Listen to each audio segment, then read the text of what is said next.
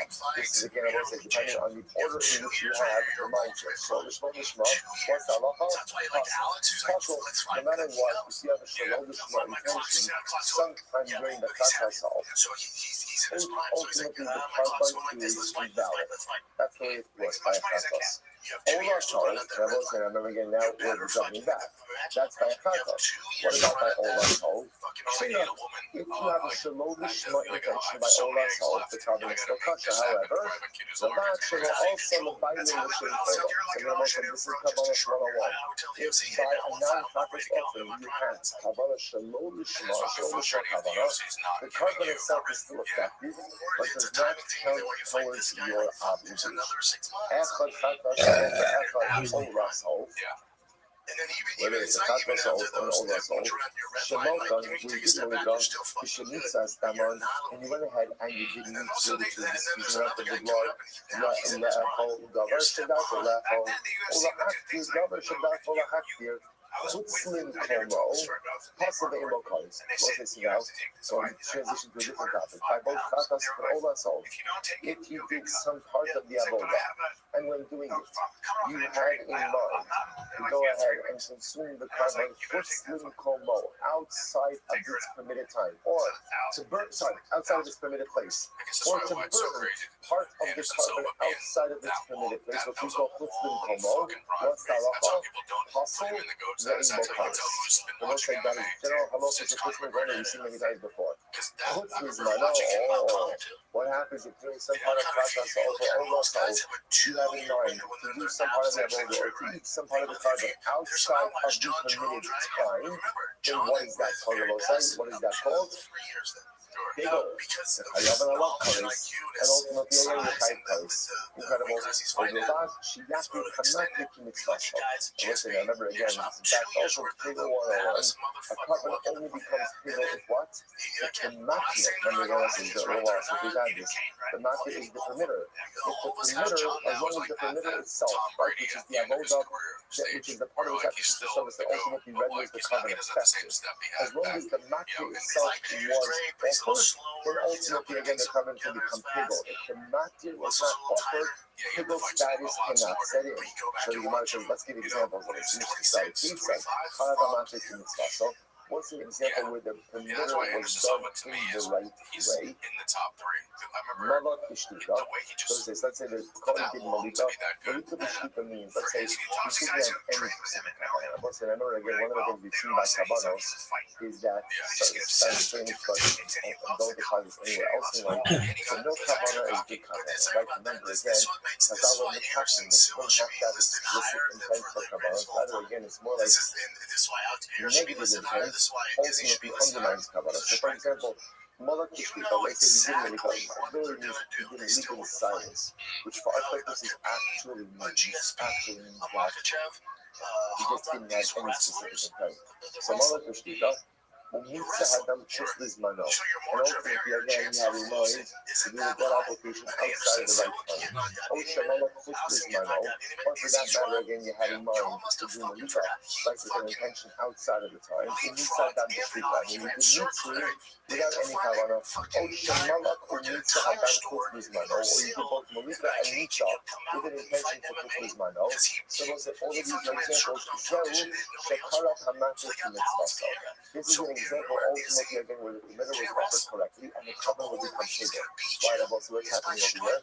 Because in all of these cases, Halacha L'Meisa, it is an intent ultimately again for Chotzlis Mano and no contravening or contradicting intent to undermine that. Instead, we see the point where the covenant becomes bigger. Ketzad, no Kara Hamatik Mitzvah. So, we'll say what's an example where the matzah was not offered up in the right way. For example, Malak Chutzlim Komo. When the Kohen did Malika, he had in mind to do it outside the permitted area. Mitzah Hada'an, Chutzlim Mano, and then he went ahead and he did Mitzah outside of the permitted time. Oh, Shamalak Chutzlim Mano, or he did Malika ultimately. Or you did Malika ultimately again outside of the permitted time. And Mitzah Hada'an Chutzlim Komo, and he did Kavanah to Mitzah outside of the permitted time. Oh, Shamalak Mitzah Hada'an Chutzlim Komo, or he had in mind ultimately again to do Malika and Mitzah outside of the permitted area. So we'll say so again. So, or top of Tamafay, 65A. Kata Sa'o, Shamalko Shalom Lishma, Mitzah Hada'an Chutzlim Mano. Or for example, like Kata Sa'o, he did Malika ultimately again Shalom Lishma, and he had in mind for the Mitzui, or for the gratification of Chutzlim Mano, O Shamalak Chutzlim Mano, Mitzah Damo Shalom Lishma. Or he did Malika outside of the Kavanah outside of the permitted time, and Mitzui Shalom Lishma. O Shamalak Mitzah Hada'an Shalom Lishma. Or he did Malika and Mitzah Shalom Lishma. All of these are examples. Zel Shalakara Hamatik Mitzah. So let's remember again, a little bit of Chazara by Pegel. Remember, in order for a covenant to become Pegel, two things have to happen. Number one, the matzah, the permitter has to be offered, and what else? There can't be My any Ram other TRX, intent, negative my intent favorite other vehicle than I Piggle. own, the So remember again, 1300 monster if you horsepower mix in any Hellcat other engine, invalidating my intent tailgate, with the a big, I had a machshava of wrap, I took Piggle, the logos then what off, happens? there's Then what divots in happens? it, The carbon so is the wrap hustle, wasn't showing but it, so doesn't I become have to Piggle. Carbon replace all only that, I gotta becomes fill in Piggle the if Piggle divots, is I the need the only hydro blue paint, they disqualifying had the paint. intent that That's you right, I have. went there, If you they had the mix in same magic anything color paint, else in I'm there, doing that project right now, Achoslim and I didn't even have to Komo, call him, Ashalo I just went up there, I Lishma, said, yo, I'm looking for this ultimately the paint carbon match, will be this, hustle, they had but it not all Piggle in and therefore no stock, Piggle because colors. they did, Incredible. they call around, they tell me what store Incredible. has it, or they Good order it, to shows know up the says, next good freaking day, to they have know everything you need. Lechok The i French zajść Sports z People wesołym. Auto Parts are your Lechok one-stop i shop for zajść all po things auto do it I yourself. zajść no. You To find się it było when you dzień in store having or one. online. I Stop by i O'Reilly zajść Auto z Parts carbon. today. But Visit them at outside of the permitted time, and one O'ReillyAuto.com/weather. design is That's the mocha. Sorry, O'ReillyAuto.com/weather. outside of the permitted place. This And episode one of Fire design Checks is the brought to you by mocha Progressive tomorrow outside of the Insurance. You permitted choose to time. hit Or play on this design podcast. is Smart before, choice. or design is Progressive the loves mocha to help design people make place. Or smart the choices. past design That's is why they before. offer a tool The called past design is the AutoQuote. mocha. Explore Or that allows you also to you're compare going your to have to progressive car design insurance quote outside the with a permitted rate from area. other And it companies. has So to you save design time outside on the permitted research. time. You The can past enjoy design is savings the when you mocha. choose the Or best have rate to for design you. is Give it a try tomorrow after this outside the episode at permitted time. The past progressive.com. design is before. Progressive In County all Insurance these Company cases, affiliates and available in all hustle, states and they're in situations. Prices both vary colors. based on how It's you the buy. same thing. Progressive. In order for a carbon to become Piggle, Nick, I want to ask you number a question. one, first of all, you have to have in mind about Oscar, John designs, Jones, right? and Because Anderson, halach because they l'maisa, both failed. half the accusations When you don't see this combine. test, Someone has to be you see desires. this And test number failure, two, do you halach think, okay, l'maisa is is this an only accident? one Oh, disqualifying no, intent. because there's no The sexual moment you enhancement mix drug that in makes you something sleepy. else, Thank you. And you I put a mean, machshava that's to a the box 19 over here. or steroid, which is The actually carbon gonna can kill still your be libido hustle, and not but it make you cannot hard. be You know what I mean? Like that's incredible. it's actually Already gonna it make really your says dick as follows. flex. It's gonna be like Zachra, Bria this is Anderson the rule. Silva's fight. In Machshavas has man, in Machshavas has man, Hagla the Machshavas and Machshavas. Those are ultimately again, if the Machshava about Chutz Mano comes before Machshavas and Machshavas, ultimately again a Machshava of eating it knows that you have a Machshava to eat the cover of the some type of devil, the outside of the permitted time. And that Machshava precedes the Machshava to go ahead and consume the carbon and do part of the outside the permitted place. Piggle, the carbon ultimately is Piggle. The Chayatin Allah colors. And ultimately again, you will be Chayat colors. Again, listen, so if you do this logic here, so you says, even if you have another Machshava by Machshava's soul, right, and your earliest mindset, as long as your Machshava for Chutz Mano is first, that can make the carbon big. We saw this before already. The Machshavas Hamakom Kavno Machshavas Hazman, Hustle the Inbo colors.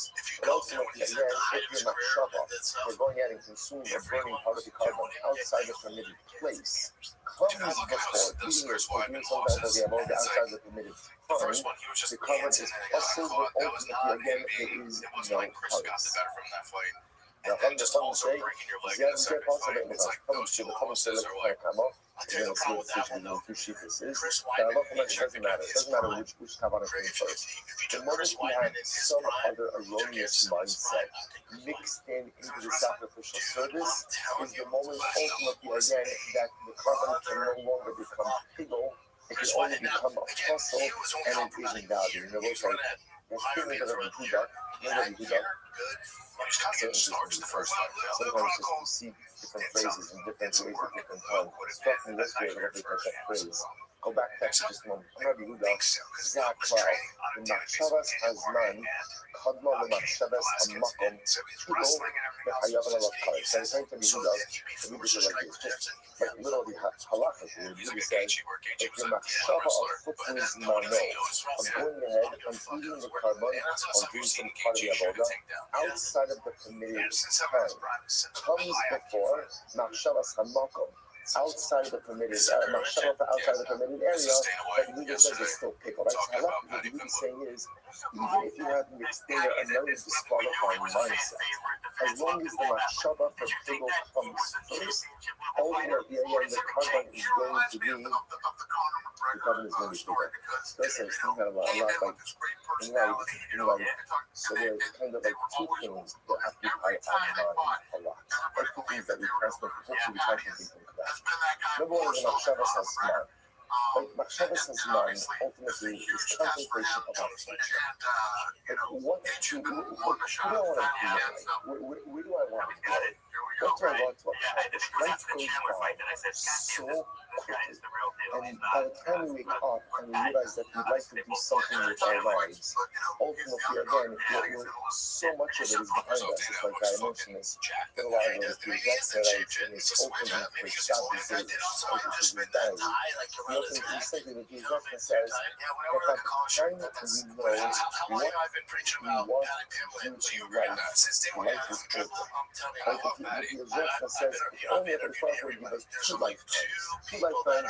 In the first lifetime, I would figure out what I want to do when I grow up, and then in the second lifetime, I would actually do it.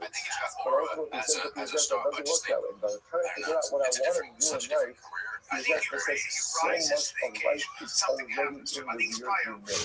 So there's this Machshavas Hazman. Hazman represents ultimately, again, what do I want to do with my future, what do I want to do with my life.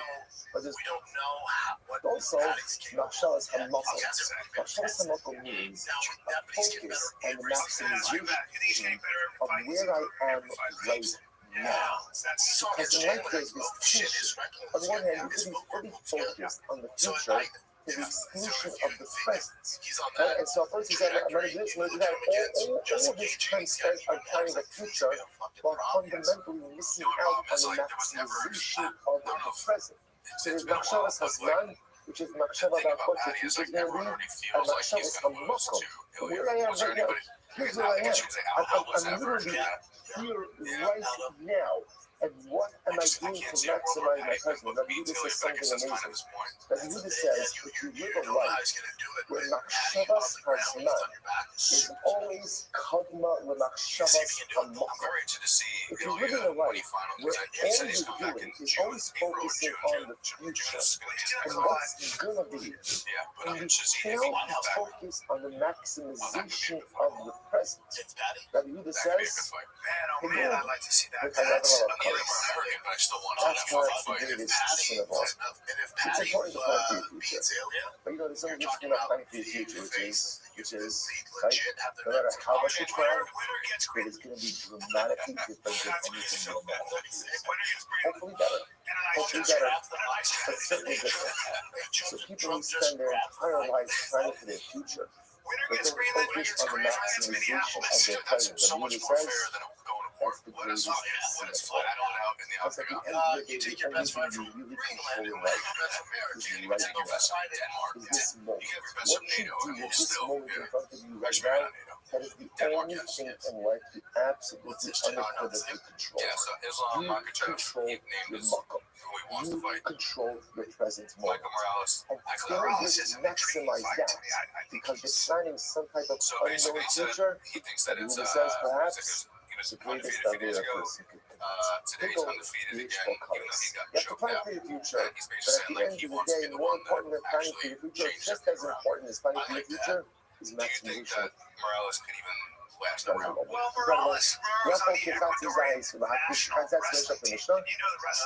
To eat a half of desires, and ultimately again to burn out the desires cluster. Shavuot says that's talking about over here. Let's see two different machshavas, right? The machshava to eat half of desires now, half of desires tomorrow, right? So or mano. Ultimately, again, the Gemara says that's kosher. That doesn't impact the cover. Why? Shirafila back cover the stars. But ultimately, again, so this is let's say a person has in mind to eat half of desires tomorrow and to burn half of desires tomorrow. So on one hand, both machshavas ultimately are for what? Are for chutzlus mano. But because they're each on half of desires ultimately doesn't combine to create a single prohibition. Incredible. I will say that was a mission, right, guys? A lot of information in that mission. The Gemara says as follows. So we'll say the concept over here. Like I will say, what I want to point out is just a little bit of the confusing part. But a little bit of the confusing part just stylistically is that although this can be done with a conversation about remember, this mission goes back and forth between Ola and Chazal. I'll just point out, by the way, you'll notice if you look in the Mishnayos in Zvach, this mission over here is about 3 or 4 different Mishnayos. So again, it's always interesting to see like how Mishnayos are broken up in Mishnayos, but similarly Gemara, often multiple Mishnayos become one kind of Mishnah. But anyway, so when you see that as separate Mishnayos, they're a lot more topical. But here it's one chunk of Mishnah. It's a chunk of Mishnah. So the Gemara says, so it's not about a few dollars. The Gemara says, this possible the Gemara's quoting is like all that's held. So the possibility Amarin, how are you, big dog? Going on, bro? I had to come in and check on you. Living life like a pimp. Every day's a holiday. Every meal's a feast. How are things in your neck of the woods? You already know I know, bro. See your space a lot, so I'll just check in, make sure you know. Okay. Oh yeah, absolutely. I'm a walking strength and conditioning dynasty. All right, you don't know anybody else who's talking like that, do you now? Yeah, no, not at all. Absolutely. I'm supposed to tell you I pray for that information that you gave me, so then tell me my way in. You're right, I didn't lose anything. I can't lift anything. You know, kept me in that box. I'm able to teach more broader audience. You know, I got my first affiliate badge now. So God, man. Yeah, man, it's looking really up for me right now. You know, so pretty happy right now. That's going through this record. Check out rap out there. Absolutely. 100%. All right, so tell me about that project. Oh, they're big. They're just actually they're about to launch a second NFT project right now. But from the Sogon's understanding is that you earn royalties just holding their NFT. They're not like a cryptocurrency project or nothing, but they're more like linked up and partnered up with someone saying. Oh yeah, I'm in their Discord live streaming right now. Who else is doing it? Well, yeah, they're basically partnered with Solon Chain, Bull Bears, all that. So God is pretty much just a branch off from Solon Chain. It's another affiliate organization. They're all together, basically. So I'm able to have my affiliate badge even if I was wear a Soul God or even if I was wear Solon Chain, Bull Bear. They got so many communities that that's locked in. We're expanding, man. So definitely, man. I would love to onboard a lot of people to it because it's a lot more than just, like I said, crypto. You know,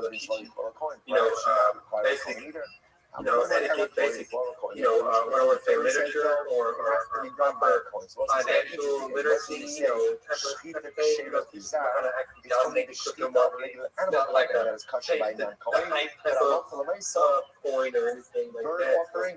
Must be done by yeah, man. I've just been enjoying it. anyway because I've been partnered up with Doc Marvin into this area with the I'm not sure if you know Doc. that's the right coin. Oh, perhaps. I meet a lot of people. Yeah, I know. Yeah, you go to a lot of stages. But yeah, Doc Marvin, Crypto Cam. Oh, wait. I know Barbie. Yeah, Bitcoin Barbie. Yes. Yeah, hold on a second. You're with that project, the one that's like spray painting 5,000 square feet in Madison, Wisconsin. Yes, right. Oh yeah. Okay.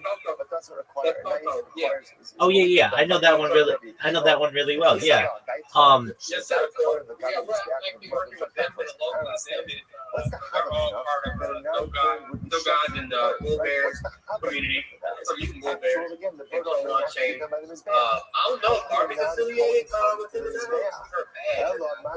Yeah, she's definitely affiliated with them. I can tell you that because I just did a space where they featured my project for, not they, but another organization featured my space for like an hour, and then she was the hour after me, so I got to hear all about that project. Okay, but yeah, spray on chain, it's like, so we had some buttholes started coming out and trying to be like, hey, we made you a token, you need to go claim $2,000. Like, well, she asked me, I was like, fuck that shit. I heard about this.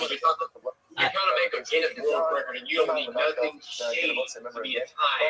Trying to make a world record. I heard about this. He kept poking like, hey, chicken ears, you got no claim, because nobody's gonna believe it that it's real. Because nothing. Why did y'all come to these people that this is She's just trying to use the lure. And that's what I told Coco. He started clowning his face. The fact that Coco's a physical person, and I don't want to call him like a soft man, but it's good that he's touching to the side. Because I cry sometimes, you know. I don't care what fucking matter who hears me, but he was just so, you know what I'm saying? Because, you know, his life and how it's turned around within a year, that now he has a real purpose to move his life. And it's got these people just come out of nowhere like, hey, yeah, we just go to a project loan, and yeah, you got like $2,000-$3,000 still claim right now, and this, that, and the other. And it's like, I told her, don't worry about that. That's happening right now. Imagine what's going to come. Exactly. I heard about this. Basically,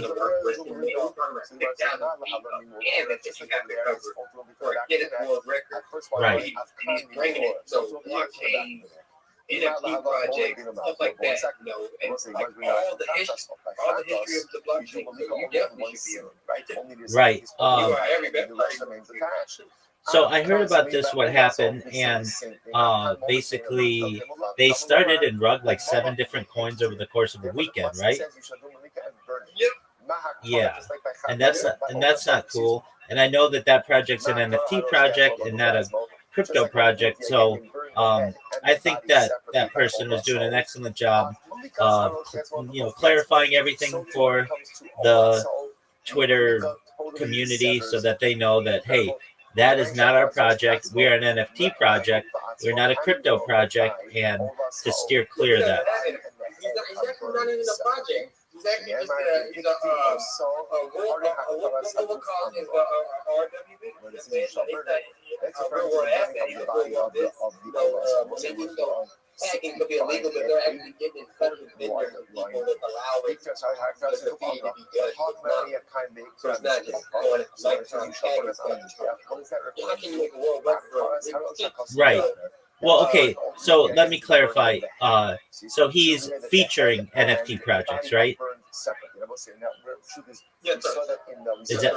Is that right? Okay, so he's featuring on that wall. He's taking all the projects that call and like the real projects, not just anybody's, because the fun market is $30. We know how to check the chart, we know how to look through to see what token numbers. We know how to, you can look at a project or feel by when they're picking out, like if they're long term or they start talking about doing this giveaways and people like that's not how projects, real projects ever start talking about giving them nothing, because everybody knows it's ground level. It means all food goes well, and you need to go in getting the word out before paying anything. Yeah, so it just community like that. So now, all the long-term projects that have been through the 4 days, stuff like that, like real stuff that people know about. Right now, what's the aspect of a vending machine? What was that? That was actually dope, man. That aspect there was just like NFTs, like I guess I think look at it again, because I think it's NFTs that you just put like inside of a vending machine. Like there's gonna be another vending machine, so let me see who that one's dedicated to. Because he's gonna do a few of those. And I also gave him the idea about like you should dedicate Elon on there because Elon's such a go pro. He's like, I didn't even think about that. I'm like, yeah, we're on SpaceX and Doge and all the stuff that he's done, shit for crypto. I mean, I went to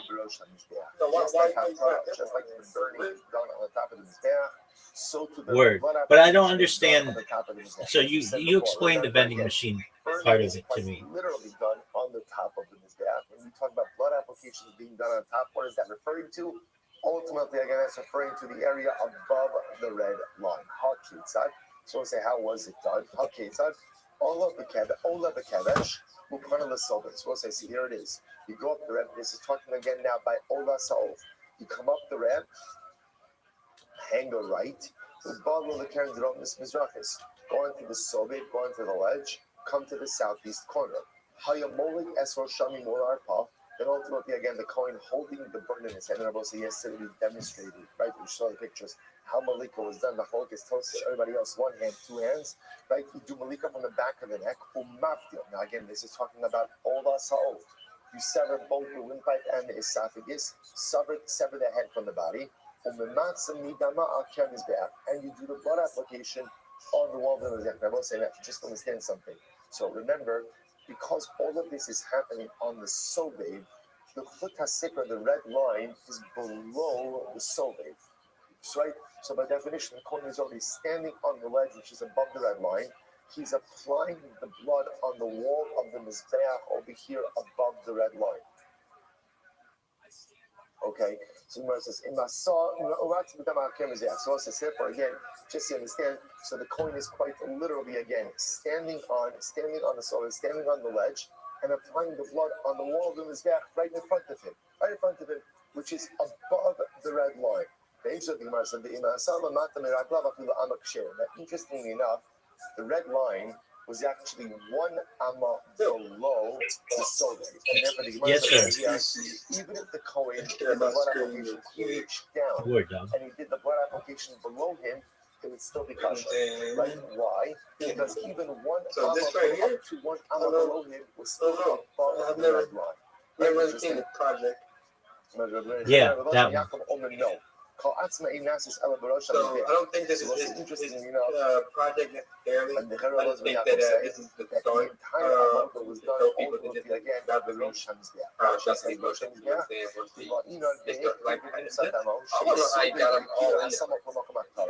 Well, what is it? What is it? Do you go up and buy it like it IRL, or I don't get that part. No, it's just literally spraying the cane. He's spraying the cane. Like Tanakama holds that you can created that vinegar. As long as it's sticking off the wall. Oh. Okay, but I've heard him talk about a vending machine. Yeah. That's the vending machine. Okay, no, I see that, and it's very good. So, but I thought I heard him talk about there'll be a real vending machine that you can get NFT. Yeah. But I think this is the one thing talking about putting these vending machines, Can you make a fire on the NFTs, like on the project like that. because the Across the wall. I have to touch Coco before I talk about that. No, like I said, my main conviction with them right now is that they are the business, they are the tagging, so therefore spreading the art, talking it up, getting it actually doing my art, being a member. Like everybody needs to learn how to be, without asking for stuff. If you want to be amongst something great, you have to do something great sometimes. Like you do have to sacrifice. People are sacrificing their time to create greatness, so you can't sacrifice the time to celebrate. Absolutely. And the way that you just phrased the vending machine aspect, it very well, he could be saying, hey, you can get your NFT in this vending machine, but he's talking about on the art. That very well could be. Yeah, exactly. Okay. Well, then that's. Yeah, I don't think that was like vending machine, because then they would have to like 3D make NFTs and stuff. But we do have Apollo, who is that dope, man. Apollo's making every project stuff right now. Like it's based on X's microphone. What is Spaces, X Spaces or something like that? It used to be Spaces on X, but I think they changed it to X Spaces. Yeah, I know. But, the one that they do 24 hours, right? Yeah. One with the microphone. One day they have like music, music day. It's always bando, Jim Derry. Used to have a little taco project or whatever. Along with the other parts of the bird. So the Gemara says, yeah, man, I've just been finding my wife in the room. I've been tagging you in a couple days. I'm like, busy for a reason. Things happen, certainly. I mean, I was chilling myself yesterday. Do you know who the Yucky Ducks are? I'm sure you probably do. Yeah, they're a great project. If you're not in their Discord, you should join. It's discord.gg/the waddle. And those guys are really great. And then also Baby Billionaires, I'm sure you're familiar with that project. And then also the OGs, the Big Steppers Discord. Are you in that Discord? Yeah, me and Kubo just really got cool. Because started growing my image with them. Because he hates them, or she hates them. So as I was with her building, they all was like, you know, who the fuck is this Amon dude? This guy, why the fuck would you pick him to be with you old cut? And we basically built you, so they put that as a personal challenge to fucking just, like, every time I came to day after that. Oh yeah, they're let me have a few seconds. They asked Joe Preston, laughed at me, then they just dropped me off the stage. I was like, damn. Okay. So, don't mean nothing to me anyway. You know, I really don't have to log in on the shit. You know, I'm real deal business. Yeah, okay, so if I remember correctly, yeah, things weren't good with Lala, but that was like a month ago. Have things improved at all? Okay, good. Good. That's what I said. If I was stuck inside there teaching and inside, like Sean had still really open my eyes. You know, he was the one that told me, like, man, I was in the same, he was like, I was in that boat, and then when I got pushed out, it really hurt. Like, he's like, I really shedded a tear, and I was like, damn, I did too, bro. Like, you know, like, I haven't gave my all to teaching people that I don't even know, you know, free time, animation, graphics. They're doing great. To this day, they're listening, you know, designing and doing their thing. Proud of them. You know what I'm saying? No one take it out and take it away from them at all, but they just, they try to hurt me to the core the next day. Like I said, they want to say something I never showed them shit. I'm like, you know, Vic, you wouldn't even be controlling her account if I had a delegated account, you know. I didn't teach y'all everything. Oh no, y'all are hustlers. That's why I'm trying to change the narrative of y'all being fly guys. Oh, I'm just here to be a community monitor, your PG, and this. That was my narrative. That was my purpose. That's excellent. So me and her fell out. They all turned on these locker me. Weird shit, but they failed to realize they got to come to our side of the turf to get a job. Exactly. I'm amongst all of American projects. Every American project I think right next to me. Right now. Every time they come in there, I'll see them. I'll see the Eagle. I'll see the Phoenix. How y'all plan on getting money? Nobody's doing DM. Oh yeah, no. You send a DM all you want, but if you don't come up and show your face and tell who you are, or I'm there waiting to see them. I'm not kicking them out the room. I'm throwing heart emojis, fist bump, trying to show them some love and let them know, like, hey, I don't have heart. Y'all hate me because what? Because I called out one fucker that Gavin Nigerian? Right. Like, how are you mad? Because Fortune, look, and look. LeBron just hit me up yesterday. He said, bro, you know Fortune? I was like, yeah, that's exactly how I lost the community. I'll be back again. Crawling them, blasting them out. And yeah, then he said, yeah, bro, he just got me in Unchained over on money because he's going to give away and they can't send the money. He's going to do the giveaway and he just never returned and never came back. Same shit he did. Same shit he's been doing. So it's like, I kind of feel like I went out on a limb for nothing, but then again, now I look back and look forward, 2026, where I'm at now, compared to where I was at then. I wouldn't be here. I'd still be just giving away my hard-earned money every damn day. You know what I'm saying? Like trying to hear people out and sympathize with them because they're in a less fortunate situation than me, but shit, nobody's going to give me money. I'm in a less fortunate situation, or I got bills coming up for really what you gotta do, you know? Absolutely. Absolutely. I'm going to send you a direct message on Discord right now, or I can actually send it in X. I want you to let me make sure we have. Yeah, I'm sure. Amaron. There we are. And my name on there is Mello because you know I'm with Doc and them down there, Kobe. You know, always have my handle and my username kind of more or less the same. Okay. Yes. All right. So you're no longer Amaron. You're Mello. You're muted. You're muted. Yeah, my name is So Mello on there. So Mello 1 is my handle. So like I said, it's running with Doc. You know, they're teaching me like be more professional. You know, to have my handle and my username more close because people when they go look for you and tag you and stuff, and they trying to look for your Amron and then I don't pop up or you know So Mello. You know what I'm saying? So it's just a fix me kind of thing. So yeah, I had to change. I didn't have to, but I did. because I was advised to by somebody who's much more smarter in that space than I am. I get that. Okay, so spell it for me. MELLO. Okay, no, your username, isn't it Soul Mellow? Yeah. Well, yeah. I mean, that's my handle. My app is Soul Mellow. So my username is just MELLO. Yeah, I want your username. Yeah, Mellow. Just Mellow. No, your username. That's your app. Yeah. No, that's my username. Mellow. My app Okay. is So Mellow. Okay. Soul Mellow. No W, right? No W. SOULMELLO. Yeah, SOLMELL.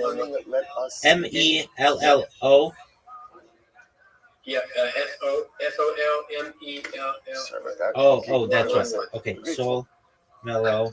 I have a soul guide and I have a soul guide affiliate. A new week together. Thank you to Richter for giving All right, just one moment. We're getting cheer over the last. There we go. Okay, I got you now. All right, I'm gonna blow your mind with a couple things.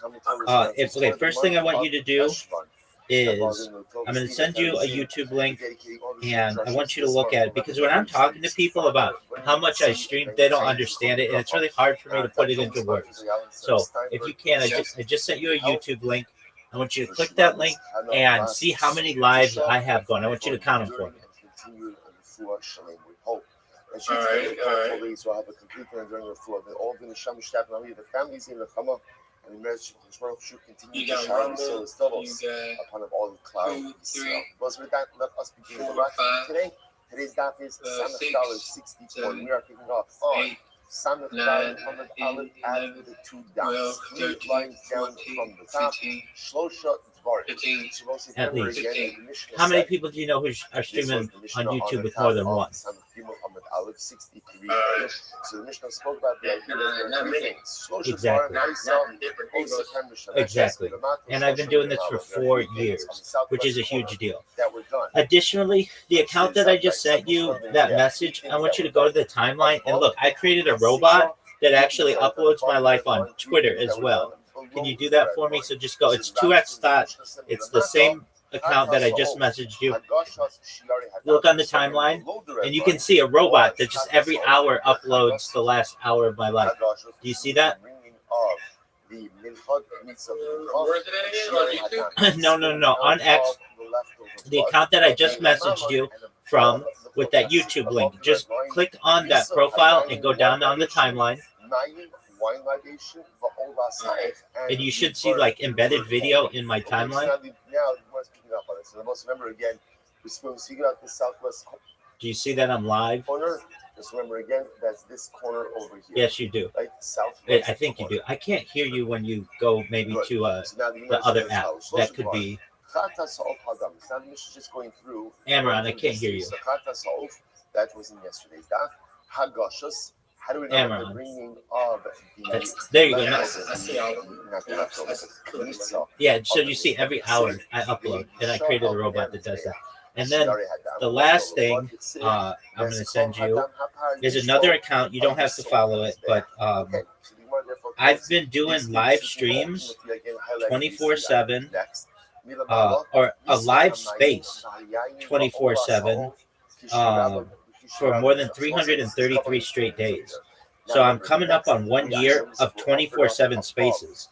And I don't know anybody else who stream, who does 24/7 spaces, but I'm going to send you that account, and you can just, all I want you to do is just take a look at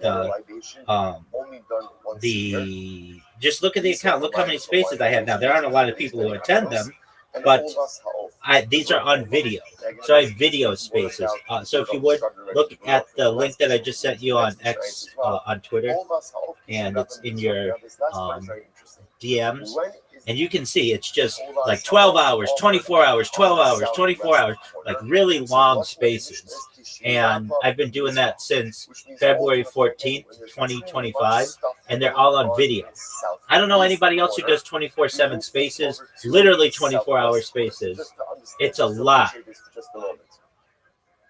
Right. So remember again, the Mishnah says that we're doing Ola Sa'of in the southwest. I can just tell. I can't hear you right now, but I can just tell by your face because I think you're in the other app, so like your microphone's not coming through. So which is so if you can't come back to Discord, sounds like normally. I don't know if you can hear me. Okay, now you're okay. Excellent. Young man, over to the south. I think somebody on X is on a beat. You're a record or playing record. That's not a why just to follow this? Why do we say the longest X days ever? I think it's 4 days or something. Yeah, so I spoke with them yesterday, and they wanted to do 7 days, and I said, you know, I hate to be the bearer of bad news, but I've been doing these for more than 333 straight days, 24/7, and mine are on video as well. So if you are going for the world record, I don't even think I have the world record. I think that exactly. Yeah, he had like I think 5, 6 years. I'm not sure if he's still going or like ultimately again because it's much closer. He had like years. To the base Hadash. So it's like now it's interesting enough now what does power exactly. Well, I think going down. Right. Yeah, no, I think it's gone down. I mean, even all of X has gone down at some point for their spaces. So I know the longest space that I've ever seen personally is 420 hours without rugging, and that's like 3 weeks. But then people who do it like I do it, where at least with an iPhone, you have to restart it every 24 hours. There's like no way around that. Maybe if you're doing it on a computer or an Android device, you can do it longer, but at a certain point, you do have to stop it and restart it. But yeah, I explained to those people yesterday, her name's Melissa. I'm like, look, I don't mean to shit in the punch bowl, but you know, like even I don't have the longest one. Now, what I do claim is more data archived on the internet than any person ever. Because when you look at all my YouTube streams, and those are going 24 hours a day, and I've been doing that for 4 years from like whatever 16 different angles. That's a lot of data, as you can imagine. That's a hell of a lot of data, bro. Word, dog. Absolutely. Even letting their stuff be viewed, like you're almost up there with the third. You ever see that movie, The Third? Yeah, I've heard of it. I haven't seen it. I'm gonna have to check that out. You have to watch that movie, bro. It's got Tom Hanks in it, and this girl, basically the circle is like about this girl, her life, and how, you know, when you her job, you know, became everything. They made her. So now again, so remember first thing in the morning was coming up, every day when she went on vacation. It was like, oh, it's not like a mandatory thing. You shouldn't be here. And you're all quirky, like just being weird. It was like, well, we heard that you know, she's like, while you were gone, there was people participating over so many different events, and this and the other. So full transparent. Like they wanted her to go full transparent her whole life. Like, from the time she woke up with the band, everything, documented. Yeah, that's what that. What I want is really going into. Like, that's not even music. That you're forced to do. Yeah, that's with Emma Watson.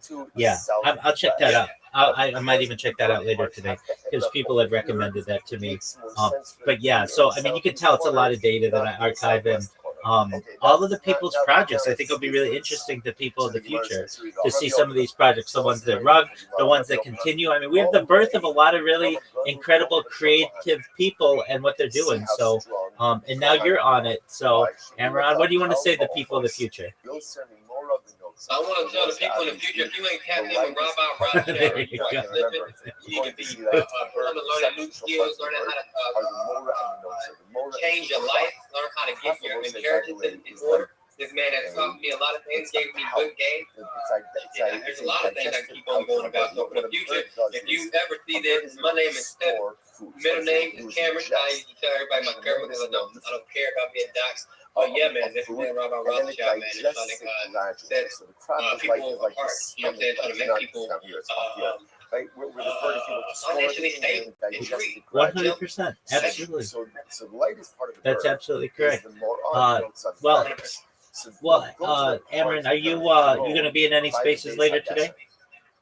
Oh yeah, these Texas all day long, bro. Seven, guys, Todd is bad, but we've been doing now I'm in the store, guys. I gotta go to the meeting. Throw it But more than 30 so hours. Todd stays 7, but then we do docs at 8, and then that lasts. No, we do docs at 9, and then that lasts like 10 or 11. Then it's Barbie space, and after Barbie, then I take like a little break. A distance.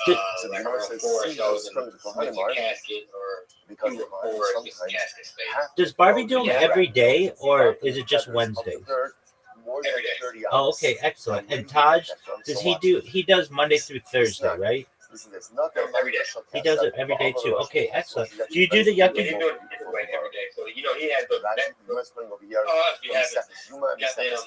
he said he's trying to get out $200,000 by the end of the year. Oh, that's incredible. Yeah, I don't know how many people win. I know I won $50 on the first day I went, but I think that was because Doc, Doc had to pick, the winner was. So I don't know how much or how many people have won, but I know every day at least like 1,000 people. Yeah, no, I know that. It's really early on my time zone. It's like 4 a.m., but I sometimes tap into those things.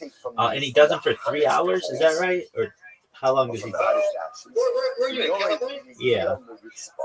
Oh yeah, it'll be 4 a.m. for you. But yeah, he hosts it, so it takes like an hour. No, he hosts it for 2 hours. 2 hours, okay. Doc goes in there. They start at 7, they end at 9. And Doc starts his space from 9 to 11, and then from 11 to 1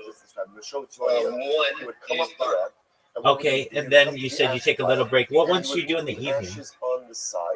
Which one's not doing the evening is Casket, which is Cold Trust. That was I was with a fucking I was with a project that I was really believed in, that I thought was going. This is how I met them, was calling out Russ. Okay. And the fucker who built it, named Will Wade, broke it the other day. No way, you called it. Yeah.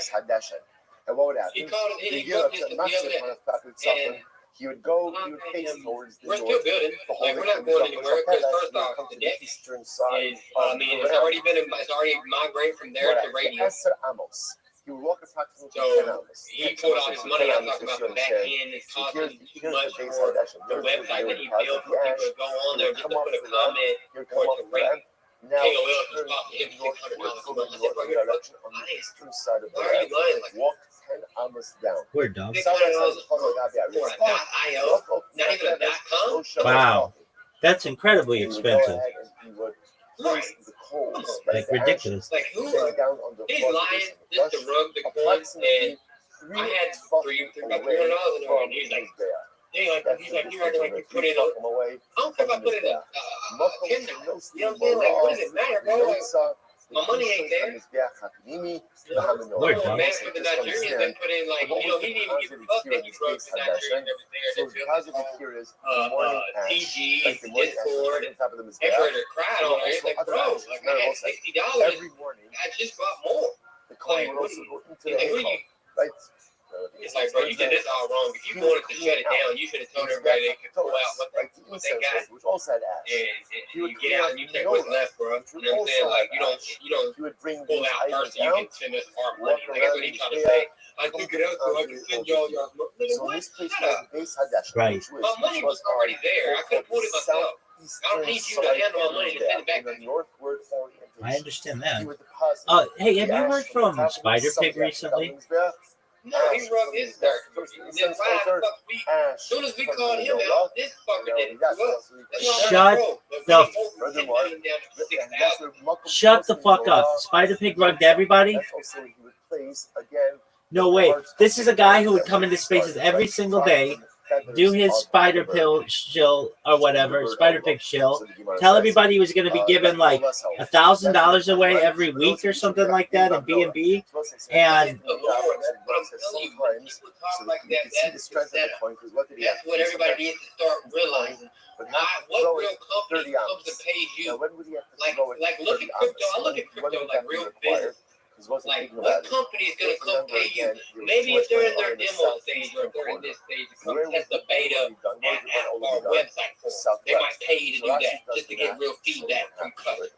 But in a project, bro, I'm giving you out 1,000. That means that you either already know some other stuff before, It's actually the more than 30 voice. hammers. Like It's if actually you're 32 constantly hammers. doing like From you have a here voice changer, to here. or So that's the your real majority voice, of the time, but the point where the Gemara is making is that I sometimes don't the see Kohen nobody having would have to like go ahead and really throw the keeping that clock up. and And then the he had feathers a from Miss here Piggy. They used to all talk the like way him. to here. So And see it again was how just, strong the bro, Kohanim I told must everybody. have been The to be dude able to had the throw it coin again from the already southwestern lost 2 corner months. all the And way then to I the got base added into a Hadeshin. fucking Discord, or not Discord, One but to second. an ex-community by Dicey. And he added everybody that in there. And I was like, what is this? But it's not true. It's more This than is all 30. this is the It's starter more pack. than 30. This is So the why early did the Gemara release. say I'm like, it's I'm not 30? sure. I'll So take it's you in in on reality, this. it's You know what I'm saying? Like, actually 31. that's what I told Dice to his face. I'm like, why the fuck would you add me in there? I'm glad I didn't even buy none, because as soon as I seen that you said that there was a $10 million market cap, I'm like, what? It's the early CA. What? That would have been Get out of here. incredible. Get this So shit out so from my again, face. take away from You gonna there, start out like y'all this proceeds coming in with a we're focusing $10 million on the bird market offerings. cap. So Already what sitting I say on again, 1 bird cent. offering So ideally everybody does who south aimed in a east couple $1,000 If to what's all happening, get ran up happening, for 15 million. happening So he here, got out with 5 million. southwest Whoever that had the 10 understand million that in there. after Shita Yeah. or 10 Maliko million. will discuss Yeah. So the millions was made off of on the base No way. And then he's gone radio silent ever since. target area over here on the Nobody, southeast ain't nobody side seen that. of Ain't the nobody area, heard. situated Ain't nobody. 10 amos forward Hell from no. the edge of And the then ramp, his 20 amos from the his side of community the on Mizbeach. X just What was placed was here? deleted or whatever. I was definitely in that community, so I don't even know what that's about. Ash Like, from the interior you'd is be there, better off ash talking from the menorah, and the shit, front and the feathers of the bird. fucking Dicey. Incredible. You know what I'm saying? That's the Let's go motherfucker back. always talk about Torah the only Spider is King. yes. What's You know this? what I mean? Yes. When Spider King went around, Now remember, in he was the general, one, he used Dicey to onboard Dicey and pay Dicey a lot. Bro, I don't even know. Like, I never trusted the project anyway. I was just whenever like, you go up, Spider Pig, whenever the coin I goes, wouldn't buy that so for what life. happens? Columns, I don't give a fuck about me. I like meme coins. I like them, but they have to have a real good lore narrative. What was his narrative that he got it from the Simpsons?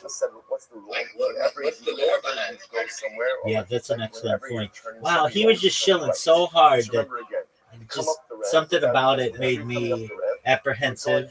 And that voice threw me off too. That he would. That's what you tell me with the scale. He's not using his real voice. He's a fucking character. He's playing the character. So it's like when you have somebody play a character right before your eyes, do you believe that it's real? Just like watching a movie. So it's like, oh, you know, doing all this shit, you think that's how they really act in real life? No, they don't conduct themselves when they're in character like they do in real life. So it's a joke. You know, that was what KOL Trust was supposed to be about. Calling out bad actors. You know what I'm saying? But except for the thing is, there are good actors too. Just like Spider Pig. That's why I just asked you, what was the lore about? You probably heard him shield more than I ever have, because you're always a big step. Yeah, that's exactly right. Yeah. What was the lore? So that's why even when I heard him, I'm like, no, there's nothing that has to be or make me like other than like all the three of look. those things are done on the southwest The fucking corner. pig in Spider-Man So what here. I happened is, mean, like, this is very interesting. okay. This is the only time this will happen with this like The Simpsons, all I know is Homer right over up to the southwest corner, do his thing. Spider Pig, whatever. That's the All that all. only thing I know about Spider. Right. There was no cop up. I'm surprised he didn't. I'm surprised he didn't delete his account. He got rid of that community. He changed the PFP, and he changed the name. Now it's some. Well, it's like an Asian text. Like I think it's Chinese, but his username's still Spider. His handle, yeah, Spider Pig BNB, and that's an interesting one. Wow, you know that's what happens. I mean, these people, you got to tell the good actors from the bad actors, and who's been around, and who's open and out there, and doxed and everything, and there's just everything that has everything to do with the big stuff. okay. So you. So, yeah. the Yucky Ducks, whoever's behind Yucky Ducks right now might be the same motherfuckers that did it. That's who he said his partner was. Okay. When Spider Pig's last, I haven't seen Spider. I haven't asked that. That's the funny thing. I don't even follow Spider Pig like that, but I said, let me ask you this. I said, was Spider Pig active for like last 4 weeks or so? Or 3 weeks ago? He said, no, bro, he was. I said, he just popped up out of nowhere. Then looked at me and was like, "Yeah." And he held up his face. He's like, "Y'all, I'm looking for giveaway today. We got this going on. It's right big boys. And yeah, we got a lunch token. And yes, we got some epic. And then boom, boom, boom. Oh, that was last I heard from them. That night, he come with this damn fucking work. I'm like, yeah, it's about 12 o'clock tonight. He was in there talking about he was going to go to the big step space. He's like, yeah, those are my partners. And of course, they're going to say if they wasn't, online virus. Run too. And he's trying to say the numbers in it. No, amongst all of those people, I'm trying to figure out who was real because I own a lot of those rave guys, and numbers is behind with them too. Apparently, rave guys has went through a couple of tokens himself, and he did that shake your ass with Jesus, and some other dude was ripping his ass the other day. He was like, "Bro, you really trust somebody like that to handle your business affairs?" I thought about it. I'm like, damn, no. Like, I was always high or slow talking. No, I wouldn't expect him to get that's my business. But that's what type of business he is, which is rave parties. I mean, it sounds good. Is that there's a price, there's a lottery. Now that I started thinking about it, I'm like, damn, maybe I really hate this shit. This really ain't shit. Now, one man right now that you say that, so Big Steppers hasn't had a space like they used to, like at the end of last year. In a while now, I'm in their Discord, and they've been nice enough to allow me to stream in there, and that's great. I really appreciate that. But there's always been something about it where I know they're botting their spaces, and basically what I think they do is they find people with deep pockets who have a project that isn't getting promoted that well, and on the back end they say, hey, we'll feature your project for XYZ. Like, do you remember hearing them promote Burgess? What happened to Burgess? Man, everything that they touch came through the floor, bro. It's like they was fucking with the Pandu Pandas. Happened to them. That's an excellent question. Don't you remember fucking Doobie wearing the Pandu Panda? And then the Trump had a Pandu Panda? But one of now it's the Yucky Duck. Now the affiliation, they didn't got all that money from that other thing. Why? I'm telling you, like, this is what Lala was talking about, is that they not, as he goes around. maybe she can be in on that shit. Like, bro, I'm really right here with it, bro. Like, it's so weird. Everything that happened to me, the force out, right before all this weird shit going on, bro, like, I don't know. And then, me calling out scammers and shit, and her it's just been a lot, bro. Like, I don't know. I think all this shit is being ran by a monopoly. Yeah, there's something really weird about it. And I feel like this is the strategy. Okay, so for $150, you can buy 10,000 X followers. And so they're basically just getting like $500 together to get, because I noticed all these accounts that run these spaces have 30,000 followers, not 40, not 20. They're all at like 32,000 followers. And then they do these follow for follows.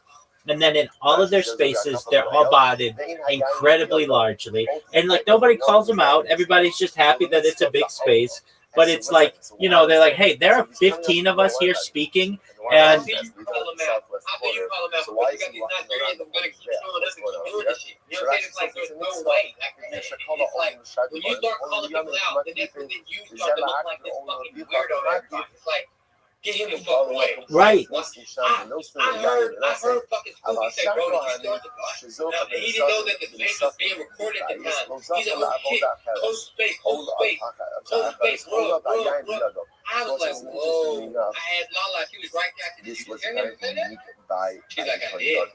Because he's playing Uncle to do whatever he wanted when he came to the base. Because I was wondering why sometimes, like, it was either pay rare that was right there that would always just go.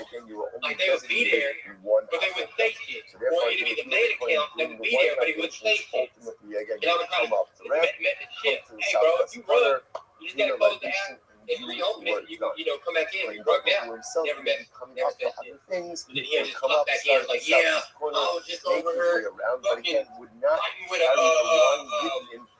what do you say about raccoon or some shit. I'm like, bro, What? Really, you fight a raccoon sometimes? Evan, you're hilarious. Yeah, something's weird. They changed their names and they keep all the followers, but it's like they change their names and they don't do an announcement for it, and they kind of keep it on the DL. And I've always been suspicious. Why is it like you want people to know who you are, right? You want people. Now, I understand your case. I get that, and it's logical, but you don't foresee yourself changing your name again. You know. No. I had to learn from, like I said, doctor, maybe just tell me like what your handle is. You want your username to be close, because when you're in spaces, people don't see your handle. They see your space name, your username. So it's like when they look up you, they need to be typing in mellow, so you straight pop in there. So I was like, makes sense. So I was like, yeah. Because I came out with this profile at Sawmill. That was my project when I was feeling back then. I was by myself, and I started from the back end wrong. I started in PG, like everybody else does, and just know that they wanted to come to X-Flash, look at the shield and the spaces and do all this stuff. And that's when I was so mellow. You know, they only changed my name once, and that was to go to Amron. Now, I'm back to mellow. So, yeah, I don't have many name changes. I get that. Now,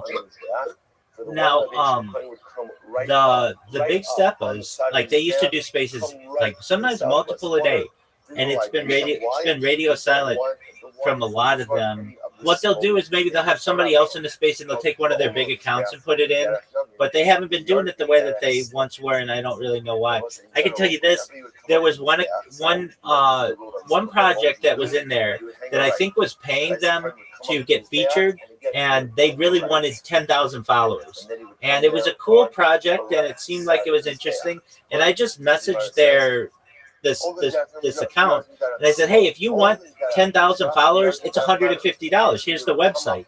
And they never sponsored another one. I felt badly because it's like, oh, I didn't want to take away business from the big steppers, but it's like, look, if all you want is 10,000 followers, there are easier ways to do this than by pumping money into these certain projects, and you know.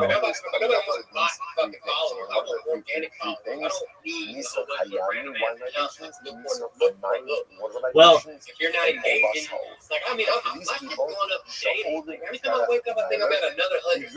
Like it just goes up. I just be sitting there. Like I'm done following people right now because I'm waiting on my followers to catch up to my following. So right now, things happening for you, and I'm just realizing that put us in this category. You're not influencing. That's why people aren't seeing your timeline like that, because you're following more than they're following you. So once you're following or more following you than that you're following, it puts you in the not KOL, but puts you in more of a like influencer.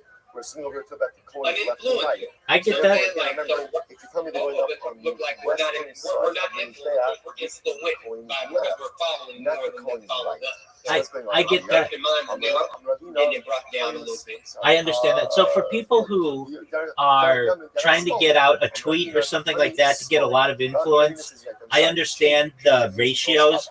For me, I just want people to know who I am. When I go into a space and people hear my voice, I want them to know exactly what I'm doing, and I will follow you back because of that, because I know I've lost accounts in the past with 10,000 followers, thousands of followers, multiple accounts, and it's so easy for you to wake up one morning and read your account has been suspended, and then you've got to go through all the rigmarole of trying to get your account back. And frankly, I've just been down that road with the ratio that I just now am all about, hey, if I go into a space, I want you to know who I am and what I do, and I don't care if when I tweet, it gets a lot of visibility. That's not my thing. I mean, I've created a bot that literally is live streaming my life that gets, each time I start a stream every 1 hour on that bot, I might get 10 or 15 people who view it. That's fine for me, because when I go to a space, people know, oh, this is the guy who always is streaming their life 24/7, not the person who has the most viral tweet of all time, if that makes sense. Yeah, most definitely. I'm just trying to get my thing monetized, so like when I'm doing my Facebook and I continue I want to make it, passive income because I'm still doing tutoring classes, still helping out, and that way I can still do giveaways, not have to make the money come out of my pocket, out of my IRL business, taking care of my family. But I'm not going to ever go in the hole where I'm taking care of my family first, but still, I want to help. Yeah. So, I don't want to be like them. I don't like luring people in like, hey, I know, but I want to make them work for it. Because, if I look at Nigeria, I'm not sure why it's beautiful. oh yeah, definitely. You know, y'all want shit that y'all act like it's something easy, but when I look over there, I'm like, bro, y'all see how the world moves? It's the same way. Y'all can you do it all over again, but y'all think y'all can just come in here and be like, hey, we'll do a rate increase for 150 this week.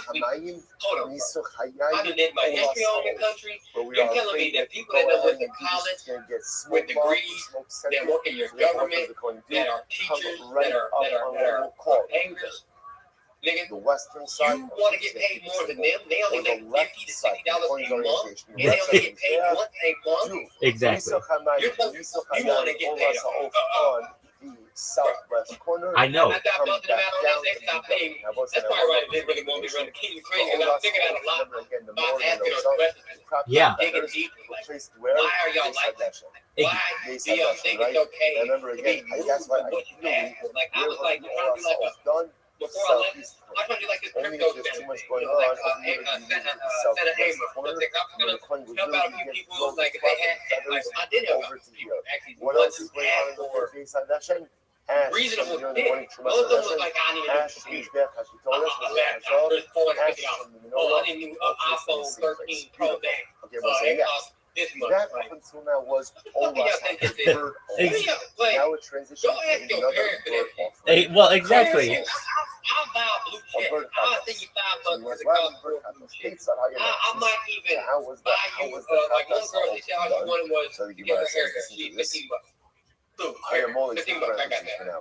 Next, and I didn't do it all in one day, but it's over a course of like remember again, Wow. They act like it was, Instead, what happened with Bird Cabanos? like the day after we fell out or whatever. I didn't like a day again. Like I said, you met the girl just wanted to humiliate me. She didn't want me to leave, but she knows my technique, my abilities of what I don't. She didn't want me to leave.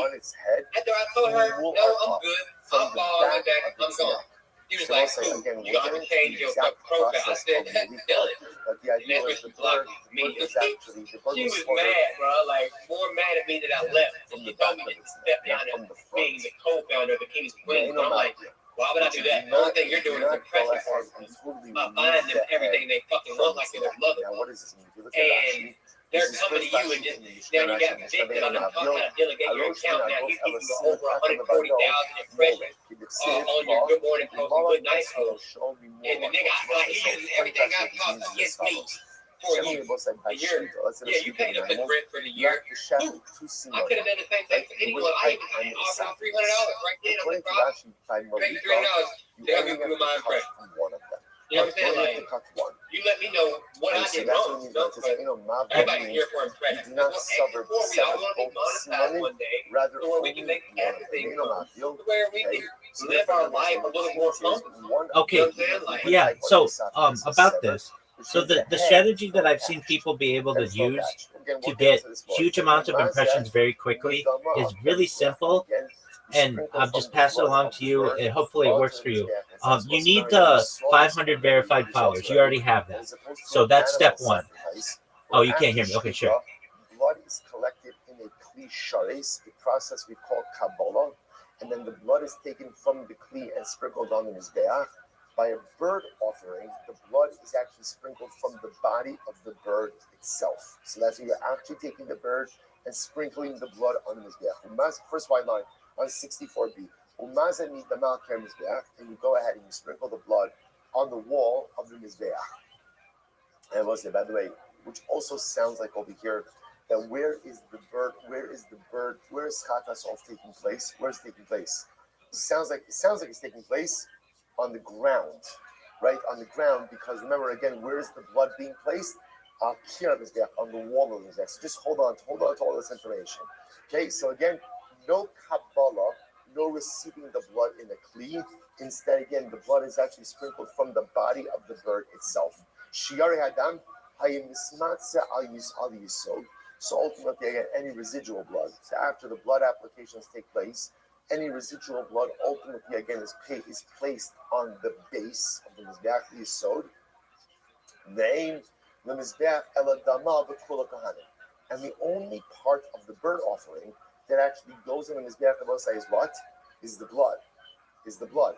There's no other sacrificial parts. Remember again, this stands in contradistinction to what?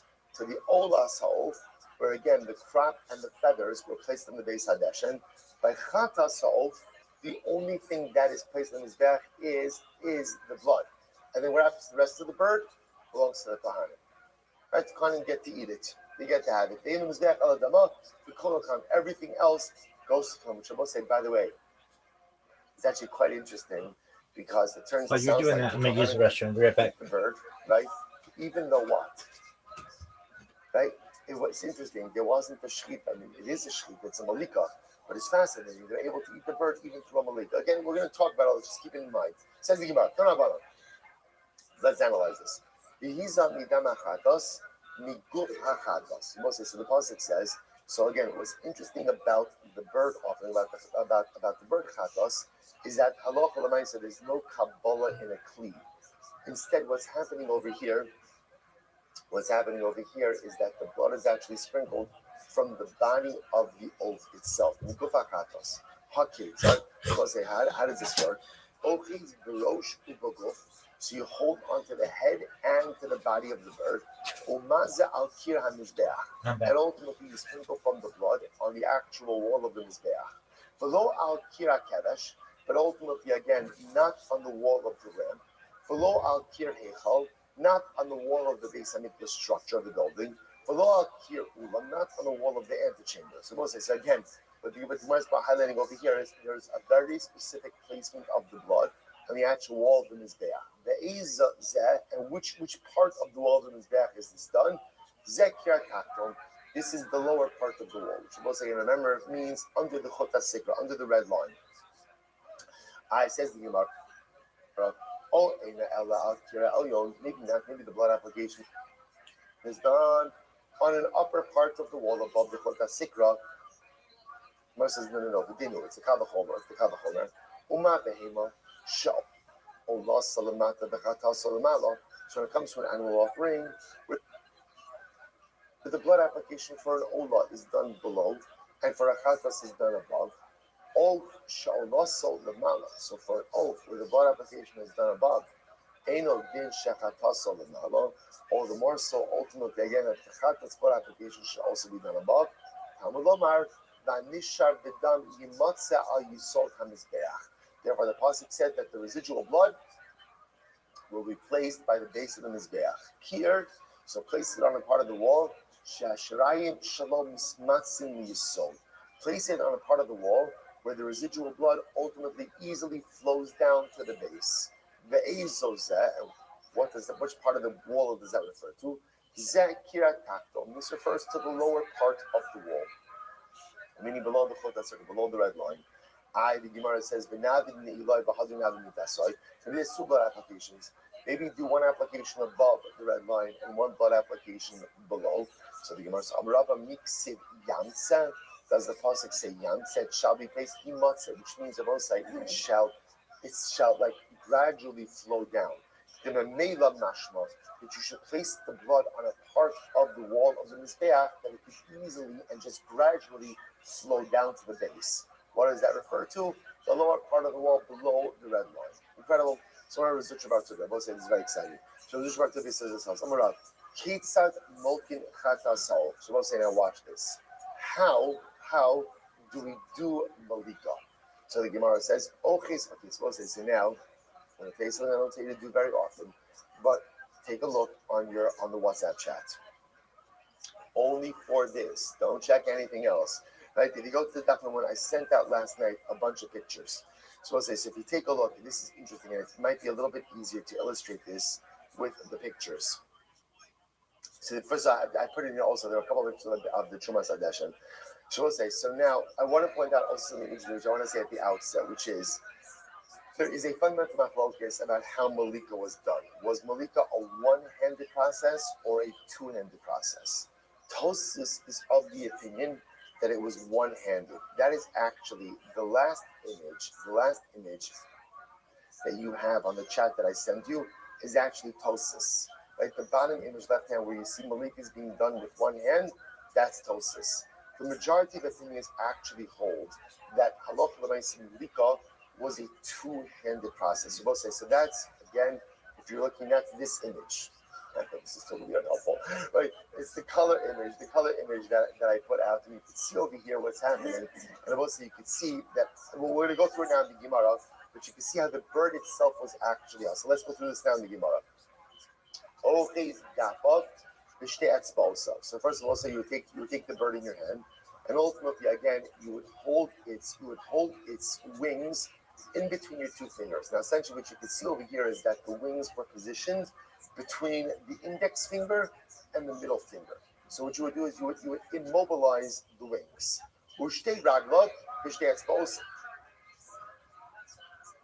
And then you would hold, ultimately again, you would hold the feet of the bird between your pinky and ring finger.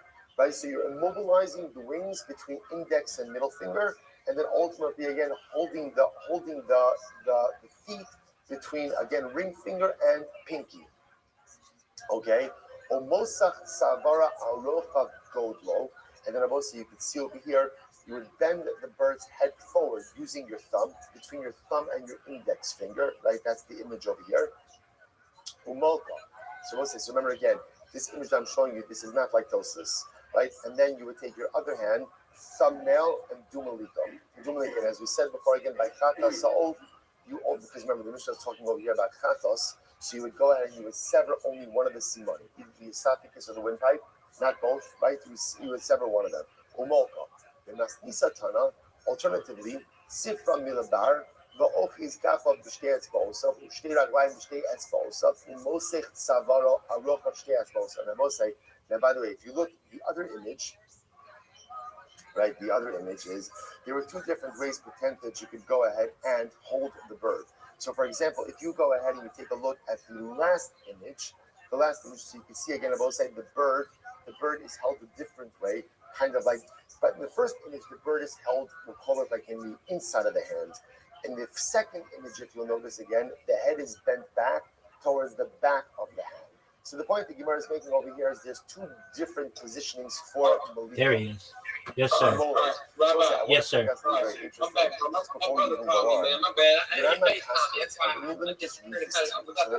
Yeah, absolutely.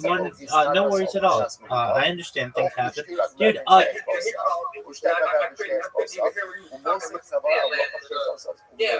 so first of all, oh, you're absolutely right. You're right. You're absolutely right. And you've opened my eyes. I really have to be honest with you. I guess I'm too trusting of people, which is definitely my mistake. I mean, I'm not trusting them with my money. That's another level of trust. But just the people who I'm looking at their profiles, and last month they were promoting different projects, and now they haven't promoted them, and they're not even on their timeline anymore. And it's yes, very suspicious, and that makes me worry about the ones that I really do like. I like the people, and they're really nice. And you know, It's like you watching TV. You gotta separate your favorite actor from who they are in real life. Like who they are in real life is not who you like. Right. Will Smith or like fucking, he been hitting hard shit. Like I love Will Smith's movies, but do I like him or would I like him as a person? You know, so you have to separate online and offline. You can like them online as a personality or as a this was one of the hardest somebody they give yourself, right. So fuck that. You know, it's just a communication factor. It's not necessarily best friends, really. You just enjoy the conversation and enjoy hearing what the fuck's going on. That's just a lot. I don't see you as a bad person for that. But this was one of the hardest I've always listened to. Watch what's going on. So the Gemara says, Zil Avoda Kasha. Actually, that's what Gemara is. This was the energy from you. hardest Avoda. Right. No, I appreciate that they give me a stage more than what anybody does, because I just need people to be able to hear what I do. And that's what's important. Can you hear me? I can't hear you anymore. I see your ear. Then what does he have to do? He has to shave off anything You're that's muted. extending with his finger with his thumb. You're muted. That doesn't sound so hard, but it is. Why? Because I must say what he has to be careful with his There you thumb. go. Certain minchas, which will have sound. Oh, you're good. You're good. When he shaves No. he's shaving off the excess, and not All right, well, you take care of you, Evan. This was a very helpful conversation. So that also applies to the next more. There's Okay, excellent. Yeah. I want you to be more aware of like what's going on. So like I'm noticing myself, I'm not putting any blame on anybody, but like you said, names changing, people around posting faces. I haven't seen a big stuff face or a shift face or I'm up all night. All night. They usually post around, later, 8 o'clock, 10 o'clock. These sound difficult as well. You're right. They've been counting money in there for 2 months. That's not fair. We didn't mean to say big investors the hardest. Rather, what did we mean to say? They put it all up on Fire Pig and they all It's round the money. most complicated. Because It's all the only the person hardest who's really I've been just showing up done is Kubo. in the basement. And I don't know if it's because he says he's new. It turns He out says he's new that to the we big learned a stuff. very important piece of Like, information. he doesn't Number really one, know what's going on, and he knows us some ultimately, again, some halacha stuff about was pump that fun and the animal, the bird itself is killed by I know the exactly what How was it done? Thumbnail to the back of the neck.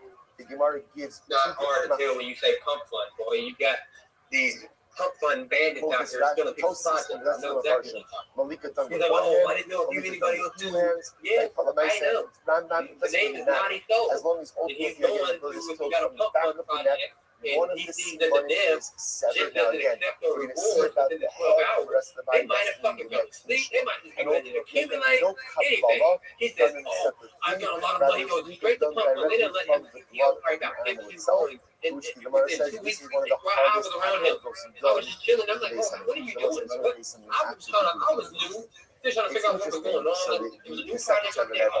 The Lord behind it. The Lord behind it. Incredibly beautiful. He says, "What is Going on?" This was And one then, of the oh, I hardest just got the, I just got the, I just got the contract. Joe said, I want to reach I'm like, something absolutely okay, so Pump Gun is in on this He shit, says, you know? listen to this. Like, filling He people's says, projects and giving you the fucking creator role? Listen to this, Lashon. That's wild. Okay, I'm going to ask you the name of projects, and you tell me what you think of them. And to anybody who's watching this in the future, Amaran and I are just we're kind of just third parties to this. We don't have dogs in this fight. All right, what about Wise Ecosystem? Wise Ecosystem supposedly just got hacked today. Oh no, you know everything, man. And I don't have any control. Yep. It wasn't Wise Ecosystem my just supposedly got hacked like today. stuff And happens, I see things, I I've observe been things, deep with the people. You are indeed. and thoughts like I'm hearing everything that's going on. I don't have to talk about it no more. I see. I know who to move away from. I know what's going on, bro. Okay. So does that mean? I did like ecosystem, they have to go check, whatever. But everybody thinks that affiliation that go check makes them more trustworthy. It's just extra expensive. People have the money to pay for it. Yeah. Look at it like that. Yeah, big business would have the money to pay for that. Somebody who is paying for this. Because why is every time he talks that he wasn't never dead? Just Yeah, like like, yeah, I'm not dead. I'm just, but what investing. I Where's allow the dead? to remain No, in my like, heart, that's my number and one what thing. I allow to Because remain Mr. Cassidy, in my the AOL consciousness, Trust, the project that I I just believed absolutely in, have and he control wrote, and that's what and the says project that is is something calling out people beautiful. who rug. Like, how do you So rug a again, project what happens? called What happens? AOL Trust? What do you do? You do On rugged Malika. projects. Like, The boss said, Make what that does make Malika represent? like you Malika are is you a fucking severer stupid? Like, what of the the head, Like, even if you wanted to body, get out, and the heart. you could have did this totally Malika different. represents the You could have process did by everything which totally we are different. You able needed to your go money. ahead You need to get out. and sever, make it We could have all just been like, all right, y'all, we're gonna call it quits here. Everybody and take the it for things you, be real allowed good. to And then remain left. inside of our heart. Okay. So with the Wise Ecosystem hack, what does that mean? Did it rug? What happened? I feel a loss. You know, supposedly they're saying that different kinds the of wise things that just pop into my ecosystem, head. just they're Sometimes I really can't control so not those things. necessarily the so. What I Okay. absolutely do So control they're is just what saying like do I if the allow to wise occupy ecosystem permanent page real messages estate you and permanent and place says, in hey, my heart.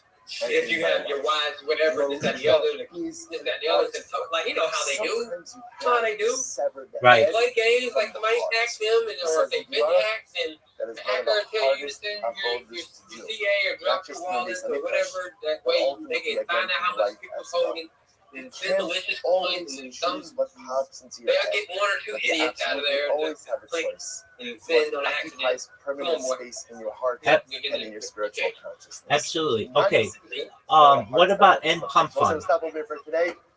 End Pump Fund? What do you Yeah. got? That's More, what not Reaper? finished, not Yeah, finished. End More Pump things Fund's from good. tomorrow. That's Jackson. He's actually with Doc. I'm not gonna say that Doc. Yeah, but they're not total saint people, but crypto is not total saints. You know, at the end of the day, but it's definitely a good project. Oh, I'm sorry, Zebby, I I didn't don't see your have to message own until it now. necessarily, but I do have to work with Reaper because I'm kind of I will go more ahead utility and and more work this better for purpose tomorrow. with My utility apologies. non-fungible tokens that I interest in. You know, tokens are you know, millions of them. And anybody can mess with the floor. Anybody can do this, you know. But once you have minted NFTs and the floor stays there, that's why I'm in the bull bear community. Good morning. That's all with the soul gods Good now. morning. Let Because us they're begin. actually putting real, like, you know, utility behind it. Because every one you hold, they're going to Okay, good morning, Wilson. percentage of the revenue shares and royalties. New week together. Thank you to Rick for giving share It's so I'm over here. the last couple of days. I'm just out here coasting through here, bullshit everywhere I go. There's another project that just came out. Watch out Our for called Chicken. responses for the month. They're trying to say they're RWA, Involving or RWB, or whatever. this month. That what about what was there was one like what was it? Crazy Chickens or something? Hold on, chicken. Let me see if I can find it. I have a partner not to chicken. No, not that one. It was another project. Okay, what are your thoughts on Soul on Chain? Should continue to shower solos Yeah, upon all the clouds. I agree. I agree. I especially like Click in that community. Yeah, definitely Soul on Chain because they got the bull bears. You know, that's what Click. I think that's great, bro. Like they're doing it like the dojo dogs. You know what I'm saying? Yeah, That's what those people don't even know this. The people who created the dojo dogs is these ones running the Soul on Chain. That were done. Oh, okay. Are they still running Dojo Dogs as well, or just they moved away from it? They're just grinding out, you know, making new. Oh, we got another person in here. What's up, Brandon? Oh yeah, Brandon's always in here. Brandon, he's the aside from myself, he's the number one streamer in here. What about the Baby Billionaires? What are your thoughts? What again? Baby Billionaires. Maybe they're definitely some winners. I believe they. Excellent. What about let's see. What other? You name a project and give me your opinion on it. I like the Energy Lab with own thing. Oh yeah. That's the that's the energy drink, right? Yes. How do we know about the bringing? Okay, so yeah, what do you think about the Wabbits? Not the leftover. I love them. I have over 5 or 6 NFTs. Okay, that works. Yeah, that's an interesting project. All right. What about the let's see, who else do we have? The do you know anything about Burgess? Yeah. Okay, so they were something that was launching in January, and they were associated with the Big Steppers, but then they moved away. I don't know why the split was there. Something happened. I don't exactly know. Nisa Hamayim, of course, is done on Sukkot, a very unique specific type of memorialization, only done once a year. Nisa Hamayim is a memorialization which accompanies many to just have that panda. The bird Ola. Okay.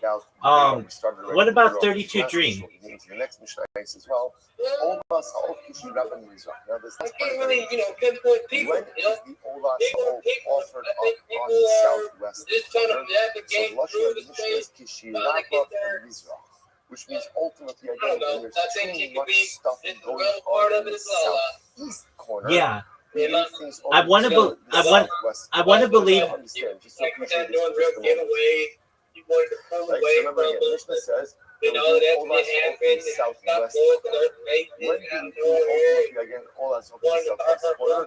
When there's too much going on in the southeast corner. So which is interesting. So in other words, I want to believe she's good-hearted in it, but she's associated with a lot of projects that have some questionable ties. I guess you could say the same thing about me as well, but I'm not involved in any of them, and it's always, do your own research and that kind of stuff.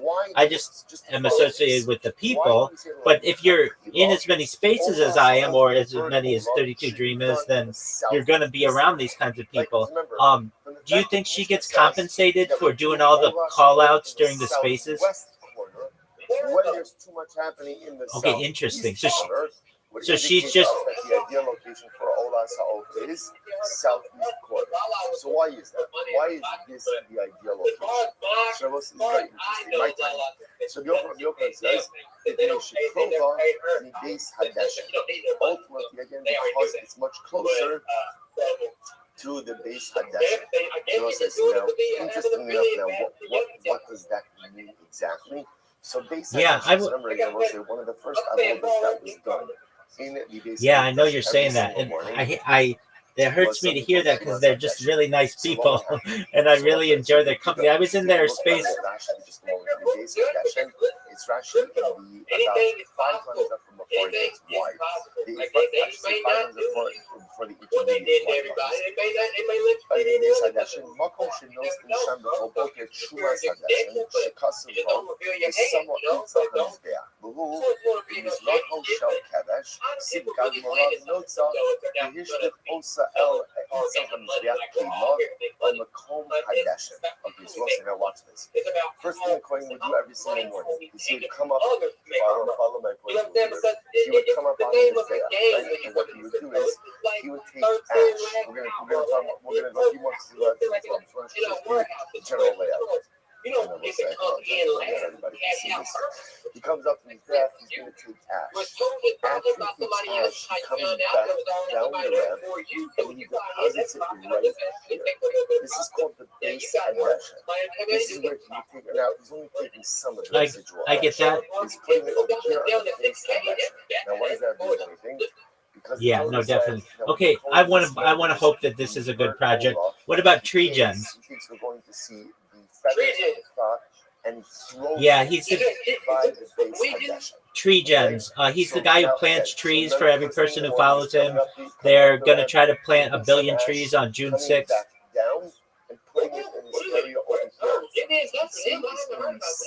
Yeah, most certainly. He's a really nice guy. Here's the thing that I think is a big separator. If you come in here with my stream, where I'm streaming on all my different platforms, and you show your face, and we can talk just like you and I are talking, I have a lot more trust in you.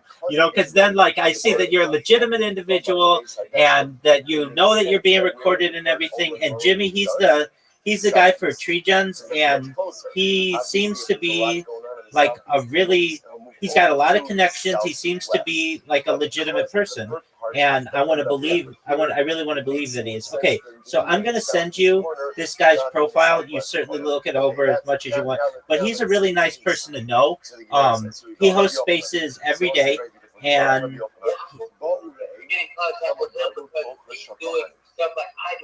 see how strong Kohanim are. Why? As well as obviously the lightest part of the bird. Now again, remember, we're going to see like a bird, the sacrificial parts of the bird are the mora and the noxa. The mora is the crop. The crop, I will say, by the way, is like it's a pouch. Absolutely. A bird is able to store food. What it's able to do is ingest a tremendous amount of. So, give you a little background on his project. He already has the Guinness World Record for the most amount of trees planted by a single individual, I believe, in 24 hours. And that's like, it's verified and everything. And so he's getting people together for June 6th, 2026, to have 1 billion trees planted in the world. And he's got like 12 different governments that are involved in it. He does spaces. He does spaces on camera, which I think is, legitimizes you even more, because you can't just,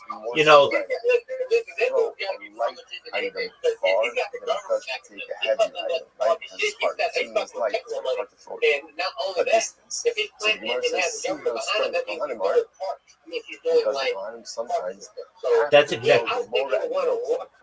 feathers of the bird more than 30 hours. Now, where do you get that from? So watch. Yeah, I think. It's not on I think so too, and he's very beautiful, beautiful Gemara.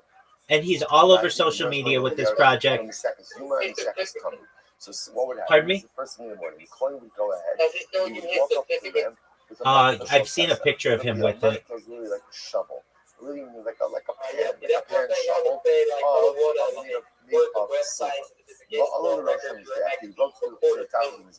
Yeah. Oh.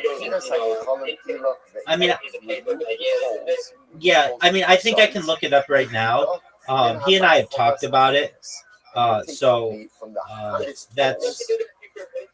From the hottest ashes.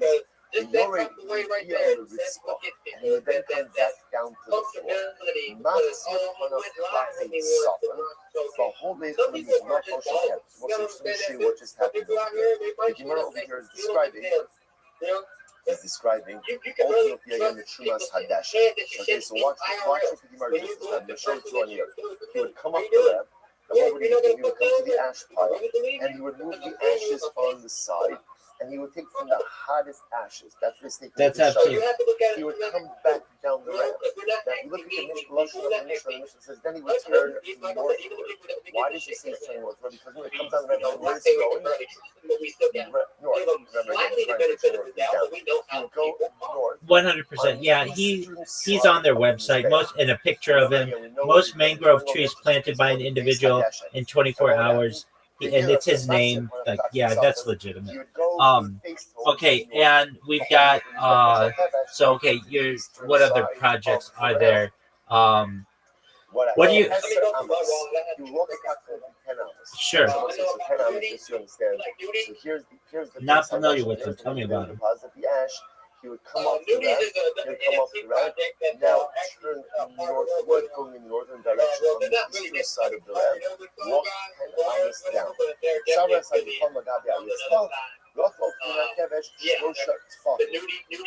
And you would go ahead and you would place the coals, like the ashes, then down on the floor of the base of the Dush, approximately away from the Mizbeach. That's the distance of 3 tefachim away from the Mizbeach.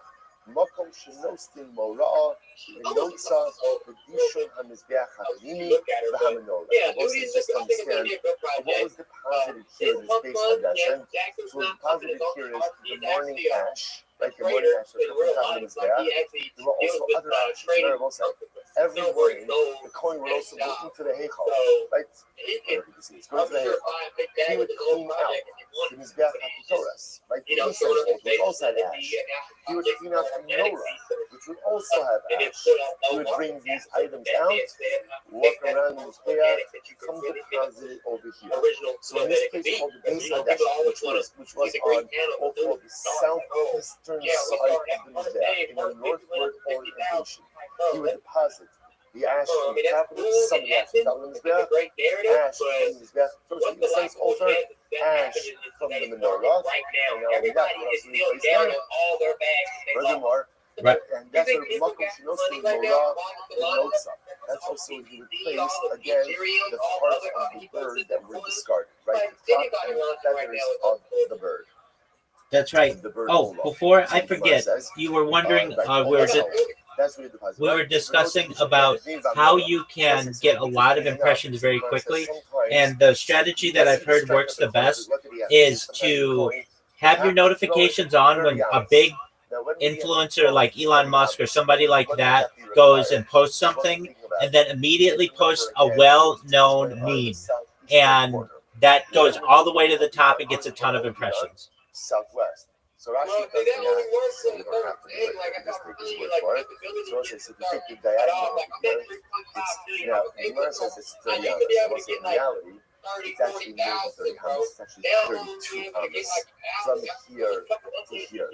So we'll go get that today. But the point that the Gemara is making is that sometimes the Kohen would have to go ahead and throw the crack and the feathers from here all the way to here. So see again how strong the Kohanim must have been to be able to throw it again from the southwestern corner all the way to the base Hadeshin. So says the Gemara, what's that mean? Honey, stay with plus. Honey, stay with plus in the Chagad. So exactly, that's actually more than 30. It's more than 30. So why did the Gemara say it's 30? To which in reality it's actually 31. To which in right. In other words, the Gemara is not counting the actual space that the coin himself occupies. So when you look at the amount of space between the coin itself and the base of that shed, that would have been 30 amas. Incredible. So let's say, so again, the takeaway from here is just understanding this procedurally. We're focusing on the bird offerings. How about bird offering ideally done southeast corner? If there's too much happening happening here, go to the southwest corner. Understand that. Right, I understand that. Which we'll discuss. The crown and the feathers were placed on the base Hadeshin, which is this deposit. That's what I say too. Area over here on the southeast side of the Mizbeach, situated 10 amos forward from the edge of the ramp, 3 amos from the side of the Mizbeach. What was placed here? Trumas Hadeshin from the morning ash from the Mizbeach, ash from the interior Mizbeach, ash from the interior menorah, and the crown and the feathers of the bird Allah. Incredible, incredible. Let's go back there. Kala Olam Mizbeach. Okay, so next. Remember, in general, the Mishnah said like this. Mishnah espoused another rule. The Mishnah said in general, whenever you go up in the Mizbeach, whenever the coin goes on the Mizbeach, so what happens? Kala Olam Mizbeach. I think I have. Supposed to remember again, how does the Mizbeach work? So in general, remember again, Yeah. What are your thoughts on recovery coin? Whenever you go somewhere, like whenever you're turning somewhere, you always I'm right. So remember again, you come up the ramp without meaning. right. He's been doing it for like a year, right? You would turn right. You turn right. Excellent. Depending on what the avoda was, depends on whether. What about lazy POS? Of the base of the English, or you're taking a survey that ledge. But normally what you do is you would come up this ramp, on your angle right, start with the southeastern corner, and make your way around. Okay. The Mishnah then says there are 3 exceptions to this rule. What would the 3 exceptions to this rule? Okay, that's good to know. The exception ultimately again for the Kohen. All right. What about? What are the 3 things that we're referring to?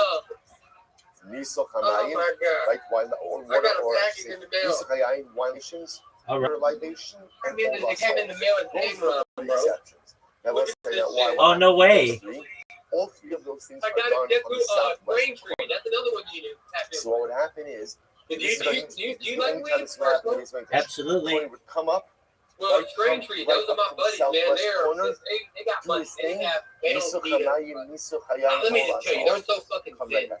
Him and his wife were on the space together. There was no She has like over 40K followers. You know what I'm saying? Like, he is just starting back out, but he is a master. If you go to their website, straintree.com, strain, like as in STRAIN. Yes, sir. Tree. And it's a trillion. It's $1 billion. You can take from other genetic field family trees and create your own genetics. And then they're making it a way that you'll be able to like basically take your genetics to a real dispensary and get your stuff, created.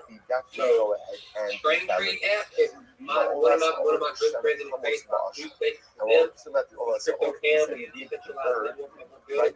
Decentralized network is a network of a whole bunch of projects that basically what we have formed together. which is And fascinating. Strain Tree's in there, Recovery Coin, Lazy Pod. Like I said, Lazy Pod has an actual coffee company and a website that is backing him up right now. That has built up his own Lazy Pod. And he's also talking about he's about to partner up with somebody else too.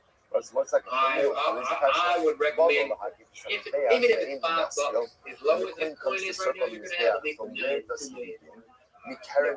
He's not pumping his charts. So again, general, You know what I'm saying? They're not pumping their own charts. Those are the people that I after the tend to southwest corner, throw a little money in and let it ride out. you go. It's ultimately the Absolutely. northeast Okay. Because you can't get looked at. You know what I'm saying? Like, Right, exactly. There's no risk. All right. Do you know Satoshi Coin? From southeast. yes, I heard it. Okay. What are your thoughts? Do you have any idea? Now listen to this. Satoshi is a good person. Yeah, I don't like let me give you Yeah, it's the orange one. Yeah. Yeah. I don't like the image. And if I'm not mistaken, the picture that he has of that guy, that's not, nobody has a real picture of Satoshi. That's some other guy who lived in California who has that name, Satoshi Nakamoto, but wasn't the real Satoshi. Is that correct? Yeah, you know, Satoshi, Japanese and Chinese, he looks, nobody approached. Exactly. So that image that they're using is just some Californian guy who just was really Japanese, but and had that name.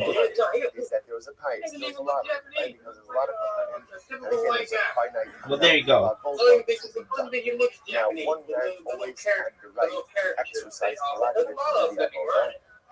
All right. What? I don't think they look Japanese to me. Okay. What about NFT bingo? I'm doing this, and that's. Ooh, I heard about this. I think that might be a good idea. So But now, only thing is, I think this scheme artist people picking up. are So let's say Tony goes in, and he says, "I'm going to offer up this." Oh, So I think the way that yeah, I think I won't be. is that what happens? Coin doesn't Okay. come up. But I'm gonna see what I'm saying. Look, bro, but this package that we got right here in the mail, bro, came from Strain Trees. And then makes his Like, way they counterclockwise. And when it gets to the southwest corner, that's where he does the wine libation. Southwest corner wine This is crazy, libation. bro. Yeah. They literally took When you read this Mishnah, Open that bad boy up. he's carrying the wine I with wonder him what it is. It's as he supposed to be like goes some around birds, in like his bag. Now, that obviously I contradicts didn't what we pay just for said anything. He before. was like, thanks Because for before we just said, where's wine libation done? like this shit like this, bro. Where's Doing wine stuff libation done? for free, bro. Southwest corner. I'm going, yo, Wine libation this is is being Strain checked Trees through. Where does he bro. go? He comes up from his back. And where does he go? Right to the That's tight. Shout out to southwest Strain Tree. corner. Why? That's a Why? dope hat. We don't want the wine. Bro, it's lit. And he You feel me? They smokes actually smell got real as deals, he goes a real around. So website, it contradicts what we like said where you before. can use Here we're this saying, stuff, bro. go up to And the southwest go on corner, there, do your man. thing, go back Go down. check out their Here website. You it's can make he's strands. going around his back, holding the You wine, can have and your then does that to southwest corner. Which the Gemara says. rabbi strand, bro. The nose will lie. You know what I'm saying? Like, Last time, it would be your own genetics. Yeah. You sell like a very smart on the days, go on there, and you're gonna get paid because, like, they have it for you. You're gonna get this rewards morning and than I did everything. last night. All right, so I don't even know if you looked at it so yet. I'm Yochanan said, It's amazing. The website is amazing, bro. That's a really cool idea. so no, what it means is like this. What are you? It is. Coin double with He said that he can do that with circle in anything. his He said, back, broken he was down not genetics. holding He the said one. if he wanted to do Rather, something what for would a farmer, happen? They would give him the cross wine, breed, like vegetables or southwest even corner. meat. Because I It's deal with interesting grass us, and we did different the types hot of he feed. did, Like I want to make my own feed, not with the wine, with him my and the own wine. feed brand. You know, because I use something called Take a look at Rashi. what's the name of it? Rashi says we've got a couple of Playmaker guys. grass because Then they have Hayayin different grass Biado. juice. One that's called Ultimately, again, the wine was not in his hand. Well, the mitzvah of the home. And so what's that? So I understand. So he's coming up into a wine vibration. And the wine vibration has to be done at the southwest corner. So why is he walking around the home's there? What's going on up here? So Rashi says it's a mitzvah. There's genetics, man. Like genetics, you take any genetic, you put it on. That's Like we sit here, you can breed dogs. Like, think about a dog breed. And they went to that track, and you can take one genetic lick animal, you put it in there, and you can see basically like the film, and like what your baby will come out like. Right. What the poker like you, man, I'm telling you, you gotta check out Strain. so I would basically. love if you would help me build that project. So basically, you could just say like, "Hey, I really like sativas, but I like a little indica. you could create that strain and then label it on your own, and then they come to the southwest corner, very, very complex. work If I can get you to talk to him one time, maybe coming up with the way your brain works and the way his brain works, you would probably be very make his way around, but again, would not carry the wine with him as he made his because I have worked rounds out. there. Ultimately, again, he received the wine when he got to the southwest corner. So again, I want to point out there's no contradiction. So Something, that's like what social anxiety, that's why which is I that be Allah not looking always at the so camera. one I be libation was messing up. done in the I'm southwest ADHD all corner, my brain and again, thinks about it's shit, going and to it doesn't come come out before I think to about the it. southwest corner. We're not walking around this I bad. know exactly what I want to say, but I Come don't right back. always know Only exceptions in this right. world. I get you. No, you're an excellent communicator, so don't be so hard on yourself. Okay, what about that? Let's see here. You talk baby. What about Doginal dogs? You think they're the real deal? Yeah. How about the Moonsters? Yeah, I know. gotta be real deal. Incredible. Right. What about And if you are, you're a rich person. Money you're gonna lose, you're gonna run for. What about Moonsters? When he got to the southwest corner. Just understand. I heard of moon boy, not moon Wine libation done on the southwest corner. But as opposed to other things, No, melting moon. Melting moon. They're going with a ride there by again hanging the right and going counterclockwise.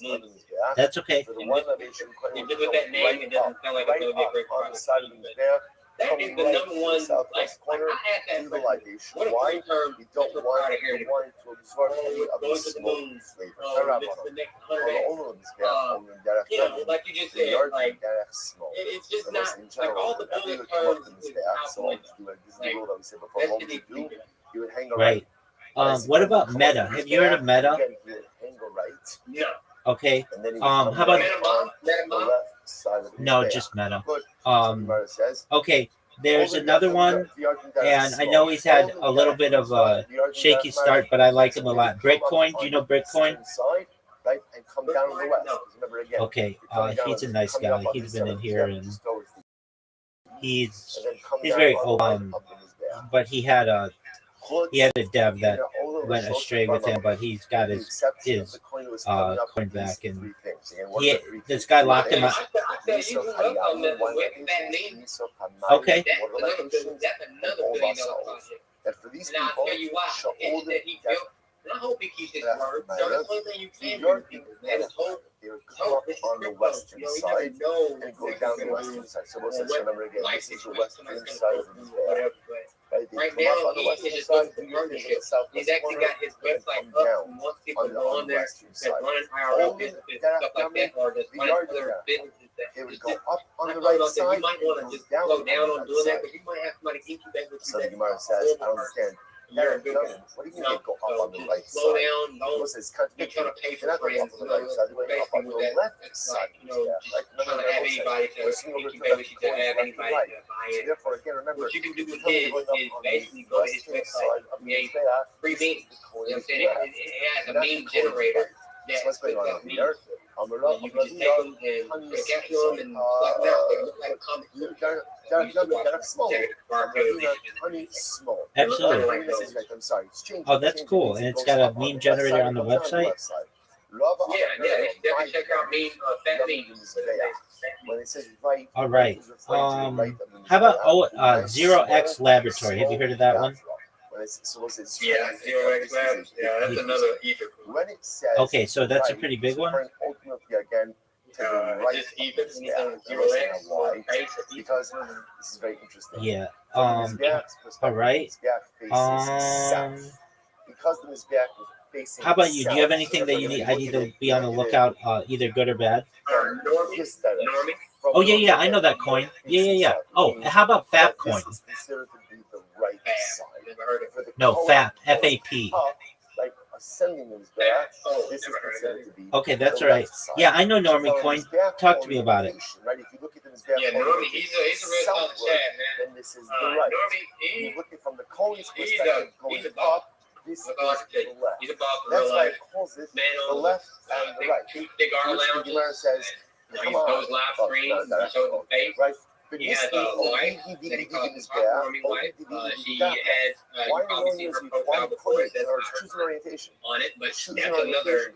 Either look at it from the orientation of the project Mizbeach, or or look currency, at I it from the think, that orientation she of the does on her Kohen. But own. for God's So sake, don't don't do like it a both. working force. Because that's He incredibly can run his confusing. own charts Twist up. Gemara says, He Kasha. does it. You're right. And You're right. he's just, That he is plays games confusing. I'm on not his, sure why and exactly his, the word chose to he has phrase a it. really nice Okay, lounge, but I bro. will say, but again, Like it's bottom big line R for us lounge, to take man. away It's because we're getting some he's good, all, and that's where he was shooting the broadcast or something. over there. So again, in general, Look at that all back. us, He's like, oh, that's a cigar case. No, I got. Thank you for saying something about that. So I gotta around put some water on the cigar, so it can turn it down to a certain three temperature. exceptions. More fresh. Niso So Hamayim, they don't, Niso break up the card out and stuff like that. Yeah, Where we are like in a go humidor. ahead and do this, it's gonna get Yeah, he's a smoke solid block, man, smoke dude. Like sample. he goes So live. what we're Like going if you to go to his page, come normally right up on what we'll call you see either down through there the where western he's gonna side, go live. we're just gonna keep it simple, or the left Make side, sure it's real according to famous, but orientation. The left Yeah, side if you want to think is about how real people Dude, is, Niso definitely Hamayim, them. Niso Hayayin, Ola Sa'of Good on projects, the good projects. southwest corner, come back down and be done. Now, listen, one more piece of information. For Ola Man, Sa'of, really? remember again, the more in the notes, the property I'm really the place following where they back said that off shit. of a lot of They them said other that than shit, the right? ones that Now, remember again, that's why ideally, where Well, would the be one thing Ola that, Sa'of done? or one of the Southeast. things that I think is good, the ones that you've mentioned that I get a good feeling about are the ones you're like, yeah, these are solid people. They're in and day out. The one that it's just too early for me to tell, and I can tell something. I'm just waiting for something to happen. Is the yucky guy? I don't know what's going on there. Okay, we'll say next. their project, when are they supposed to release their project? Quarter one. They're talking late March. Or bird katos. So you want to That means that they're doing the same thing that they how just was did the with how was fucking the katas ha'of done? So the Gemara says, listen to That's when this. he lost his token. 2 months ago. Hayamoli, skip brand Uh, for now. The Porky Pig or whatever, Spider Pig. Okay, so let me understand if this is the strategy. Now, I like Kenny. He's very nice to me. His wife is really nice. He runs really big spaces, but basically what they would do is say, hey, we're doing a launch, let's say March 30th or whatever. Everybody go buy the token, and then they just build up for a few months and then rug it. That's the plan? On its head. Yeah, they rug it from the quickly. back They of its they neck. build it up. Yeah, So they we'll build say it again, up. we're getting to the exact process. That's what I realized. You can't just launch the token and be like, yeah, I launched the token. The bird was Want slaughtered everybody to from get the it back because of they its feel, neck, from the front. everybody feels like they have to control the They floor. know So once the floor gets got up to a certain point where they're comfortable with 100K all the way to bond, they let everybody just buy on top of it for This is 39 first days Rashi or in the something Mishnah, like Rashi in that. the Mishnah Beinu Ma'avdil, There you go. Arosh Min Agov Elasim So if they are talking about launching a project, quarter one, Balak Es Rosho Min what is their So purpose? according to Rashi, What what is this the means sole is as follows. purpose of waiting? Generally, Right what's like now, by Shita, let's say a Shita of an animal, if they're going to be you have to legitimate, check and two if simanim. anybody's going to jump in with some money, they're waiting on income tax. According to Listen Rashi's to time, yourself, Marita, you I only hear have you. to cut one of them. You only have to cut They're one. going to launch in March. Right, so that's what it means when it Quarter says one, Mabdil why? means Because you the do income not tax sever, season, right? sever both simanim, Yes, sir. rather only one of them. Um, Mabdil. All right, well, So therefore, again, I hope- this means is one of the either the I hope type of the- the side I wish the is best severed, for him, but which means the any head of these is projects, Okay, we'll get into this more. no, I'm not. I just- Again, you sprinkle from the blood of the What they've bird been doing, onto who the they've been associated with, Remember like again, you we said, saw you're this checking out the already. profile We saw this now, already. and the As names opposed to changing, animal sacrifice. people ain't where after around, Shechita, nobody's blood really is saying collected anything. in a kli process we call Right. Kabbalah, That's and then the blood is taken from that's the what the kli and like sprinkled rules on they the complain Mizbeach to. by a bird. Like if they're not going to host a The blood space is in their actually Discord, sprinkled it's from not the there. body Everybody's of the been bird blocking. itself. Scam. So that's you actually take I the mean, bird yeah, they can and spread the sprinkle information the blood amongst on everybody the else, bird. but And that's everybody why they put the project out in front, and you go ahead and and they sprinkle the are blood back on the in wall the of the financial Mizbeach. to rugs it. So And what's the Spider bad way? Pig Which was also the sounds base like over here. of what they were doing. Of course, he probably made him some money off the project or whatever too. But Where's taking place? bruh, It sounds like it's taking crazy. place Like on the ground. Spider Right on the Pig, ground. them Because the remember yucky again, where's ducks. the blood being placed? Here on the wall of this. Just hold on. Well, that one, Okay, so again, he's put in a lot of work. I've got to say, if he does rugged, then he's put in the work to do it because he's having really big spaces every single day. But I understand that's how some of these other projects have. Oh yeah. Tell me that's not dedication to rug. Yeah, that's an excellent point. And he gave away, allegedly, I mean, I don't really know, but a lot of money. But that's exactly right. He give away $20 in soul or something like that, and then, but know that he's going to make, well, like we discussed, $5 million down the line. So it's Because when I first got to, they said you get to get the sugar eat, and you get the early idiot. You got to get away from 10, it's going to go to $10 million. You think I'm putting my money on top of $10 million? You know about the early idiots? By the way, it's actually quite interesting. Whatever was in there, like King AB and a couple others, they came in there like, even though what? I just put on Right? It was interesting. It wasn't the sheep. I mean, it is a sheep. It's a sheep. What? But it's fascinating. Again, we're going to talk about hater. something about. No, no, no. Kept running. You know what I'm saying? But I just knew I wasn't going to. That is fishy. You said this is an early CA launch, and you launched it 2 months ago. So what they're doing, they're launching it under a phantom, not a phantom, but like basically what it is. It's like you can do something on like virtual. It's like a virtual. From the band What is it called? Virtue. You do it on virtue, and it'll still come out on pumpkin. It'll still come out on so you hold on to the moonshine, whatever. If you want it to be listed there. So what this is how you can buy into your token and give out the CA early without bots getting it. So this is what I've learned by being around Naughty Soul and them. They told me about this stuff. All that bro, all you gotta do is just create a token, token virtual, and just let everybody get CA to whoever you want to have first, and then launch it. We already done put in 5,000 apiece in there. Now it's at a 50,000 to 100,000, whatever market cap. Whoever else comes in on top of that, runs it up to 250K, and now all of us is coming out on top about at least. I said to you know what I'm saying? So if you go 5,000, 10,000, that's not a bad thing. And like it's starting to appear, it's not to use to me. It's every 2 months. They're rotating forward. They're doing a high turnover. That seems correct. What happened to King AB? What happened to King AB? King AB got No way. He was. I'm actually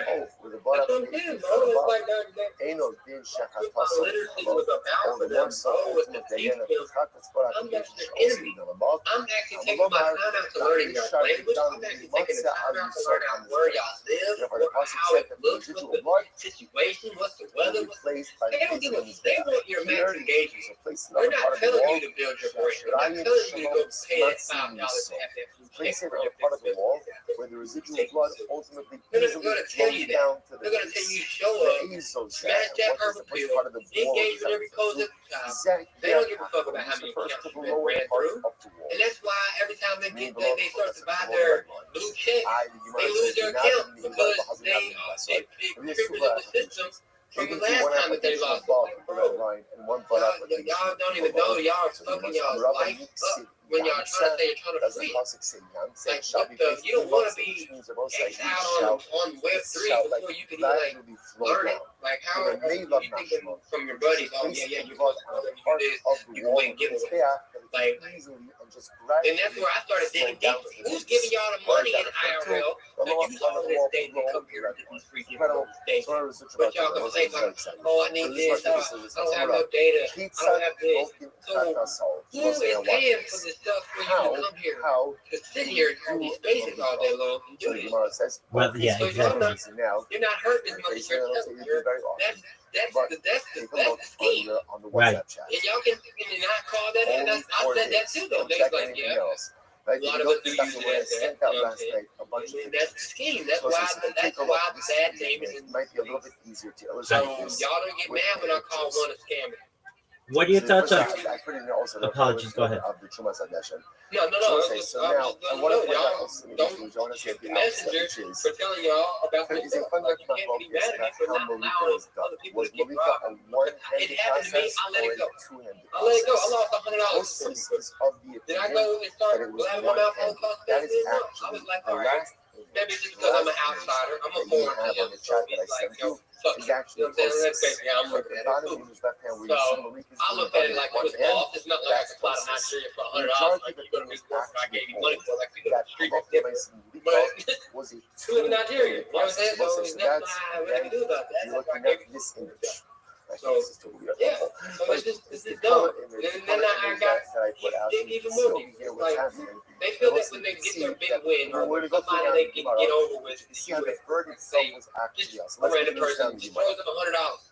So if you are you're a new project and you really think that this is the way to get every new project or every person who comes and thinks that crypto and they're taking his lunch over so we cut this other wings in between your first you need to start back what at you can see over here is X.com that the wings were that's the positioned you between start there. the Like I index thought finger that it was creating your own shit and so starting a what you would do TG. is you would But immobilize what do you do all that for if you have nobody Push to ragla, go push expulsa. Right. And then you would I hold, get that. hold it, again, you would yeah, hold so I had to unlearn, I had to unlearn what I feet of the bird and reteach between your myself. pinky Like, I'm doing it and right ring now. finger. Like, Right, so people you're who I'm building with immobilizing now the would be rings my between preferred index and middle finger, I and invested then all their ultimately again holding have the a lot of feet tokens, you know, but not between a large, ring large finger amount, but and it's a large amount of tokens for a little bit of nothing. okay. Right.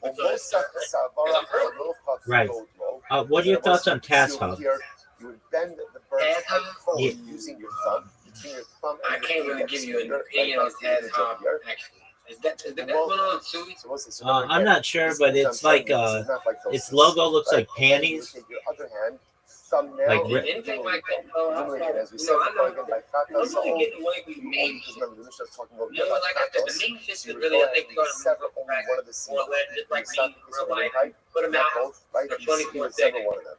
Or You know, you put them out in 24 seconds. Alternatively, You know, I think that y'all with that, like on the last, about really go to billions. Like, Yeah, and it did. that quick. I'm not saying that Right, no the other other one ones is- won't go to There are billions. two different That's ways not- potentially that you you can go saying ahead that. and hold the Because bird.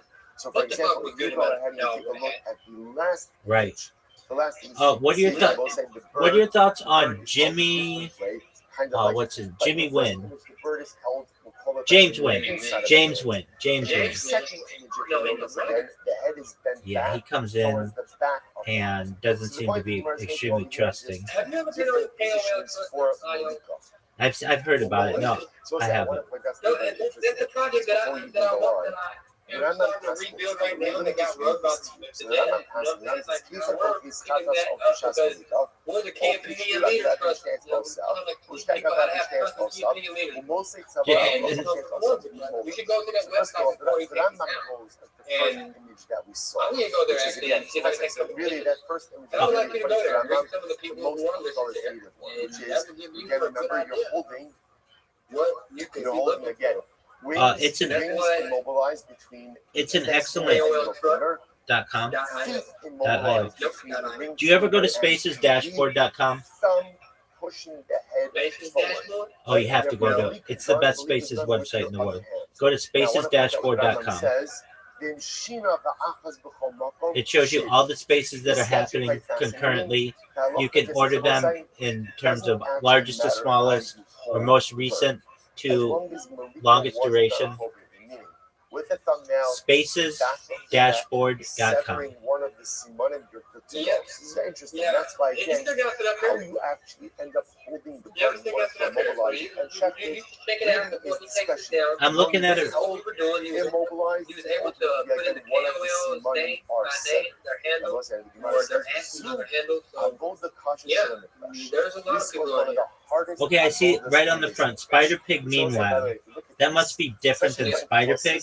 If this is done with one Yeah. hand, Oh, it is? Somebody put me on. Yeah, somebody put me on there. The truth is, even Oh, if I it's see. I got one vote. it's a tremendous I got amount one of vote. dexterity. That's just a lot. Wow. I think it was the Therefore, dead. the Gemara I think says it was the this dead. is one of the hardest I called him out. I called him all kind of bitch. So the Gemara says, Oh, I should say it says, Spider Pig got a huge scam. Actually, that's what the Gemara is. This was the Wow. So, like, this is what I'm supposed to be for. which the Gemara says, Tell really? people to But come the here and Kmitza, figure the out Chafina. how to. One second, hold up. There's Kmitza. Okay, What's so- Kmitza? As you Kmitza is can right see by up there, there's the front. 441 Fingers, KOLs. right? Then he has to go and scoop out. Then what does he have Right. to do? He has to shave All right. off anything extra that's extending with his finger. This is a great website and a great That idea. doesn't sound so hard, but it is. Yeah, Why? he's totally Because what he has to be careful with, especially Why did he do that? which had solid He matter. said he couldn't When he afford shaves this. it We're off, he has looking to at make right sure now. that he's only shaving off the Blame. excess and not removing. Oh, that's the what- figure that is large That's what you were saying in his costs fingers. There $600. can't be any space within his fingers. This piece of shit. That This also is not requires IO. that you This understand did not the cost him extent. $600. Furthermore, Right. it's It cost him chafina. They both say, what's chafina? Right. Chafina is on Yom Kippur. And- Remember, Bro, there you was think a you are? I'm a tremendous amount of soldier. balancing that the Kohen had to do when he had to I take could the really be larger shovel of mimic this Kiddush, website, but empty I into a haven't smaller been having shovel of time. Kiddush, Like I said, if you go through it, and you you see a lot can't of stuff on spill there. anything. And it's just like, why would I be on here balance camera? and I don't have a dexterity fucking of token going and that as so well. mellow. The You must so mellow understand why is still lit. Malik is the And hardest. it's still, Mitza, I have like 32 Chafina, bucks in these it. sound In the difficult actual as damn well. wall. And the Imam, the Gemara I'm says, not a you're right. rugger And the in Imam, real life. Zu'abod the kasha. Right. Actual so Yeah, mellow all this token is kasha still is on. true. The Gemara says, you're right. We didn't mean to I say just don't have the nobody that hardest. Rather, what did we mean to to buy say? into What it. did we And mean I to don't say? have nobody It's that I of want, the you most know, complicated, to right? It's really of build the it. hardest Right now, of I this think done. it was just more It's not of down to me the hardest. getting out of a bad relationship. It turns out That that robbed we me for learned 29 grand. information. Ooh. Number one, 6,800 in and watched it go to 29,000 and watched it. And I got to pull out my $3,000 left. that the animal, the bird is And, actually killed by Malika. After that, I was done just got coming really out to numb. the back of And the neck. The Gemara gives two And I was different like, focus fuck, bro, like I tosis, really and had that's an the opportunity to take my Malika money done out with or one at least hand, pull my Malika done with two 1,600 hands. out and start Nice chiseling out my it doesn't really little matter. bit, my look. As long as ultimately Yeah, again, the bird slam is it. killed from the back of the Yeah, neck. bro. One of the symbols is severed. Now again, we're gonna see about the head and Created the rest so of the mellow, body. you know, because I just wanted to And ultimately, again, reground myself and tell myself that this shit isn't real. rather it's Yeah, done you know, directly blood. from the blood of the I animal just had to itself. tell myself that Which this is the Gemara crypto. says This this is is no one of the planning hardest thing. abortos That's done. so mellow. Based on Very it. cool. I just want to tell you something That's absolutely why- beautiful and amazing. That's it. It's still It's there. interesting. You So go look it up. the second chapter, They have a marshmallow head. Yes, they have a low market cap. Love to have somebody help me incredibly beautiful. push my He vision says, because what it's so is mellow. I was trying to develop a website or an app where it was going to be called Hello Mellow, where people like newbies, like right here, they're going to be able to go in there and hey, Hello Mellow. Why is it, you know, the market going down? What is, you know, and they also have fun facts in there, like, you know, the first transaction of Bitcoin was one of the hardest and it things was in worth life 10,000 to Bitcoin. control. You know what I'm saying? When it was worth like a few cents. Sometimes a You know what I'm saying? person's thoughts are like a There's a turbulent lot of sea. cool fun facts and stuff I was going to implement into something like that. And sometimes the hardest thing in life But yeah, is I think it's can't very, very control hilarious what that I'm I on. think. Like That's thoughts it. pop into my Well, you just have one bad mind, rating. and I It's don't not have any like a control. lot. It wasn't I'm interested. my But it because says- like stuff happens, but I it's see scam things, I rating, observe it's things, like, I experience How can I things, have one scam rating? and thoughts Yeah, like flood somebody my just mind, not- and I can't control what I think. Look at that, Um, I have one buyer. I see James Wynn on here. Actually, he's quite positive. Oh, he is good. You Yeah. may not have Um, control All right. over what you actually think. Will you please, if you have a chance, check out spacesdashboard.com? About what you allow Yeah. to remain in your heart and what you constantly continue. So this to think website's about amazing. going It shows you forward. all the spaces So that are it's- going on. you might not It has have a usable control search over feature. instantaneous stuff. It Stuff shows that you the comes largest into to my the head, smallest. just like You random. can rank But the what spaces I by allow different to languages. remain in my Uh, heart You don't and have to what connect I your allow X to account, but you remain can. in my And then you get all the consciousness, features. that I It's been around for like absolutely have 4 years. control It's over. it's It uh says that it's something the best beautiful. spaces resource I've ever seen. So what happens? We'll say, what happens by the Chata Sa'o? Oh, so you can What do basically you do? tap into any market if you want. We'll say, Exactly. What does Malika represent? Malika is a severing. So once you click on it, you basically put your X account through here, but I would do it online. Malika represents the process wouldn't- by which I don't we know, are like, able to go Have ahead people ever been and hacked using set this and make a stuff? distinction. Yeah, so between thoughts I don't and put happens even and the I things we allow who to remain I've done it with an inside old of our account. hearts. So what you can do is just Sometimes use you a can't throwaway decide, account, right? You don't put it in there, and you get all the What just features. feels But you had I wouldn't to trust it, I especially feel the I don't loss trust of anybody with desire, my credentials. jealousy. Essentially, Hey, um, But what you can do is you can see if you. So they used to have it so you got to see everything. Now I think you see the top 20 or something like that. But its search feature is way better than the X search feature. X search feature a lot of times says there are no spaces current or whatever they say, or there was an error, whatever, when you're doing a search. If you're at least using an iOS device, with that shows you everything, and then you can get in there and see how many spaces the host has hosted, and also how big the space is, not just by how many people are in it, but how many combined network the speakers have, if that makes sense. It just it gives you a lot more. It gives you a lot more. It gives you a lot more metrics than X does. All right, have a great day. Yeah, I can see that. I'm seeing all type of some of them are just popping up now, like hour old, 26 minutes, 69 people in there. Bitcoin 105 soon. Oh, I'm sorry, people just need to just lay back. The government, they don't even understand what is going on. I will go ahead and why is it down? Why is it down? Do y'all realize that we just changed presidents? Do y'all realize that we're kicking a lot of people out the country? Do y'all realize that places have been burning down? Do y'all realize that people are getting snowed in and life is fucked up everywhere going on? So people are probably pulling their money out because they're needing it. Yeah. And let's be real. I know it's a lot to leave it at the same time, but people aren't really fathoming how many war events we have had since he had became the president. Right before he became the president, the mountains got washed out with the lithium up there in North Carolina. Then right after that, then the Palisades burned all the way down. Right during, I think it was right before that or something, the world lungs and the Amazon forest was burned down. Good morning. Then China and then that whole fight with Russia and Ukraine and sorry about that. dude, Okay, people act like this shit does not affect stock market. Stock market and crypto are tied in, but everybody likes the stock market. Let us begin by thanking all of our sponsors. Somebody's putting their money in crypto. Sponsors for the month of Taking it Eshvan. So you're going to try to revive KOLTrust.io? Yeah. Okay. What stops somebody from just getting a small community together and saying, hey, promote, make sure I have a good rating on there, and then we're going to rug a coin it? I mean, is it tough to... Well, there was a score limit that was so many times, and then we were going to have people that was going to go through there and scam, look through, make sure there was no fake or bullshit, and that way that they could, we could remove it. Was there ever a thought of having a comment section so people can find out what happened? So remember again, the Mishnah said. Yeah, that's the only way that you can load stuff up on there. No, what I mean is you can vote on the person, but then having a little text box to say hey, yes, Spider Pig came into every space for 2 months, told everybody that he was going to make everybody millionaires, and then rugged us. Above the Chut HaSikra, 3 things that were done above the red line, 3 things that were done below the red line. Like yell. Like yell. I mean, you could have, they can upload them all they want, but at the end of the day, you have to have proof.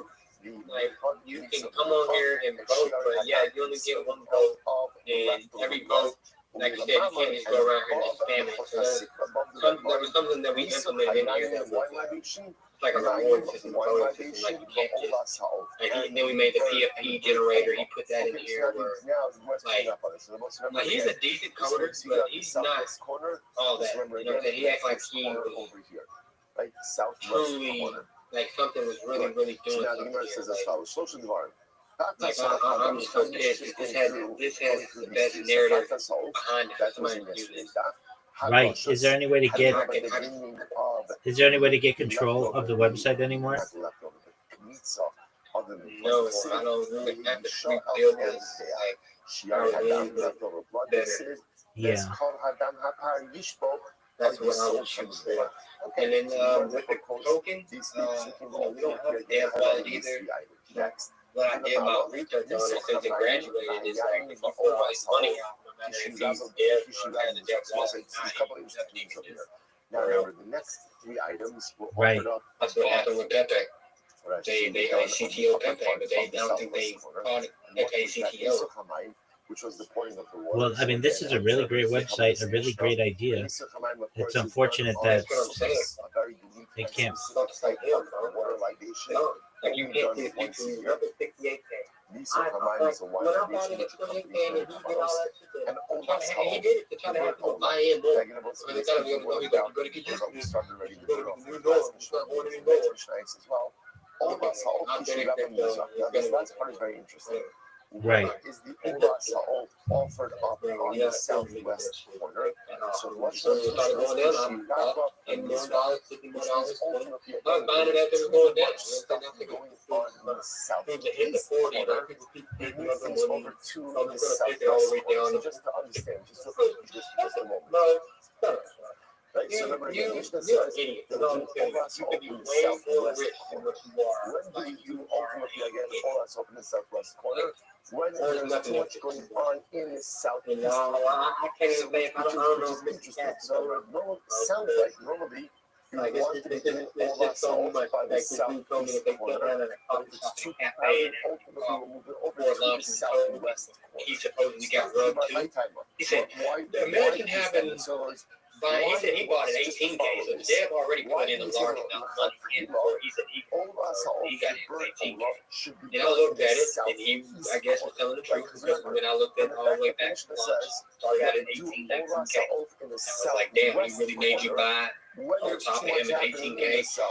What an asshole. What an asshole. He really do like, now, at that point when it was on pump point, they give you a $5,000 start. You probably get like $3 grand, $4 grand in there. So then from there, people put their money on top, build it out, and you know, put more money on top, and then spread it back up, put his little money in. Bro, I know all this shit. I've been through a lot of shit, you know. I compete. So She's things from like a mile away. one of the first Hey, albums I'm that feel like, nigga, did you have to be with, every single you know, morning. with the KOL that you were supposed to call it out, like, you were trying to make it seem like you were going to put them on a platform and call them out, this, that, and the other. Then one day they both kind of was like, yeah, our life right today, that's the other. So what, you went in on with some other KOLs in other space, or what project? מקום שנוסעים שם בחובות שימה סדשן, So lame. So what God's going to do with these people? They think that this is all going to fly by. כסיל גל מורה ונוצר, They're ויש עושה אל איצה המזגן He took $300. He took on me. He took a 10X from me. I'm thinking like $35. I'm just a firm believer. I know when I'm He would come up on his bear, right? And what he would do is he would take ash. We're gonna go be more. Wow. Just Well, general layout. I've got to tell you, I learned a lot today, and I appreciate this conversation. It's been extremely eye-opening to hear what your experience has been with many of these KOLs and many of these projects, and loved it. Loved this discussion. This is what Yes, sir. Like I said, you don't have to take everything, you know, just my word for bond or anything, but I'm just saying what I've been experiencing. What I'm experiencing back home, everybody else, they fuck away from technical. They fuck away from technical. That's right. Exactly what I'm trying to do. Stay the hell away from technical. Well, if you get any inside information on who to avoid or whatever, always feel free to come in here and tell me, or send me a message on Twitter or whatever, and I'll do the same for you. Excellent, my friend. Definitely. I hope we get you in there with us someday. Really talk. Damn, bro. I'm really gonna go get some damn. So because of Aaron, that, because anyway, the bird parts have to be thrown by the base addition. It makes sense that where would the bird only be done? Southeast. Much closer. Obviously, there's a lot going on in the southeast to move over to the southwest. But because the bird parts have to end up over here, it makes more sense for them to be in the southeast corner, not in the southwest corner. Okay, that's now let's see it inside. So the Gemara says, On iOS? So it's a very beautiful Gemara.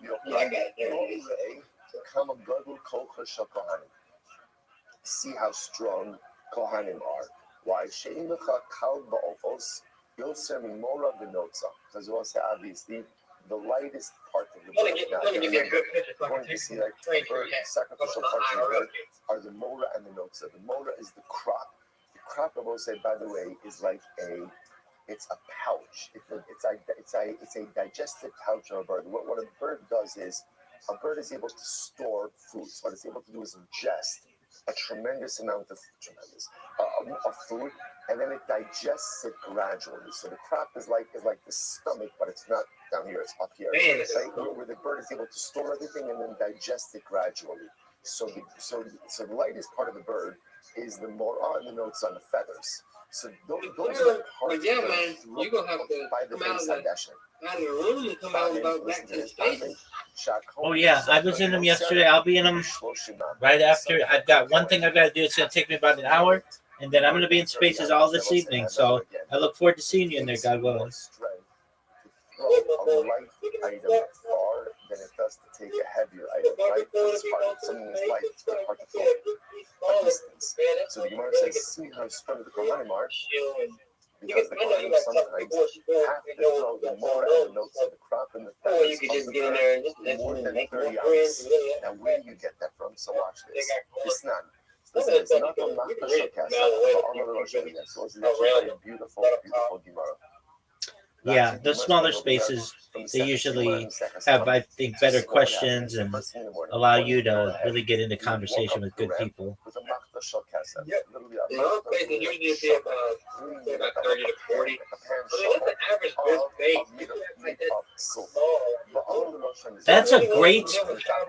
That's a great space that's not being botted. Those are real people, not a bunch of random anonymous listeners, 1,200 at the bottom. Yeah, that's coals from the hottest ashes. One time they had one and then I'm still trying to figure out how they do it. Oh, you don't know?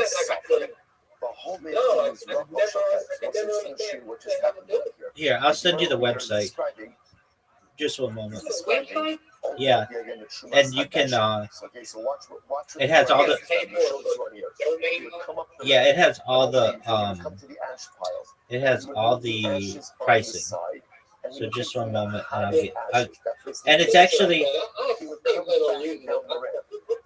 I'm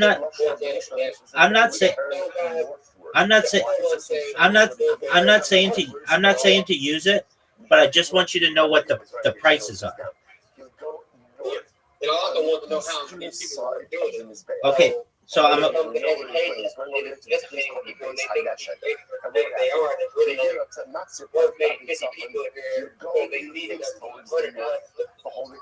Exactly.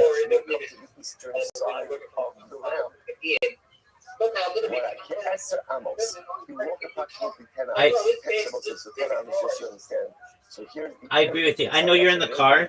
I don't know if you can see the website that I just sent you.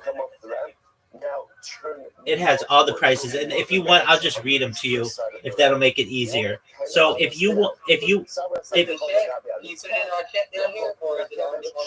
I put it on X. I will. I'll read it to you though. Okay, so for followers, you can either get high quality followers or premium followers. What's the difference? I think premium have the check. So just for regular followers, for 10 followers, it's 40 cents. Going up to 10,000 followers is $154. In terms of, but what you wanted was listeners to space. Okay, so these get really, really expensive. All right, so for 100 listeners for 4 minutes, it's $2.70. So let's take it up to like 60 minutes just to give us an idea of. So for 100 listeners for 60 minutes, the price is $29.90. Now, I do know some guys in Nigeria who can get this cheaper, but usually that's probably the going rate. You'll also see what these guys do is they won't have people in the spaces for the entire time. They'll get like 1,000 people in there for like the first 15 minutes, and then after that, everybody tails off. But they've already gotten 300 people in the space, so they're able to just keep that momentum going. So what you do is you put the link to your space in there, and then you just say how many people you want, and you can get up to 2,500, and then so for an hour, yeah, from this website.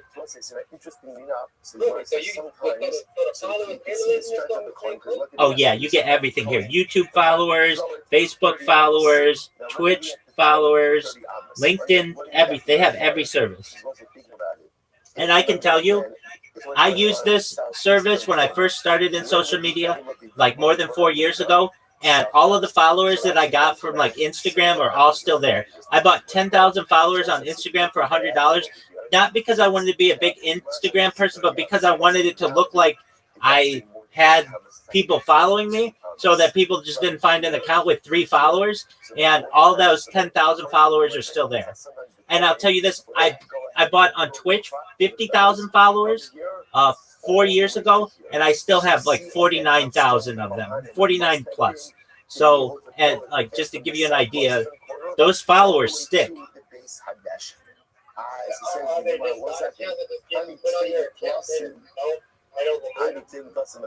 Correct. Now, they do have some really nice services that you can get, like automatic retweets, which basically puts the reply guy out of business. So what are these automatic retweets, automatic bookmarks, automatic likes? If you buy this service, you can either do one of two things. You can have likes just one time, or you buy the service, which is just a one-time fee. So it's not like a monthly subscription or anything.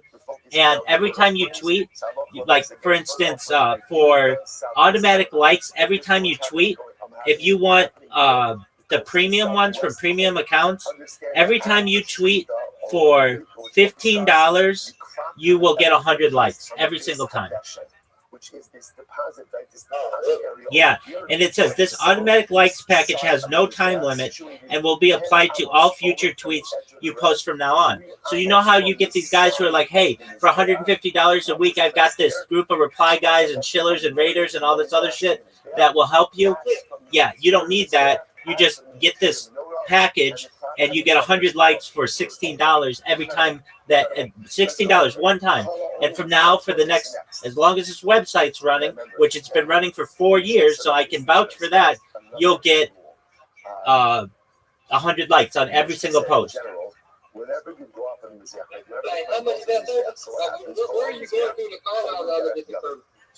Sure. So if you go on the website that I sent you, it's called famet.net.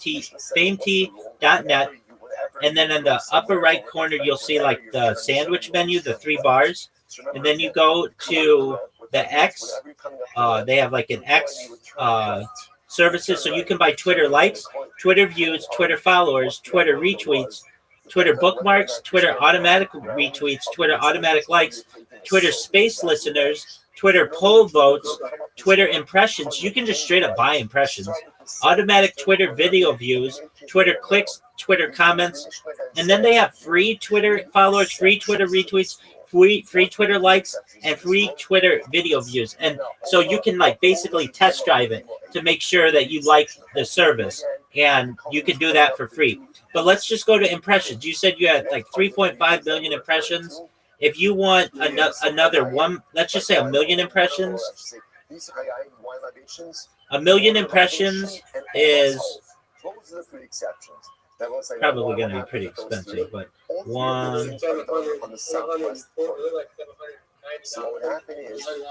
750, yeah. Which, oh no, absolutely not. But you know what you could do? Yeah, exactly. But what you could do is have, if you wanted, that's what I was going to say, because that reply stuff will get you the momentum that you need to get all of the different impressions, if that makes sense. Yeah, because I already do a lot of sharing. I would definitely like to reply or just grab my phone. Exactly. But this gives you the going rate of how much this stuff costs. So that when you get some guy who's like, hey, I've got a shield team that is going to repost all your stuff. Half of the issue with that is it's like herding cats, getting them to repost the right thing and in a timely fashion. And they're not on the same time zone as you are. So it just lays dead for, 12 hours or whatever. You don't want to be managing that. So you just have the automatic Twitter likes, automatic retweets, automatic bookmarks, and then every time you tweet, for $16, you get 100 likes every single time. It's the best money that you could spend in crypto. With the being retweet, though, it's going to give me, I put one link in there, or does it get my username? It gets your username. It gets your username, and then every time that you need, every time you post, it will just retweet anything that comes from that username. So you don't have to come in here and put the link in. That would be ridiculously difficult. No, every time you tweet, it just automatically retweets for you. Okay. And make your way around. That was like the system. This new system. Well, so I know a couple people who do this, and it has not flagged the system. They get a lot of engagement. I know 2 projects that do it. If you really want to know their name, I could tell you. But basically, they're pretty medium projects, but they utilize this, and they got rid of all their reply guys. So, I know one guy was spending $300 a week on these people, and I was like, "Why are you spending $300 a week when you're only getting 15 different reposts?" When you could just use this system, and every time you tweet, you automatically get 100 likes and 100 retweets. He's like, "Oh, you saved me so much money," and he just went with this, and his account's been fine. I know another account that was with one of the projects that we talked about earlier that was trying to promote people, and they bought 10,000 followers, and their account's still in good shape. They got exactly what they wanted. And, you can always test it beforehand. They have free links that you can put in there. And, this is what I would do if I were you. If I really didn't trust it, and I had a little bit of money, I would just start a new X account just with nothing, and then put $5 into each one of these services and see if it gets flagged. When you read this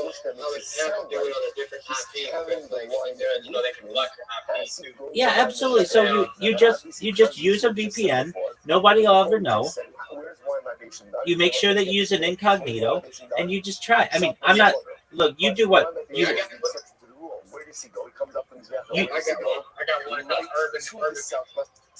Okay, I use Proton VPN. It's the largest VPN in the world, based out of Switzerland, and it's free. They're the same people who do. Yeah, they're the same people who do Proton Mail. You know what Proton Mail is, right? Yeah, so they do. They have the best VPN ever, and it's free for life.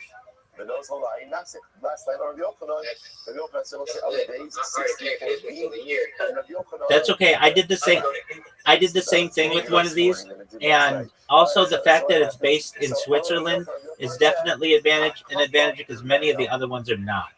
And I think 90% of all the VPNs are generally focused in one country, and so this gives you a little bit more diversity. And it's not like it just has one country to pick from. No, it has at least 20 different countries to pick from and all kinds of different VPNs. Now, if you want really specific, hey, I need to have an IP that's showing in Nigeria, okay, well then you might have to pay for that service. But if you just want a random VPN, Proton VPN's the best. Yeah, I got Rocket State, Country City. So why is he walking around the others there? Yeah, of course, though, it's a premium service as well. Exactly. But, it's one of those things that you don't know until you try. I can tell you I've used this website before, and it never did me wrong, and it hasn't done the people who I've seen interact with it on X wrong. I can tell you, I one time bought 10,000 followers on X, and if you're like, well, okay, where are your 10,000 followers? It was on another account, and I lost that account not because of those followers. Those followers were on there for 2 years. I lost that account because I spammed people, and I understand that. I get why I lost it, and I didn't even spam it with that account. I just created a bunch of other accounts that said to follow my one with 10,000 followers, and that's how I got nailed. But it wasn't because of this website. I wouldn't lead you in the wrong direction. But this gives you the best idea of just the pricing on this stuff. So when people get a ton of people in their space, you know that they are paying a premium for that, and there's got to be a reason why. People just don't start a space and get 1,000 people in it if they don't have some reasoning that they want to have that many listeners. So that's which the Mishnah said, which is that It's also a pretty cool thing. So you can, so the 100, you can either do it like gradually or you can do it instantly. Yeah, this website only does gradually. They don't want the sensors to know. So like the automatic likes will go, it tells you as well. You can either choose premium or high quality, and it says, it does give like comments of what people think of the service, and it says yeah, that's a good question. So I believe high quality means that they have at least 1,000 followers. Don't quote me on that though. Premium, I believe, means blue check. Okay, that's what I want my engagement anyway. Exactly. And so for like that 100 likes every time you tweet, it's $15.90, and then there's something. Oh wait, hold on. Oh, here it is. Risk of decrease. Users control their accounts, and there may be decreases. Thus, approximately extra service by 25% of your order is provided in addition to each order. So they already give you extra, and I can tell you that's true too. Like you'll get more than what you pay for because there is a risk of decrease. Here's another cool thing. They accept crypto. They accept Stripe credit cards and crypto. You don't need your account password. That was a big thing for me too. I don't want to put my username and password in some random website. You don't have to do that. You just have to give them your handle or your username. Are Twitter auto likes delivered instantly or gradually? This is the answer to your question. You can usually choose. Likes can arrive within seconds or be spaced out to mimic natural audience behavior, ideal for avoiding spam detection. So you can choose. And yeah, absolutely.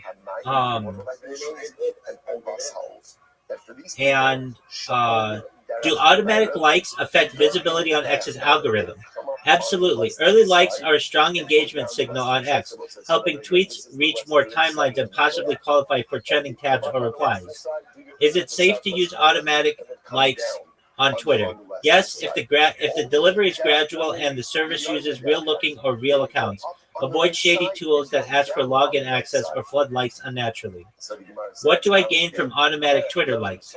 They build credibility, improve post visibility, and save time, especially useful for brand accounts, influencer, or anyone posting content regularly on X. And this is what your big companies are doing.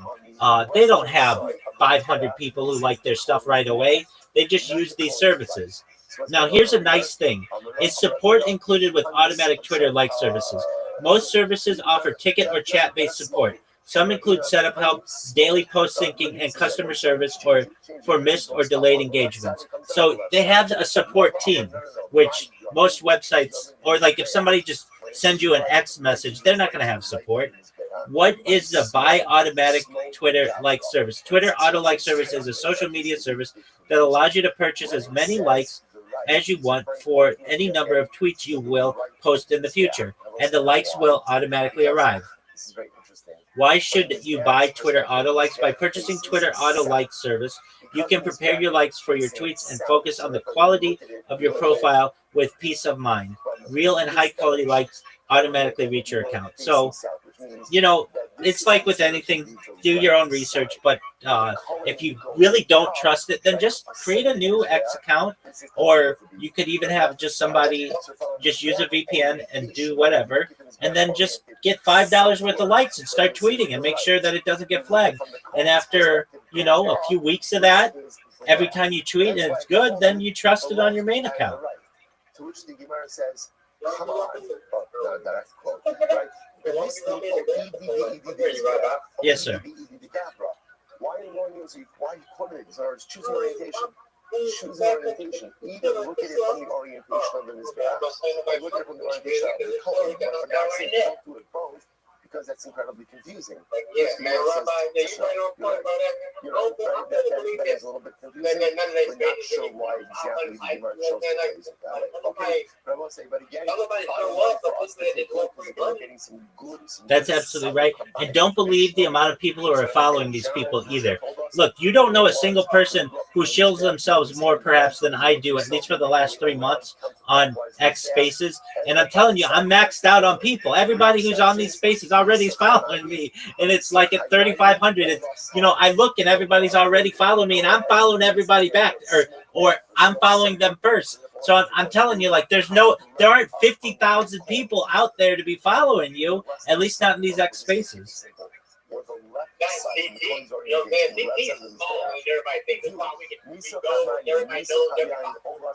Twitter's big. Now, we're come back down and be done. How about that? I want this information.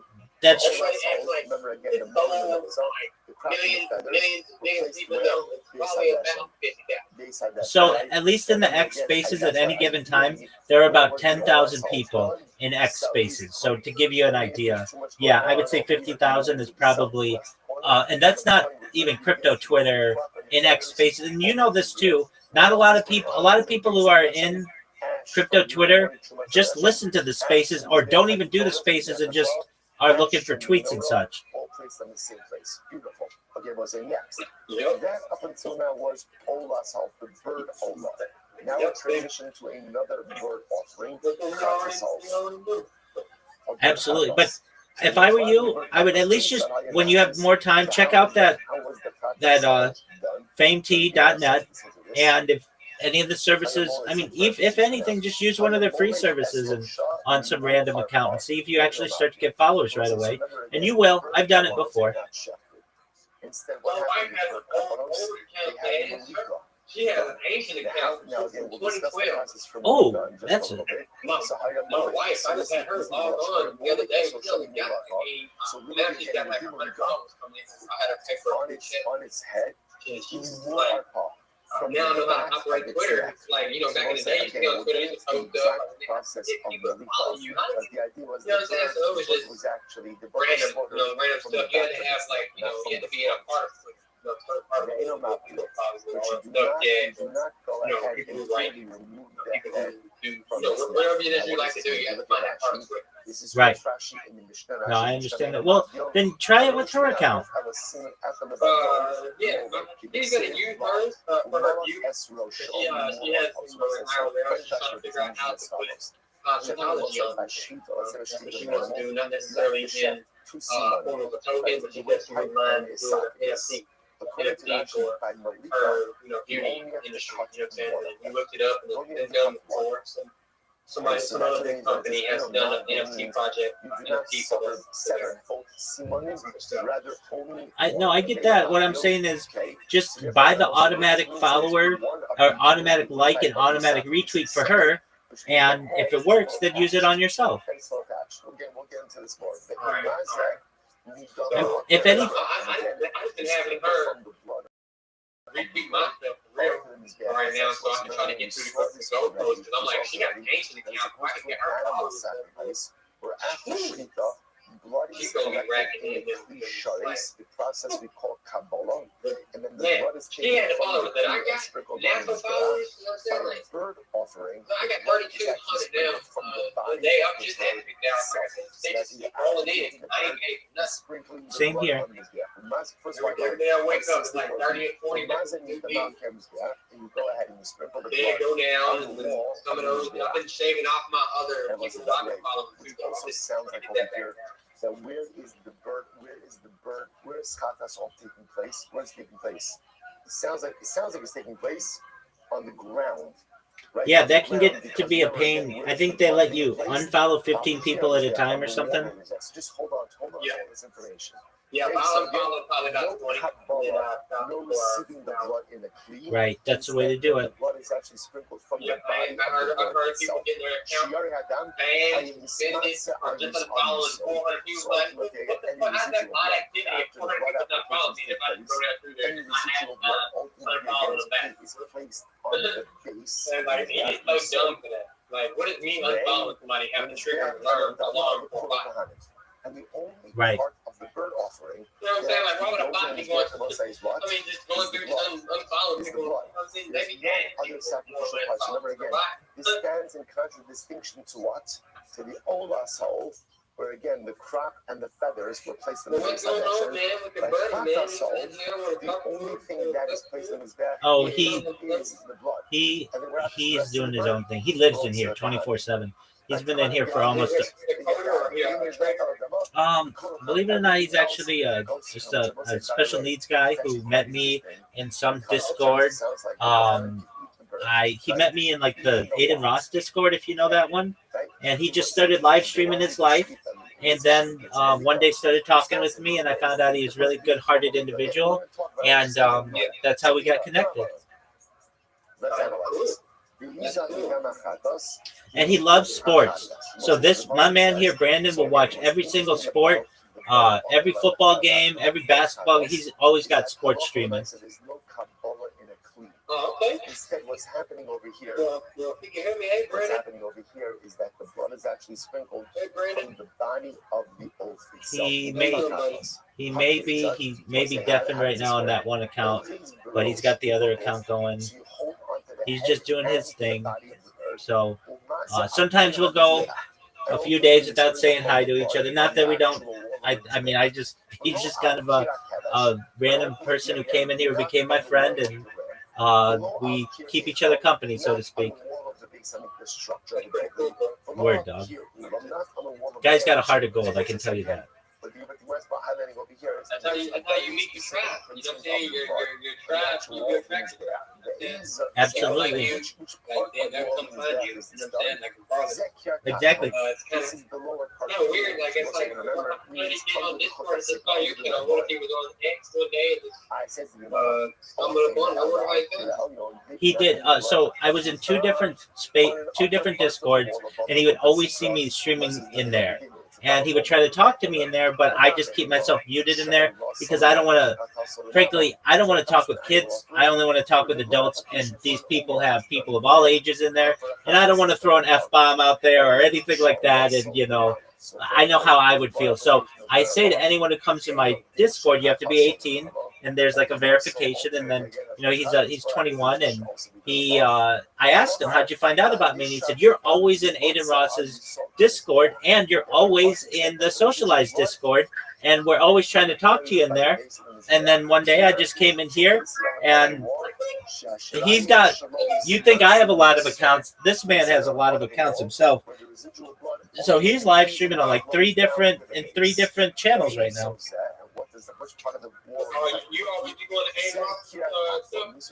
Yeah, so I live streamed 24/7 in Aiden Ross's Discord for 18 months straight. Yeah, and the only reason,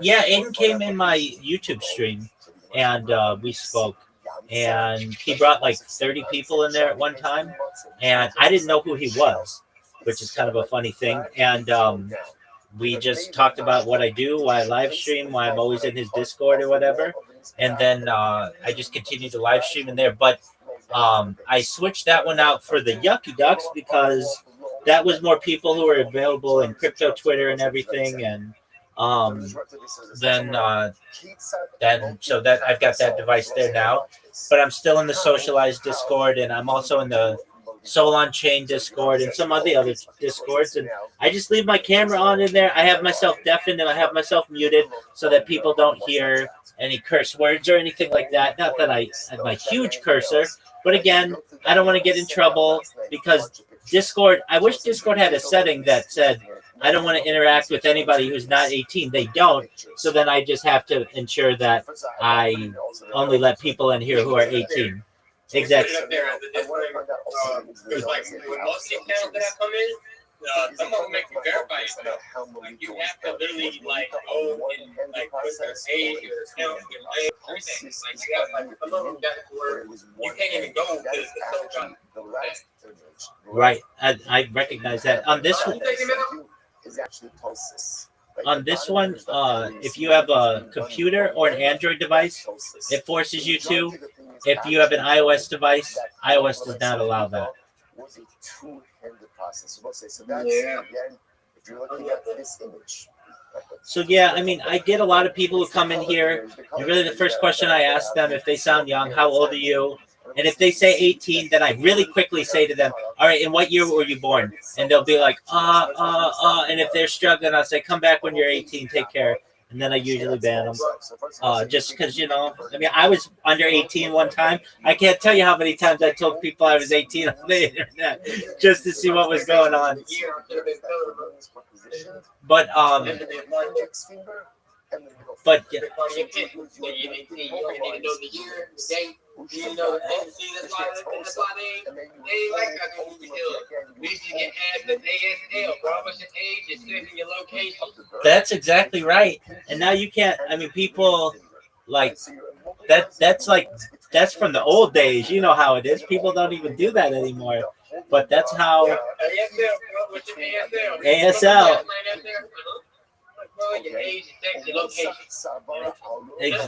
Exactly. Yeah, I'm glad you remembered that. I say that to some people sometimes, even people in their early 20s, and they're like, huh? I'm like, you don't know what ASL is? Didn't you ever use AOL Instant Messenger or anything like that? They don't know what I'm talking about. But yeah, and especially on Discord, there are just so many kids. And, I'm not doing anything wrong, but I just think of how I would be if I were a parent. And I don't want, if I had kids on the internet, I don't want them hanging out with adults. I'd want them to be in their gamer servers or whatever and have adults be with adults and kids be with kids. So, the other image is go ahead and so for example, if you go ahead and you take a look at the last image, so you can see again on both sides the bird is held a different way, kind of like, but in the first image, the bird is held, we'll call it like in the inside of the head. In the second image, if you'll notice again, the head is bent back towards the back of the head. So the point the Gemara is making over here is there's two different positionings for Malika. All right. So I want to be very interesting before you even go on. The Rambam Paskins, let me just read this to you. So the Rambam Paskins, the Rambam says, Kita ochis chatas al b'shas Malika, ochis shtirat leven shtets bosa, ushtega vev shtets bosa, umosek savar al rochav shtets bosa, umole. So first of all, the Rambam goes like the first image that we saw, which is again, so really that first image is really according to Rambam, the most authoritative one, which is, again, remember, you're holding again. Wings immobilized. Do you know anything, not about the yucky ducks, but about the ugly ducks? Feet immobilized between I ain't heard much about the ugly ducks. I know.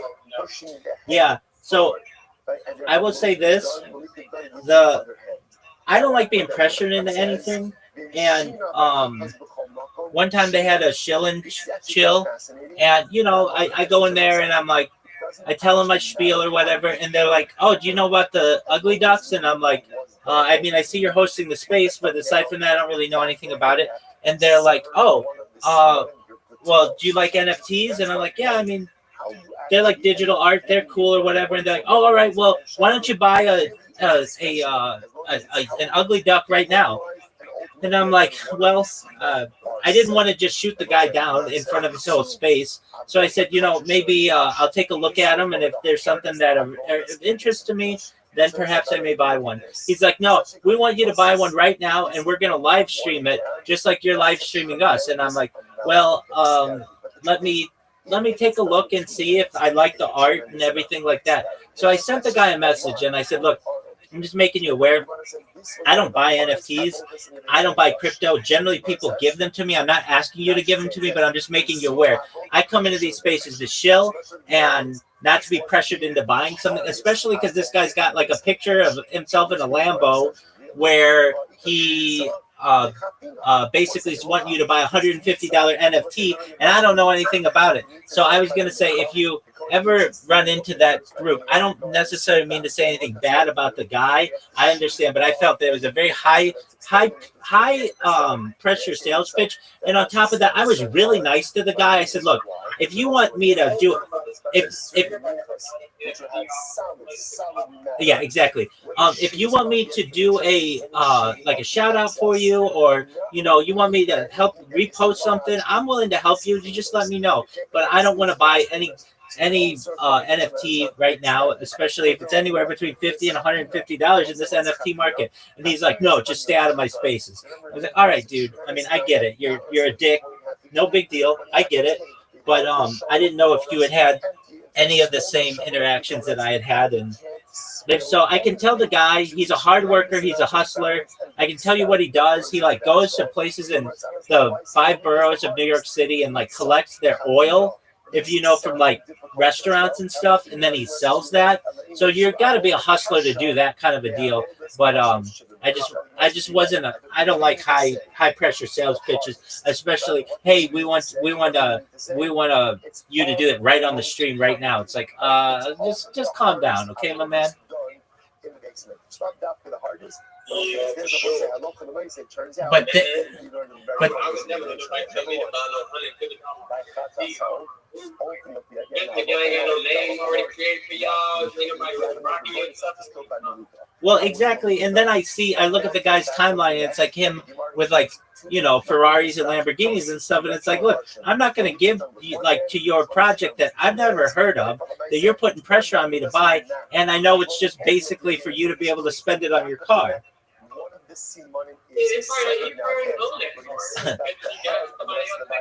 You're 100% right on. You're 100% right on that as well. So right, especially when your space has 16 people in it. It's not even a big space. You got Lambo money, then you can select online stuff. Be like, look, this is what my boss look like. You know how many people come in your space? Right, you don't need to pressure people to buy your NFT.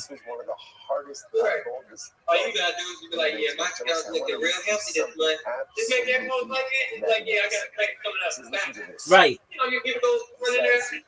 Right. If you have a Lambo, why are you running an NFT project? Like, you got better things to do with your time than to beg people on Twitter Spaces to buy your project. So, I've spoken to that guy's either girlfriend or wife or baby mama or something, and she's nice. She didn't put pressure on me or whatever, but that guy, of all the people I've dealt with in X, like for the last, I've only been doing this recently for 3 months, but years ago, like 2 years ago, I did it for like an entire year, and so I like have a lot of experience on X. That everybody's generally pretty nice. They're not going to pressure you into doing anything. But this guy was like, "I'm going to tweet it right when you buy it." I'm like, just calm down, man. Nobody wants that kind of pressure. Nobody wants that kind of sales pitch. And then especially at the end when I'm like, look, I'll help you in any other way generally that you want. If you want me to retweet something or like something or bookmark something, you tell me, I'll do it. And then for him to be like, no, just stay the fuck out of my spaces. All right, dude, that's not the way to get on my good side. And then I look at his account and he's got like 2,200 followers. And it's like, dog, I've gotten that in less than 90 days. Like, if you really work at your account, you can, and that's without a blue check mark. What happens by the contract? Yeah, you can definitely get. Yeah, exactly. That's absolutely right.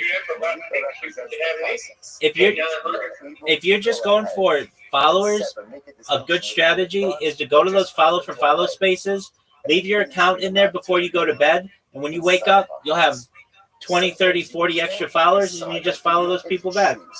What just fills your head instantaneously. I feel a lot of desire, jealousy, different kinds of things that just pop into my head. Sometimes I really can't control those things. What I absolutely do control is what do I allow to occupy permanent real estate and There you go.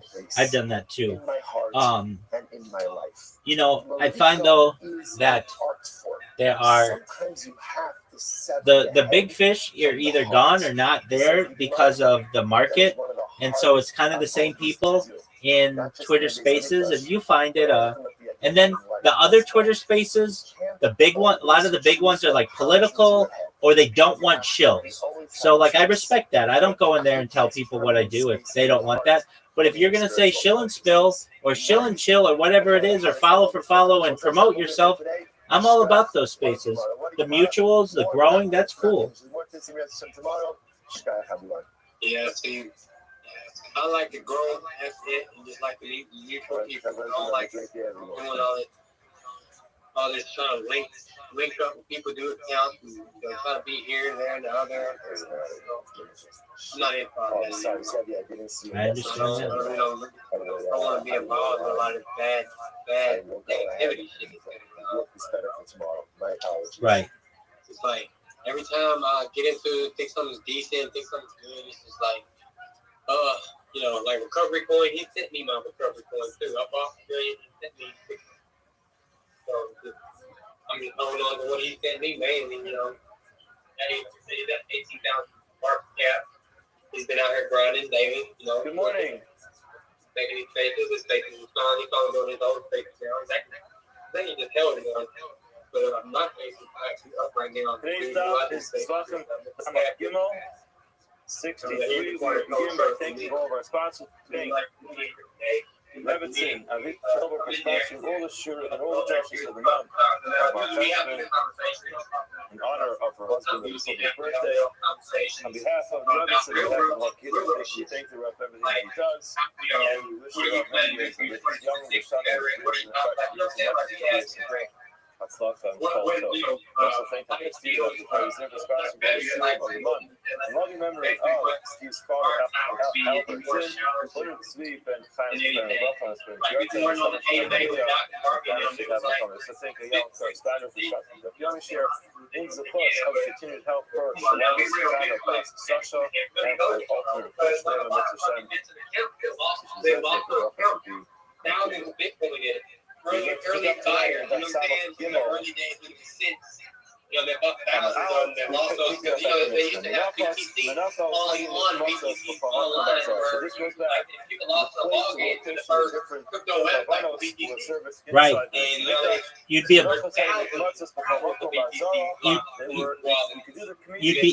be a billionaire if you could just remember the password. That's why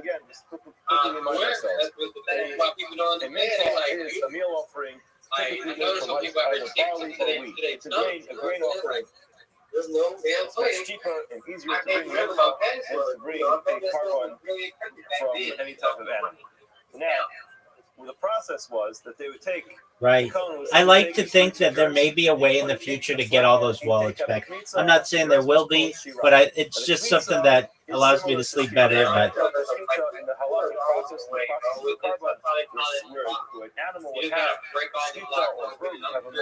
They got miners fucking working on every one of them. And then what happens is they put it into a cage. If you're mining Bitcoin, why would you be mining Bitcoin that can be bought? You're mining Bitcoin that's sold in the law. Right. Well, there's that famous story of that guy who had like, I don't know, 2,000 Bitcoin on a hard drive, and they threw the hard drive away, and he like actually like paid to be able to search through the junkyard to be able to find it, and it was just a lost cause. Yeah. But I mean, he was like, he was in a junkyard, or not even a junkyard, a trash what do you call it? That's called the Azara. Any place with A the area landfill. is the Azara. He was in a That would landfill. be okay. I'm like, Now, the Mishnah goes on. and then Right. No. He was in a landfill, just like asking the guys who fill it, like, all right, well, if some like where is it from like 4 years ago? And they're like, it could be anywhere, dude. But it was worth enough to him. Let me get the exactness of that story. Yo, Doug, what's the thing about the guy who put a hard drive in a landfill that had Bitcoin on it? All right, so here's the story. So this is 12 years this guy did this.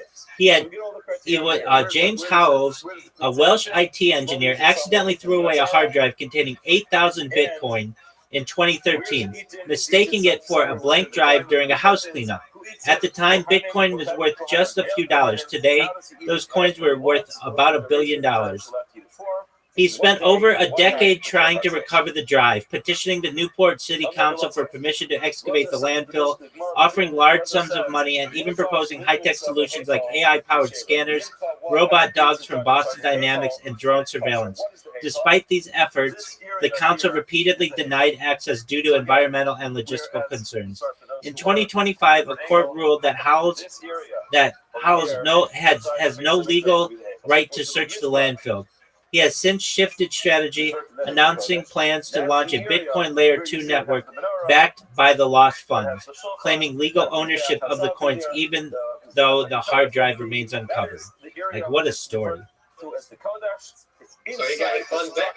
No, he did not.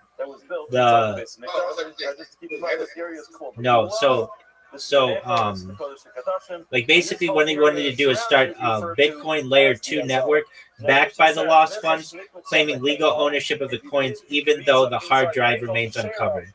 Some critics call the efforts a scam or a long con, while others see him a cautionary tale of crypto's wild volatility.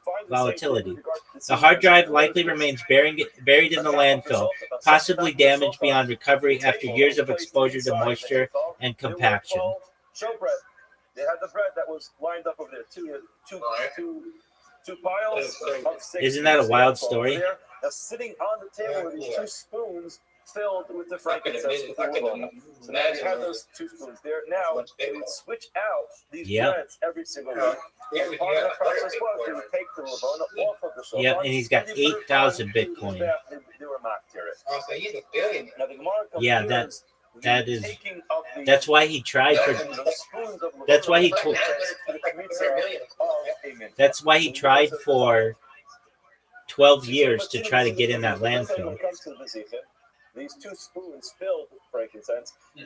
Obviously, where were they taken? They were taken from here. This is the shofar. The shofar is right here. They'd be taking those an 2 interesting spoons thought. filled with the levana or the shofar out to the mizbeach. So now where's that done? Inside the heichal. So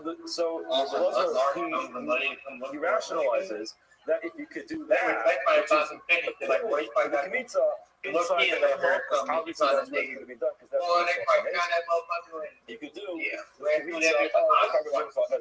Massive Rabbi Yuri asked the following question. He said the pasuk says in it, "The kamatz misha." So it's probably worth that to the whole pasuk because the whole pasuk is referring to when anybody brings a mitzvah via el bnei Aaron, referring to someone who's not a kohen. He brings his cover mitzvah el bnei Aaron, hakohanim, the kamatz misham molokum. So the way the pasuk reads is that Yisrael wants to bring a cover mitzvah. He approaches the base of the church. He knocks on the door. He gets the Kohen answers. He gives it Havia Aaron HaKohanim. He gives it to Aaron HaKohanim. The immediate next words of the pasuk is V'kamatz Misham, and he takes from there. Absolutely. You're always welcome. Absolutely, it's good catching up. Exactly from the good catching up. Thank you for all the alpha. Brought the carbon, or brought him in that's the mitzvah. Now, if you're describing that, what happens? You have the Israel walks in. He passes all the way through there as a stuff. All right, I'll see you on crypto Twitter. We are Yisrael's allowed to stand. So peace, buddy. On this side, you as well. Over here, he stands over here where Yisrael's allowed to stand, and then the Kohanim come to get it from him. Now the pasuk says, He hands his Karban Mincha to the Kohen, but Kamatz Misham. So where is that? That's right here. He gives it to the Kohen right here, but Kamatz Misham. It sounds like he takes the Mincha from right there. So again, the Yerbia says, it sounds like there's a specification over here which tells us that you need to take the Karban Mincha specifically from a place where Yisrael is allowed to stand. Now, if that's the case, the pasuk is being specific that the Kohen takes the Kmitza from the Mincha, from the hand of the Yisrael, where Yisrael is allowed to stand. Obviously, that can't be here because Yisrael is never allowed to go here to the Heichal. So how do you say that you're allowed to do the komets of the Mincha inside the Heichal if you seem to have a pasuk which seems to indicate that you must do it in a place where Yisrael is allowed to stand?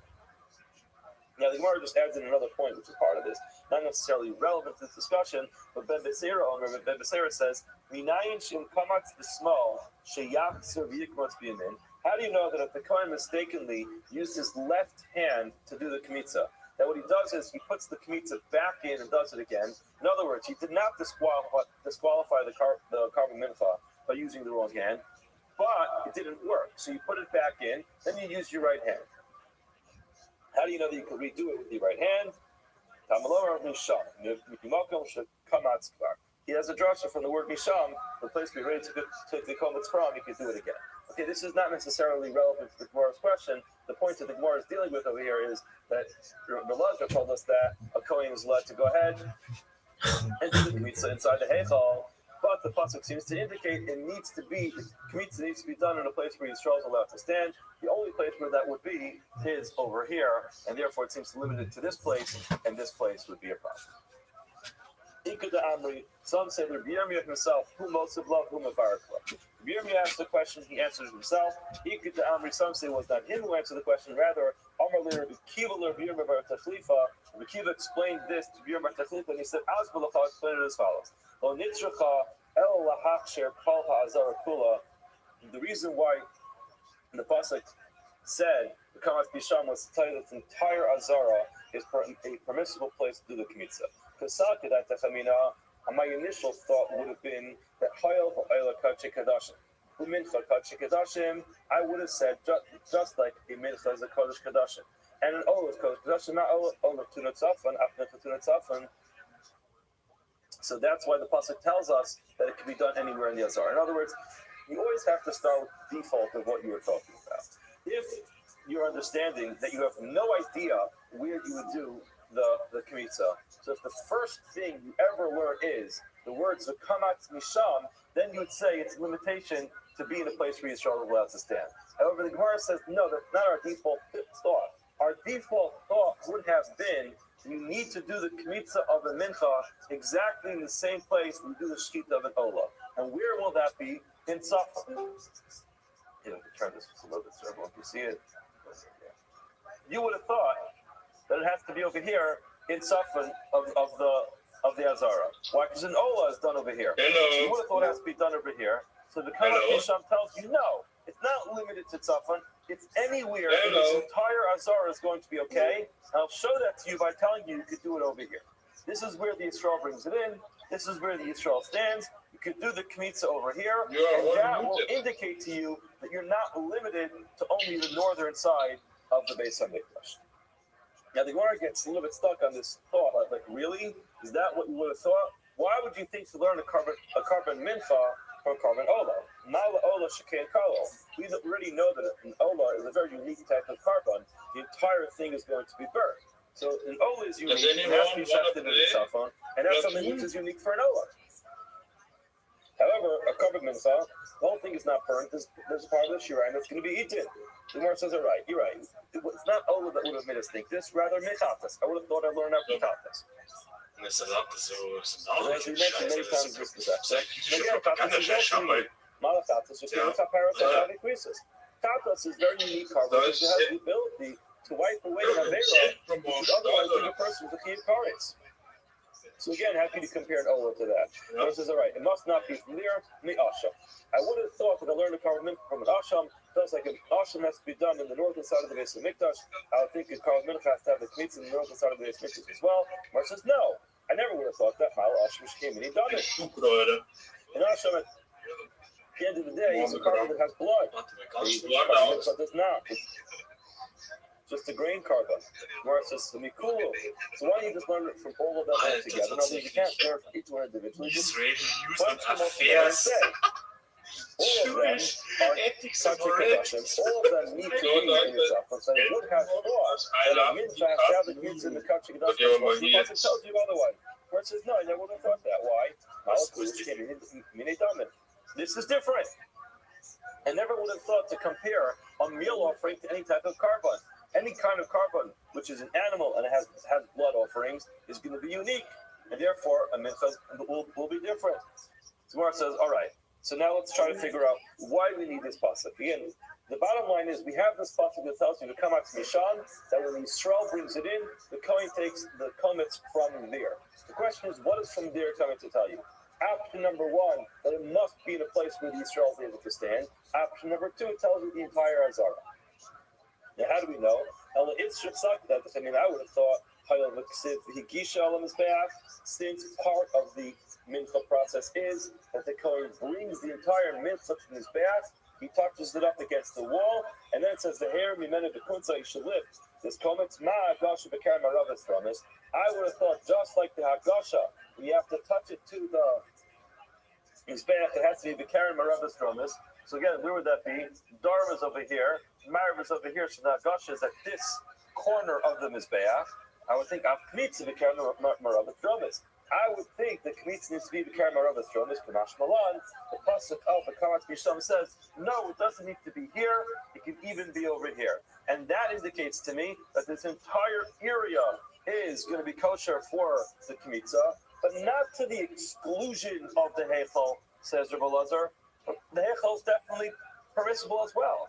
The reason why the pasuk said the Kamat Misham is to tell you, you would have thought you could only do it over here in this corner of the Mizbeach, because that's where you have to touch the mincha to the Mizbeach. So the pasuk, no, you can even do it over here where the Yisrael walks in. But the bottom line is that that's not a limitation to tell you only in that place. It's actually coming to include an extra place to tell you, you would have thought only that corner of the Mizbeach. No, you'll have to do it even where the Yisrael comes into the Beis HaMikdash. Okay. Can you not hear? Now, it's fine for us to say you could also do it inside the Heichal. Amar Rabbi Yochanan. Rabbi Yochanan says, Shlomim sheshachtem beheichal, carbon shlomim, which you shaft inside the heichal, halacha is kesherim, it is kosher. Shenemar, for it says in the pasuk, b'shachtu also pesach oel moed. You should shaft it at the opening. The word also is not true. B'shachtu pesach also pesach oel moed. You shaft the carbon shlomim at the opening to the oel moed. And the Gemara says logically, you're never going to say that the top of the secondary object is going to be better than the primary. In other words, the point over here is, it says you chef the carbon at the open to the OMO. What is the identifying place to the OMO? And you're telling me you chef the carbon at the opening to the OMO. Yeah, this is referring to the equivalence would be this kind of if you shaft it at the open to the OMO, what you're saying is you don't have to go to the OMO. The logic dictates to you that if OMO is the determining factor, then it won't be worse to go into the OMO. The path of OMO is the secondary place. The primary place is the OMO. So logically, I can just say, I'm not going to make the secondary place more common. So how do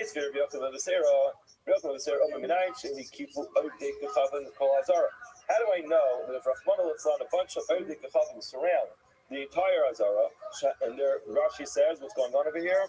Rashi says they're surrounding the Azara not for any good reasons. You keep Odik Kachavim, Linol Tamat, says Rashi, the Yorim, Hitzim, Avnei, Ballisteros, the Toch Azara. They're throwing rockets and arrows inside the Beis HaMikdash.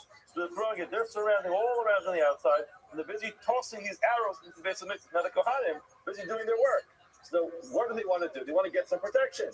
So now this whole area is open. So they might want to go into the Heichal, eat the carbon over there. How do we know? Let it go in there and eat it.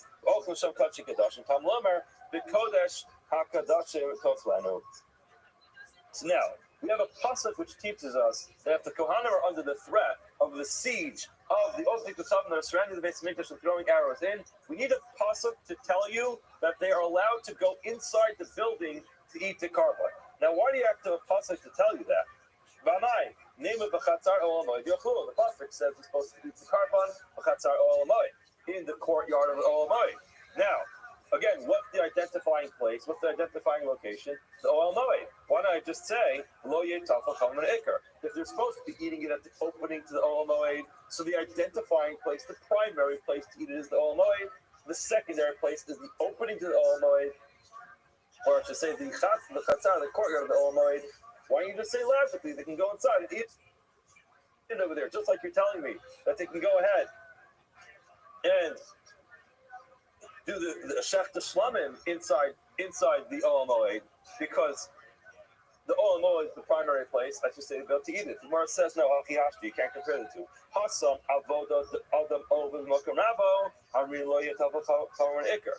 Shita is an avoda. It's a service. It's part of the services of HaKadosh Baruch Hu. So you know what? Any kind of service to HaKadosh Baruch Hu is going to be more elevated the closer you get to that primary source. Achila, the inna de bochel, makom rabo. It's not appropriate to sit there and eat lunch in front of your Rebbe. Lo yetavol charon ikar. We don't say, automatically say that when a person eats lunch, it's more appropriate to go more towards the primary source. In other words, it depends what you're doing. If you're showing up to do an avoda, so yes, do an avoda. The closer you get, the better it's going to be. Why? You're doing an avoda. So you can even do it outside the olamoy, but certainly inside the olamoy. When you're eating your karban, as much as kohanim ochlim and baron the skaper, there's something special about the type of achila. You're eating kachim. It's not just any type of achila, but at the end of the day, they are eating. You can't necessarily compare eating to avoda, and therefore the fact that it can be eaten by chatzar olamoy does not automatically, logically indicate you should eat it inside. Okay, but the bottom line is, what we learned over here is that mincha is supposed to be having kmitza done anywhere in the Azara. Rabbi Lazar goes ahead and adds in the heichal, and we do not have a problem from the pasuk that says the kamatz b'sham that it needs to be specifically over here and not inside the heichal. Because what we explained is that pasuk is just including the entire Azara as opposed to limiting it to tell us it's only one place. We had all kinds of reasons why we would have thought it was limited to one place, either Tzafon, or maybe you would have thought Tzafon, or maybe you would have thought that it was this corner of the Mizbeach. Bottom line, the pasuk tells you no, the entire Azara is going to be kosher for Kmitza, and on that, as Rabbi Lazar says, even the Heichel is going to be okay for Kmitza as well, just like the Zichin are taken off the Shulchan, which is equal, tantamount to the Avod of Kmitza. Therefore, Kmitza for the Mincha can be done even in the Heichel. New Mishnah. Tata Sa'of. All right, so as we now remember, going on to Bergen. That bitch There's a guitar means called Tata Sa'of, and we'll get there, but just in terms of the location of where it's going something to be so done, Tata pleasurable as to Sa'of, provide Paisa the Nasis dead Al and Karen, years to Deromis Maravis. Where is the Tata Sa'of service?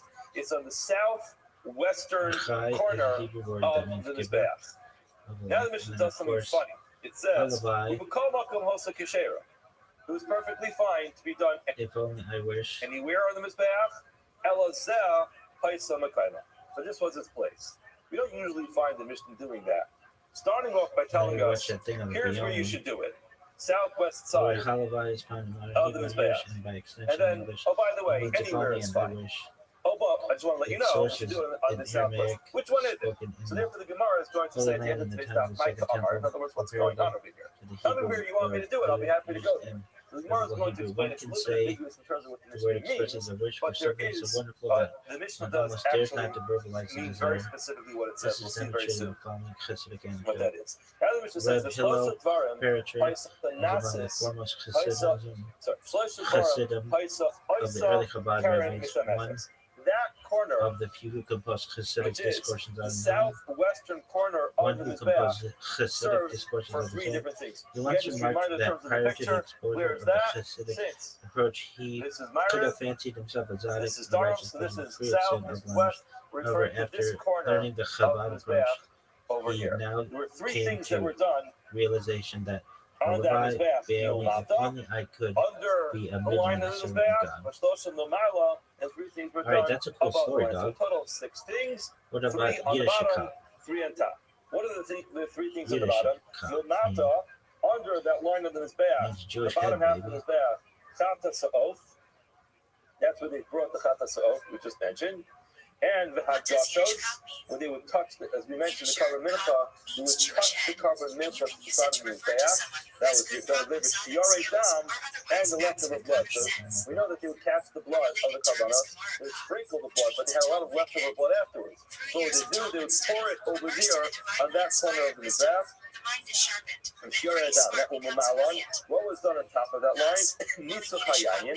Every single day there were wine libations that were poured on the Mizbeach that was done in that corner. As we explained a couple days ago, they actually extended the side of the Mizbeach like this. They could pour the wine, it'll go straight through the Mizbeach into that drain. And the Hamayim. So Nitzuch Hamayim only happened on Sukkot. So again, they would do it in that corner on the top of the Mizbeach, or on top of that line, the top half of the Mizbeach. The Olat Sa'ov and Olat Sa'ov. So again, but that wasn't typically done over there. Again, we'll learn about this later. That's what the Mishnah says. It qualifies, and it says, Olat Sa'ov Shehi Rabba B'Mizrach. Sometimes there's a lot of traffic over here. And this is where they typically would do the Olat Sa'ov. They would do it on the ledge on the side of the Mizbeach. We would do it over here, but sometimes there's so much traffic, so many Olat Sa'ov that are coming in, you'll have to do it on this side as well. So that's, again, that's not the ideal place for it to be done. It was kosher here as well. Kol Olam Mizbeach. Mishnah now tells us anybody who goes up from Mizbeach, Olin Derech Yamin. You always go up on the right side. Latifin the Yardin Derech small. We'll go around the whole Mizbeach and they come back down on the left side. It's not really the left side. So what's this it's shit the mean? right side. But it follows our traffic Jewish patterns head. that we have on the road. Halavai When you want to go someplace, you always have to stick to if the right. only and Now, Irish. if you want to go the opposite way, you can't just turn around. The sun you have to make a U-turn and go in the other lane. So what happened is, if you want to go up the Mizbeach, you're facing the Mizbeach, this is going to be the right. You go up the Mizbeach this way, you stick to the right, you come back down on the right. Something In other so words, pleasurable. Traffic It had could to revive the dead or always add stick years to to the right, one's life. like our traffic patterns. You can't just make it an about face, go up the ramp, make an about face, and come back That's down. a really cool You go story. up all the way around and then come back down on your right side. However, there's an exception. Chutz mina ola legimol elu. Besides just anyone who's going up for these three things, show you olim v'yardin ala akid. You go up and down on the heel. So, for example, let's say you're a Kohen who's servicing someone's ola sa'of, and you got the memo that on Ecstatic, this side of the Mizbeach, meditative. it's all backed up, and you're not going to be able to get your ola sa'of done anytime soon. So therefore, you take the alternate option to bring it on this side. You have to go up on this side. Now, simply spoken, the reason is because you won't be able to get there. There's people standing on the ledge. It's only an amma wide. Now, if there's traffic there, you won't be able to make that turn all the way around. If you go up this side, you have to go backwards and then go on to the back of that. Any of those kinds of things, whose job was done on that side of the staff, you had a special path to go up on the left side. You do what you're supposed to do on the left side of the staff, make a U-turn, and come back down the left side of the staff. Lawrence says, now, Minan and where do I know this from? Rashi says, what's Minan and we said a lot of things in the Mishnah. Minan and the Chata Sa'of, the Karamarovat Dromas. How do I know that Chata Sa'of is supposed to be serviced on the Karamarovat Dromas? Again, that's the corner we pointed to, which is over here. How do you know it's supposed to be done over there? Because it says the Gemara, Amar Kra, the Pasuk tells us, with regard, the Pasuk is referring to a Chata Sa'of. It says, Lo Yasim Aleh Shemen, don't put any oil on top of this carbon. Lo Yitin Aleh Labona, there shall not be any frankincense either on top of this mincha. Kichatasi. It's a chatas. You don't glorify a carbon chatas. Therefore, no oil is put on top, no frankincense is put on top, and it says kichatasi. Now listen, what are we talking about? It's a carbon mincha. What does the pasuk refer to it as? A chatas. So says the Gemara, chatas kruya mincha, mincha kruya chatas. The words chatas and mincha are interchangeable, and therefore ma chatas tuna tzafon, af mincha tuna tzafon. Rashi does something very interesting, which is very atypical for Rashi. Rashi says this line of the Gemara makes no sense. 27 days. Rashi doesn't usually edit the line, usually it's the Bach that does it, or other Rishonim, but Rashi tells us it is impossible that this is what the Gemara meant to say. What's your motherfucker's name? In the Gersa, If you look at Rashi, it says Yodea Kwam Ani Duck, Shagir bitch. Susu You Shibush don't even know who that is. That's the motherfucker goes like this. It doesn't have to be in the north. So just this drasha is wrong. He explains why logically in Rashi we'll skip that for now. We go down to the bottom. He says the near of the A9. What I believe this Gemara is supposed to say is Nachata Pesula Shlo Lishma Haf Mincha Pesula Shlo Lishma. Yes, somehow the Gemara ended up with a line in here which is not halachically correct. Therefore, when we get back to this Gemara, we have to say Nachata Pesula Shlo Lishma instead of Shlo Lishma Haf Mincha, which is a chatas, which is a mincha for a chatas. It's going to be Pesula Shlo Lishma, but take out the word Shlo Lishma because it's not mean to this definition. The public does not have to be done in that area. So therefore, again, it's not going to be. We read Mishnah earlier about the carbon mincha. We didn't see anything in the Mishnah at the beginning of this year that said that a carbon mincha has to be done in the shuffle. So just again, it's just not consistent with the halacha. But what we do know is that a carbon chatas has to be done lishma. Now go to the next line, which is the important line, which is relevant to our Gemara. Uma mincha b'karen maravis dromis, and just like a carbon mincha is going to be serviced in karen maravis dromis, aftatas b'karen maravis dromis, you're going to go ahead and bring the tatas to the maravis dromis. Now, that's how we know. Says the Gemara that the tatas o is going to be serviced in the karen maravis dromis. Now the Gemara says, okay, mincha yuch minala. How do I know about any carbon mincha that you do in the karen maravis dromis in the southwestern corner? The Tanya, where it says we have a brisa which reads a pasuk. The pasuk tells us Lifnei Hashem. The pasuk says Lifnei Hashem. Yachal v'maru. Again, just to read the pasuk inside, the pasuk says V'zos Torah Hamincha. These are the laws of the carbon mincha. Hakrev osa b'nei Aaron. The children of Aaron should bring the clothes. God, we know that. Before Hashem, which is one detail. El Panei Mizbeach at the face of the Mizbeach. Remember from yesterday, when we described the faces of the Mizbeach, the face of the Mizbeach is the side of the Mizbeach that has the ramp on it. Because the Yerach Mizbeach, the foot of the Mizbeach, is this part of the Mizbeach. So now, if you're going to give an analogy. Why can't somebody make something that fucking works? Perfect describing Mizbeach, if this part of the Mizbeach is the foot, so then this part is going to be the Panei, the face. Now, if it tells me Panei Mizbeach, it refers to here, this side of the Mizbeach. Lefnei Hashem always refers to this area in front of the Heichal. Now the Gemara says, let me try to figure this out. The pasuk tells me that the carbon mincha we brought Lefnei Hashem, which is in front of the Heichal. It also tells me that Panei Mizbeach has to be at that side of the Mizbeach. So now, Lefnei Hashem, Yachal v'maru. I would think that since it tells me I would think that the most appropriate place to bring it is in the west side. Why? Because that's right in front of whether the meditation in general cultivates awareness or concentration or automation, orientation or internal stance, whether the meditation is inward or outward bent, introverted or extroverted, the emotional effect, whether the meditation brings about an unraptured surge of feelings and sense impressions or an equilibrious quieting of the mind, whether it is ecstatic or ecstatic, whether it is ecstatic or ecstatic. Huh? That's the same word. The southwestern corner of the Mizbeach. Corporal locus, whether it is focused on the mind consciousness domain or on the body emotional area, whether it is mind and awareness centered or body and energy centered relationship with the acknowledged tradition, whether the methods are superimposed on the traditional religious practices or whether they are complete innovations being added to them, whether in the Jewish case specifically, they are nomen or canon.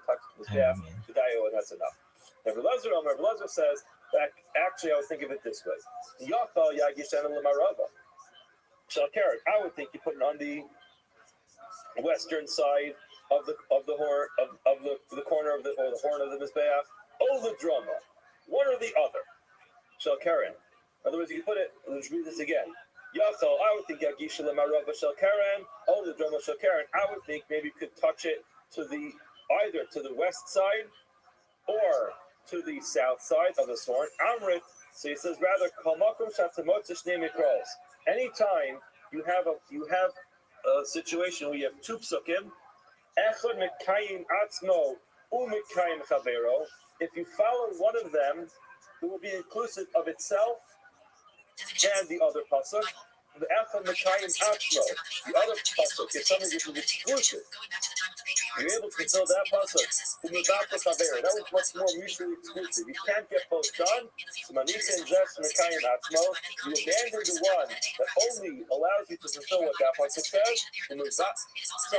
You leave the one says Mekayim Atzmo. No, Manisha, you abandon the one that says Zesh Mekayim Atzmo Vatachamero. You abandon the one that allows you to only exclusively fulfill what that pasuk says. The Kelsen we grab a hold of as Zesh Mekayim Atzmo Umekayim Chavero. And allows the other ones to be fulfilled as well. This is a good lesson in life also.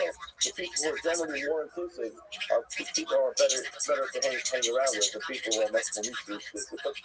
That's not for now. The idea over here is some people or some psukim are very limited. If you come with me, the only thing you can do is me. However, there are some other psukim that say, come with me, we have a white tent. So the pasuk that has a white tent, you follow that pasuk time, all the words from the pasuk, as opposed to limiting it to only what that one says. Now, what do you do about that? Kishat Omer al Pnei Hashem. When the pasuk says al Pnei Hashem, that's going to be the marriage. Seheitan timeless al Pnei Mizbeach. How are you going to fulfill Pnei Mizbeach? In other words, if you just find yourself over here, there's no way for you to be over here. Ukshata Omer al Pnei Mizbeach.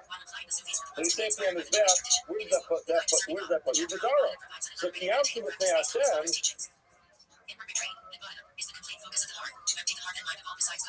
But looks like it's at the Omer al Pnei Mizbeach.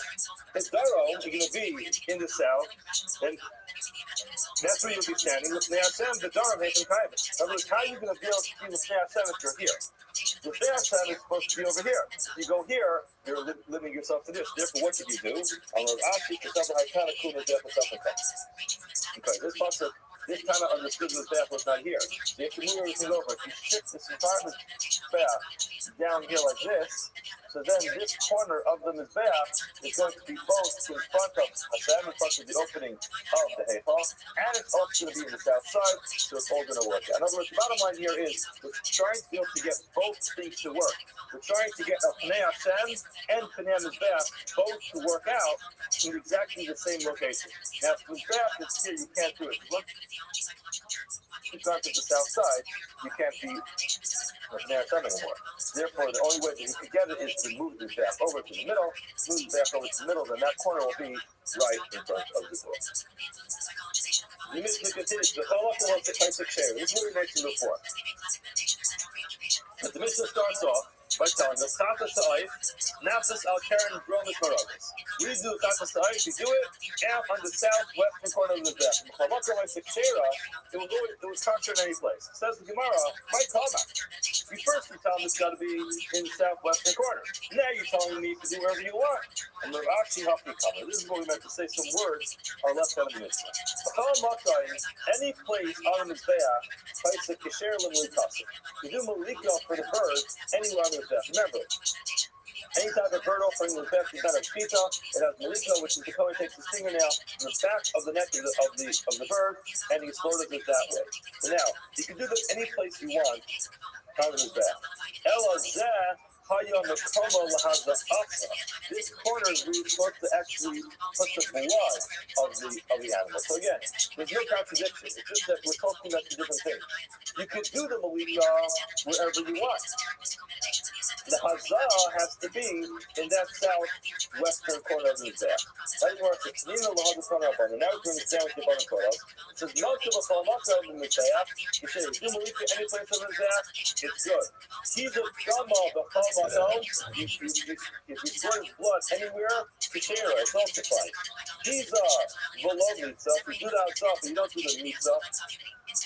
One of the processes of a carbon of a bird offering is that you take the actual bird, the place where it was bleeding by its neck, and you squeeze it up against the wall of the mizbeach.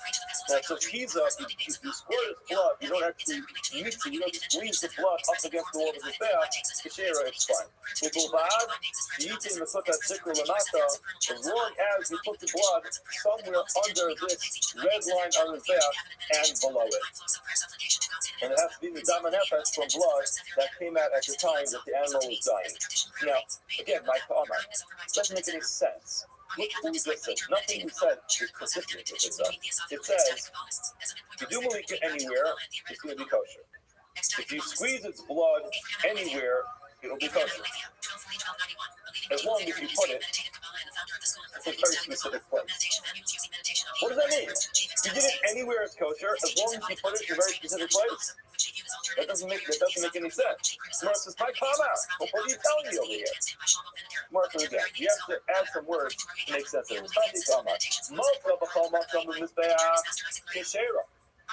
If you believe you anywhere in the mizbeach, it's going to be fine. Now that we got all the pieces together, now we're going to make the sense out of it. We have to know in our brain that there are three things going on with this. Number one, the malika, the way that the Kohen actually slaughters this bird. Number two, there's the hazah, when he sprinkles the blood on the mizbeach. Number three, there's something called mitzah, as somebody who takes the actual bird and squeezes it up against the wall. Those are the three parts of the carbon. Now that we have three parts of the carbon, I can understand that the three lines in the Mishnah were referring to three different things. Now, goes as follows. Malka b'chalaka b'mizbeach kishera. You can do malika anywhere on the mizbeach. Mitzah dam b'chalaka b'mizbeach kishera. You do that, the mitzah anywhere on the mizbeach, it's going to be kosher. Actually, the reason for this is because you don't even have to do it. If you skip the entire thing, it's still going to be fine. Why? And he's the below mitzah, says the Gemara, kishera. You do the hazah, and don't squeeze the animal, the bird against the mizbeach will be kosher. As long as you do the hazah on the southwestern side of the mizbeach, under the professor. So that's what it means. In other words, the malika anywhere. Chatzah, hadam, the mitzah, and that could be anywhere. However, the hazah hadam, that has a specific location. So we'll stop over here. We'll stop here. Have a wonderful day and have a wonderful week. Have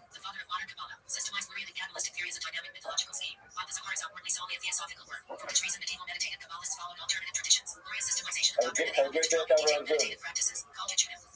Based on the dynamic interaction of the Lurian and parts of him. This meditative method, as with Luria's theosophical exegesis, dominated later Kabbalistic activity. Luria prescribed Judaism's cabinet for the prayer liturgy, later practiced communally by Shalom Shargi and the Babel Circle, for Jewish observances, and for secluded attainment of Ruach HaKodesh. One favorite activity of the Saint mystics was meditation by prostrated on the graves of saints, in order to commune with their souls. Hayin Bible.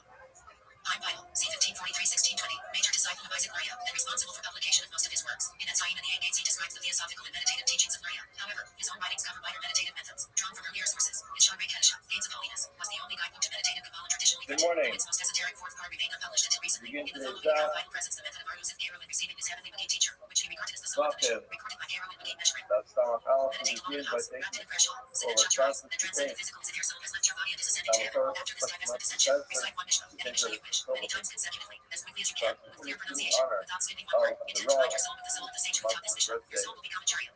We in her whole thank you so much for all that he does, family, society, and thank you.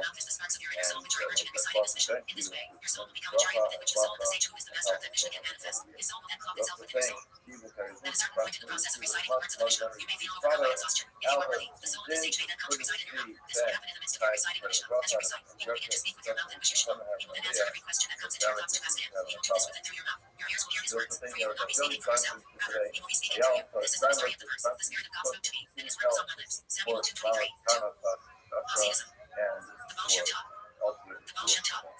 Today's topic is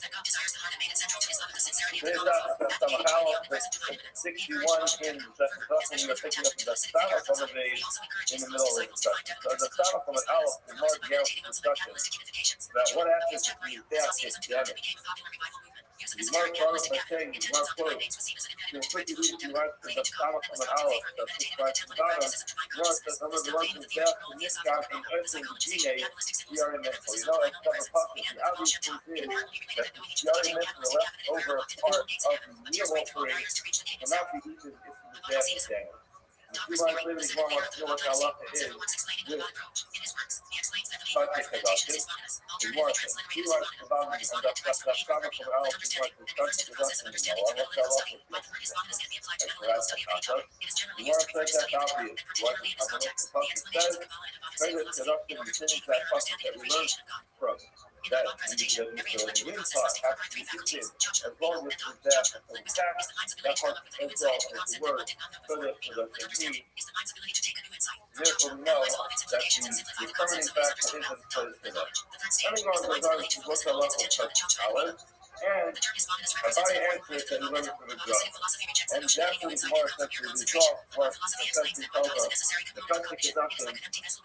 Toxic deduction, a main cause, obviously, yes, it is there for damage. Then it cannot be known to use the urine. But toxic deduction is included in that as well because things that possible sensation is not the protector, that the eating is only in the death to attack.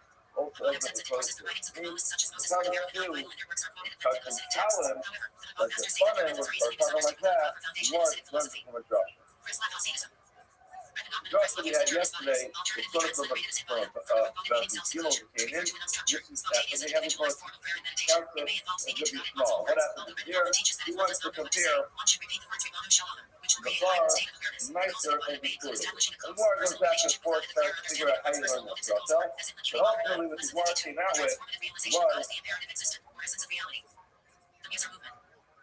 that the reason why it was possible to be small, that the far needs to have in the death intact. The nice thing now, one is the sort of the side, is because Omer Adina, but has to go down the other. Omer Kasavar located that the specific place of the Beit HaMikdash does not retain eternal kedusha. After the Vayet Sinan, the Kafar Tzmuz Arshami Karban Tregan Korban Korban Avayet Kafar Avayet. What we call the Korban case, the Kafar was processed properly before the destruction of the Beit HaMikdash. By dying the Sarah Kaya, what left is still have its needs to be Kaya.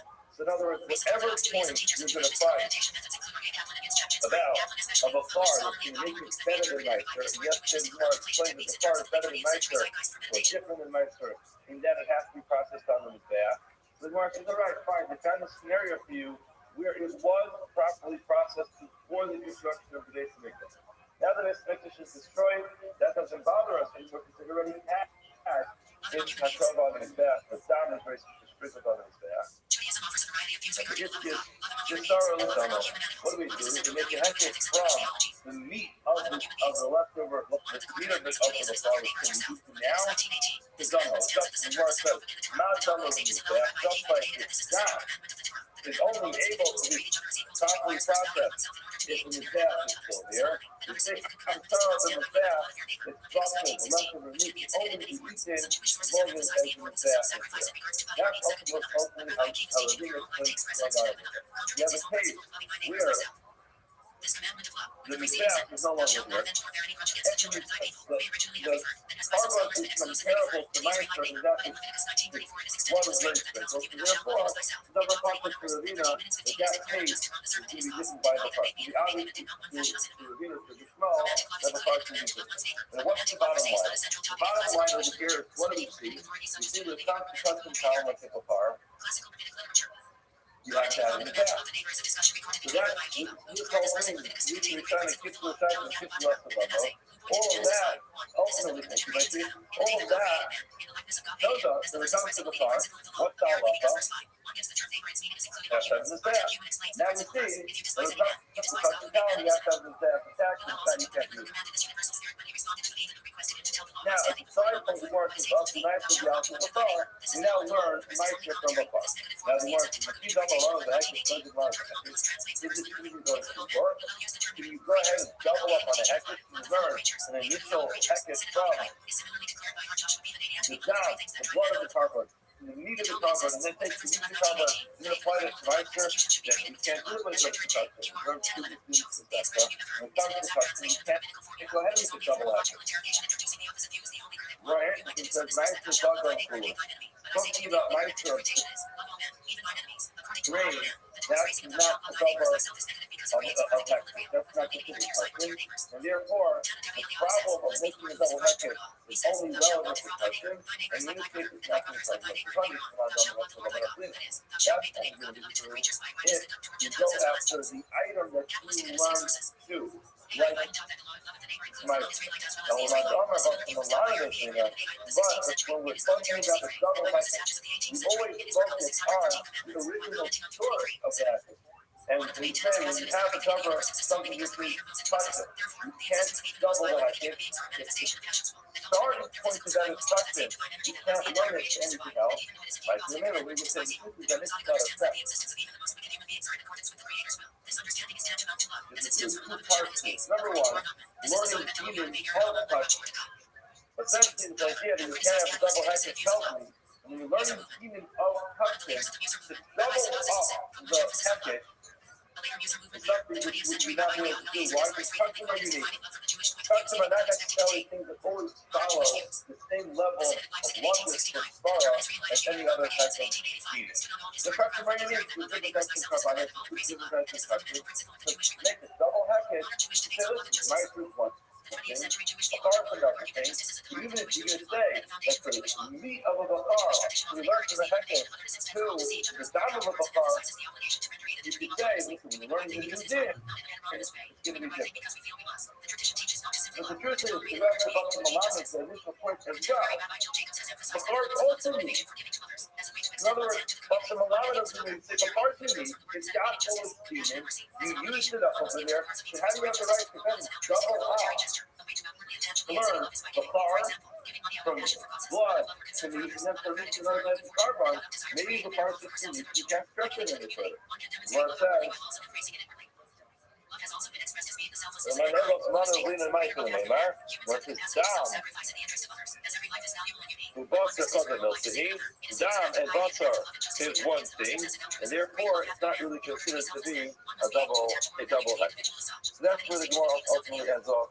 The Gemara learns the thin and tells us the cuts and talon do have to have in his back. We know that from the down of a bakar. From the down of a bakar, we stretch it to the meat of a bakar, and then from the meat of a bakar, we stretch it to meiser. Now, how about the fact that you can't do a double heckish? Well, the truth is it's not really considered a double heckish because the first time that we're comparing down to basar, that doesn't really require all the tool from heckish. That's just simply telling us that they're the same thing, and therefore it's one heckish from bakar to meiser. Now the Gemara goes back to this discussion. The Gemara goes back to the original point. The original point that we learned, that it comes to Karshman's power. You can't eat the meat if his back is damaged. The Salik Rabin, when he left, Amr Lishmaisa Kamei the Yirmiyah. He came to the Yirmiyah and he told us this halacha that we learned that Karshman Kalan, if his back is going to be damaged, he can't eat the meat. So what did he say? What did Yirmiyah respond? Amar, he said, Babyloi Kipshai. The foolish Babylonians, because I'm a totally Yatsi Ba'ara Chashufa, because of the fact that you live in a dark land, or that near bubble was lower, so it was a little bit darker, and again, it was typically understood, certainly at that period of time, that in bubble, you just didn't have as much access to the Messiah as you had in Eretz Yisrael. So therefore, again, this sounds like you're saying a very negative thing. I'm told the Yatsi Ba'ara Chashufa, I'm going to try to the Kashka. So because you live in a dark place, you're telling us dark halachas. In other words, he was using pretty strong term to say, sorry, I disagree with you. And he said, look, Shneela, who you not learn, Hajj Tanya, Vishak, Silas, Masar, touching himself. Again, this is just 1 second. Again, just to understand the lesson over here. You can either look at this as a very negative line and saying, oh, all you people collectively who live in this dark land of Babel, you have no idea what you're talking about if they're making a mistake. But I think that the Gemara is just very speaking very practically. He's saying, I understand where your mistake was coming from. The reason why you made mistakes is because us and our show is fortunate to have all the Mishnayos written down for us, and we have all the brights, all the perceptions over here. So therefore, when we go to Yeshiva, there's nothing that's missing. We have access to every bit of information that we could possibly need, and therefore, we don't make mistakes. You and Bavel takes a lot more mistakes for you to learn. You don't have access to all the Mishnayos, you don't have access to all the brights, you don't have access to all the perceptions, and therefore, you're simply missing some basic information, and that's why it is that you're giving us the wrong halacha about touching cows. Basically, a very glorified way of disagreeing and saying, no, I disagree. Touching cows do not have to have these bad for its teeth. Now, what was it that he missed? He said, look, Neil, we didn't hear. Tanya, this that we learned in the Brisa, it said the Shas Siluk Masai, at the time that they would take apart the Mishkan, Kachim Nifsalim. All the Kachim will become disqualified. V'zavim u'metzerayim mishtafim chutz matitza. And Zavin and Mitzrayim still had to stay outside of the Matitza. In other words, two different things. Look at Rashi, the second line, touching yourself. He says, Basar Kachi Kadashim, the meat of Kachi Kadashim, because Salke Daita, what we're thinking at this point is that they Silikam is Be'ach. The reason why it became disqualified is because of Silikam is Be'ach. In other words, the exact halacha that we've been talking about up until now is the reason why the Kachim became disqualified. Now, look at Rashi. He goes on. Yidikatani the Zavin and the Seirah and the Shafim. How are you saying that someone who is Tamei still needs to be sent out of the Machmaviyah, Machmashkina, and the Machmashkina, he needs to be sent out of all the Machmashkina? Jane Mitzera and Nisbet to Digla Shashim, avoid some of the Machmaviyah, and I say, all right, they're going to come on, Alpha Pisha Nasa, we'll see you in the next hour, even though they're traveling, Ayol Mayim. Alma, Rashi says, this is the point, Nifsalim. We see that the Kabbalah come disqualified, the disqualification that we said, Lav Mushim to miss with the Yosihu, the Ayol Mayim, possibly. The bottom line is as follows. When they would travel, they would take apart the Mishkan, which was a temporary tabernacle that they would use. They take it apart. Now, you might think the reason why the country becomes disqualified is because we know there's something called the Psul Yosef. If something leaves its jurisdiction, a covenant leaves the jurisdiction it has to be in, it becomes disqualified. You might think that once you take down the Mishkan, it's automatically going to be considered to be disqualified because it's out of the jurisdiction it's supposed to be in. But the answer to that is no, that can't be the reason. I'll prove it to you. How can I prove it to you? Because if it was considered to be outside the jurisdiction of the Mishkan, we would then allow a Zav, someone who has an impurity, or a Mitzvah, someone with leprosy, to come back in. We'd say, listen, there's no Olamoid right now.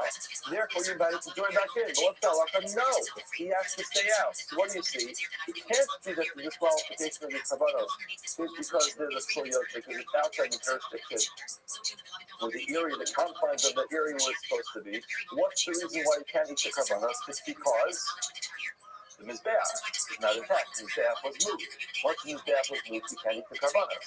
So that's what we see with regard to one Allah. What Allah tells us, you can't eat it. The problem is, the Tanya Eva, there's another verse that says, in both places, touching can be eaten. Now, what does both places mean? Right now, is one of assuming, my love, one of these two places, Habakach and Kachin, Habakach and Kalan. Both places mean whether the Mizbeach is intact, or the Mizbeach is not intact, you beat the Kavanas. Now we have a stira. The first verse tells us that what the Mizbeach is moving, you can't eat Kavanas anymore. Second verse tells us, yes, you can, no problem, you can eat your Kavanas even though the Mizbeach is moving. We have a stira. What do we do with the fact that we have this contradiction? How do you simply answer the question without having a simple contradiction? The answer is simple. This is talking about Kachi Kadashin, Havakachin Kala. The one that says you can eat in both places, Havakachin Kala. Therefore, here it says, sorry to tell you, you Babylonians, you call them fools, are making a mistake because you don't have all the mistakes in front of you, and you do not know, because one Mishnah seems to clearly indicate that Kachim can be eaten, even though the Mizbeach was moved. The way that we simply understand that is that there's a difference, there's a distinction between Kachim Kadashim and Kachim Kalam. And therefore, you're incorrect by saying that Kachim Kalam cannot be eaten once the Mizbeach is moved, because we must settle the stira, the contradiction between these two brises, by saying one's talking about Kachim Kadashim, one's talking about Kachim Kalam. Mar ultimately says, no, that's incorrect. Lo kasha. This really was not even a kasha in the first place. Harav Yishmael, Harabana. It's just simple. The reason why in one place it says that the kavanas can be eaten, one place it says it can't be eaten. The place where it says it can't be eaten is Rabbi Yishmael. And Harabanan, this is the Rabbanan. They don't go ahead and make this down from Basa Drasha. We just spent the beginning of this morning talking about how do you know the Kachim Kalan cannot be eaten if the Mizbeach are damaged, because we learned Dam of Bachar to Basar of Bachar, and then Basar of Bachar to Meiser, and ultimately that told me the halacha of Kachim Kalam. Well, maybe that's only the halacha according to Bishmal. Har Bishmal, that's when it says you can't eat the meat, that's including Kachim Kalam. The Harabanan, the other bright says the Rabbanan disagree. The Ibai and Seima, alternatively, you can suggest Hava Kachim Kadashim. Both of these cases are talking about Kachim Kadashim. What does it mean Vishnei Mekomos? The more answers Kodem Sheyamidu Levim Es HaMishkan. One's talking about before they built the Mishkan and the top of Samachal Amidbeis, L'achar Shaparto Levim HaMishkan. The other one's talking about after they took it down. Now go back for a second. We didn't really get enough time to Samachal Amid Aleph. It's quite a short Amud. There's something that Rashi clarifies for us here, which is very important. First of all, I just should mention. I usually mention when we have a short like this, and you have so many words of Tosfos. Even if you're learning Daf Yomi, you're not learning all of Tosfos. This is kind of like rubbernecking. Like you see something going on the side of the highway, you have to check like what's going on over here. Like why is there so much Tosfos over here? So I'm learning Daf Yomi. I don't want to learn this whole Tosfos. I don't have time for it. But like, at least give a little quick peek. The problem just is that this Tosfos really is hanging over yesterday's Amud on the sugya of Kedush Rishon and Kishla Shaita and Kishla Salavo. And I don't want to go backwards into that sugya, so therefore, for the break the rule, we're not going to rubberneck on this Tosfos, but we'll be Yotzi after rubbernecking by mentioning Rabosai. There's a huge Tosfos over here. But Tosfos felt it was very important to take up a full block of Gemara and to shorten our Daf Yomi shir today by making that Samachal only 3 lines. So yes, there's a lot to talk about in the sugya, and clearly we're missing out on it because we don't have enough time for it. But if you have time throughout the day, it will be a good idea to go look back to this fascinating sugya of Kedush Rishona, Kitzur Shaita, Kitzur Dasad Lava. But ultimately, we just mentioned that the way we're settling the stira is by saying one's talking about before they built the Mishkan, what's about after they built the Mishkan. Now, obviously, that doesn't make sense. We're talking about before they built the Mishkan. Look at Rashi. Rashi says, third line, Elachad Minayu, one of these cases are talking about the Isa of Od HaMishkan Notu Kimishpato is when the Mishkan is standing properly. The Chad La'achar Shapirku Kroshim V'Klayachatz. The other one's talking about after they took apart all those beams of the, or I should say those panels of the Mishkan.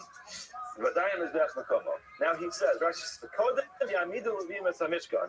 When the Gemara says the words, before the Levium erected the Mishkan, the Nakat Hacha Lav Davka. It doesn't mean prior to them doing this. Why he explains, Chada, well, Mishkach, you're never going to have a scenario where the Mizbeach is in its location, but the actual Mishkan is not built yet. Why he explains why Shari Kodem, see Yachanu B'nei Kahas, no se Mizbechos, Hayakona b'nei Gershon u'Merari nosei Mishkan v'kimenos. You just look at the psukim that tells where that they traveled. Those who carried the Mishkan always went ahead. So they got there first and they erected it. Now, by the time the Mizbeach came, it always was that the Mishkan was built. When they traveled someplace else, first they would take down the Mishkan, Chila, the Nosei b'nei Gershon Merari Achar Degel Echad. The Gershon, they would go, they would travel after one of those flags. Now, b'nei Kahas Achrei Shnei Degalim. B'nei Kahas would help. They were carrying this back. They traveled after two of the flags. So therefore, Kadeshi you Kodmin b'nei Gershon b'Chaniyasan u'Mamidin Samishkan b'nei Paul b'nei Kas.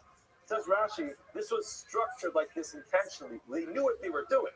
So what they did was first they took down the Mishkan, and those who carried Gershon and Merari who were carrying the Mishkan, they went first. They took it down first. They left first, so they got there first. They erected the Mishkan and all the curtains around it, and then the Bnei Kahal showed up with the Mizbeach and put it in there. So in other words, says Rashi, you're never going to have a scenario where the Mizbeach is standing there before those who erected the Mishkan. So therefore, if you look at the Gemara, it says, what's that talking about? That's talking about when the Mishkan is standing up properly the way it's supposed to be. In other words, that's the case where you can eat it. And the other location which was mentioned is after they took down the Mishkan, but the Mizbeach is still in its place. So therefore, that's what it means. B'shtei makomos, you can eat it. B'shtei makomos means both when the Mishkan is fully erected in its proper form, the Mishkan is there, the curtains are there, the Mizbeach is there. The other case is when the Levine took down the Mishkan and all the curtains and left, but the Mizbeach was still there. You know why you left to eat the kachim? The reason is because the Mizbeach is still there. Since the Mizbeach is still there, in both cases you can eat it. So there's no stira. None of these cases are talking about a case where the Mizbeach is not intact, and that's why you're allowed to eat it. So therefore, with due respect to Rabbi Yirmiyah, there was no mistake made on behalf of the Bnei Babel. They were correct in saying that kachim shalom cannot be eaten with Mizbeach is taken apart. Now, it happens to be just intellectual honesty over here. Rashi does bring another opinion that maybe it could be talking about a case where he went out of order. In other words, it's possible he could have gotten out of order and the Bnei Kahas left early. Okay, now time for some Makala on the base. Now, why does the Beit have to tell us in both of these cases that you're allowed to eat the carbon? In other words, why not? The way we just explained it, one case is talking about when the Mishkan is fully erect the way it's supposed to be. The other case is talking about a case where the Mishkan is taken down, but the Mizbeach is still there. So why would I think I can't eat the meat? I would say, if Solaviva Yotze, if the carbon becomes disqualified with Sol Yotze, as I mentioned before, why? Because the Mishkan's not there, the curtains are not there. The Malan, which the teacher is, even though the Mishkan is not there, the fact that the Mizbeach is there is enough. Therefore, you let to eat the carbon. Hold on. Who said? Maybe this can be disqualified with the Yotze. Amar Tron's more answers. It says in the pasuk, the Nasa Ohal Moed. You will travel with the Ohal Moed. Now, what's it called while you're traveling? Af al Pisa Nasa. Even though it's all packed up, it's in the back of the truck. It's all packed up in this wagon. It's folded up. It's stacked up in a big pile. Oh, Moed, and therefore there will not be disqualification of Yotze because it's still an Moed, despite the fact that it's packed up into its carriage. Gemara now goes on. Amar Avuna, to another discussion. Amar Avuna Marav, Mizbeach shall Shilo shall Avana White. Mizbeach that was constructed in Shilo was made out of honor. Now, just before this first, to understand what happened here, Moshe Rabbeinu built the first Mizbeach. The youth was 14 years when the Mishkan was in Gilgal. Now, after they went to Eretz Yisrael, that was one of the Eretz Yisrael. Now, after they divided the entire Eretz Yisrael, they put the Mishkan into Shiloh, and it stayed there for 369 years, 369, or 369 years it stayed in Shiloh as like a temporary place before moved to a couple of places. No, given over places. It stayed in Shiloh for a long time. Now, Moshe Rabbeinu's original Mizbeach, it seems everyone is clear that was made out of wood, was covered in the process. It was called Mizbeach in the process. That was made out of Love wood. God so Now the completely question that is, one will never Mizbeach forsake that his service for any reason. they had in Provide a Shiloh, child with all what the was that necessities made out of of? their sustenance and love the child, Where it says, circumcise the child, visiting and healing the sick, giving charity to the Omer poor, Bruno Marav, offering Mizbeach hospitality to Shiloh, strangers, attending to the dead, Shalom Badam. bringing a It bride was made to out of the stone. chuppah The Tanya marriage ceremony, Elizabeth and Yaakov making Omer, Not peace Tamaluma, between a Avanim, person and another. Avanim. Why is the Pasuk say Avanim 3 times? These are 3 different psukim. One place it says in Mizbach Avanim Kasari. Next one says Barisu Yisham Mizbach Hashem Lekecha Mizbach Avanim. And the third part it says Avanim Shmei Shivnus Mizbach. So the Pasuk refers to Mizbach 3 times as made out of stone. What are these 3 different references to stone in the psukim? What refers to Mizbach was made in Shiloh? Be'echad shall know the Givon, one is the Mizbach of the Givon. There were 2 different places. They're considered to be one. Providing And the last one is the Beis Halamin, and the last one is the Mizbach that was built. lending It's or the giving Mikdash, the away last particular types of items, toys, clothes, as long medical as equipment, the etc. base Mikdash was Such there. organizations are often named with the Statement, acronym simple of statement, that the Gemelas Mizbach that they have Chasidim, in Shiloh was made out of stone. Gemelas Muslims of Hasidim, Achabar Ami, the Achabar Ami asked the following Gemelas question. Hasadim, such as Gem It says, Eish Ma Sheyarda or Min Hashemayim, GMCH, Bimei a Moshe. community may have The dozens Eish, of the unique fire that instrument came down on the overlapping Mizbeach Gemel in the organizations. times of Moshe. Care of The Pasuk says, organizations, Moshe Rabbeinu was davening, organizations designed to increase Jewish awareness among unaffiliated Jews, which is there's a whole considered drama form that of happened. kindness. First it wasn't coming down. Hatzolah organizations The by fire the came name down from typically Shemayim, provide free services and for emergency it medical stayed on dispatch top and of ambulance Moshe transport Rabbeinu's and Mizbeach. So we learn Hever the Kadisha, the fire that came down from Shemayim, organizations that perform religious care for the deceased and often provide logistical did not leave help for their help to their families relating to autopsy, transport of the body, emergency family travel, burial, renting a Shiva home, and caring for mothers. Havera, literally friends, organizations going by the name typically provide free roadside assistance and emergency help with mechanical or structural In problems Esau, in you're private telling homes. me that it's true Children, that the guardians, Mizbeach that groups, was community built watch in groups. Shiloh after 14 years was made out of Shum. stone, made Guardians, with solid groups, wood. community watch groups. Clearly, the fire had to be transferred from one place to the next. So the fire left Mizbeach on the process, and a new fire was built and was lit on top of the Mizbeach of abundance. Because who this knowledge it wants to do on the Kavnasin, that must be going towards Kavnasin, the Tananos and Omer, Mizbeach of Shiloh and Achoshes Haya. The Mizbeach of Shiloh was made out of Achoshes, and Chalol, it was hollow, Umali Avanim, and was filled up with stones. So that's the first teretz. The first teretz says, yeah, it seems like there's 2 different opinions, we're not 100% sure what it's made out of. Rav Nachman Yitzchak answers this differently. He says, Milo Nistalka, what does it mean when it says that the fire that came down in the days of Moshe Rabbeinu never left? It means Lo Nistalka. Abraham of Lafia. It wasn't, because Rashi says, it didn't become entirely extinguished. So mighty. So what was it? In other words, he's saying it was nostalgic, it did go away, but not entirely. So what does this mean?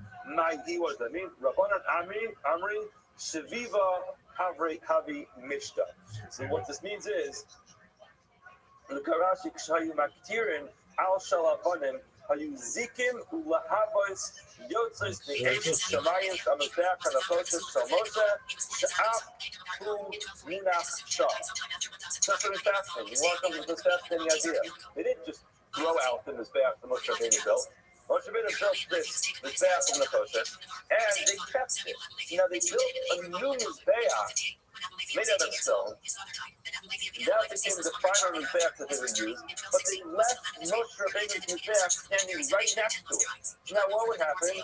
They bring Karbanos on top of this brand new mizbeach made out of stone, and the fire from the old mizbeach would shoot off. They have like these little sparks that would shoot off from the old mizbeach of Moshe Rabbeinu, and it would light the fire on the new mizbeach. So that's what it was. To a certain extent, it was nostalgic because it wasn't really used anymore. A little nostalgia never went away because Moshe Rabbeinu's fire was always there, that mizbeach was always there, and fire would shoot from the mizbeach and the protest onto the new mizbeach Shalavan. Papa, our Papa says, the fire was kind of like a gas. The fire would jump from one place to the next. Bottom line is, it's true. They had a brand new mizbeach. It was made out of stone. They built the new mizbeach, but the old one was maybe too small. They ultimately built the new mizbeach, and the fire stayed on the old mizbeach. The old mizbeach stayed right there adjacent to the new mizbeach. Some say fire would go ahead and jump from one to the next, and according to the way that the Papa explains it, it was a guest. Sometimes we're here, sometimes we're here. Okay. Now also, another portion about this mizbeach. It's all of Bnei Agayla. During the ultimate the Galus, the exile, a chiefful of Dalit Amish Nagarim, the Dalit Amish Min Hamayr. What they did was, they made it an addition. They added an addition to the mizbeach. We talked about the addition to the mizbeach for quite some time. So here the Gemara says, what happened? They added on 4 amish in the west side and 4 amish in the south side, and then Gamma. Like a Gamma. What's a Gamma? The Gamma is a Greek letter. He tells us it's like a cup, or I guess in the alphabet it would be like an L. So it was a right angle. So when they added up to the mizbeach, they didn't add on to all 4 sides. They added on 4 amish on the south side. I was about to say the left side. I guess it depends which side you're standing on. But so they added on south side and onto the west side. And then Gamma, like the right angle, like an L. They take up the size from 28 amos to 32 amos by adding on 4 amos on each side. The Gemara asks, my time, why did they do this? Why did they make the mizbeach bigger? My time, under the ocean, there wasn't enough room on the mizbeach, so they made a bigger one. So Amalei Abaya, he said, hold on a second. After Mikdash Rishon, during the Beis Hamikdash, the first Beis Hamikdash, the Sivnei Yehuda Yisrael Rabin Kafar Al Sasayah. So the first Beis Hamikdash, the mizbeach was 28 by 28, and that was enough. And the pasuk describes the people who were there as Kafar Al Sasayah, like the sand of the sea. In other words, not countable. And still, the 28 by 28 was sufficient.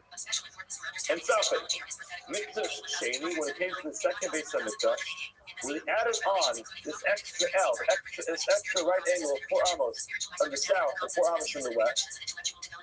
But what the pasuk says? The pasuk says that Sivnei, Kol Hakol Ke'echad Arba Riboy. The entire was not 4,000. The rest of the pasuk gives the exact amount of people that were there. It says Ke'echad Arba Riboy Al Payim Shleishnei Strategic. So it's 42,360 people. That's not to call ourselves Sasayah. It's a countable number, and it's much less. So why is it by the first Beis Hamikdash they had 28 by 28 mizbeach, and it was enough? But now you have much fewer people when it comes to the second Beis Hamikdash. You have to make an addition. The more answers on the lay, Hassan Eisha Shemayim Nisayas. The first Beis Hamikdash, it was supernatural. They relied on the fact that Baruch Hu sent this Eish Minat Shemayim to consume the Karbanos, and Karbanos burnt at a rapid pace, much quicker than normal. The second Beis Hamikdash, I guess we didn't want to rely on an Eish happening. So we have to make our establishment like a bigger mizbeach, because we can't rely on the fact that Baruch Hu to descend of heavenly fires to consume our Karbanos, and therefore they made a bigger mizbeach. They repeated their established their ultimate work to be able to make sure that the Karbanos will be eaten or will be properly burnt. And the second is they couldn't rely on the Eish HaShamayim, the divine fire of helping them consume all the Torah. He also, when Rabin came, he gave another explanation as to why they made an addition to the bath. Amar Shimon Tazi, Shimon Bar Kapara, he said, Shitin or Sifu, they added on these Shitin. The Shitin were pipes. In other words, what was it? Look at Rashi. Rashi, it's about 7-8 lines from the bottom. Shitin or Sifu.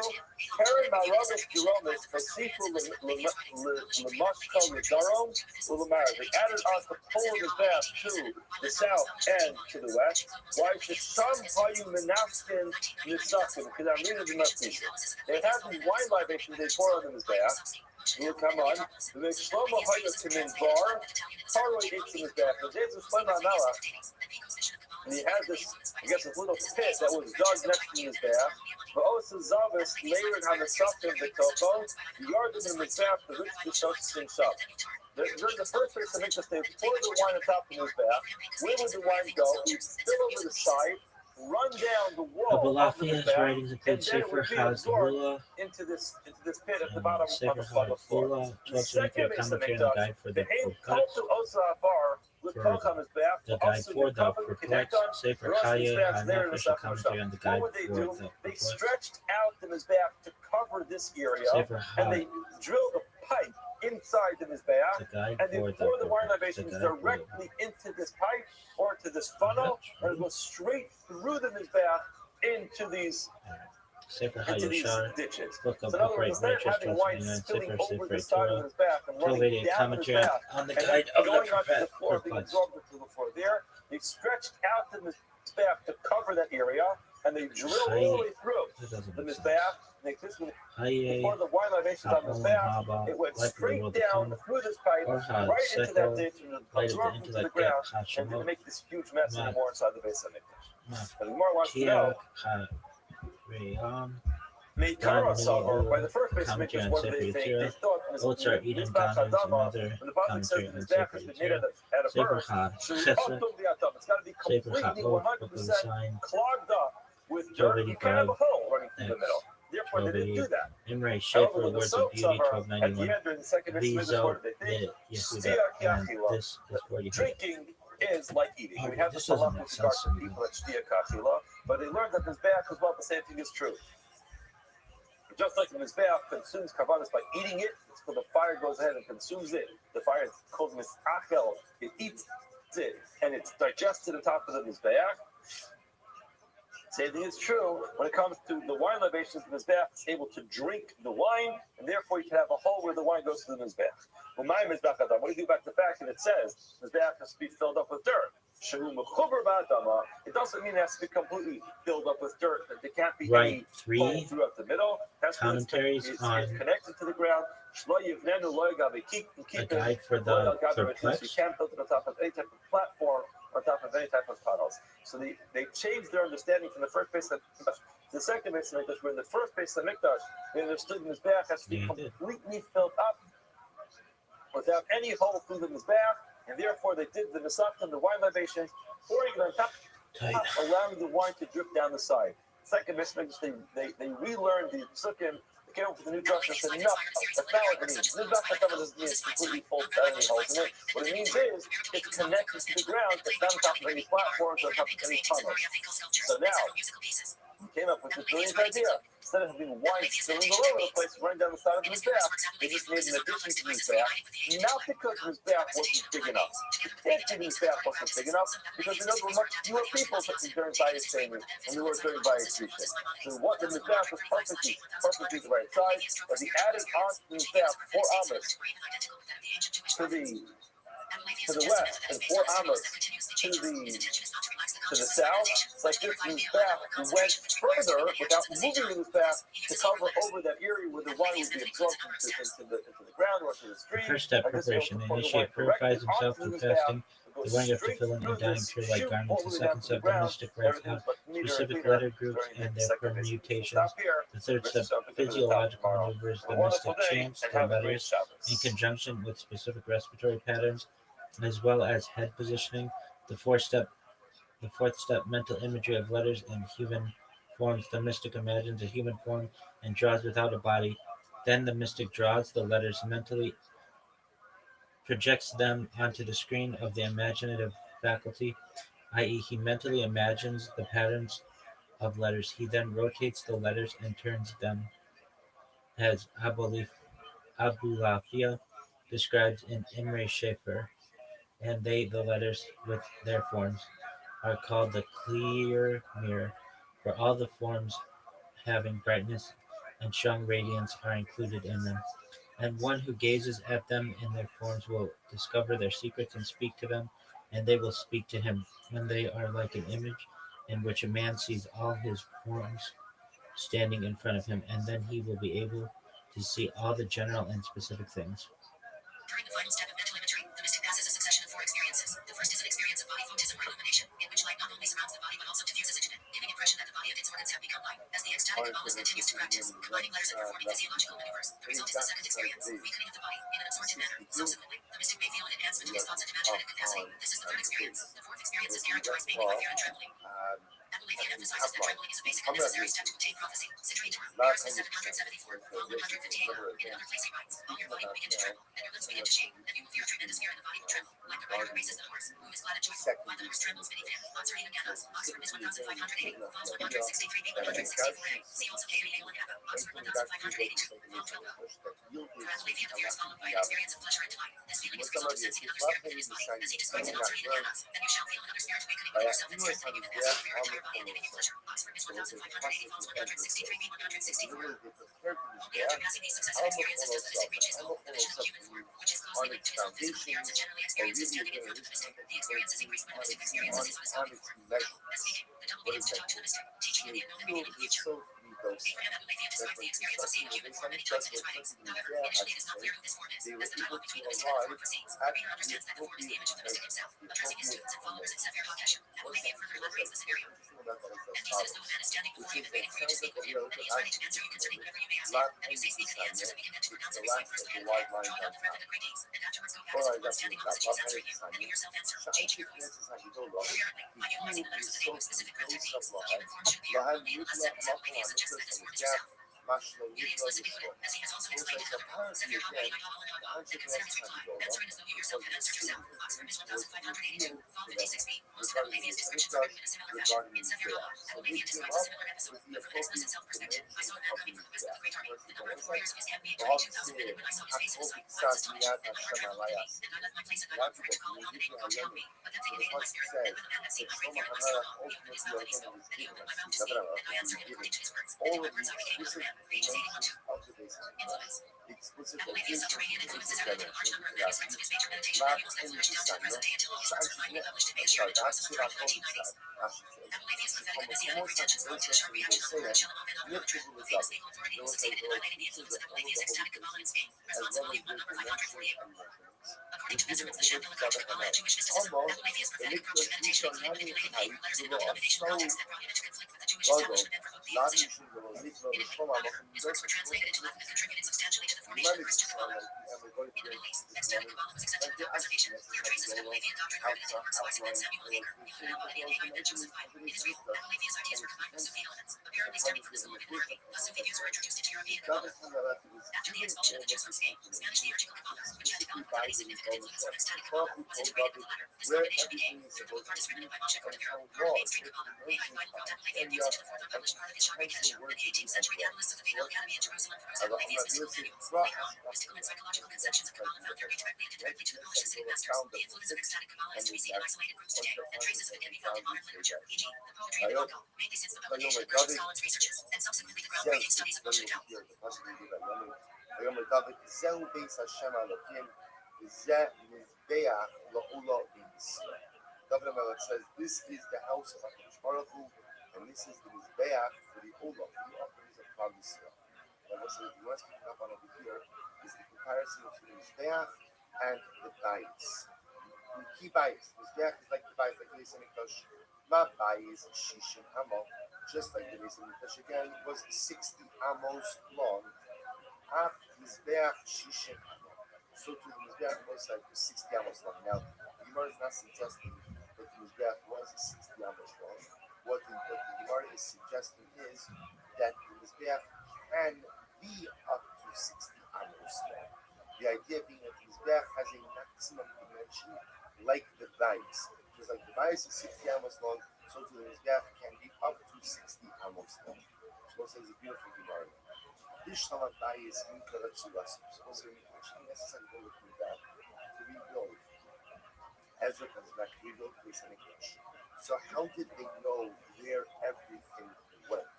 I mean, just how did they know the exact location where everything was supposed to be?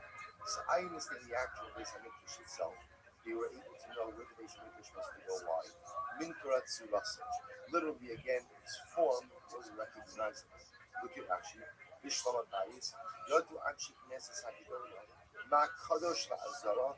Uma Kadosh La'yechon. So I understand the actual Neses Hagidona exactly where the Heichon was supposed to be, where the Azara was supposed to be. Why?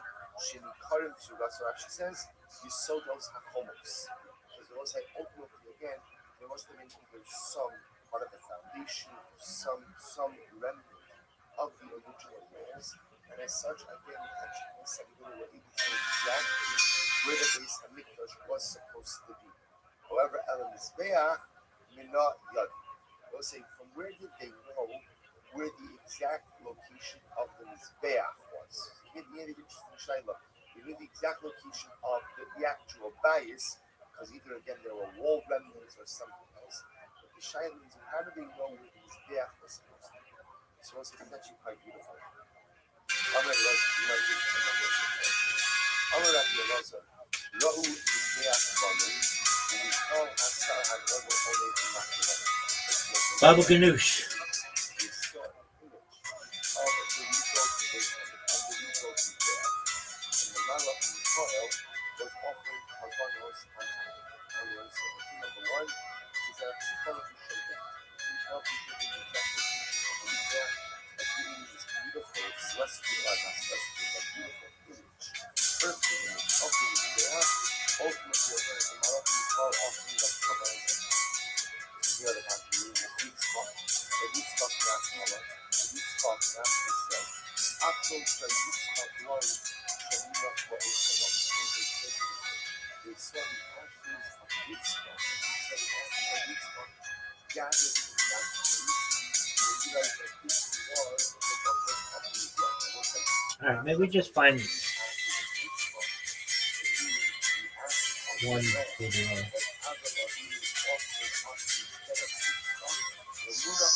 Hey Zadie, is that a new device you're inventing? That's okay. Fiverr and I are a registered alpha testing site. We do bug reports, usability studies, customer-based surveys. Me, I figured if a little kid like me can use it, anybody can. So what does it do? Describes a proposed end-user experience. Designates an instruction manual for life in zero use. The end-user experience will be how they are the tips. Number two, if that those actions ultimately again remain intact, It's called Harsh. even throughout the Harshifying? conversation. Are you sure that's gonna resonate? There's so much money, there's so much money. Of course, He says, everyone knows the Allah, answer to Allah it. by his privilege, The universe is divided into 53 all of these portions, different which we interpretations can yield hear. incredibly dramatic insights that beyond the scope of our Sometimes they ability to call go it into when today. everything is But intelligent. we'll discuss what we will find the This opportunity device allows you to see beyond the surface of I'm all going those to partially so much undetected money, layers so of much code. money. It does that by bringing them alive in a 3D tangent lecture. Immersive as follows. That throughout the entire bias, throughout the entire base of the brush, the scent of the chaos is always smell. Totally smell the place. Sham, a nuclear reactor. The doctor of Malcolm ultimately of the second and light first, conversation with other studies and processes and so when they got to the Malcolm on this there, they smelled the smell of burning meat. Of burning meat. Those could be that certainly was nothing as those are three different interpretations. Either they get a particle provided them with a divine image on his there. We call often the problem of this, we're subject to the Marcos Afro Sardisca. And the Marcos is really means the But I'm not getting the intent to offered up. So this or it was effectively Mary? go ahead and follow Yeah. the descent. They snow everywhere except by the Muslim, they snow. Amra Amra Goshen is being already one also the dream of being came back from Baba. And I give my son to hear who was the Fuma, who was the dream Kagai is the Kari of Allah. Really didn't come back to him.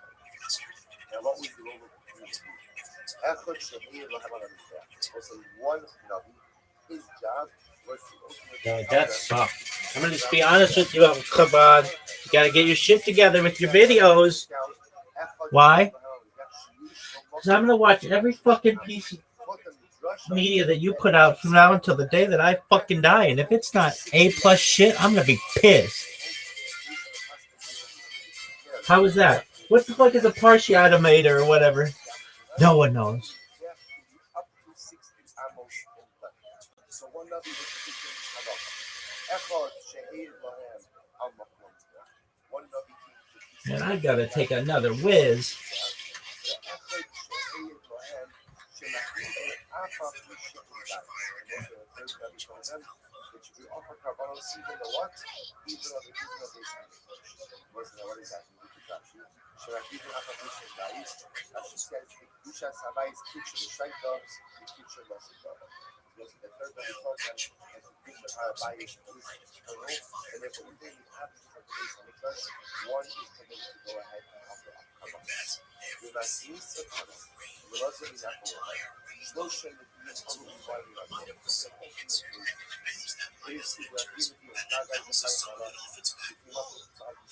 Heck well.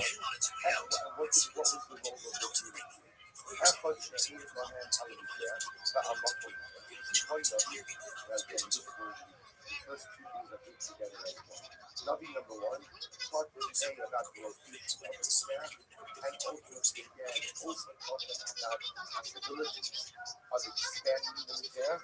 The effort was white lines and Asian values. The effort to Hayed Lahem is an active application and the second that we taught them is to offer up Kabbalah to even a lot. Just on science stuff.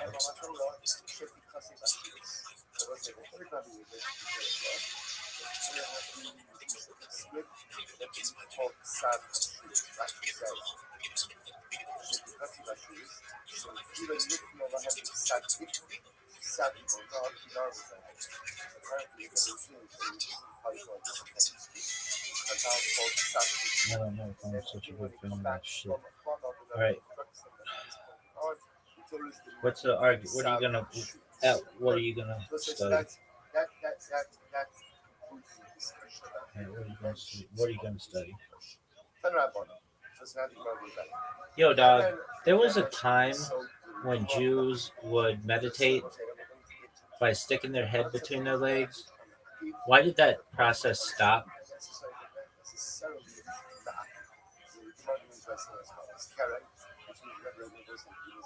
Yeah, you're remembering a real thing, not some urban legend Judaism. It shows up in a few serious places. What was going on?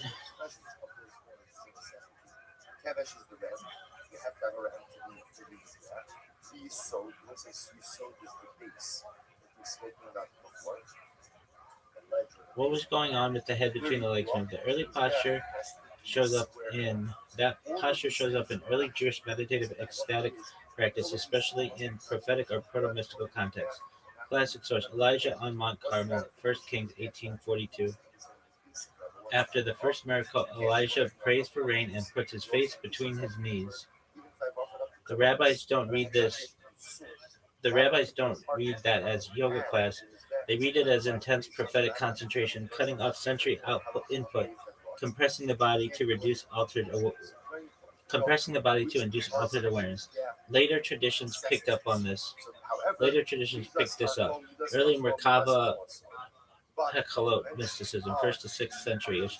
Some practitioners used extreme postures, breath control, fasting, repetition of divine names, all aimed at visionary ascent. Talmudic echoes sages praying in unusual, physical, intense ways to reach total kavana, focus. This wasn't meditation for calm. It was meditation to break through reality. So why did it stop? Short answer: because it was dangerous, destabilizing, and easy to misuse. longer real talk reasons, psychological and physical at risk. These practices could induce disassociation, trigger visions people couldn't integrate, mess people up mentally. The rabbis were very aware of this. Think 4 entered parties, 1 didn't come back whole. That's not poetry, it's a warning label. Rabbinic Judaism shifted the goal. Post-temple Judaism deliberately moved away from ecstatic prophecy, trance states, bodily extremes toward text, law, discipline, prayer, community norms. The idea became serve God while fully awake and functional in the world, not folded into your self-chasing visions. Mysticism got locked behind training. Kabbalah didn't disappear, it went underground and upward. Only for mature scholars with ethical prep, no do-it-yourself techniques. After disasters like Shabbatianism, rabbis became extra allergic to anything that looked like uncontrolled spiritual experimentation. Normative prayer became standardized. We get standing for Amida, bowing at specific points, no weird positions that look culty or alienate the public. Judaism chose stability over spectacle. Did it vanish completely? Not totally. Kabbalists still use body positioning, breathe, and visualization, just subtle internalized. Hasidut preserved ecstatic prayer, but without extreme postures. Hitbodayut, personal prayer, channels intensity, emotionally, not physically. Basically, same fire, safer container. One line takeaway. Early Jews used intense bodily postures like head between knees to access prophetic consciousness, but Rabbinic Judaism phased them out because they were spiritually powerful and genuinely dangerous, replacing them with grounded, sustainable forms of prayer and mysticism. If you want, just a quick follow up in like 2 sentences. Who was the last rabbi to do this and what year?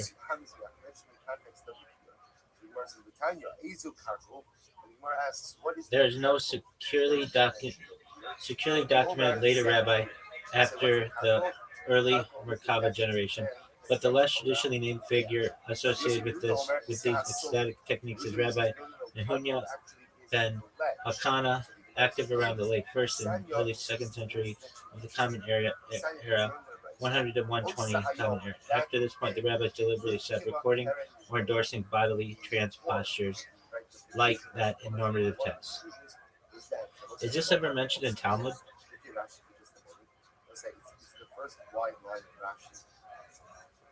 Yep, indirectly, yes, but the Talmud is very cagey about it. You don't get a how-to, but you do get illusions. Berkot 34b talks about sages who would pray so intensely that they were unaware of physical danger, hinting at altered state. Hagiga 14b, the Pardes story, is the big warning. Advanced mystical techniques exist, but most people shouldn't touch them. Berkot 30b, 31a, Hannah's prayer emphasized inward focus and stillness, which later rabbis read as replacement for ecstatic bodily methods. So the Talmud acknowledges the existence of extreme devotional states, but deliberately desomatizes them. It keeps the power while stripping out the dangerous physical techniques. Yeah, fire. Go fuck yourself. But in the future, we might try to, after we rebuild the Beit HaMikdash, we might try to fucking do autofellation, which,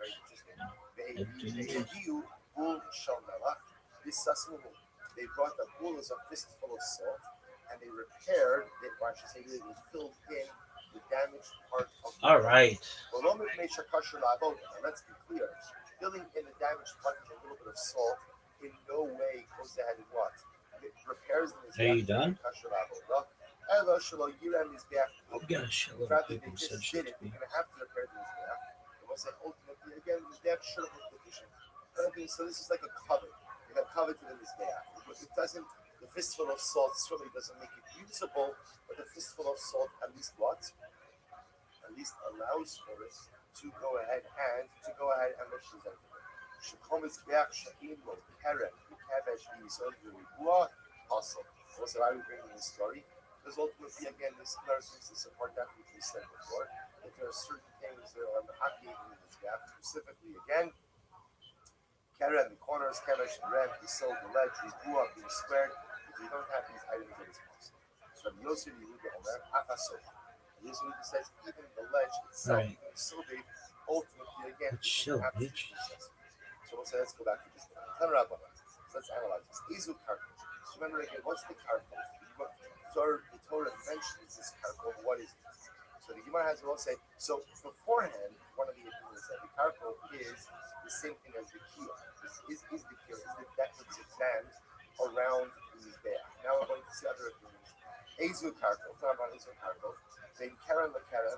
Bein keren lekeren. Makom yilok ragleach kohanim hamo. So we'll say the first opinion the Brisa says. Karkol is the walkway for the kohanim, the one wide walkway between the horns and the mizbeach for the kohanim.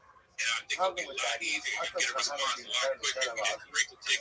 Yeah, it makes sense that there's enough on the top of the mizbeach for the kohanim to walk around. But they'll keep moving. That's all I got. I'm about to go back down, man. Why doesn't it make sense that he Yeah, man. Look, man, the other questions again, man. I'm gonna go back down, man. Trying to get stuff back in the It's more, we'll be back. We're gonna be back with the energy. We're gonna be killing shit until this all gets resolved.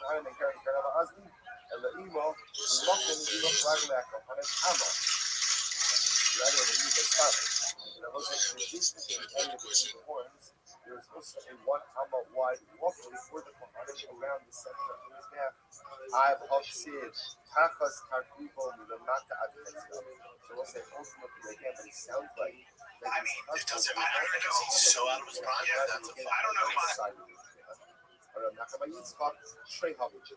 there were 2 karkos. I will say he's actually very No, out of his prime. The way he wrestled with Hamza. I don't know who got him in that fight. Actually, I think that would be by far Islam's toughest challenge. Kamara was a mother. He was a monster. He was a motherfucker. Yeah, his striking, his wrestling, everything. And he, by the way, his cardio was also second. He fucked up on him.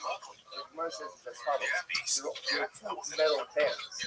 One metal band was around the side, one metal band was metal walking around the top of the Is he that far out of his prime that would be, you think? Watch the Kamsa fighting. Yes, Kamsa had all the wrestling for the first 2 rounds, but that last round, yeah, if it's 5 minutes, I think it's a way of showing that morals or something. Kamara's a legend.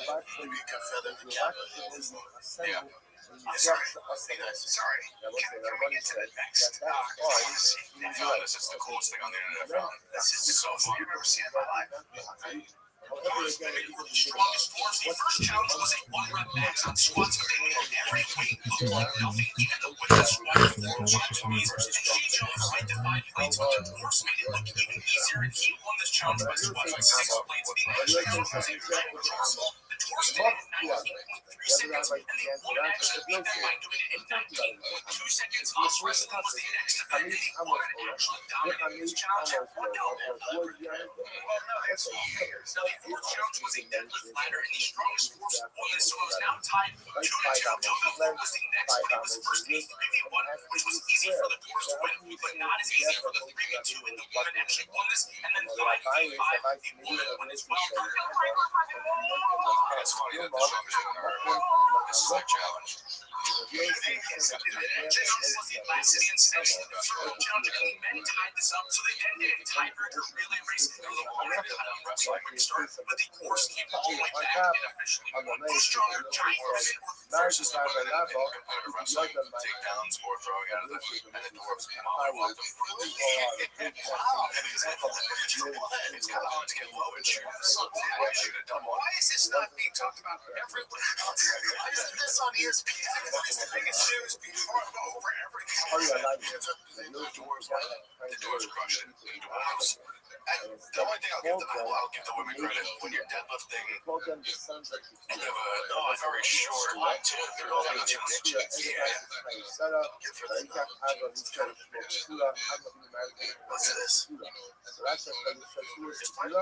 is who I was telling you about this guy. He puts out a lot of good takes on MMA. He versus Conor McGregor.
What's this here?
They shot the first bridge scene. Director John Badham kept a secret from Donna Pascal. The fact that when the guys fell off the bridge, they actually landed on a platform a few feet below. Adam and the other actors didn't tell her about the fire because they wanted a genuine look of horror and anger on Annette's face when Tony, Double J, and Joey appeared to connect. Therefore, Donna's reaction to emphatic, and her facial expressions turning from horror and shock to outright anger were real. And her next line, "Beautiful," was not scripted. Two, when Tony's dad hits him in the back of the head during dinner, his retort of "just watch the hair" and complained about being hit on the hair after he had worked on it was John Travolta's own reaction and not scripted. But since it was so in character for Tony Manero to say, it was left in. Three, filming was almost interrupted when a local mafia group tried to extort protection from the crew. In fact, the nightclub where the film was shot was hit with a small firebomb. Four, at first, Karen Lynn Gordy struggled to keep up with John Travolta when it came to their dancing scenes. Did you know for Saturday?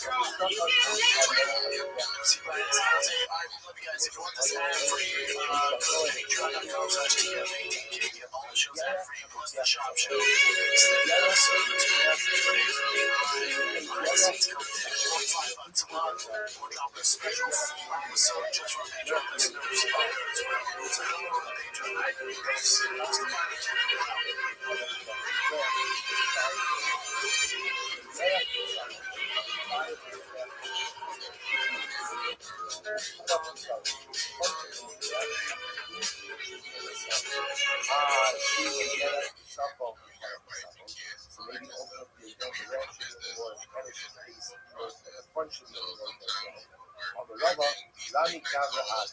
This is Rabbi Shimon. You have to imagine he's there, and the kissing was lying down flat on his face. Which means the face faces one direction, the feet face a different direction. By Adilaba, Karis, the Osi Gavra, maybe not by maybe ultimately his back is to be situated like he's sitting, in which case his face is facing the same direction. Amalei says to him, Ravuah. The passage says Ravua. That wasn't. You're always making a play on words over here. It says Ravua. If you look very close to Rashi, Rashi says Ravua Ksiv. The Ravua Ba'adam Rovates in Mishkav Shirakas. There's a word saying that the word Ravua sounds a lot like the word Rovate, which means a person's couch. And that's how it actually. I think listen 1 second. That word Ravua teaches me something different. It says behind me, Violate, and also that word Ravua teaches me a very point out and they read that the back itself has to be square. Yiksiv Meruba, because the pasuk says Meruba, which is learn after that word that it has to be square. Without using that much, Yiksiv Lovuts, does the pasuk say crouching? On the Ravua, if I was like this, you have to sort of purposely use the word Ravua, which teaches me the Mash Mahafi and Mash Mahafi. That teaches me again that his back is to be faster like a person to his couch, but also teaches me that what? His back itself must be square. Hana, nice see on the heart. Hana reminds how from the Sangha he learns that Higa Omar, Umahalo Seiki, on a cutting, that we are here for the long term. Umahalo Seiki, Umahalo Seiki, the ram, Hanos, go ahead and face cutting. Face cutting. What do we do there? Kotinos Sha'akuna, Royu Alakara. And again, you executed right. Can be the Monster Red Bull, Celsius, some of the bigger conglomerates that are currently occupying the Web2 space that really hasn't tapped into the Web3 space. But if we execute it right, we champion so the point ultimately again when you have to turn, you go right, which by definition the sky's the limit. So where that does was this my come up? thought This is process. talking about And now, when the coin descends to the land, so and we we're going to build this thing. So shout out to you again for your great question. To my God, so where does it go in the just the coin gets up to the top of the mizbeach. When you get up to the top, you say go right, which by definition I the aim is small in the left. Maybe again it goes left, but still walks in the same direction. No, so I every single time you run by this. No, it's that's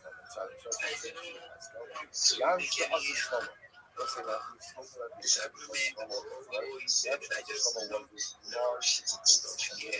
we spoke about this inside the base of the Dash. Yam Shas Shlomo, Omed Al Gabi Shneim Asar Amudin Bakar. Right? It was saying ultimately stood on a base of 12 oxen. Obviously, statues, figures, 12 oxen. Shlosha ponim tzefona. Three of them ultimately faced north. Shlosha ponim yama. Three of them faced west. Shlosha ponim yama. Three of them faced south. Shlosha ponim mizrach. Three of them faced east. I will say now the way that the Torah, the way that the Navi goes ahead and like these directions also Pretty much anything.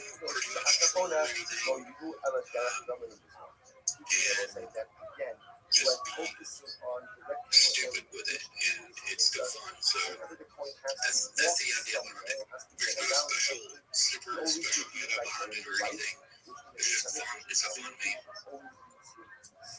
Yeah, you and I were talking, and I've got all these great grandeur ideas as to I see this. I see some of these houses. If I could pull off what my dream of had happened with crypto trench kids. You might want to buy a bag and hold on to that. I think I found something or an idea that naturally reflects and it can go in any direction. And that's hard to do with a main player character. Obviously, this guy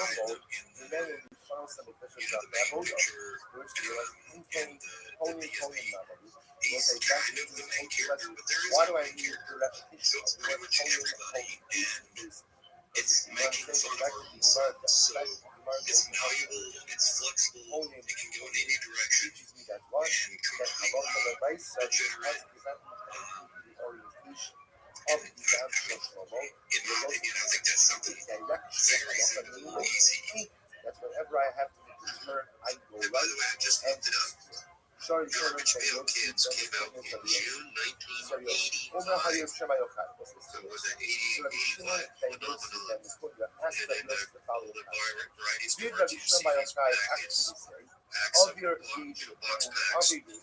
cars and stuff. And I have a small collection of Garbage Pail Kids sitting right here beside me that I have to sell.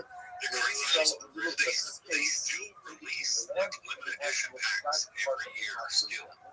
Current now. But I don't think anybody pays attention to it unless they're huge.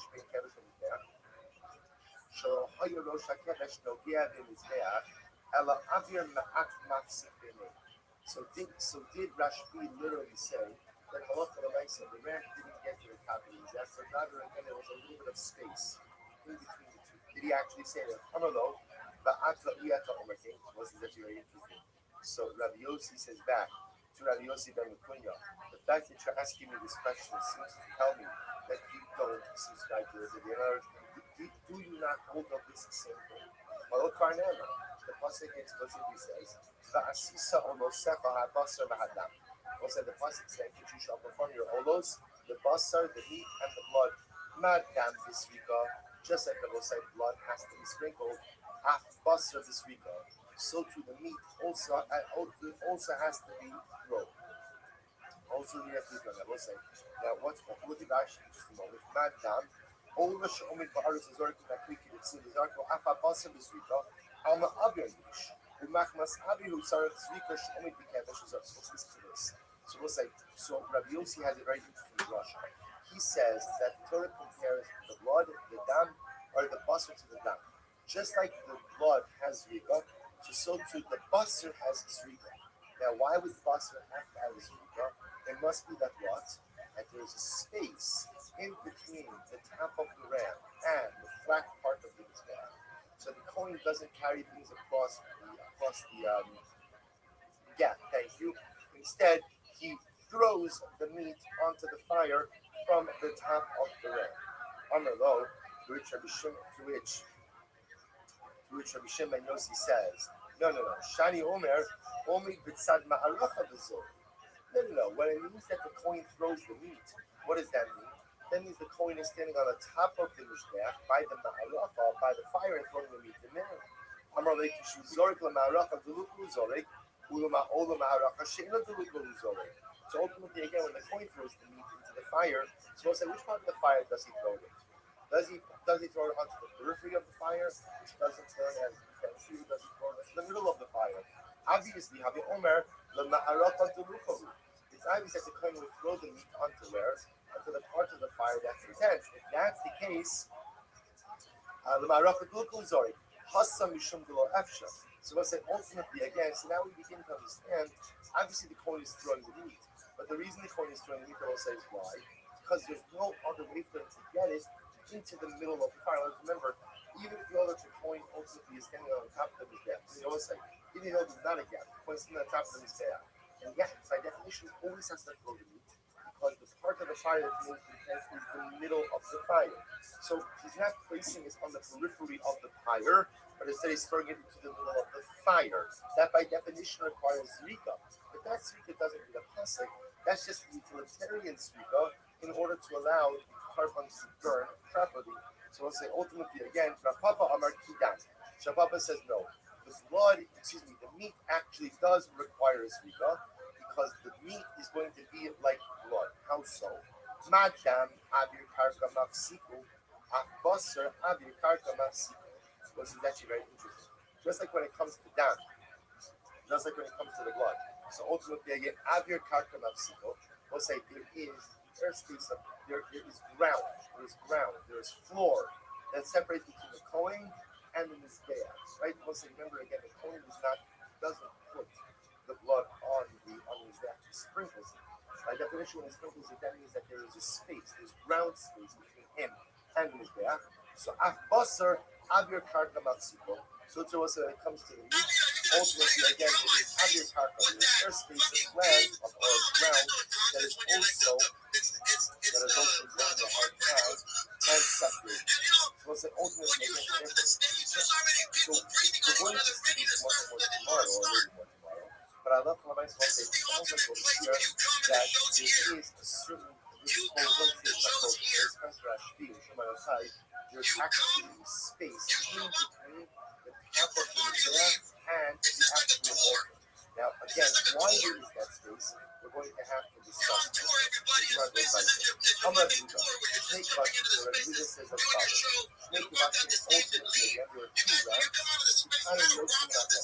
There are two smaller ramps that came from two opposite sides of the larger ram. I don't know if you have this in your photo. There's a picture on the bottom.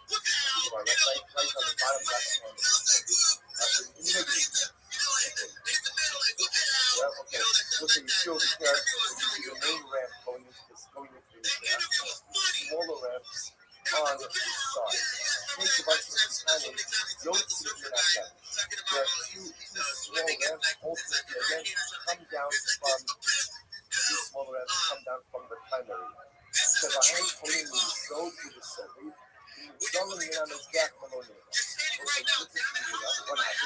These two ramps come off the side of the major ramp. One of them goes ahead, so I'm pulling the so one of them faces down towards. Faces down towards the base, and one of them faces down ultimately to the soul. Further, I will say he is the left. He's throwing in on his gap alone. I will say they're attached from the side of the Mizbeach just by a hair. So they're not exactly attached to the Mizbeach itself. Why is that? So we'll say ultimately again, we're going to see based on a person that ultimately again, we know that they have to be there, but they can't actively be attached to Mizbeach. I was about to stop over here. We'll pick up in Eretz Hashem with these two smaller ramps in Eretz Hashem tomorrow.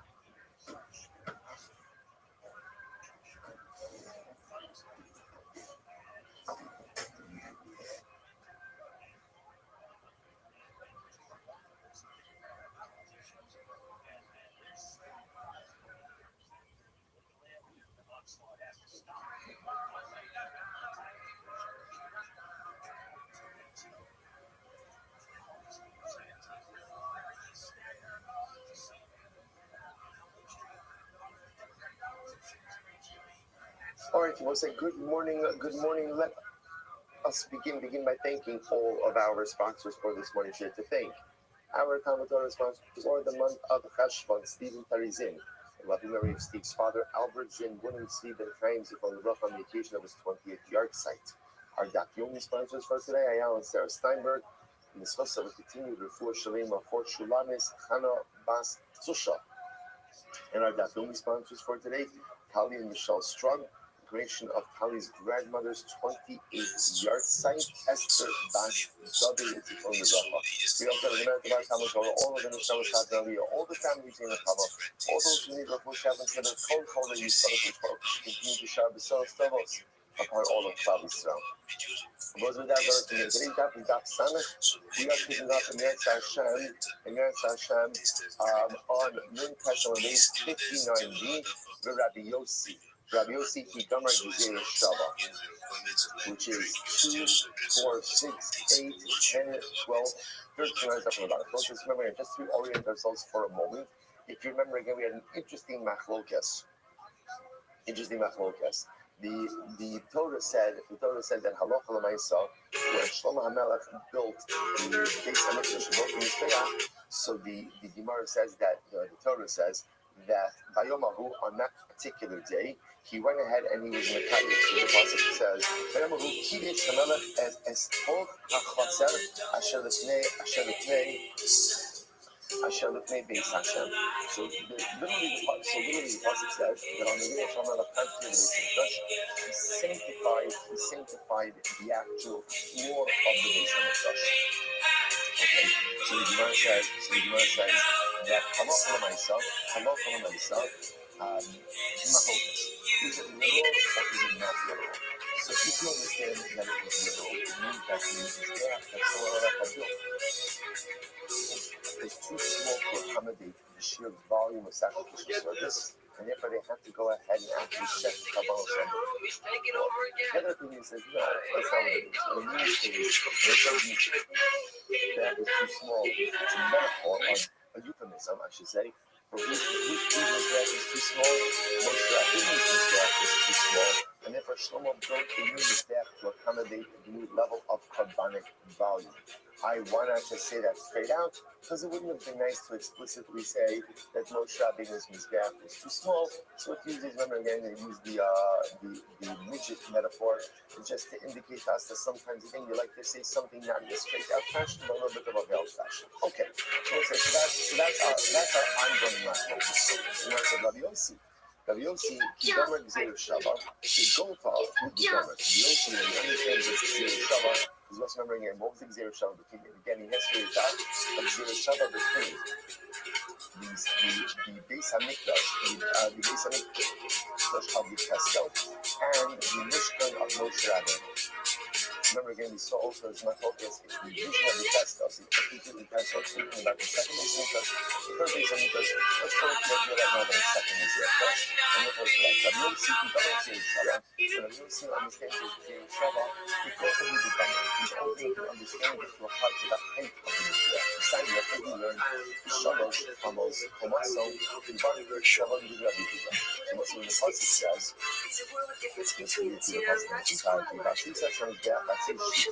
culturally, politically, every way, and you will get much bigger and much worse with every year.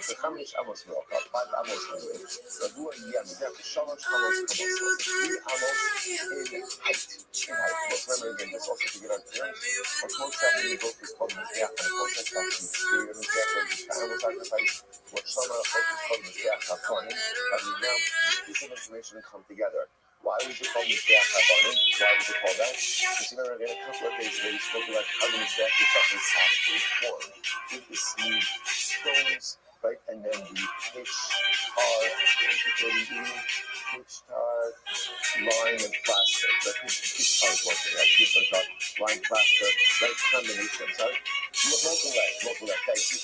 Right? Put together over the stones to form that comprehensive thing. So, interesting enough, so remember, so the pasuk says that we have five in the Mizbeach, and the focus is given them. So almost colossal. But some of the Rabbi Yehuda says, quite literally, it's as it's stated. Rabbi Yossi in the outer, Rabbi Yossi says like this: Ne'emar Khan Ravua. It says over here says over here, ultimately again, by the Mizbeach, ultimately using Mizbeach HaChitza. The outer Mizbeach, the Osha Be'etzot, Lavua, that is square. The Ne'amar Lahalon, and ultimately again it says by the Mizbeach HaPnimi. This is the Kekoras Mizbeach of Moshe, Lavua, square. Man Lahalon, and this is very interesting. Man Lahalon, go for Kishnayim Ke'arko, just like by the Mizbeach HaKolas. Ultimately, the height is 2 times the length. Afkan, so too by the Mizbeach HaChitzo, Afkan Kishnayim Ke'arko. So too by the outer Mizbeach, ultimately again, the height, right, Malan Gopal Kishnayim Karko, so the height is twice the width, so twice the length. So to by Mizbeach HaChitzon, the height is twice the length, and therefore ultimately again that would make Mizbeach HaChitzon 10 amos in height. Okay, so I'm going to do them. I'm going to do this. Extra, here's the problem. If the Mizbeach is 10 amos in height, right, so that means the Kohen is being a capital Mizbeach 10 amos in height.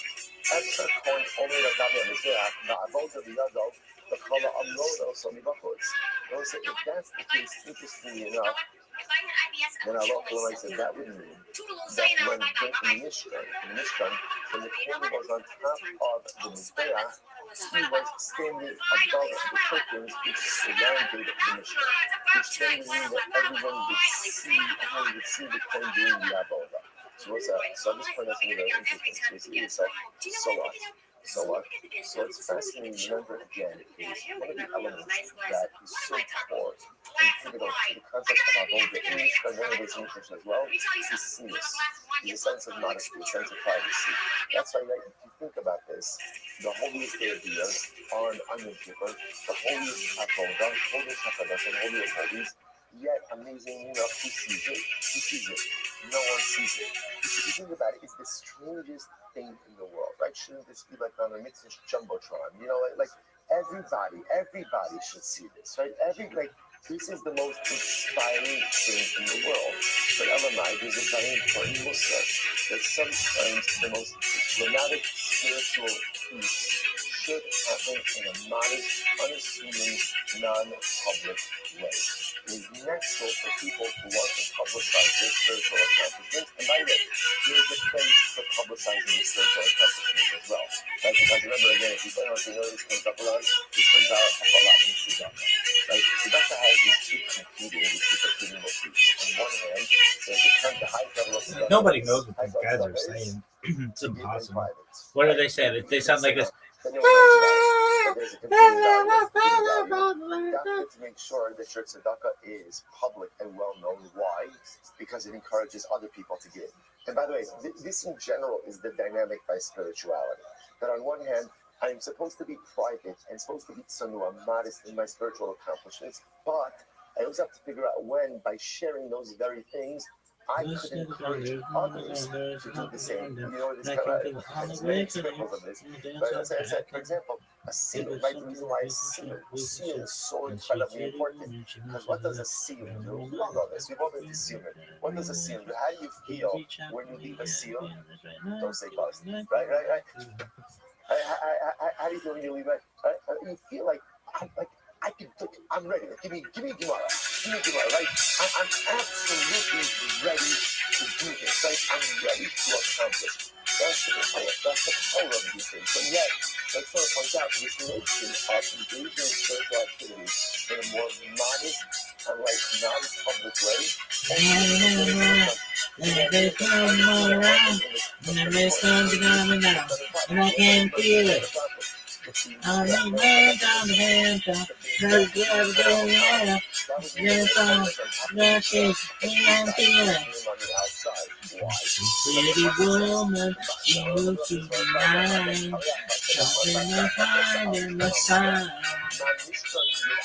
Because I'm baby, and the feeling is right, nice, fever, nice, fever, you know how to do it. In the process, everybody gets healed. And nice, fever, you know how to show it. Here I'm waiting for this moment tonight. Feeling the million so high. Look out the wind, making it burn. In the night, in the night, in the night. You know how to do it. That was actually the best thing that we've ever seen. But why does the pasuk seem to indicate Really? that it's Oh, five for amos? sure. Because the You want to name something better? Wait.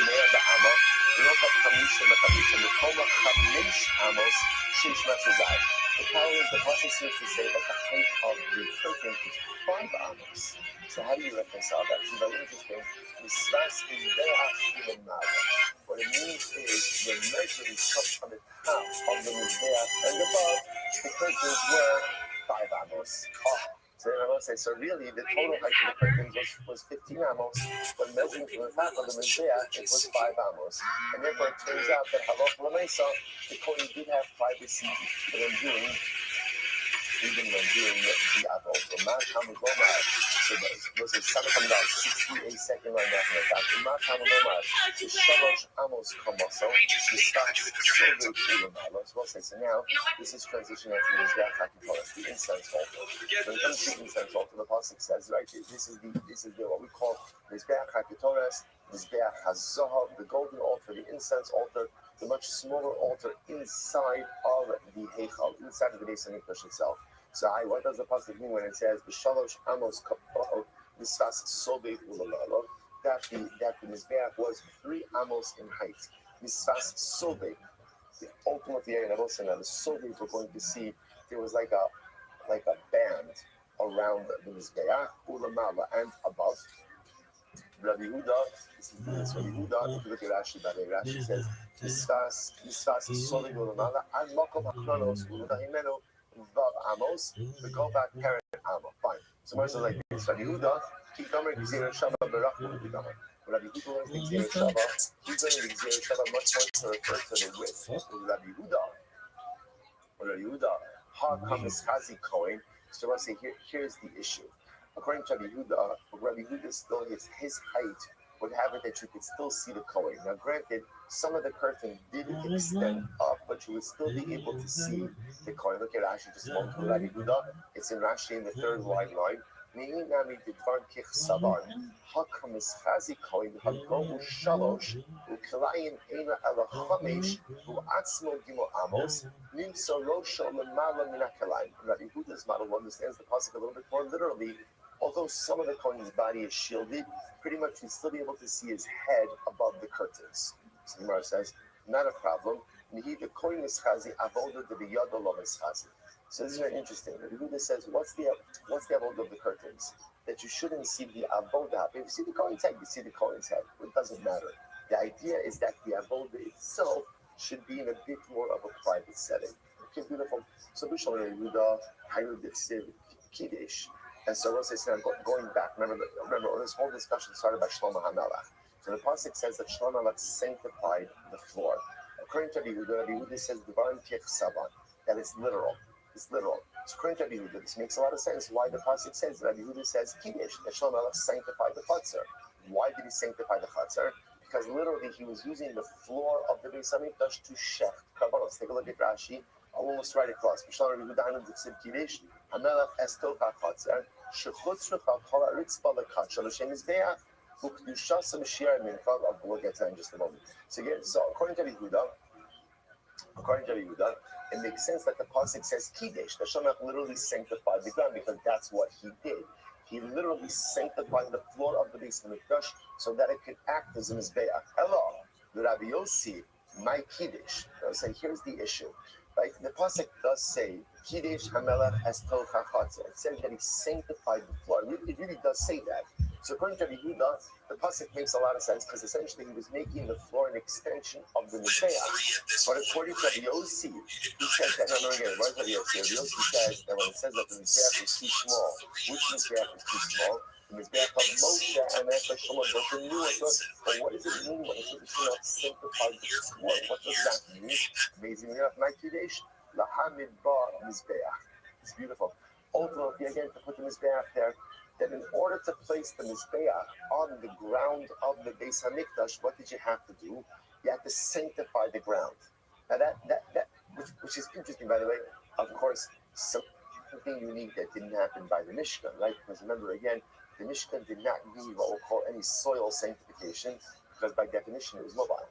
Right? It never stayed. It wasn't supposed to stay one place. The Beis Hamikdash, which ultimately again is stationary. We'll discuss just how stationary in just a little bit.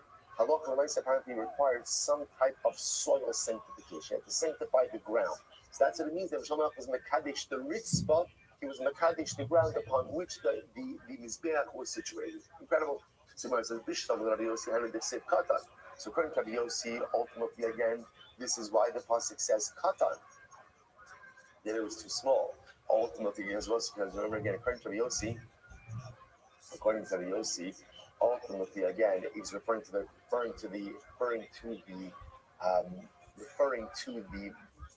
Mizbeach Moshe Rabbeinu. Rabbi Yehuda, my katan. But according to Rabbi Yehuda, what is katan? Rashi says, Rabbi Yossi damer shashol gadol v'shal Moshe katan. So again, it makes sense to say that the Mizbeach was too small because it's not referring to Shlomo's Mizbeach, rather it's referring ultimately to Moshe Rabbeinu's Mizbeach. So the Gemara says, hello, Rabbi Yehuda, my katan. But according to Rabbi Yehuda, ultimately again, what does it mean it was too small? Because we'll say, remember again, according to Rabbi Yehuda, Shlomo effectively made the Mizbeach and the entire floor of the Mizbeach. So what was too small? What was too small? So the Gemara says, that's what it means to say. Mizbeach avanu sha'asa Shlomo hachas Mizbeach hanechoshes katan haba. It means to say like this, that even though Shlomo HaMelech constructed a new Mizbeach, the new Mizbeach that Shlomo, the Mizbeach Avarim that Shlomo constructed, instead of the Mizbeach hanechoshes of Moshe, was still too small. And therefore, what do they have to do? They have to sanctify the floor as well to serve as an extension of the Mizbeach. Incredible. So the Gemara says, "But my ladies, at the end of the day, what is the machlokes over here?" So this is very interesting. So what? Yeah. Okay. So Rashi goes through this a little bit more as well, but fine. We'll just go by it. Rashi says, "But my lady, what are they arguing about?" So Rabbi Yehuda says like this: "Danin chutz michutz, ve'in danin chutz mitmin." Rabbi Yehuda says that halacha l'maisa, we want to learn out chutz from chutz, which means we will learn out the halachos of the Mizbeach of Shlomo HaMelech from the Mizbeach ultimately again of Moshe Rabbeinu. Because we would rather go ahead and make a Gzeir Shava ultimately again between two outer Mizbeachos, chutz michutz. Ve'in danin chutz mitmin. And we're not going to ultimately again learn out a din of the outer Mizbeach from a din of the inner Mizbeach, Mizbeach HaKetoras. Marsa, Rabbi Yossi says, done in kli mikli, vein done in kli midinyan. So we'll say, this is actually very interesting. It's very interesting. Rabbi Yossi says, we would rather go ahead and learn out the halachos of one kli from another kli. Now, here's what I want to point out to you. We have been very much focused on this idea, right? There are two mizbechos, right? Two altars. The mizbech hachitzon and the outer mizbech, ultimately again, which is for animal sacrifice, and the inner mizbech, mizbech kitoras. Now, the mizbech kitoras was pretty much the same thing by Mishkan and by the Beis Hamikdash. What fundamentally changed was the outer mizbech, right? The outer mizbech of Moshe Rabbeinu was much smaller than the mizbech ultimately of Shlomo. Furthermore, the outer mizbech of Moshe was what's called the copper mizbech. By Shlomo was called mizbech avonim. There's another very important distinction as well. The mizbech of Moshe Rabbeinu, the mizbech hanechoshes, right? The outer mizbech, we'll call mizbech of karbanos, was mobile, right? Because everything in Mishkan was mobile. On the other hand, the mizbech of Shlomo obviously was stationary; it was not mobile. I will say, once something is mobile, what does that make it? In halacha, that gives it the classification of a kli, right?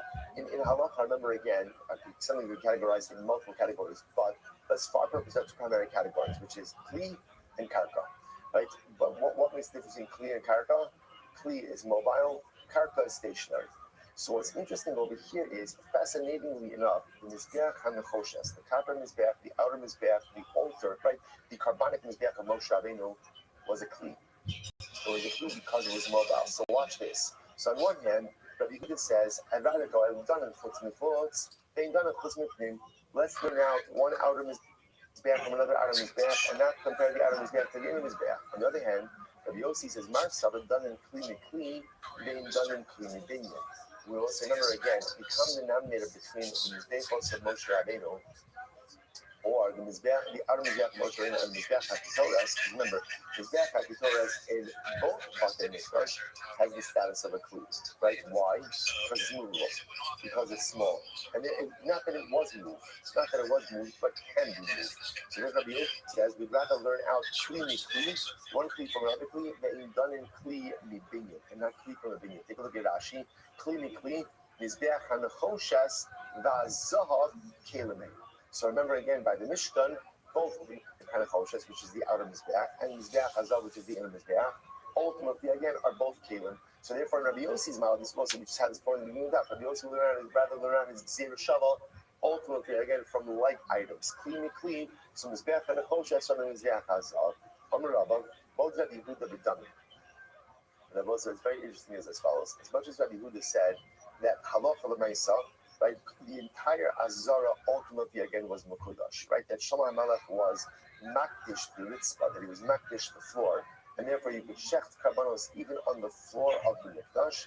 Even Rabbi Yehuda agrees that when it comes to blood applications must be done on the Mizbeach itself. So this is very interesting, I will say, that even if you hold that somehow there's a mechanism to sanctify the floor of the Mikdash itself to act as an extension of the Mizbeach, that is only for Shechita, not for Zerika. Zerika itself must be done on the Mizbeach. The sign of both sides is what we had. The sign of Yehuda says, we saw this come out before. Kos Echad, Hayim Memamri Demataro. The Shofar got on the Mizbeach. So it's like Karban Pesach. Right? After they finished shechting all of the Karban Pesachs, what would they do? The Kohen would take up, remember, the blood had pooled up until their knees. So what would the Kohen do? He would take a cup of collected blood and then throw that on the Mizbeach. And what did that do? So the Gemara says, Shim Yishbach Damoshal, Shim Yishbach Damoshal Achas Mehen, Nimsa Zemach Shilo. Because in the event that the blood of one of the Karbanos did not have proper Zrika and fell on the floor, this act of combined Zrika would essentially take care of all of the collective Karbanos. So what do you see from here? These are Raitcha, some of the Yehuda Kula Azar Mikatsha, Hais Ad Mitzvah. Because if Rabbi Yehuda really felt that when we sanctify the floor, Mamish, it becomes like the Mizbeach, that means that what? When the blood falls on the floor, that's effectively a Zrika. And therefore it should work. So the fact that even Rabbi Yehuda agrees that at the end of the Karban Pesach process, you would take a cup of collected blood, pour that on the Mizbeach, that shows that even if you know that Shechita could occur on the floor, right? That Shechita, in other words, that the floor is like an extension ultimately of the Mizbeach, Zrika must be done on the Mizbeach itself. The Dilma, one second, hold up. That's not a raya. The Dilma is from the Kansab Shri coming to our body now. 1 second, he couldn't even requires you to lift up the cup of collected blood, pour it on his death, because he holds that Zrika requires Koach Adam. What's Koach Adam? In other words, Zrika requires intentional effort, as opposed to remember again, as opposed to just dropping blood. As opposed to remember again, for example, here's an interesting application of this. Let's say the Kohen is holding the blood trips, and the blood ends up spilling on his Mizbeach. So that's not necessarily Zrika, right? Why? Because Zrika requires Koach Adam, requires intentional effort. So maybe the reason why Rabbi Yehuda holds that you have to pick up a cup of collected blood is because the blood application requires intentionality, and that didn't happen if the blood just goes on the ground. Well, if that's the case, in shame, if that's the case, no problem. Then what should you do? Pick up a collected cup of blood and what? Pour it back on the floor. This time, pour it back with intentionality. That should be enough. The fact that you have to burn on his Mizbeach indicates to us that it's used much on his Mizbeach. But you show me the Bachina and Mitzvah and Amokha. Maybe not. In other words, we'll say, even if Rabbi Yehuda would say that Zrika can be done on the ground, everyone will agree that once the Mitzvah and Amokha was the ideal way to do it, that you do it on Mizbeach. Right? So it's not a riot here. So it's just because at the end of the process of Karban Pesach, that Allah wants to take a cup of collected blood and pour it on Mizbeach, it's necessarily a riot that you can't do Zrika on the ground in terms of Yehuda, because Rabbi Yehuda might just be telling us this is the Mitzvah and Amokha, this is the ideal way to do it. Okay, interesting. So I'm going to let's say I just want to point out before. So now that kind of ends this discussion. Just to point out from here that we have a historical focus about what exactly happened the day that Shlomo, or the days of consecration. Did Shlomo HaMelech actually consecrate the floor of the mikdash itself to allow the floor of the mikdash to serve as an extension of the mizbeach? Is that what it means when it says that the mizbeach was too small? Or no, he didn't consecrate the floor. All carbonic service took place on top of the mizbeach, and when it says that the mizbeach was too small, that's ultimately a euphemism that the mizbeach of Moshe was too small, and hence Shlomo HaMelech had to build a new one. So just an interesting historical machlokas. Incredible. Let's go back there. However, let's say very interesting halacha over here. Mizbeach shenifkam. This is reminiscent of yesterday's daf as well. Mizbeach shenifkam. If the mizbeach is damaged, and also you can no longer eat the leftovers of the mincha office. Let's say, so remember again, mincha 101. What do you do with the common mincha? What does the Kohen do? He takes a knitza, right? Remember again, three middle fingers, goes ahead, lifts up, shaves off the edges with his pinky and his thumb. That is offered on the mizbeach. After you offer it on the mizbeach, the rest of the carbon is the Kohen's. Belongs to him. So now the Gemara says as follows. So now Rabbi also says the mizbeach was damaged. The Kohen can't keep the rest of the mincha in a state of when the mizbeach itself is not whole, the mizbeach is damaged. Neymar, the achura matzos ate on mizbeach. It's on the desk, so it's very interesting because the pasuk says, "You shall eat the remnants of the carbon so you'll eat it as matzos." Now again, there are different types of carbon mincha, but the point of view is Cohen, you eat the carbon eat on his back, by the mizbeach. Now, why did they say by the mizbeach? If you eat from his back on floor, so I understand, you don't have to eat the mincha by the mizbeach, right? You can go ahead. Rashi says over here, if you eat from his back on floor, although kala zola kishir, the kach tzib, the mincha, so it's like, you can eat the leftover mincha anywhere in the courtyard, anywhere in the Azara. So why does it say that you eat the mincha by the mizbeach? Ella is man shu shaving, Ella is man shu chasing. Right? The Gemara says what eat on the mizbeach means you essentially you'll eat a mincha when the mizbeach itself is intact. But when the mizbeach is not intact, i.e. it has been damaged, halacha l'maaseh you can't eat the covered mincha. Incredible. So ask this on shir mincha. So now I know this halacha by mincha. Kodshe Kadoshim Minalan. How do I know about Kodshe Kadoshim? I'm going to say the same alpha by Kodshe Kadoshim.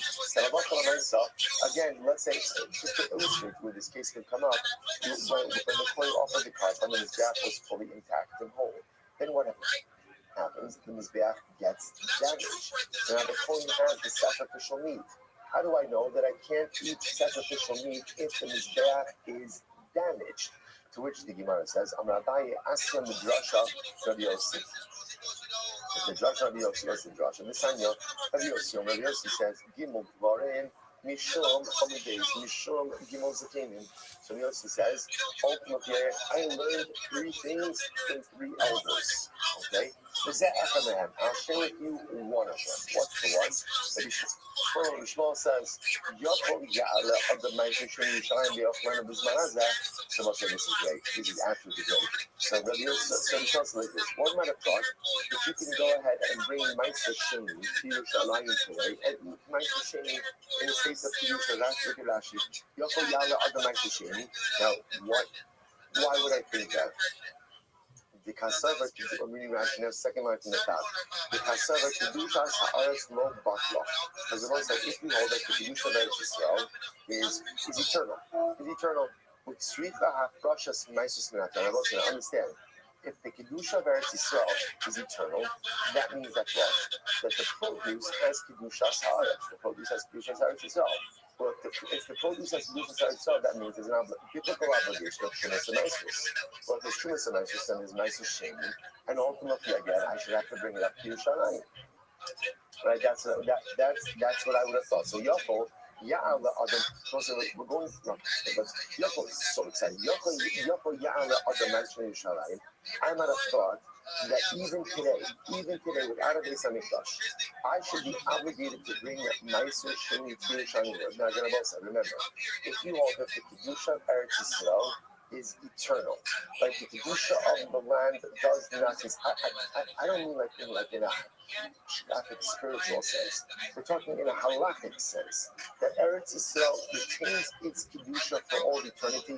There is a Beis Hamikdash. There isn't a Beis Hamikdash. It doesn't matter. The Eretz Yisrael has its kedusha. That means the produce ultimately against Eretz Yisrael sanctity, which means that the halachos of Trumas and Meisos apply even in the absence of a Beis Hamikdash, which would then mean Meiser Sheni, which is mine. I can eat it, but I have to eat it in Yerushalayim. So now I have an obligation to bring it up to Yerushalayim, even now, even without a Beis Hamikdash. That's what I would have thought. So the Gemara says, we have learned these Gemara that. But dinner, well, the truth is, I can make a cup of homer. Here we go. The char on Havas Makom. So on one hand, we'll say the char. Like, what's why the char? First point animal which you have to get to the Kohen. So the char requires like being brought to the Beis Hamikdash. Umaiser Ta'on Havas Makom. Meiser Sheni also requires being brought to Yerushalayim. Not the char in the element ne'abayis, just like the char only applies when there's a Beis Hamikdash, because it's in the sacrificial family. Meiser Sheni element ne'abayis, so to Meiser Sheni only applies where there is a Beis Hamikdash. Incredible, that's the couple of therefore it turns out that no, there's no din of bringing Meiser Sheni to Yerushalayim when there's no Beis Hamikdash. Hold up. Not the char, shaking, telling Matam Dama that is not a fair comparison. Because remember, the char is a carbon. The char is a carbon. As much as the one gets to eat the meat, at the end of the day, it requires a blood application and sacrificial parts on the mizbeach. So of course that only happens with the Beis Hamikdash. But yet, obviously, Meiser Sheni doesn't have any of that. See, even if the char does require a Beis Hamikdash, maybe Meiser Sheni does not. Which the Gemara says, Bikurim no Piku. No, Bikurim no Piku, because once you have Bikurim, like Bikurim, there's obviously, blood Bikurim are first fruits.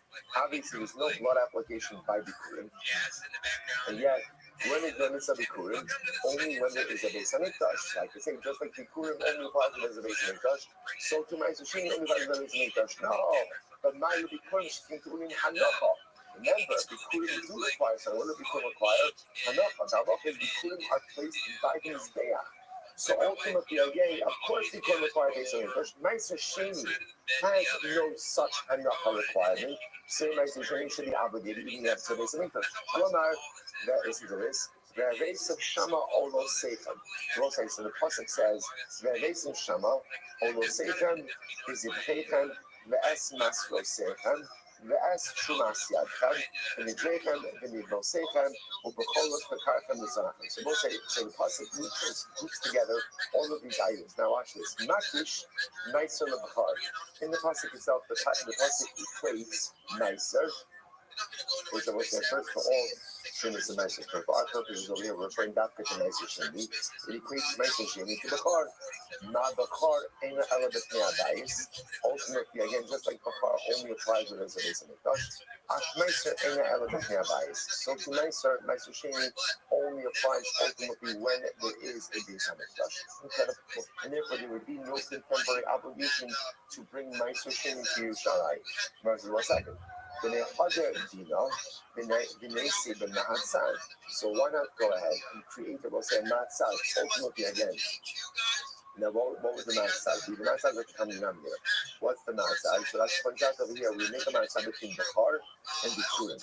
And we would say ultimately again, just like Bechar and Bikurim are consumed in Yerushalayim and require a Beis Hamikdash. So to Meiser Sheni, which is in Yerushalayim, also requires a Beis Hamikdash. Then I'll tell you, I'm shouldn't be the mikvah because you can be asked, prepare for me, supposed to prepare for man hasad ashava shabahem shekin yish find sadness there. Here's the difference of this. Both Bechar and Bikurim have what we call it sadness there. They both interact with the mizbeach. Bechar is ultimately again blood applications and sacrificial parts. Bikurim is the placement of the Bikurim by the mizbeach, whereas Meiser Sheni doesn't have any mizbeach interaction.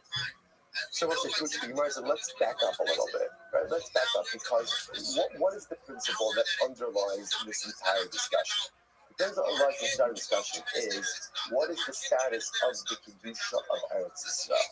Right? Does Eretz Yisrael retain its biblical kedusha in the absence of the Beis Hamikdash or not? That's what I will say. I just want to point out there's two discussions that may not be interrelated. The two discussions are: is the Kedusha of Eretz Yisrael eternal? That's number one. The Kedusha of Eretz Yisrael eternal, which would then mean if it is, then even in the absence of a Beis Hamikdash, all of the laws of Shumas and Masters still apply. Ultimately, again, biblically. So that's issue one. Issue number two is: what is the status of the Harabayas? Does the Harabayas retain its biblical Kedusha even without the Beis Hamikdash? Does it remain intact? With or without the Beis Hamikdash. So that's the Kedusha Rishon, Kedusha Shad, Kedusha Level. So and that is ramification as well, which is: can you offer up karbanos on the harabayas even in the absence of the Beis Hamikdash? If you hold that the area is sanctified, eternal sanctity, even without the structure, it could be that you could offer up karbanos. If you hold, however, again, the sanctity is only when the structure is there, you can't offer up karbanos. So just these are two machlokes. So here we go. So what exactly do we hold? So the Gemara says, "Ika savar kedusha rishona kidsha l'shayta the kidsha l'asalav." So if we hold in halacha l'maisa, the first kedusha ultimately again was sanctified for its time, and sanctified for all eternity, which is another way of saying that the kedusha of Eretz Yisrael is eternal. Then afilu b'char nami. But also the truth is, Ashrat bringing b'char even without a Beis Hamikdash. Right? Halacha l'maisa, Rashi says over here, afilu b'char nami, afilu b'char yaku. The man the isle kedusha la'aseh level isle shenakriv and apapi she'in bayis. So I say, so ultimately again, if you hold the halacha and I say kedusha rishona, now it's interesting by the way. Rashi understands over here that now this is talking about the Beis Hamikdash. So because if you look at the Master Rashi, you can't say kedusha rishona shall bayis. Kedusha l'shayta the kedusha l'aseh level. It's actually like this. If you hold that halacha l'maisa, when the first Beis Hamikdash was sanctified, the sanctity is eternal. If that's the case, you should be able to bring, or obligated to bring, bachar now as well. Because you can offer up bachar even in the absence of the Beis Hamikdash. And ultimately, again, if the sanctity of the Beis Hamikdash was not eternal, then what? And ultimately, again, even Bachar is a Shaila. Even Bachar is a Shaila. From Rabina, the Olam Kasaba Lo Kidsha. Also, in reality, that halacha l'maisa. So again, the Gemara is asking about kedusha the harabayis.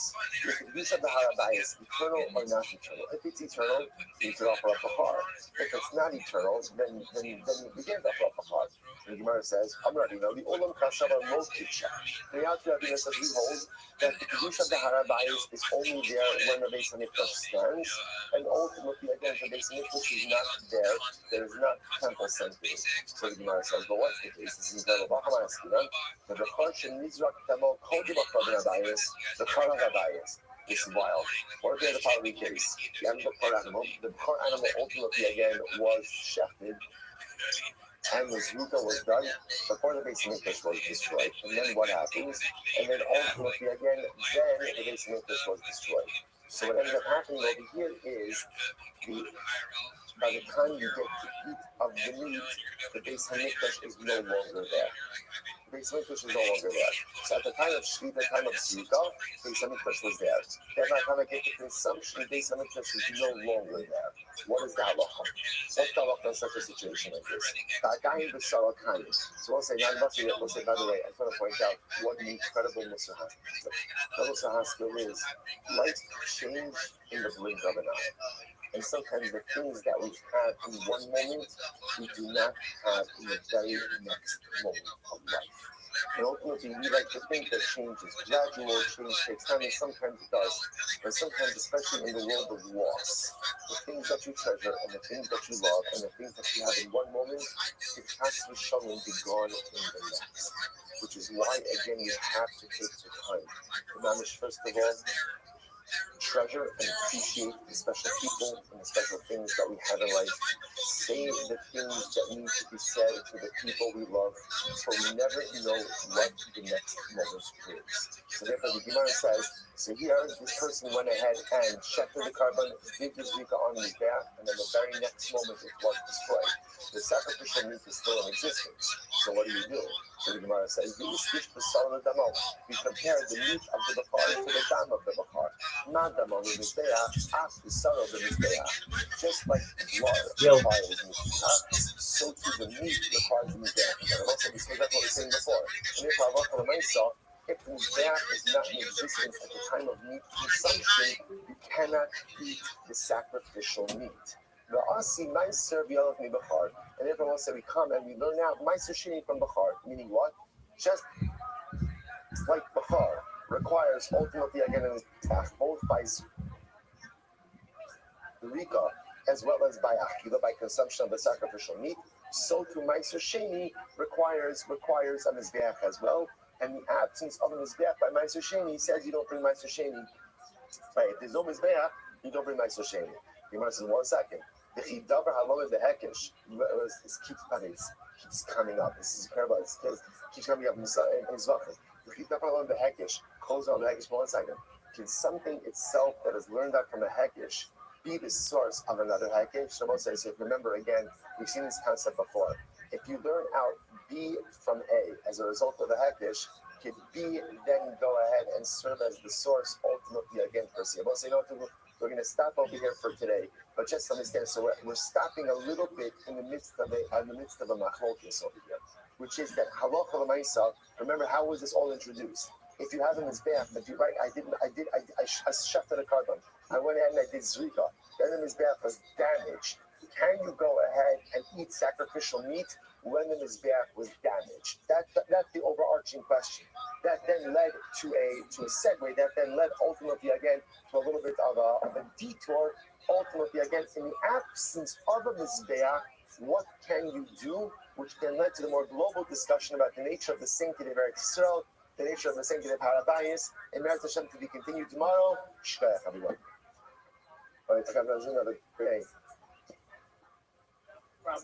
Eretz Yisrael Kala, Namish. This is your sugya. It's in your sugya. What is the nature of the Kedusha of Eretz Yisrael? Incredible.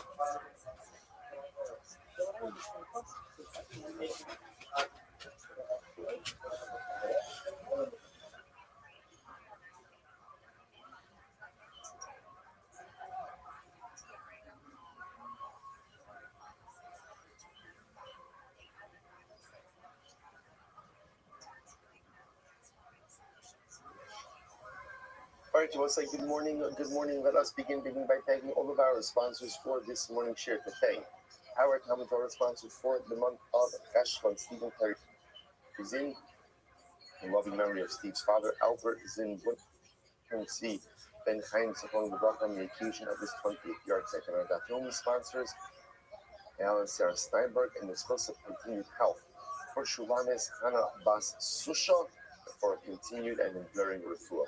We hope that in the merit of our Talmud Torah, all the Neshama Slav and Aliyah, all the families in the Talmud, all those who need a refuah, should have one today with Kol Holy Yisrael, and Baruch Hu should continue to shower Yisrael's Tovos upon all of Am Yisrael. Also with that, let us begin. We have a lot to do today. Baruch Hashem, a really great daf. Today's daf is Nun Class 59, and we are picking up the Merit Hashem on Nun Chas on the days 58b. 58b. Let's pick up in Meretz Hashem. I believe we left off on the second wide line. You might have gone a little bit further down. Right? Does that make sense? Second wide line further? Yeah, second wide line down. Perfect. Hello, Lav Mishra says, remember again, we left off kind of in the middle yesterday in the midst of a pretty significant machlokes about the placement of the Mizbeach. So remember again, although we have the Mizbeach drawn a certain way over here in this image, the fundamental machlokes is, where is the Mizbeach actually situated? Was it pushed ultimately to the north, or was it pushed to the south? Now, what's not complicating, but what's kind of driving this particular discussion is this idea that the Gemara espoused a principle, or Rabbi Yossi espoused that there's always a principle. Anything taken from the inside to the outside has to be done outside on the closest area corresponding to the inside, but not inside. Again, anything taken from the inside has to be done on the inside in an area corresponding to the outside, but not on the inside. That's great. The Gemara gave examples of both of those things. what we were focused on from the outside to the inside was ultimately again from the inside to the outside were the coals for the kitoras. Remember again, yesterday there's this ma'arachas hakitoras. There's this pyre on the top of the mizbeach that has one job to produce coals. Ultimately, again for the inner mizbeach, for what we call the mizbeach hakitoras, mizbeach hazav. So ultimately, again, so now the question just is, where is this pyre? So based on the rule of Rabbi Yossi, this pyre really has to be opposite here. Now, whether it's opposite the entranceway of the Heichal or opposite the entranceway of the Ulam, either way, it's got to be opposite this area. The problem just is, depending on where you put the Mizbeach is going to determine whether or not this pyre is opposite the entranceway. So that's what we're in the middle of over here. Allah Kasavar, rather more about Rabbi Yossi over here. Allah Kasavar, the Kula Mizbeach is Safon Kai. Rabbi Yossi must hold that the entire Mizbeach is situated in the north. Bahani. Now, I'll say now one more piece of information. When the Gemara was talking about the placement of this ma'aracha, of this pyre, the Torah's pyre, just remember again, how do we describe it? Where is it situated?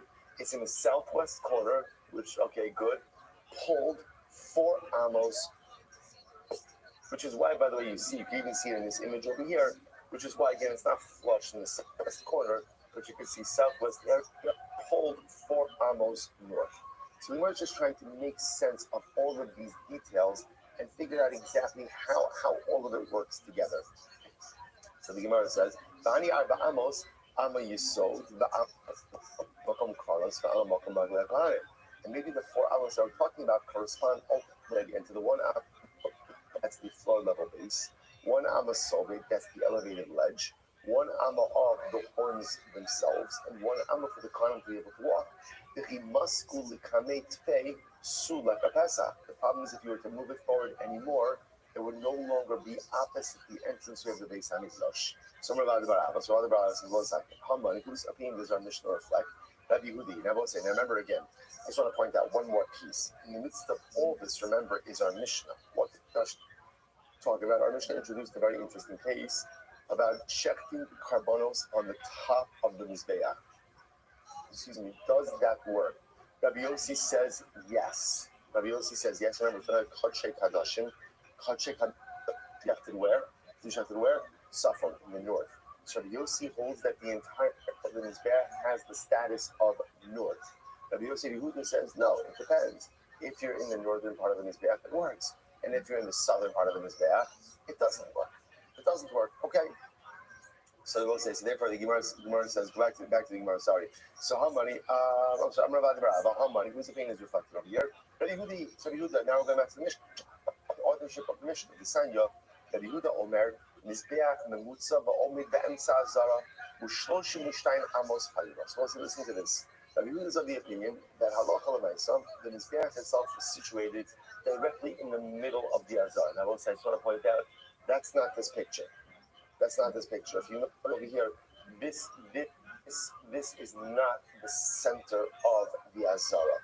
He holds the center would actually be a little bit further down, and watch how this works. He says essentially supposed to just use center. Center means, when he says center, it means this middle part of the Mizbeach would be aligned with the entranceway over here. That's what center means in this context. So the Gemara says as follows. So I want to tell you the great part is, so obviously we're struggling to find our good picture medium, right? How do we share these images? So I have to say one of the great parts is almost every other day someone drops off a sefer by my office.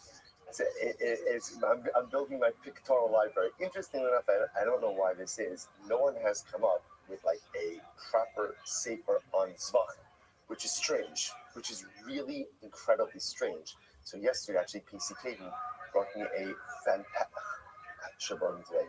One of the most beautiful stories. It's on Seches Yuma. It goes daf by daf on Yuma. There's a lot of overlap, not as much for today, but there's a lot of overlap with it. Just a beautiful pictorial guide. So if anyone is looking for a new life project, if you want to put together a pictorial guide from Seches Zvachim, I'm happy to write the Haskama. Not that that's going to sell. It's not going to sell any copies because my Haskama, but It's just incredible. So one of the byproducts of being frustrated with our picture matzah. In any event, so just pointing out over here, when Rabbi Huda says that the Mizbeach is in the center, just so you see, this picture, if you look at it at a distance, it looks centered, but it's not centered. So center would be this middle part of here, the puach, which we haven't spoken about, like this ash heap in the middle. We haven't spoken about this yet.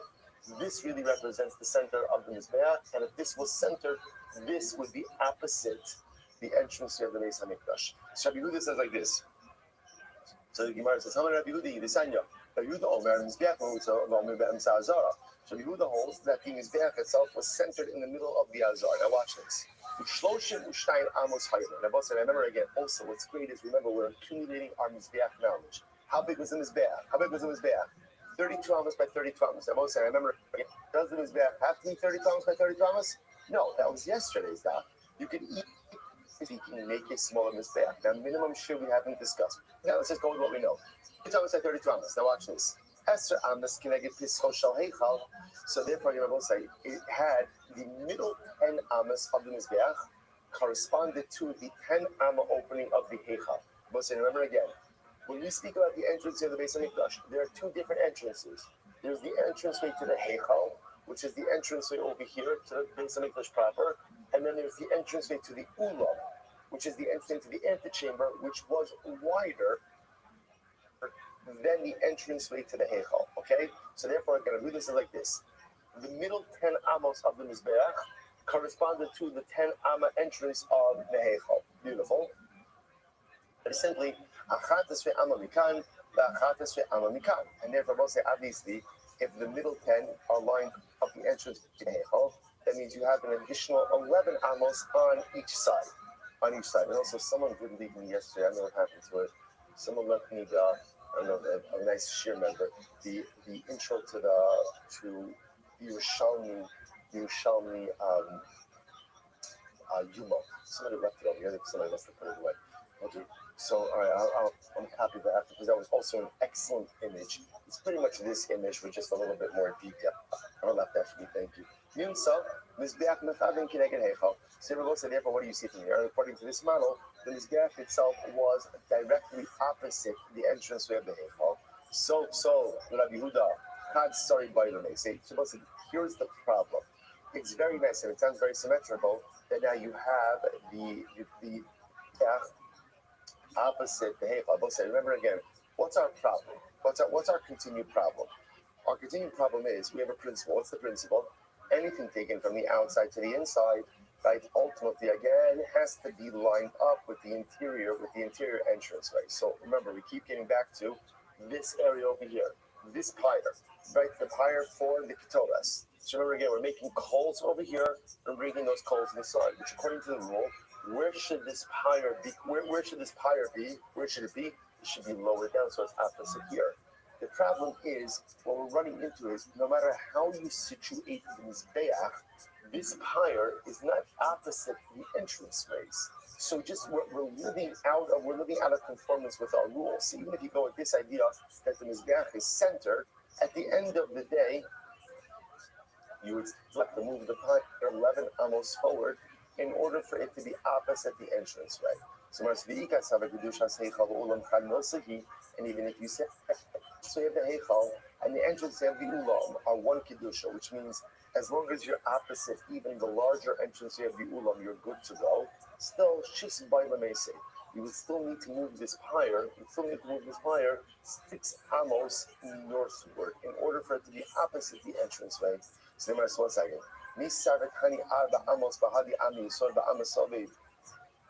Do you assume now, when we say that the pyre itself was moved 4 amos forward, right, 4 amos northward, do we see that that's ultimately again corresponding or together with the amma of the Yisod, which one says no, Arba amos bar, no amma Yisod the amma sobi.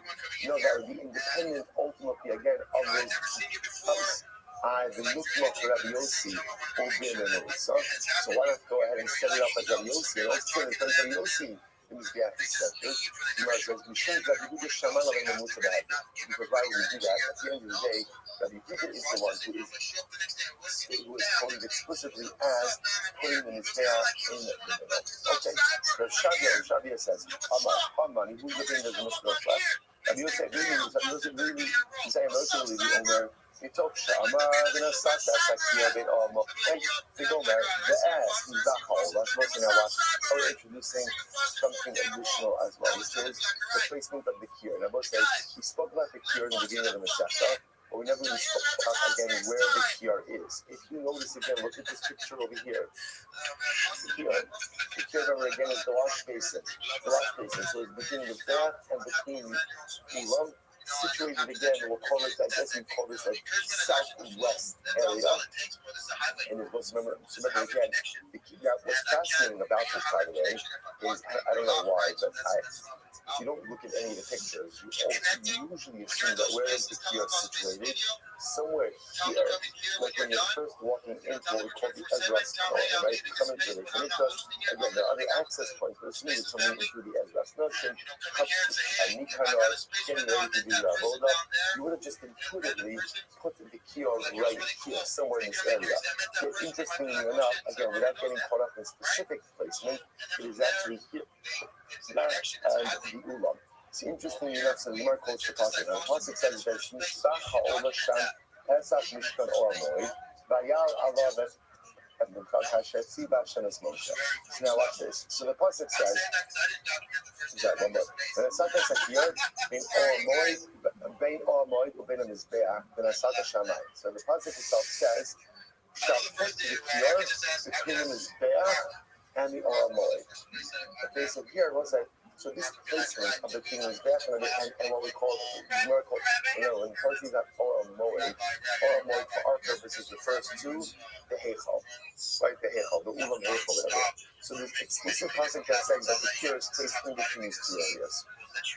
The Gomer, and then the essence. 100%. I'd love to, Cyber. Thank you so much for the opportunity. Before I do so, though, I just wanted, firstly, to say 6 days or whatever I see your space at is incredible. So, really, from the bottom of my heart, amazing job, Cyber. That's not easy at all. As someone who runs spaces and YouTube all the time, it's really hard to keep that kind of connectivity. I didn't know if you were aware, and I tagged you in this, and you very well may be aware, but of a project called Puff Puff Panda. Essentially, they did a puffathon at the beginning of 2023 for 420 straight hours. Were you aware of this project? I will say, if you notice, by the way, that the language of the psukim is a little bit different. When it comes to the kiyar, so the Torah says you shall place the kiyar between the Oel Moed and the Mizbeach. Okay? When it speaks about the Mizbeach, it says you shall place the Mizbeach opposite the entrance of the Oel Moed. So the verse is based on that. Mizbeach, the Pesach Oel Moed. So like here, the Pesach Oel Moed. So what do you see from there? The Mizbeach itself is placed opposite the entranceway of the Oel Moed, and the kiyar is not. So the kiyar has to be between the Mizbeach and the opposite the entrance of the Oel Moed. So watch this. So where should the kiyar be placed? It is placed ultimately again between the Ulam and the Mizbeach, pulled a little bit southward. So they'll say, that's it, that's this. That's it. Between the Mizbeach and between the Ulam and between the Heichal, pulled a little bit southward. So the Gemara says, so what's the logic behind this?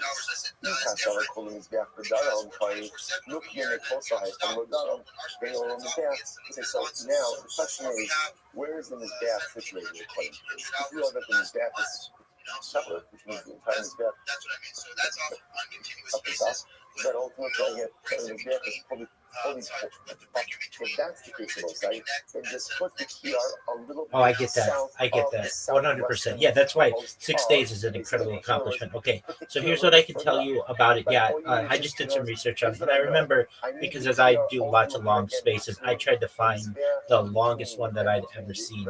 I did one time see it was an image of a 420-hour space, like you would get from the link of an X space. And then I believe as well, I've seen someone who did at 480 and then perhaps another 520.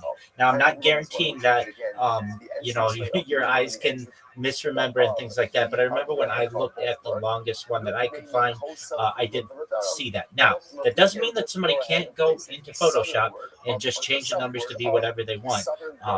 That can. That's absolutely true too. Ethiopia and the gap was situated half in the north and half in the south, which is kind of a little bit more about like what this image is, not exactly, but right Ethiopia is the center, and there was a line that just bisected it, north and south, so you must have really close to the Yeah, no, I'm in agreement with you. One thing, as I was doing the research too, because I want you to have the record. I know how much work you put into this, and I think you've got a really great idea. So I wanted to make sure that we could get rid of everybody who might stand in the way. At least some of those old spaces, at least according to Grok, they don't save them. So it's like whether they happen or not, unless somebody has an archive of it. Now, I did see that somebody might have put it up on Spotify, but they could manipulate that as well. Spotify is not X, so I totally get that, and they could have just cut out any kind of non-continuousness of their space, and you would never know. So as of right now, your 6 days is definitely the longest that I have certainly seen in a long time, and I wanted to congratulate you on that. Secondly, I was looking at your schedule. And really, a couple months ago, you certainly didn't have it as well filled out as you do now. So props to you. This project's really coming along. I noticed that basically after 9 p.m. Pacific time to 7 a.m. Pacific time, what goes on during those times, if I may ask?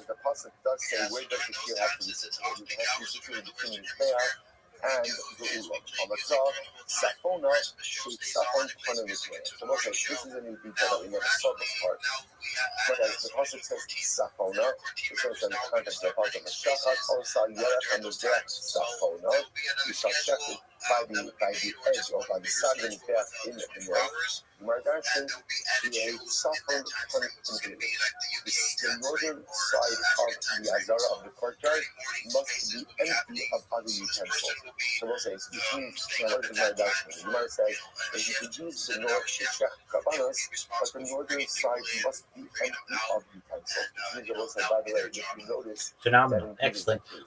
And if I may ask, if you are someone who, someone who would want to be a host, do they have to pay for that privilege, or how does that get arranged? Yeah, if somebody, I know somebody who would want the 9 p.m. Pacific shift, which is, like when most people aren't, that's like an open slot for, I think, like maybe 5 or 6 days of the week. If you knew someone who wanted that shift for an hour or two, how would they get that?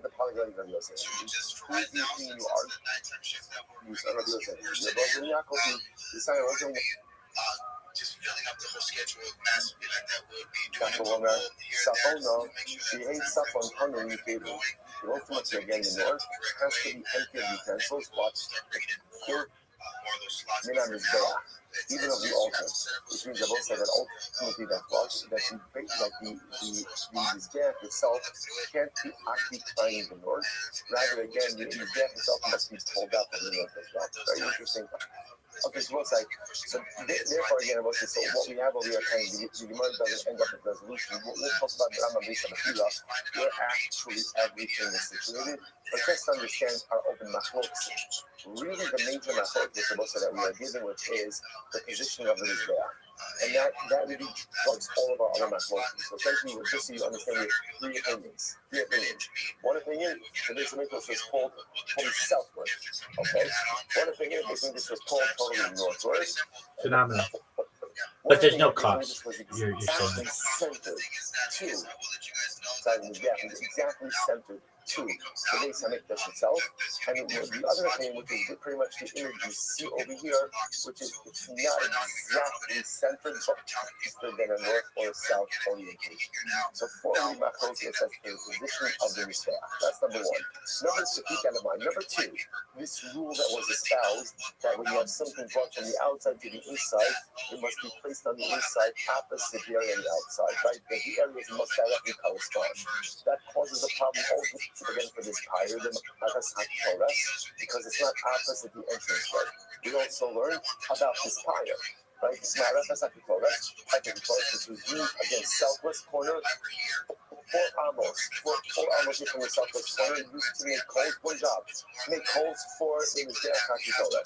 That's all the information we have right now. Now in these last couple of moments, we just have the Kior. Here it has to be situated again between the Mizbeach and the Ulam. Why is the Kior here on the southern side and not on the northern side? And what's the answer? Because the pasuk teaches me to have Caleb on the northern side. So what? I can't have Caleb on the northern side, and I know trying to be between the Mizbeach and the Eichel. There's only one place to put the Kior, ultimately again, which is here. Incredible. So a lot of information that we are amassing ultimately again as we go through this. So don't have resolution yet on where the Mizbeach is, but we'll get there. Now the Gemara goes on a bit of a tangent.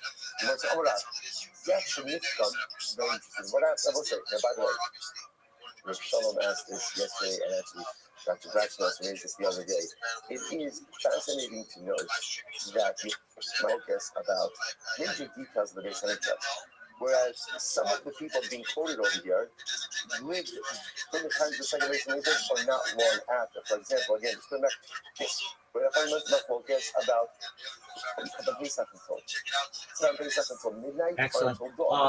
In terms of the, like, okay, so I have somebody who wants to run 24/7 spaces with me, and I've explained to them, like why we make the wheel. I mean, basically, you guys are doing that already. If you have the opportunity to, let's say, there's a current host who's hosting, and you're the next person up, what do they do? Just bring you up as a co-host, and then that's how you start? Is it kind of you pass the torch? Dramatic trauma. So, often what it does is, yeah, so for instance, like let's say someone has the 10 a.m. shift to 11 a.m. At 11 a.m., does the next host come up and they just let them up as a co-host, and everybody's a co-host, and then we have the spaces, was overturned. Everything that we had known was overturned. It was an existential threat to the continuity of Klal Yisrael that was felt that that, and as a result, it was so traumatic that there was even a difficulty in recalling exact facts. That's how traumatic the Korban was. For us, we could not search anything because it was an event. It was an event in a number of different traumatic events. The trauma of the Korban was something dramatically different, and as a result, you see again even difficulty in recalling fact, even by those who may have seen it. That's incredible. Let's go back there. Once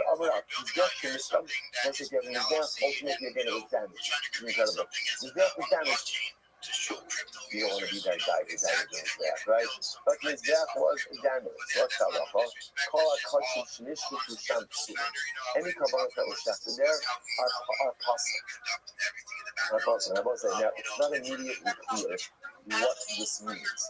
Like, obviously, if his death is damaged and somebody actually checks and carbon on it. Well, yeah, I mean, I know I would personally have like, I wouldn't want to give my credentials to anyone, and I wouldn't want any credentials either. So basically, so long as it states credentials, I think that might be of interest to him. And, you may say he doesn't have a big enough account. I don't know. I mean, we were just going to do it together. But his name's Durago. He gets some big spaces, but you may have seen him. He gets like, sometimes he bots his spaces as well. So he and I were having the discussion to perhaps at least get into, not this. I already do this, but I don't get anybody into my spaces. It's not nearly as successful. So he wanted to maybe. Here's the problem. לפי הלחץ הזובח, לפי הלחץ הזובח, do you check kabbalos on the mizbeach? No, we just happen to talk about this. We don't check kabbalos on. Where do you check kabbalos? Where do you check kabbalos? Where do you check kabbalos? It depends, right? What is it? If it's kaching mashafet in the north, and if it's kaching kalin anywhere in the Azara, the point is checking it on the ground. You're not. Yes, we have a Mishnah that talks about what happens if you shafted it on. On the mizbeach itself, but that's not the norm. So why does the pasuk frame it as you're shechting your karbanos on the mizbeach? So rather again, you hello, yishu shamling the most yishu pasuk. Rather, when the pasuk is zavakta alon, you shall shech on the mizbeach. What it means is when it's being shech, when the mizbeach is complete and not when it is. That's the idea. The alon means shchitat karbanos is proper when the mizbeach is intact, but not when it is done. Incredible. So he wants to come out, I need to I'm just kind of playing the right stuff. Kind of said, oh, that's the pasuk that last like that. So therefore, I will say, now we round out this picture. So that's what I love for my stuff. If you check kabbalos at a time that the mizbeach is damaged, ultimately again the kabbalos are invalid. Why? Because the pasuk says, "Zavachta alav es olasecha v'es shalamecha." You shall check on it your kabbalos. What does it mean? You shall check on it when the mizbeach itself is intact. Ultimately, again, you should check kabbalos. But when it's not intact, any shechita of kabbalos is invalid. Rabbi Yochanan says, no, echad zeh v'echad. Rabbi Yochanan amar, echad zeh v'echad zeh psulim. They both say it. Now watch what's happening. So Rav says, if you have a damaged mizbeach and you check kabbalos, those kabbalos are invalid. Rabbi Yochanan says, even if you designate kabbalos, you didn't check them, you kabbalos at a time ultimately that the mizbeach is ultimately again those kabbalos are invalid. Because Rashi says, Oh no, it's not that at all. If anything, he's going to do it with you guys. I was just wanting to know: does he have to give you his username and password? Does he need your username and password? It's a pretty simple question, and I don't think that he wants to run anything. Only kabbalos that you actually check at the time that the mizbeach is damaged are unfit for use. So the Yochanan says even kabbalos that you designated at the time that the mizbeach was damaged, ultimately again are costly. He said, what are they arguing about? Rav savar bali chaim in a mitkin, Rabbi Yochanan savar bali chaim mitkin. And also, you see this concept of deeply. Deeply means once something ultimately again is set aside for non-use, it can no longer be redeemed for use. So that says only something shechted can be nifka, can be set aside for non-use. But if you just have a consecrated living animal, it's fine. Just wait to offer it to his bath and repair it. But Yochanan on the other hand says no. Even Baal-Chaim, even living animals is aside for non-use. And therefore, again, if you designate the carbon at the time that the bath was unused, that animal itself forever becomes precluded for sacrificial use. That's the machlokes. So basically, whereas the cash kolakash mishahayu atzon nidna hamizbeach v'achakach nidna mizbeach psulim. Listen, I watched this. You might look. It's actually fascinating. Ultimately, again, all kabbalos that you had, all animals that were designated as kabbalos, there wasn't another process. This sounds like between the second bucket and the stuff. So ultimately, again, if you had designated as kabbalos before the second base and just was built, and then the second base and just was built, those animals ultimately again are precluded from use. So the Gemara says, one second, if you designated these animals when there's no case of mikdash, aren't they set aside for non-use from the beginning?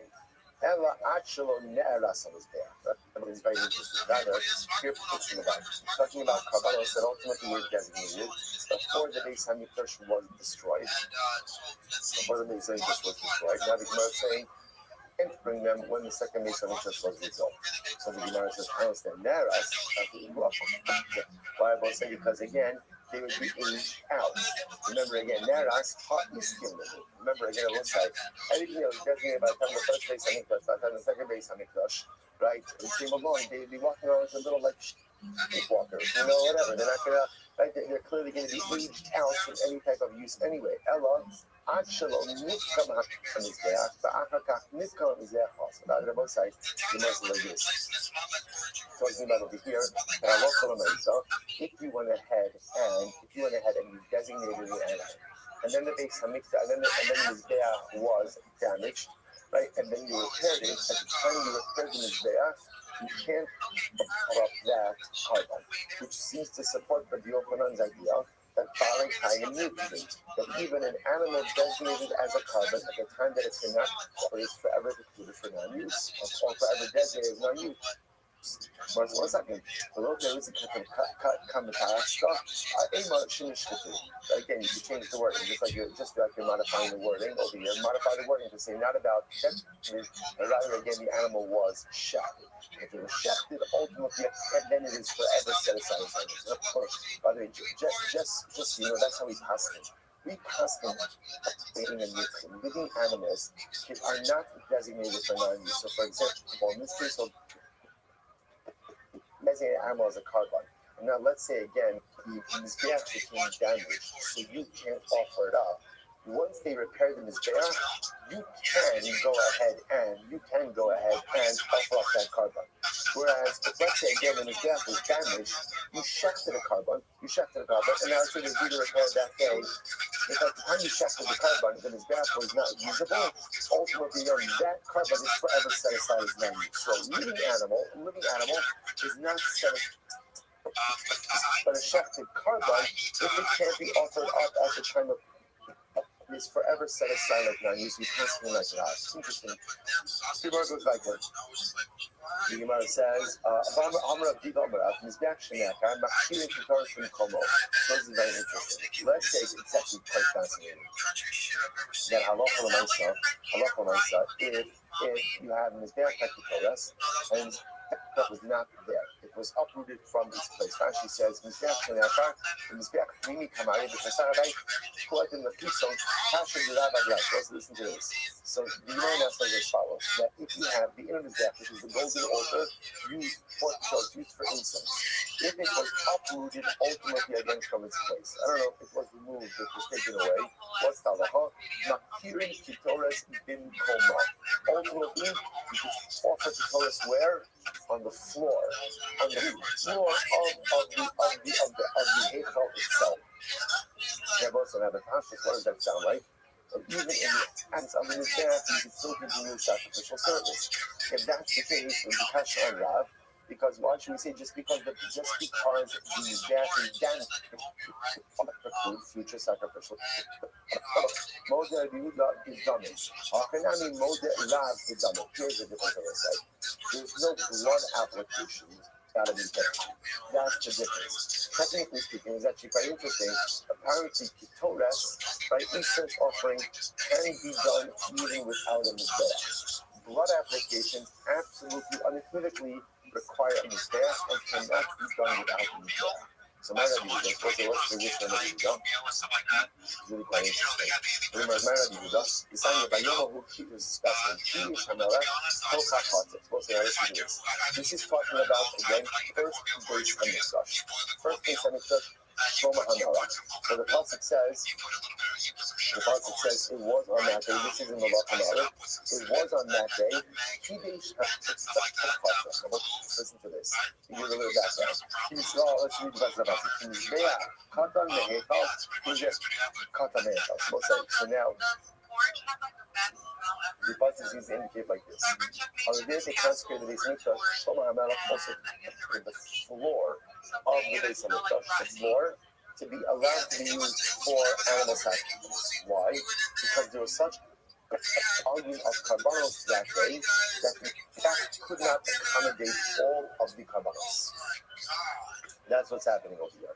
To which the Gemara says, the Reader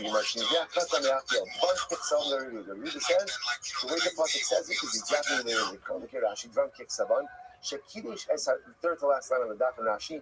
Shekidish es haritzba kulo l'shem mizbeach v'haktir alav So literally again, created floor of the Beis Hamikdash itself to serve as an extension of the Mizbeach, to actually sacrifice animals on the fee. Shaya Mizbeach Kata Mehachil Olos Ushlamim Shekribu Bakanukas Hamizbeach. Now, I mean, like one of the Yehuda, Hakim Mashrakar. So listen to this. Therefore, Allah is incredible. The pasuk is taken literally. Now, we're going to see. Get ready for this. They offered up a total of 142,000 carbonos on the day that Shlomo Melech inaugurated the Beis Hamikdash. 142,000. How wild! Now, the Gemara says, if Rabbi Yehuda says literally, the Mizbeach was too small. So Shlomo Melech did something very interesting. Consecrated the floor of the Mikdash itself, and make the floor of the Mikdash like the Mizbeach. That would allow, obviously, again, for sacrificial service on the entire area. So he says, I'm going to give it. Now, find that almost Yalashma Mizbeach. How yet the Pasuk says that the Mizbeach that Shlomo Melech built was very, and they were able to offer up 1,000 offerings on it. V'ilu, V'ilu Beis HaOlam Omer Vayizbach Shlomo Zevach Zevach L'Hashem Bakar Es Mishnayim Elef. So it says, so ultimately again, I just mentioned before, they offered up a total of 140,000 during over the course, not really because of one day, not one day, over the course of the inauguration. So the Gemara says, "Ukisha'ata magia lecheshbon olos ulevinyan amos ze gadol mizeh." Now, what's saying that? Remember again. Remember, halacha l'maisa. The Mizbeach of Shlomo HaMelech should have been big enough to accommodate the sacrificial load, the sacrificial volume. It wasn't enough. Right now, again, obviously, once, but over the course of that day, ultimately, again, there would have been enough room to accommodate all of the kavanos. So, therefore, why is it that Shlomo, just dashing over here, why Shlomo would have needed to expand the sacrificial area to include the floor of the Azara? Like on Twitter. He should have been able to accommodate everything on the Mizbeach itself. The problem is the pasuk itself says that the Mizbeach was too small. Elamahu katan lehachil.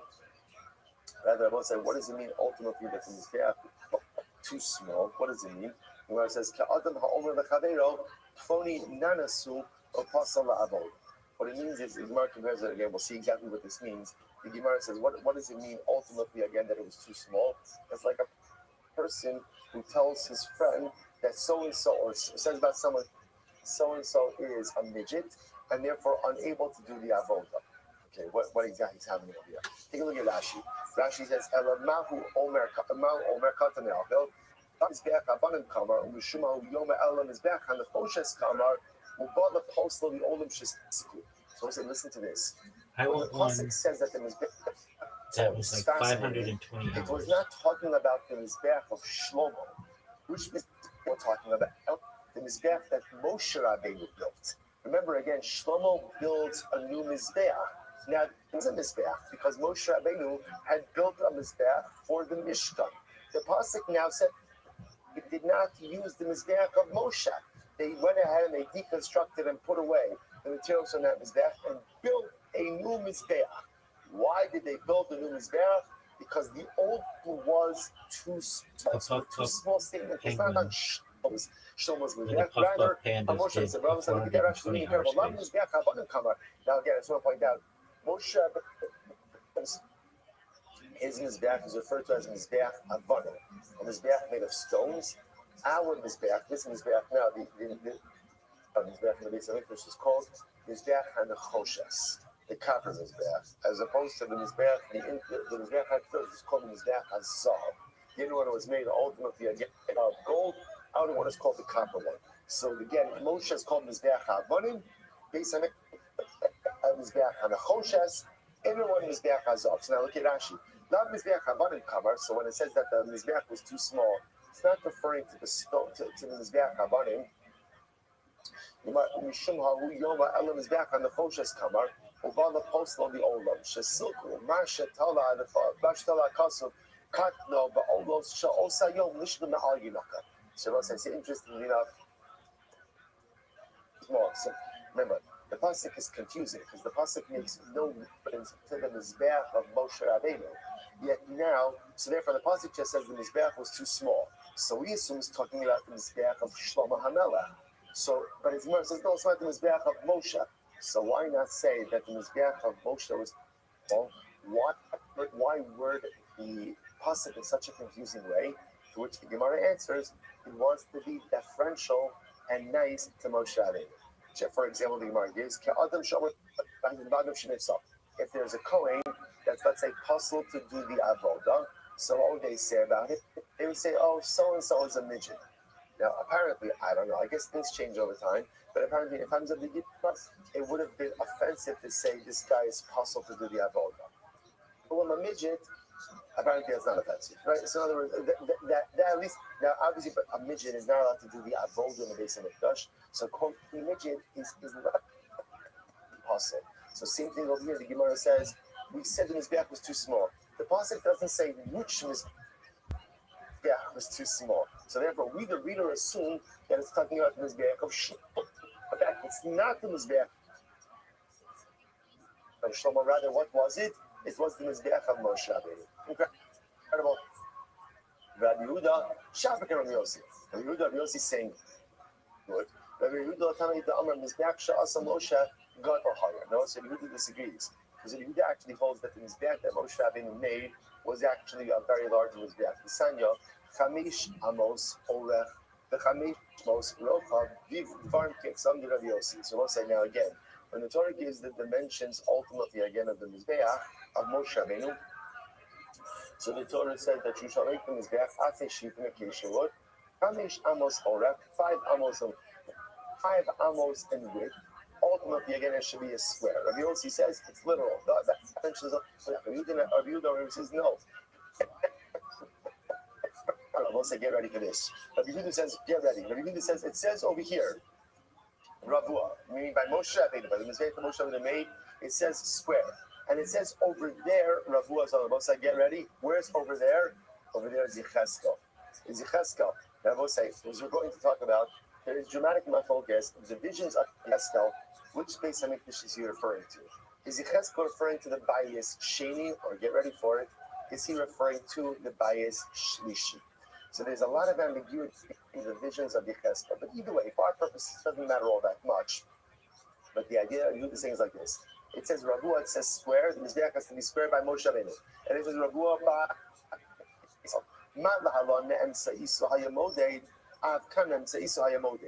just like by Yecheskel, the measurements are from the center of the Mizbeach and on, so too by Moshe Rabbeinu is from the center. Oh, so we'll say that dramatically changes things. That means according to Yehuda, according to Yossi, the entire Mizbeach is 5 amos by 5 amos. According to Rabbi Yehuda, it's 10 amos by 10 amos, right? That the 5 is measured from the center point. That obviously fundamentally changes the dimensions of the Mizbeach. I will say, by the way, in general, by Yecheskel, how do you know that he's measuring from the center point? From the Ariel, the way they to the Mizbeach, ultimately, 12 amos, the oh, in the Yud days, gotta do from the midpoint. Maybe it's 12 by 12 altogether. Kishu Omer, when the pasuk says, El Arba'as Riva'at Melamid Shem. When it says ultimately again from its 4 quadrants, that tells you ultimately again that halacha l'maisa is measuring from the middle. Stay from both sides. I'm making my focus on Rabbi Yossi, ultimately on the share of the Mizbeach. Rabbi Yossi, he gomer gzera shava begofo hu de gomer. Or Rabbi Yehuda or Rabbi Yossi. We'll see what's up to stop over here. We'll pick up with a little bit kind of in the middle. But also been very exciting. Now ultimately again talking about Shava from, so therefore Gzir Shava from Mizbeach of Moshe Rabbeinu to the Mizbeach of Yecheskel, and now trying to understand how big was the Mizbeach of Moshe Rabbeinu, and again, was it really too small ultimately again to serve its purposes in the Beis Hamikdash as built by Shalom Aleichem. Also, stop over here today. Shkayach, everyone. Sorry? Yeah. Essentially, the Mizbeach was first reflected of the outer. It's correct. Yeah, all you need to do is just, what the Mizbeach itself is a square. So again, the takuach was just situated in the middle of the square. All you do is divide it. It's not right, everyone.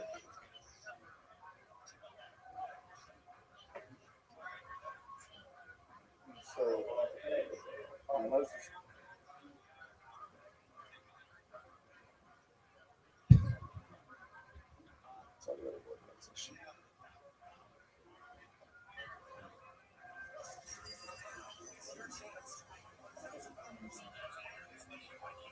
right, let's say good morning, good morning. Let us begin by thanking all of our sponsors for this morning's share to thank our Talmud Torah sponsors for the month of Cheshvan, Stephen Karizin, in loving memory of Steve's father, Albert Zin, winning Steve Ben Chaim Zichron Lebracha on the occasion of his 20th yahrzeit.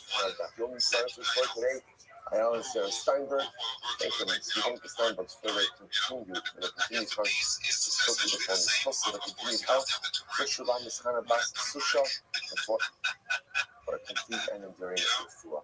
On the website, we also dedicate our source of so today, an overwhelming day. We value our for Hadar Golden took place in Arizona, taking place today in Eretz Yisrael. Overwhelming, a different, tearful for Shavu Banim with Gulam. Who could imagine after 11 years, so this precious neshama who was most of Nefesh Ami on Eretz Yisrael, finally brought back home for Kuras Yisrael. We hope that some way, somehow, it provides his precious family with, could even imagine. Some things are just simply unimaginable. But we hope that hopefully his family feels some level of, I don't even know what the word is, whether it's closure, whether it's Nechama, whether it's relief. Halabai, his son is back home. Klal Yisrael's son is back home. And it should just be another piece of Yisrael Sobos, new bracha, and simcha, and shalom for Klal Yisrael. And also, we begin the new parak today. It's incredible, so exciting. So I'm going to tell you one thing, though. Here we go. We're talking exclusively about...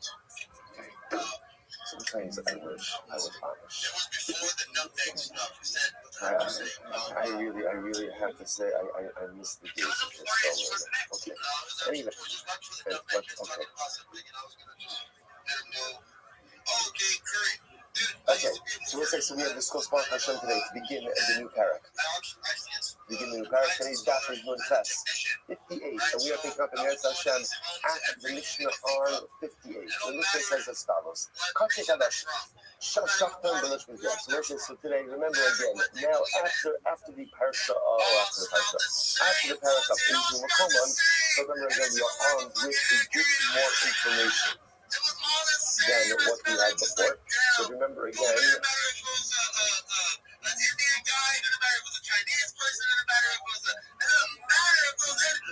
So remember again, when it came to Kachei Kadashim, we established where Kachei Kadashim shafted. They're shafted with Tzafon in the north, in this area. Now we also spoke about that. You remember Tzafon really extends just a bit beyond the stand of the Mizbeach, but that's my focus. So there's my focus. Over here is my focus. Kachei Kalim, like Kachei Kalim be shafted anywhere, right? And remember again, even in back of the Mikdash, thanks to the small entranceways by the Beis HaChalitza, by the knife chamber. Okay, so now the Mishnah kind of transitions to an interesting, different kind of discussion about what about shafting on the Mizbeach itself, quite literally on the Mizbeach. We never saw it. Remember, Shkita is not done on the Mizbeach. That's not where it starts. It's done really over here. We didn't speak about this explicitly, but remember again, these are the rings that we hold down the animals, the peoples, here, that we used to go ahead and cut apart the animals. It's really where all this needs to happen, the Ksafim. But what about shafting on the Mizbeach itself? So this is a discussion in the Mishnah. So the Mishnah says as follows: Kachei Kadashim Shechtan B'Rosh HaMizbeach. So if you have Kachei Kadashim that were shafted on the top of the Mizbeach, and Yossi says, Kilu Nishchat B'Tzaf. Yossi says, shafting on the Mizbeach itself is as if you shafted in the north. That satisfies the north requirement. So Yossi Yehuda Omer, Mechatzi Mizbeach in the Daron, Mechatzi Mizbeach with Tzafon with Tzafon. So Yossi Yehuda is something very interesting. He says it really depends where on the Mizbeach ultimately again you are shafting. If you go ahead, literally again, the half of the Mizbeach to the south was counted like the south, and the half of the Mizbeach to the north was counted to the north. Now, what's another Kashkos? What Rabbi Yossi Yehuda is saying like this? Remember, if you go out of the essentially what you have over here is like a line, like an east-west line that goes through the Mizbeach. What Rabbi Yossi Yehuda is saying is like this: if you shafted to the south of that line, then that is like shechting on the south. Obviously, what's the status with shechting Kasha Kadashim on the south? It's invalid. If you shecht to the north of the line on the Mizbeach, then ultimately it's like shecht to the north, and that would be okay. So that's the Kasha. So as I said, therefore again, Halacha l'maisa, unlike Machlokas, if you shecht on literally, just to be clear, we're talking about now a case of shechting on the wall, called the top, the gag, the roof of the Mizbeach. So Rabbi Yossi says, totally fine, it satisfies the north requirement. Rabbi Yossi Yehuda says it depends where you're checking. If you're checking out again, imagine imaginary line that bisects east-west, coming out of the middle of the hill. So bisects east-west. If you check to the south of that line, it is invalid. To the north of that line, it is valid. Incredible. Thank you. You are left to analyze. I'm going to ask you, Rabbi Yochanan, Omer Haya Rabbi Yossi, who wrote this gap at some time? I must have none of your references in other machlokes that we had earlier on, which was where was the actual Mizbeach itself situated. So the Yochanan tells us that according to Rabbi Yossi, the entire Mizbeach was really shifted northward. That what you see over here is not being the way that it was. Obviously, this reflects the halacha l'maisa. This reflects how we passed it. That the Mizbeach was situated really right in the middle. But Rabbi Yossi actually holds that the Mizbeach was situated further down here, to the again down as well. And but it's just to understand when you say that, it's just the part of the Mizbeach that we see that's situated. When we talk about the Mizbeach, we don't really, the positioning of the ramp doesn't matter to us as much in this conversation. Because the ramp is really, although the ramp was used as well for sacrificial purposes, which we'll discuss, but it was sacrificial rites, which we'll discuss. When we speak about the idea of the Mizbeach being situated in the north, we're talking about this. So according to Rabbi Yossi, so let's follow this. Rabbi Yochanan posits that according to Rabbi Yossi, who was the first opinion in our Mishnah, the Mizbeach was really moved down. To the point that the Mizbeach really was right there. This area where you see the rings, that's really where this square of the Mizbeach was situated. Now, when you say that now, Rabbi Yossi in the Mishnah really makes a lot of sense. Because what did Rabbi Yossi in the Mishnah say? Rabbi Yossi said, wherever you shechted on the Mizbeach itself,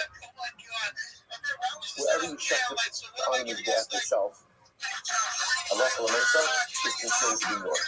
That's Rabbi Yochanan's position. Rabbi Yossi, Omer Rabbi Yossi, Kula Mizbeach B'Sachar Chai, U'Mai Kilu Lo Second. If that's the case, then halacha l'maisa, why does Rabbi Yossi in the Mishnah say Kilu? Like Rabbi Yossi says, that if you shech on the Mizbeach, it's as if you have gone ahead and shechted in the north. Well, it's like, what do you mean it's as if? It's true that according to the Yossi, that the entire Mizbeach is going to be moved down. And the Mizbeach is going to be situated almost fully in the north, and it's not completely shechted in the north, it's what? You shechted in the north. Which the Gemara says, well, then what would you have thought is very interesting? Well, you know, I would have thought that the halacha by Karbanos is that you require al yarech. What does al yarech mean? On the side. In other words, I would have thought that the halacha by Karbanos is that the shechita cannot be done on the Mizbeach, but rather again, shechita must be done on the side of the Mizbeach. Gemara says, that no shechita can be done on the Mizbeach. And since Rabbi Yossi holds that the entire Mizbeach was shifted down northward, therefore halacha l'maisa, you can check anywhere on the Mizbeach itself. Incredible. Amr Rabbi Rashi, Rashi, Rabbi Yossi, that's what it says. That's Rabbi Yossi. Therefore, again, Rabbi Yochanan is positing that according to Rabbi Yossi, the entire Mizbeach was shifted northward in the Jovi, shifted downward.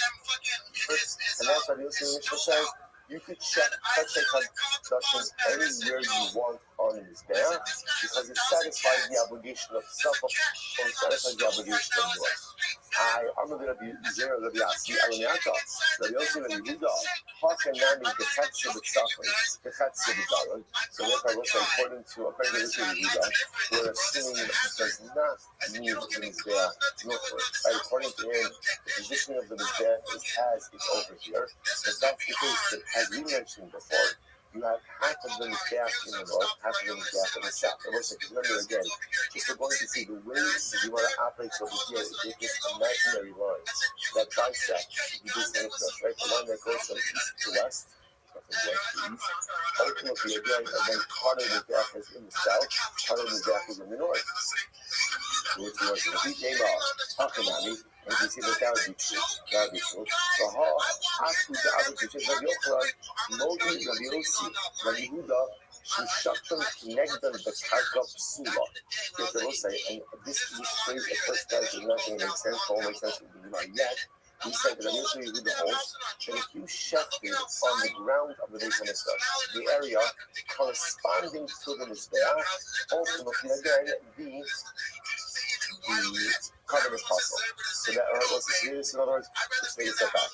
There's this thing that according to the Yossi, the way this works is the entire Mizbeach is pushed into the north. And therefore, then that's why the Yossi in the Mishnah says that any way you shift on this Mizbeach, ultimately again is kosher. Therefore, what did Rabbi Yossi really do in the Mishnah say? He said that ultimately again, if you shift on the half of the Mizbeach that's in the south, it's not good. If you shift on the half of the Mizbeach that's in the north, it is good. Which means that according to Rishon Yehuda, there is a line that bisects the Mizbeach, making it half of it in the north, in the south, and half of it in the north. Now, if you say, okay, yeah, that makes sense. Here's the problem. There's another thing about Rishon Yehuda. What does Rishon Yehuda say? You shaftan kineitan l'karkap. That if you shift a carbon on the ground where the Mizbeach technically is, so I know that it doesn't make any sense, right? Because if the Mizbeach is there, then how can you check that? And if the Mizbeach is not there, then what is the meaning there of the Mizbeach? So we'll talk about that. Don't get caught up in details right now, right? Right now, just follow the words, right? Just follow the words. So if you chef on an area on the ground that corresponds to the Mizbeach, that the carbon is possible. Which I will say makes it sound like the Congress of Yehuda. Then what? That's interestingly enough, that where it is there, south. But listen, which is pretty amazing, which makes it sound like the focus over here is, but the problem is that doesn't fit with the Mishnah, right? Because in the Mishnah, it sounds like that according to the Yehuda, part of the Mizbeach is in the south, and part of the Mizbeach is in the north, and that's like depends where you shift it. But yet there's another thing that that says that if you shift the Kachek Kadoshim on an area of the ground corresponding to the Mizbeach, that the carbon is not good, which makes it sound like the entire Mizbeach is in the south. So how do you reconcile this? Which the Gemara says, this is what Rabbi Yochanan was going to say. Shneim Mikra Echadar. In reality, both Rabbi Yossi and Yehuda are arguing on a particular passage. They're arguing on the interpretation of a passage. What's the passage? And I said, brother, just how incredible is this? That halacha when I saw, really what it sounds like is the actual focus is the position ultimately again of the Mizbeach. I was like, I find that something very interesting. I'll go to that. So Rabbi Yochanan says they're arguing on the interpretation of a pasuk. What's the pasuk? So the pasuk says, you shall go ahead and you shall offer up on the Mizbeach your olah and your shlamim. They both say, now understand, and here's what's really great. Now that we don't use the Makoman, we know these different kabbalos. Olah is Kachim Kadoshim. Shlamim is Kachim Kalim. Kachim Kadoshim are shafted where? Kachim Kadoshim, Safon in the north. Kachim Kalim, anywhere in the Azara. So now what's interesting about this passage is, the passage says, on the Mizbeach, you will shaft your olah and your shlamim. So watch this. Rabbi Yossi Savar, Kula, the Olah of Kula Shlamim. Rabbi Yossi says the entire Mizbeach is fit both for Olah as well as for Shlamim. Both are fit for both. So everyone will say, what does that mean? What does it mean because of Yossi? Where is the Mizbeach? It has to be in the north. Because if you're going to say that the entire Mizbeach is fit ultimately against the Olah, which is Kachek Kadoshim requires self-required north, that has to mean that the entire Mizbeach is situated in the north. And therefore, again, whatever is good for Olah, by definition, is also going to be good for Shlamim. They both work. Rabbi Yossi, Rabbi Huda Savar, Chatziyav le'Olah, the Chatziyav le'Shlamim. Rabbi Yossi says, no, half of the Mizbeach is good for Olah, and half of the Mizbeach is good for Shlomin, which would mean what the most say, which would mean this positioning where that line bisects the Mizbeach, therefore half of it sticks out, which works for Shlomin. By the way, Shlomin could go anywhere, right? But the far from it means for Shlomin, and the bottom half, which is situated in the north, will ultimately again work for Ola. These sound like Kulo Ola Kasher, because if you would think, but this really says that the entire Mizbeach is good for an Ola, meaning that the entire Mizbeach is situated in the north. Hashda, Kula Ola Kasher, Kula Shlomin Mibai. There is something that says, also, do what you really just hung up on. He's hung up, why does the Pasuk need to say that you shall offer your Ola and your Shlomin on the Mizbeach? Right? Because what you would tell me that you could offer your Ola on the Mizbeach, and what does that tell you? If it's good enough for Ola, then it's good enough for Shlomin. Because only Ola has been used for north. Shlomin could be anywhere. So if you want to tell me that the Mizbeach was totally situated in the north, just say Ola, and I would have known if it's good enough or it's good enough for Shlomin.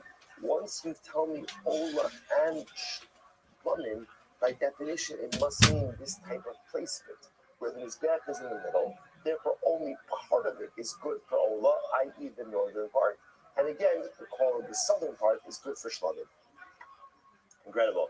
Ola kasher, hashta Ola kasher, kula v'shlomin mibai, the Idasamo says. And therefore, it turns out Rabbi Yochanan says, is really fascinating, that the Machotzim Rabbi Yossi, ultimately in Rabbi Yehuda, is how to interpret the pasuk. So what is again?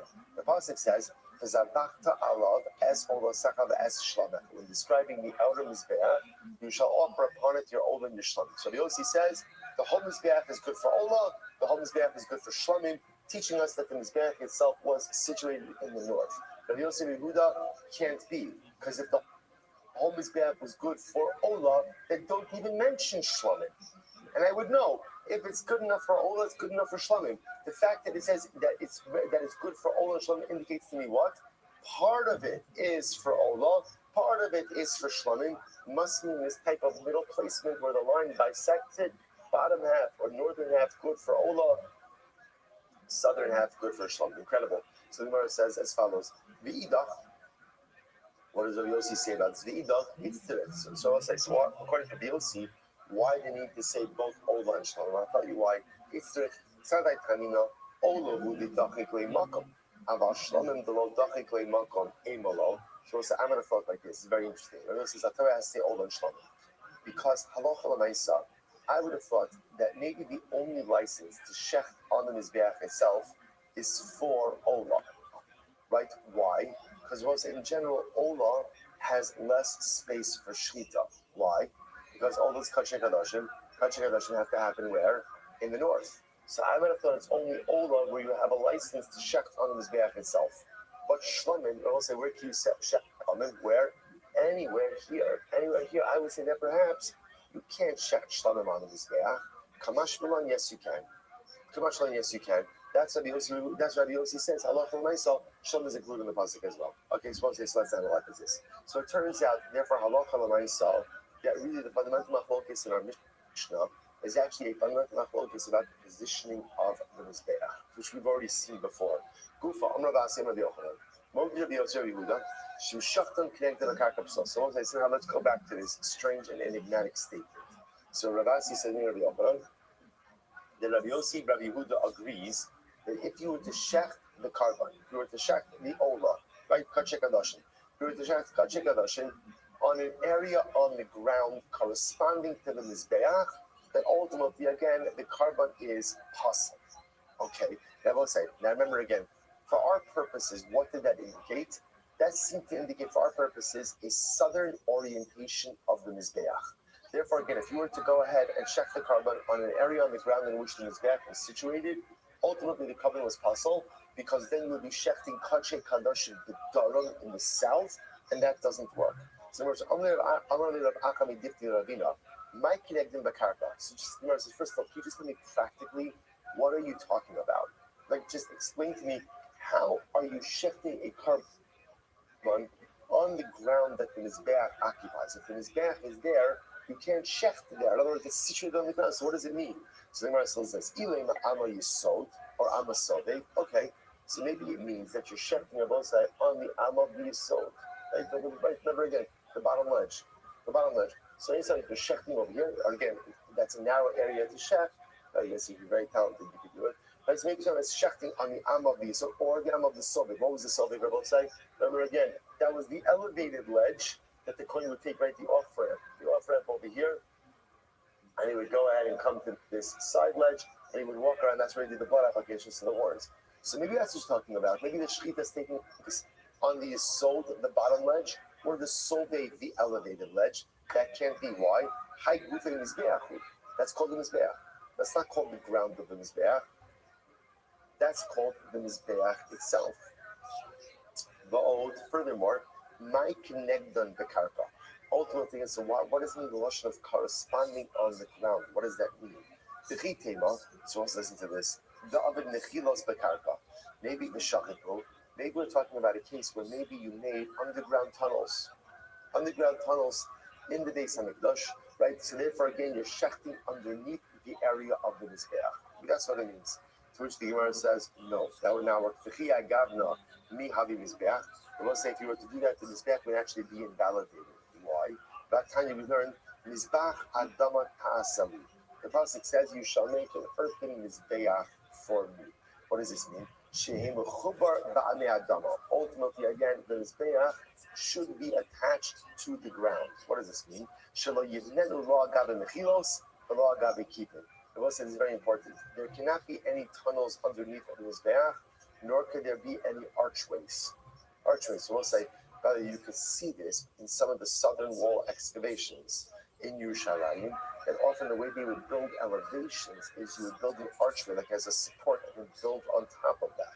So the halacha is the mizbeach itself must be flush with the earth. You can't have tunnels underneath it, and you can't have archways to create elevations. So therefore, so we're just trying to figure out just a simple logistical question. The Gemara talks about shechting on the ground corresponding to the area of the mizbeach. I don't understand what that means. I don't know what it means. It's very interesting. The Batshe B'tzurei. So I will say this is fascinating. What are we talking about over here? We're talking about a situation where they decided to make the mizbeach smaller. In other words, what does this mean? There is a certain area, right? Because very most of the stars actually. How big was the mizbeach? 32 amas by 32 amas. Interestingly enough, let's say so that means that's the space that the mizbeach occupied. Let's say you decided to move, any of us, someone, right? Whoever makes these decisions, decided to go ahead and make a smaller mizbeach. I don't know, it's 22 by 22, right? Instead of 32 by 32. So this is actually pretty wild. If you take a look at Rashi's the Batshe B'tzurei, it is 4 lines or 5 lines before the lines become intermediately wide. The Batshe B'tzurei, in Nimnach L'Katres HaMizbeach, if you go ahead and decide to shrink the Mizbeach, V'nishar Mefta Shal Tzafon Pagor, B'Shafat Sham Psulos, Yafagav B'Yerachu, also, almost spiritually the Dharma Mazara, who David the Idlo Amai Pasta, supposed to meet is outside. So apparently, what's interesting to note over here is as follows. So we're going to have to get into this, but it sounds like that the dimensions of the mizbeach are fungible. In other words, as long as you've got a square, and as long as you have a large enough area to do what you need to do, what you're going to talk about today a little bit, what happens on the top of the mizbeach. Ultimately, again, it's fine. You can shrink the area. So what it means is like this. So this is what he's saying like this. If you were to go ahead and construct a smaller mizbeach, so let's say instead of 32 by 32, like I said, it's 22 by 22, which means now that you're standing on the area that technically speaking mizbeach could have occupied, and you sheft kodshe kadoshim there. What's the halacha? This is what this says. Us. What does that tell you? That 32 by 32 square was situated in the south. And because of that, even if you shrunk the mizbeach and now you have additional ground area, if you sheft kodshe kadoshim there, ultimately the carbon will be possible, which is pretty dramatic. We'll see a lot of very interesting ideas over here. To which the Gemara says, so therefore, I wanted to point out what's unfolding over here is something ridiculously dramatic, which is that the Fanat Machus Rabbi Yossi and Rabbi Yehuda is where was the mizbeach situated. But neither of them hold that it looks like this. Right? Rabbi Yossi is holding that it was pushed down to the north, Rabbi Yossi, that's Rabbi Yossi, and Rabbi Yossi would do the same, is pushed up to the south. That's their fundamental machlokes, which is really incredible. To which the Gemara says, "Am Rabbi Zera, Efshar Isa lahad Rabbi Yochanan, although Tamin Aleinu Masnisin." So Rabbi Zera says like this. Here's the problem. Rabbi Yochanan is really interpreting this entire machlokes, right? And Rabbi Yochanan is interpreting this machlokes ultimately again as meaning. I just want to point out, right? Rabbi Yochanan is interpreting this machlokes in a very dramatic way. That Rabbi Yossi has the Mizbeach in the north, and Rabbi Yossi has the Mizbeach in the south. So comes along Rabbi Zera. Rabbi Zera says, could it be that Rabbi Yochanan is advancing such a dramatic interpretation, and there's no Mishneh or there's no Brisa reference to this? Like this is pretty dramatic about the actual position of the Mizbeach, and there's no earlier source to this. To which the Gemara said, "Napak dak va'ashka." So I'll say, so Rabbi Zera is going to raise this question, and then what happens? Napak dak va'ashka. He went out and he found. We'll say, what a tremendous skill. If you have a question, what is the obligation? Go out and try to find an answer. Like most things in life, if you want something, do it yourself. Well, too often in life, we want something. Whatever the something is, we want success, but we outsource it to others. We want happiness, we outsource it to others. We want shalom bayis, and we outsource it to others. If you want something in life, make it happen for yourself. Do not rely on other people. Rely on HaKadosh Baruch Hu. But other than that, do not rely on other people. Become a reliant, self-sufficient person who makes things happen. So, Rabbi Zera says, I have a shin, nafak, ashkach, of nafak, dak, va'ashkach, which Abba said, by the way, those words are so profound also. Nafak, if you go out, dak, and you toil, ashkach, you will find. If you are willing to put in the effort in life, you will get the results. And let's say, if we're honest with ourselves, if we're not getting the results, chances are we're not putting in the necessary amount of effort. That is a bumper sticker, I will say. Nafak, dak, ashkach. Go out, try hard, ashkach, you will find results. Incredible. Worth it to do a whole chance for that one. Nafak, dak, ashkach. This not. People see you walking around muttering that the whole day today. I got you. I'll give you the explanation. Don't worry. The Gemara says as follows. This not. Business. Beru misham asitehina. Yotim l'seder ma'arach hashniya shal kitoras. Kineged karen ma'arav is dromis. Mashach ben karen klapik seven arbamas. Okay. It's very exciting. Very exciting. So watch this. So now we're going to talk about now what happens on the top of the mizbeach a little bit. Okay. So let's say, so if you notice over here, you see like a lot of stuff happening over here in the mizbeach. So here's what we're going to talk about. What's called the Lishkas Ha'etzim. Lishkas Ha'etzim is right over here, right in what they call the Ezras Nashim, right? The open primary courtyard. All the crowds can come in here. I'm not talking about tumor issues. Leaving aside tumor issues, you can come in here. Here's what's called Lishkas Ha'etzim. What do they keep in the Lishkas Ha'etzim? Take a while. Yes, Ha'etzim, wood. Why do we need wood?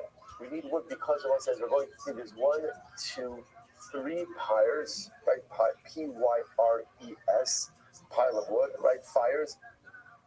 3 pyres that happen on the top of the mizbeach, and what's something in the middle over here. It's called the tapuach, which we're going to discuss as well. So listen to this. The Gemara says they would take atzei te'ina. Atzei te'ina means wood that comes from a fig tree. So apparently, fig wood burns very well. So what would happen in the Lishkas Ha'etzim, they would take it again, trace the journey. They would take it from the Lishkas Ha'etzim, come up the steps over through Shar Nikanor, then go ahead, come to Ezra's Kohen, and come up the ramp. And I will say, where would they put the atzei te'ina? The Sader Ma'arach Hashniya Shel Kitoras. I will say, now watch this. This pyre over here, is called the Ma'arachas Kitoras. Now again, what does this mean? This is the pile of wood for Kitoras. What does that mean? Where was Kitoras offered? Kitoras was offered inside the Beis HaMikdash on the Mizbeach HaKitoras. Now, remember, how did they burn Kitoras inside of the Beis HaMikdash? With coals. How do you make coals? Like, I have no idea. Right, good. Right, but let's move here. So we make coals by burning wood. They would go and create coals on this pile on the top of the mizbeach, then take these coals from here down the ramp into the Beis HaMikdash, put it on the mizbeach HaKitoras. So the coals were made on the top of the Mizbeach over here, and then transported into the Beis Hamikdash to be put on Mizbeach HaKetoret. So watch this. Now, so he says, "L'sader ma'aracha shniya shel Ketores." So again, this was the second pyre, which was, we're going to see there are really three pyres, right? But ultimately, where was it? It was in the southwest corner. So also remember again, just to get our directions over here. This is west, right? This is west. This is south. So therefore, again, this pile is situated on the southwest corner of the Mizbeach, right over here. Now, it was not in the corner. Instead, it was Mashach min HaKaren Klape Tzafon Arba Amos. It was pulled away from the southwest corner. This is the southwest corner over here. If you notice, it's not flush at the southwest corner. Instead, it was pulled 4 amos northward. 4 amos northward. Okay. So, by the way, if anyone happens to, I think what would ultimately be helpful if anyone happens to come across any of the Shas journeys, I've been looking, but I haven't been able to find the sefer that connects the pictures to the daf on the sent it to print it. It'll print it. Okay. So all right. So because we're all following. I know everyone likes straining their eyes to see my picture over here. I'm going to continue to use this regardless because I like it. Right. But Lamaisa, if we could, starting tomorrow, if we have it, I'll call out that picture number so you can see it on top as well. So what's this? So again, it's actually, and it's very simple. So again, you've got your Mizbeach, you've got your Ma'arach. Ma'arach is a pyre. So again, one more time, taking wood from the Lishkas HaEitzim, wood, bringing it into what we call the Azar over here, up in Mizbeach, onto this pyre over here. Pyre was situated in the southwest corner. The southwest corner, again, this coals then made to get into these Mikdash used for the golden Mizbeach. It wasn't exactly flush in the southwest corner. Instead, it was pulled forward 4 amos towards the north. Okay. Now watch this. So the Gemara says, now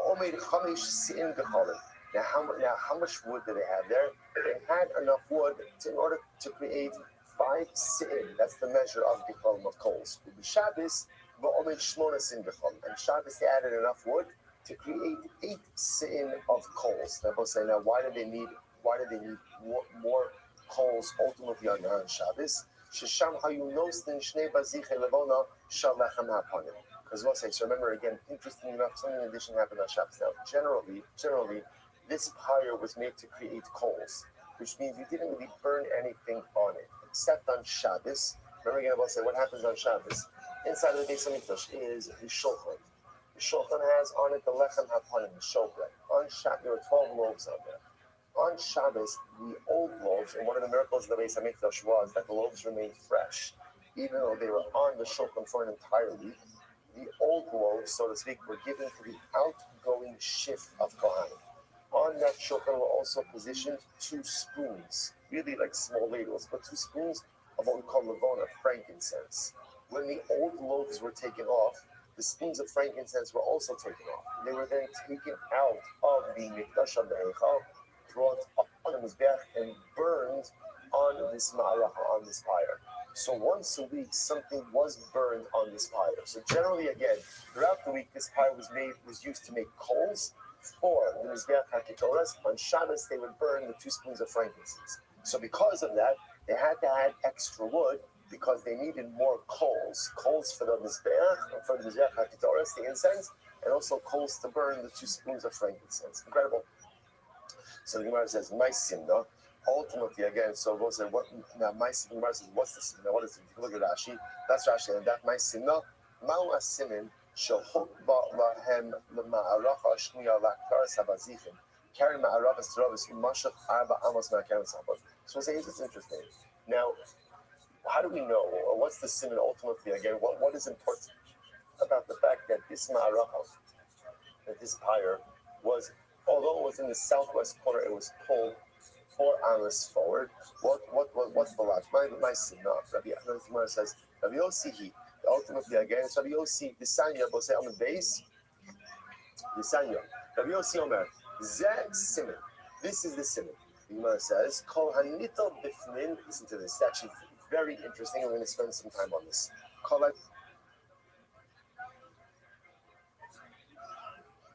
Hanito Bifnin, Linosim Bachos. Anything ultimately, again, that is taken from the inside. Inside ultimately means inside the heichal. Anything ultimately again taken from the inside. Linasin machutz, ultimately again to be applied outside. Eino nosin ela b'samach she'ein lifnim. So let's listen to this again. He's going to espouse the principle that will plug it into what it actually means. Anything that is taken from inside the mikdash to outside is placed outside in an area that is directly adjacent to the inside, but is not inside. Right? One more time. Anything that you take from the inside to the outside is placed on the outside. When placed on the outside, is placed on an outside area that is immediately adjacent to the inside, but is not inside. Okay? Like I said, let me give the examples that make a little bit more sense. Similarly, we'll say third line down, 58. Similarly, again, anything you take from the outside to go ahead and put inside, we only go, we place it inside, right? Adjacent to the outside, as long as it's not outside.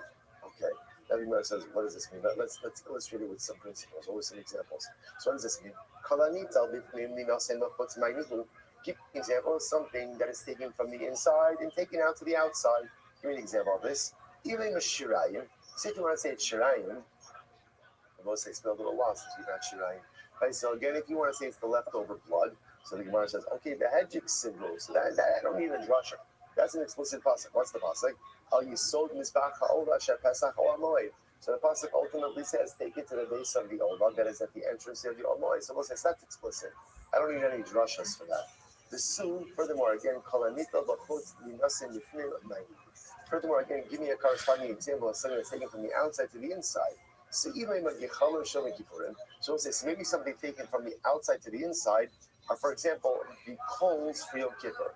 Now, what are the coals for Yom Kippur? That means the coals for the incense service. So the Ketores of Yom Kippur that again are taken from the outside, right? They're on the mizbeach, on the animal, we'll call it the outer mizbeach, and taken to the inside. If that's what it's talking about, the hedgik sidlu lakach meloach machta gachal yesh. So we'll say there's an explicit pasuk. The pasuk says ultimately the Kohen will take a fire pan full of coals. So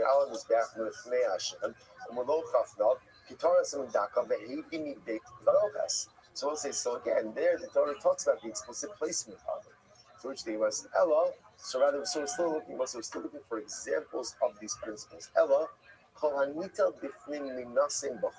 give me an example of something that is taken from the inside and taken outside. What does that refer to? Shnei bazichei levona shel lechem hapanim digemiri mishirai. So we'll say, listen to this. Give me an example of something that's taken from the outside to the inside. Oh, well, so what did we just say before? On Shabbos, the lechem hapanim, right, the showbread that is on the shofar, is given to the kohanim.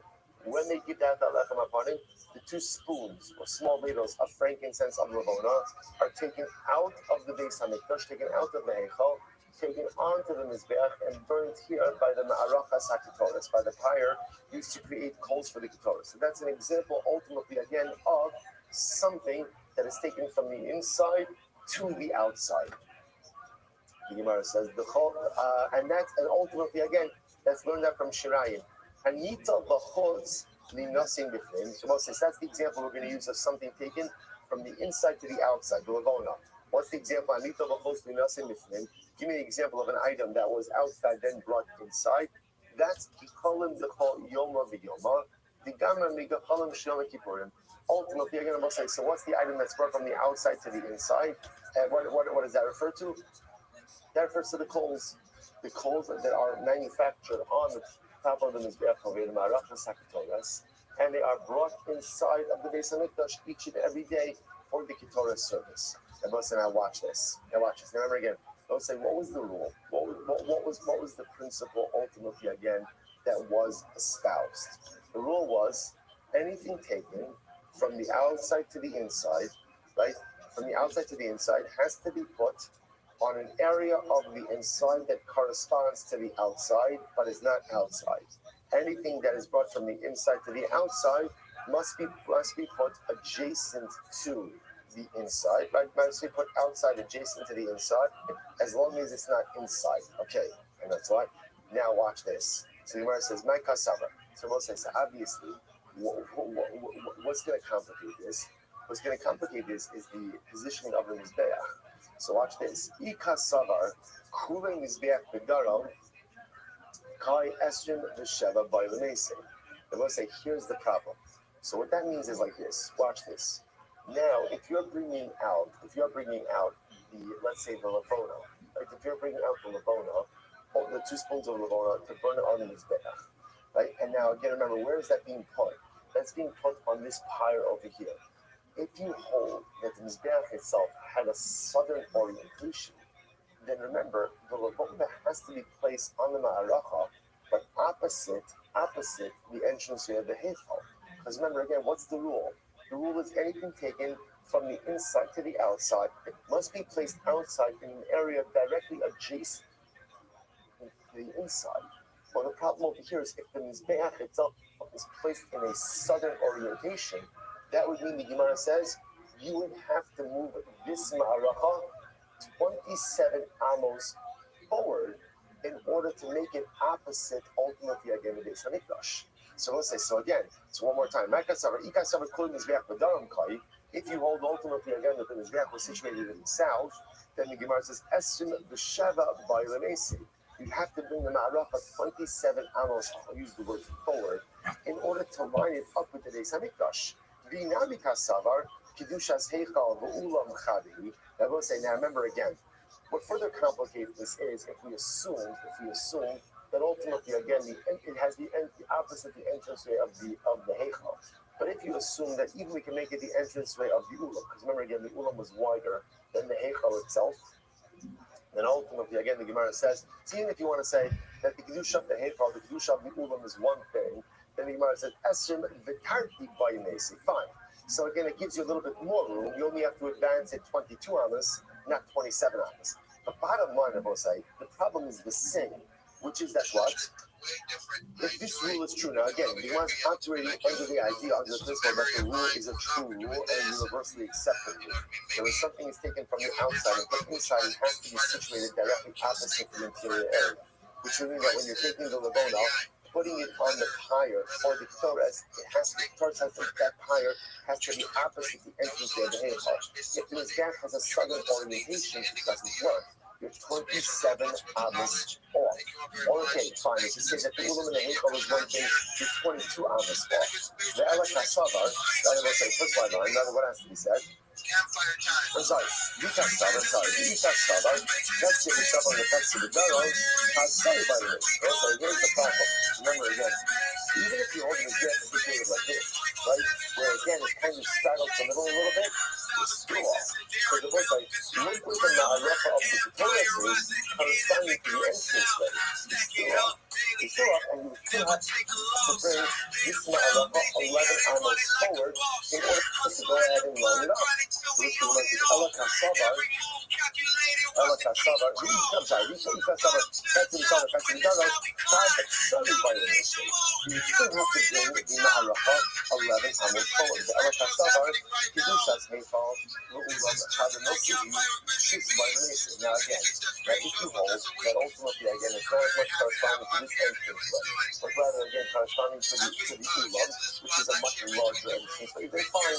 And ultimately again, instead of having to move it forward 11 amos, all you need to do is move it forward 6. So I will say, the bottom line, either way, what do you begin to see? Whether the Mizbeach is situated in a southern orientation, or even if it's like this, where it straddles both, your Ma'aracha for Ketores is not lining up with the entrance way of the Heichal, which then means that the rule is not being followed.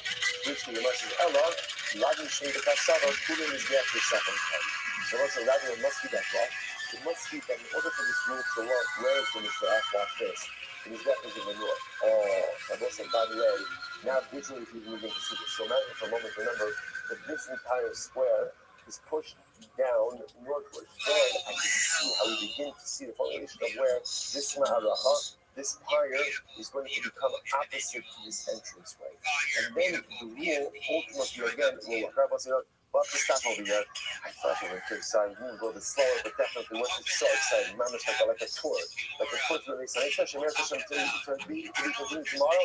And American will see, again, it's a little bit anticlimactic because you see obviously how the Rambam Paskins with the orientation of the Mizbeach, but American will work through the process tomorrow. Shkayach, everyone. Have another great day. So good. Windows and Thomas. Yeah.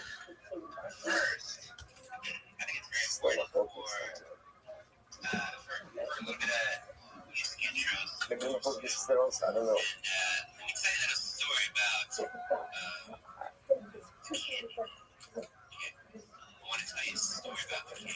Okay.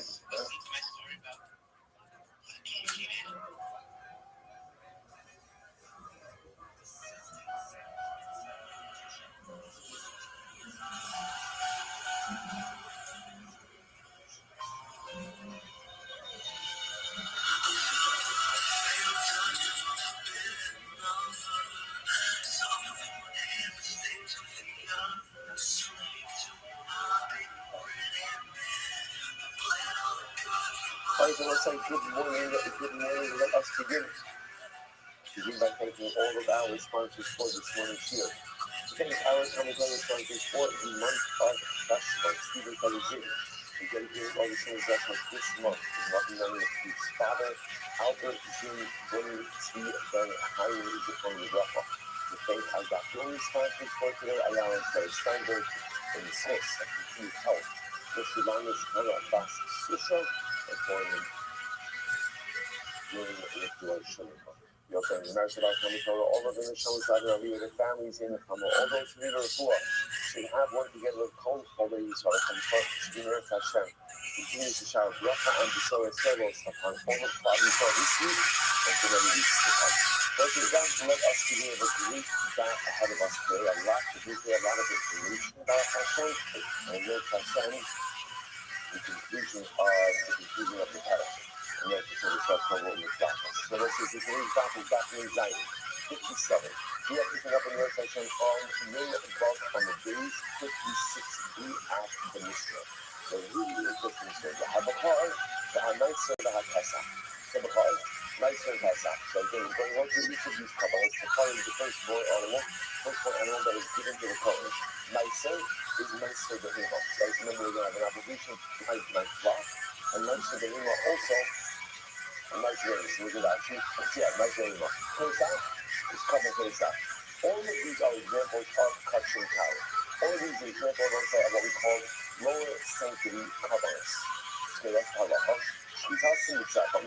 Shvitas Mitzvah. Shvitas Mitzvah from the Hazara.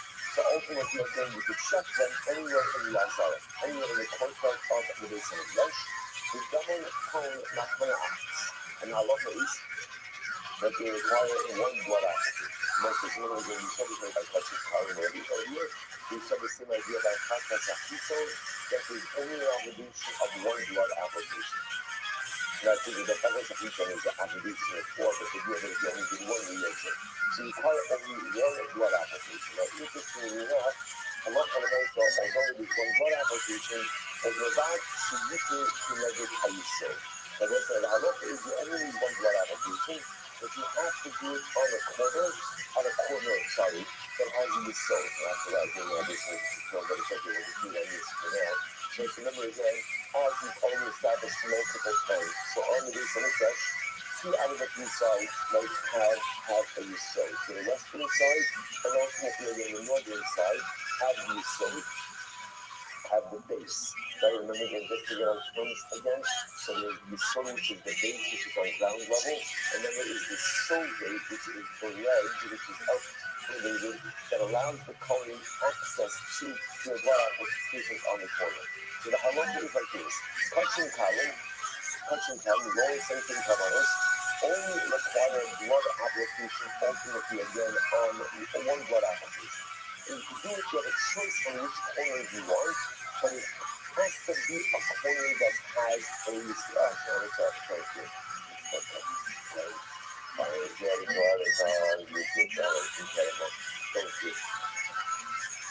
Okay, so remember again, now to get the whole day is a whole thing is a whole day. Okay, good. So yeah, so did you whistle at me? Did you just whistle at me? Is that a whistle? Okay. Say that for the puppy. Yeah, say that for the puppy. All right, so yeah. So remember again, so the halacha is like this. So remember, just to get our idea. So technically, the halacha is you can check it anywhere in the Azara, like anywhere over here. You can go ahead and go tell them halacha on Achas. One blood application, as long as it is opposite an area which you serve. Which means this side, so west or north.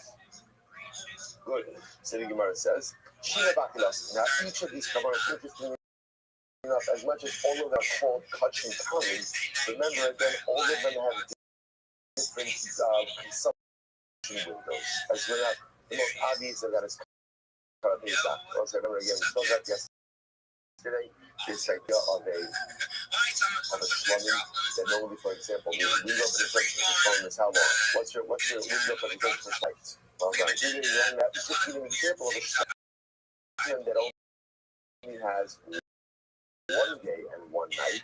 Is Pesach. Like Pesach is in the slumming family. You only get 1 day, 1 night. This is where some are current Pesach and after someone on the day, they very excited and love the parrot. So as much as all of these are called customs, they do have considerations of consumption. For example, not even these customs are consumed by different example. The Bechor is given to the Kohen and consumed by the Kohen. Ma'imo ultimately can be consumed by anyone. And ultimately again, all of Kach and Kalim, Kach and Kalim can be consumed anywhere in the Yerushalayim. Very important. The whole ma'achol, and you can prepare it any way you want. In other words, there's no reason how you eat it. We'll see exceptions to this moment.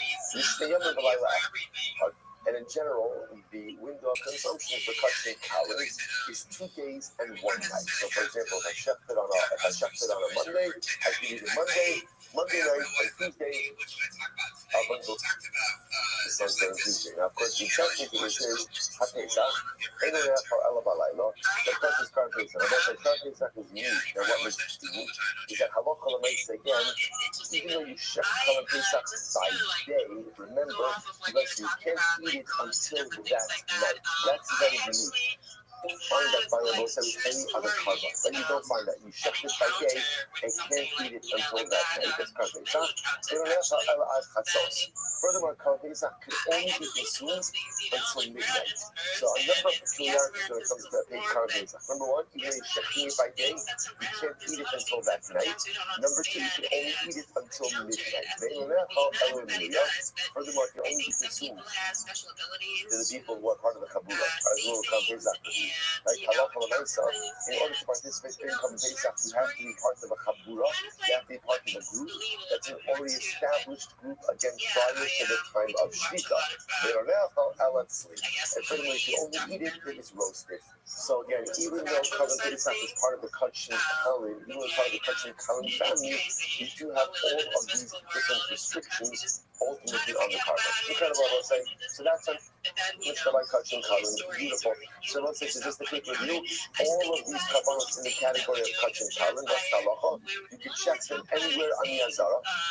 They require 1 blood application, and the only thing in that blood application, ultimately, you got on the side of the mizbeach that has a yisod, that has a base. Then after that, they're all kach and kalim, they have different halachas. So says the Gemara, Nan-Tana, who is the author of our Mishnah?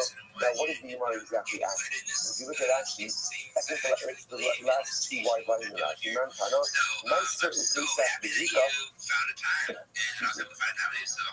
Meister Pesach Bezika is the Rashi Matan Damluchat. So we'll say, if you notice, the first thing is, the Mishnah equates Bechor, Meister, and Pesach.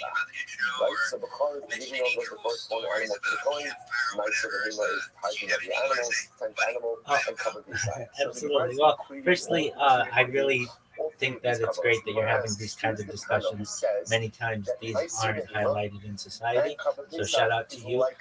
Yeah, I love UFOs. I love aliens. I love extraterrestrials. All of that stuff fascinates me. And one particular topic I'm sure you're familiar, after having heard you for a little bit, is the Bob Lazar story. His work at S4, favorite stories I've ever heard. And I absolutely love it. I love the George Knapp element to it, from as a television presenter, and the John Lear as the son of Bill Lear and the Learjet. It's a fascinating story. If we're telling stories, do you mind if I share what I know about this story?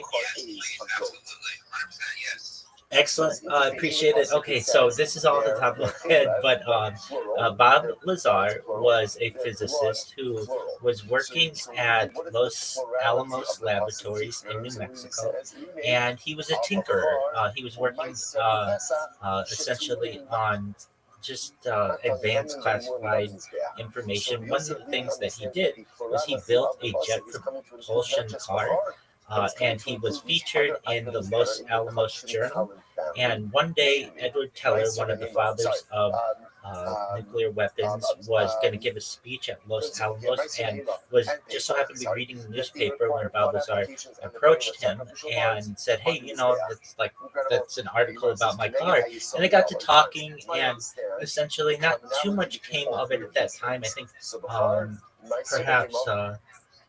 Edward Teller went back to Lawrence Livermore in the Bay Area, and Bob Lazar eventually, though, sought to find other employment at really where he wanted to work was what he had heard, perhaps the Nevada test site.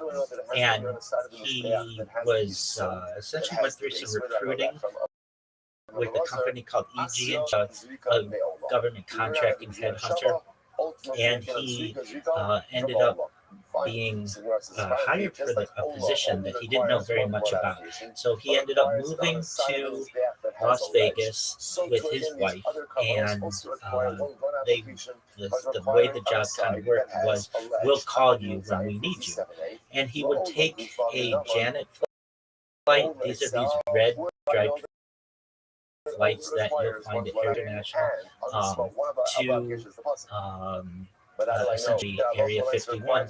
He was always interested in what was going to Area 51, perhaps to spy plane, or perhaps some kind of advanced tech. And he ended up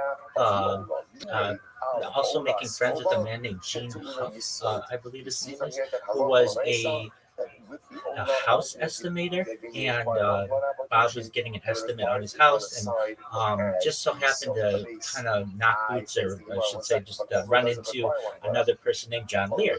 And John Lear was a CIA pilot. His dad started the Lear Corporation for Learjet, and they got to talking, Gene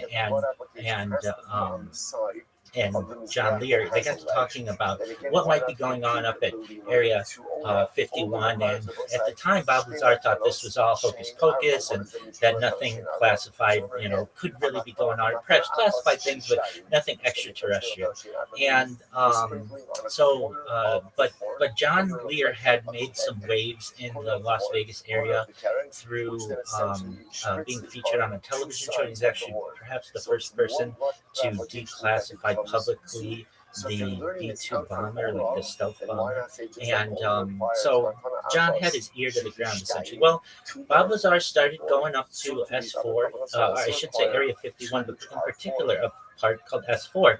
And they would fly to Area 51, and he would take a bus with blacked out windows another 15 miles south to this area. It's a deserted area of the United States, if you're not familiar. And there was a mountain that they approached, and as you get off the bus, essentially you can see that there were hangar doors that were basically carved into side of this mountain and had been like spray painted with some kind of like sand like texture, so that from above, if you had the Soviets who were looking with a satellite or something, you couldn't really tell that these were hangar doors. And there is a story that I've heard as well that has been enhanced of the Bob Lazar tale of there's like a sliding door that you would go into the side of this mountain. On the left-hand side, there's a poster that you are not alone, or we are not alone poster with like a UFO allegedly is there. And then there's like a long walkway. And apparently, like security guards would how do I want to say, just like walk beside you or escort you everywhere that you would go. And you had this, it's called walking the line. You had to follow the line. You couldn't veer off of this path, or you would be threatened with your life. And apparently, in the first time on they did some tests on him, which were really, they did some else, and then they also had him briefed, and some of the things that he read in his briefing were things about extraterrestrials. And Bob Lazar again was a skeptic and did not believe these things, and learned that perhaps, and this is what always fascinates me, that aliens, particularly perhaps Zeta Reticuli, like the little green, or little, pardon me, alien grays that you may have seen in media, had perhaps seeded humans here on Earth millions of years ago or so, and had done at least 64 major evolutionary changes to our DNA. And Bob Lazar didn't believe this. He thought it was hocus pocus and whatever. But nevertheless, he would go back up to the test site, and he met his boss. And essentially the way that he said you worked up there, which was different than anywhere else, was that you didn't work as a team. You didn't collaborate. You worked one-on-one with someone else. And the guy with whom he worked, they couldn't exchange too much information, but they were working on advanced propulsion. And one day he went to one of the bays and saw what he would later term the sport craft, essentially of a disc. He said that he put his hand on this metal. It was like a pewter, and he was immediately disciplined for this. Wasn't allowed to touch anything, but the goal of what he was working on was advanced propulsion and how these things work. And over the course of his time there, he did have the opportunity to go inside one of the crafts. He said there were 3 different levels of the craft. The bottom level basically had some kind of propulsion system. The middle was all very smooth, and he described it as almost like a wax mold. There were no corners, and the seats were very small for like small individuals. There were no bathrooms, and he never saw what was in the top part of the craft. And he would see these crafts. He said of all the bays, I think there were like 10 bays or so, and there were different versions of crafts. Some had been maybe had like been hit with a missile, and some of them were in pristine condition. One thing that he also said is he saw a United States flag on one of the crafts, and he thought, oh, this must be one of the like advanced fighters at one time that had been rumored, and that this was all coming together for him. Other things that he said he encountered, he worked with a guy named Dennis Mariani, I believe, who was his boss. And they were, Dennis showed him one time, if you can imagine, like half a basketball, like a basketball cut in half. And in the middle of it was something known as element 115, un pentium. This is at the far end of the periodic table. It would later become known as Moscovium because it was first from a declassified sense discovered at the University of Moscow. But at this time, this was only hypothesized as a particle, and Bob was able to essentially work with some kind of anti-gravity particle that when you put your hand toward it, your hand would be pushed away, almost like a magnet. And apparently this is how these crafts were being were used as propulsion. And apparently the crafts had 2 different systems. There was an A wave and a B wave, and an A wave perhaps you could travel very distant, far distances. In the B wave, it was for like close planetary travel. Well, moving on, because I know I want to finish this story and I don't want to take up all your time, but essentially there was a time where Bob really wanted to tell his friends, John Lear and Gene Huff, and also his ex-wife. And so they went out in John Lear's RV to the Nevada test site at very early in the morning on Wednesday morning. The reason it was a Wednesday morning, that's when traffic in the area was the least populated. And they were able to see this craft doing its test runs in the dark Nevada sky. And as they were getting this on video, and this video has been verified, I mean, it's on the internet, you can find it. All of a sudden, they got approached by, they call them the camo dudes, if you've ever heard in the Area 51 lore, and they said, boy, are you in trouble, essentially. They took them to the local sheriff, I believe of like Nye, which is one of the counties out there, and they were eventually released. And the next day, Bob got a call from the people there, and they said, like, basically, you need to pack up your things and come to, I believe, like it was Indian Wells or something like that. Additionally, within this story, it turned out that Bob was spending some weird hours at the Nevada test site, and his wife, who would become his ex-wife, was actually having an affair with her flight instructor. And the people at Area 51 weren't calling him up as regularly as they once were because they felt that he couldn't be trusted. He wasn't in a psychiatric state where he could be trusted because he was going to be figured out that his wife was cheating on him. And they found this out because they were tapping his phone. So long story short, he ends up getting fired from the Nevada test site. He goes on the KLAS, I believe, or the local Las Vegas affiliate on CBS with a man named George Knapp. You may know George Knapp from not just the television, if you know of Las Vegas television, but also he hosts Coast to Coast AM the last 2 Sunday nights, if you're familiar with that show. And they went and they were going to put Bob Lazar behind like a black curtain or a black shadow, I should say, and he was going to basically tell his story. And right before it was about to air, he and George Knapp got into a tussle. George eventually was able to overtake Bob, and they put this on the air, and the phone lines of the entire greater Las Vegas area lit up, especially at the TV station, because finally someone had worked up there and somebody was telling all of the secrets. The American public did not know what Area 51 really was. That wasn't in the nomenclature, but over the course of the next decade, so this happened in the late 80s, around 1988, 1989, over the course of the next decade, you'd find Area 51 video games and Area 51 beef jerky and all kinds of alien things, and you'd even see it in Independence Day. But before Bob Lazar, this was not a very well publicly known event, and I find this whole story to be extremely exciting, whether it's true or not. Bob Lazar is still alive to this day. He runs a company called United Nuclear, I believe is the name of it, and they sell like scientific laboratory supplies to education, academic organizations around not just the United States but the world. And with that, I appreciate the opportunity to be able to tell that story. So to Bukhara is consumed for 2 days and 1 night. Pretty much it and straightforward. I'm already so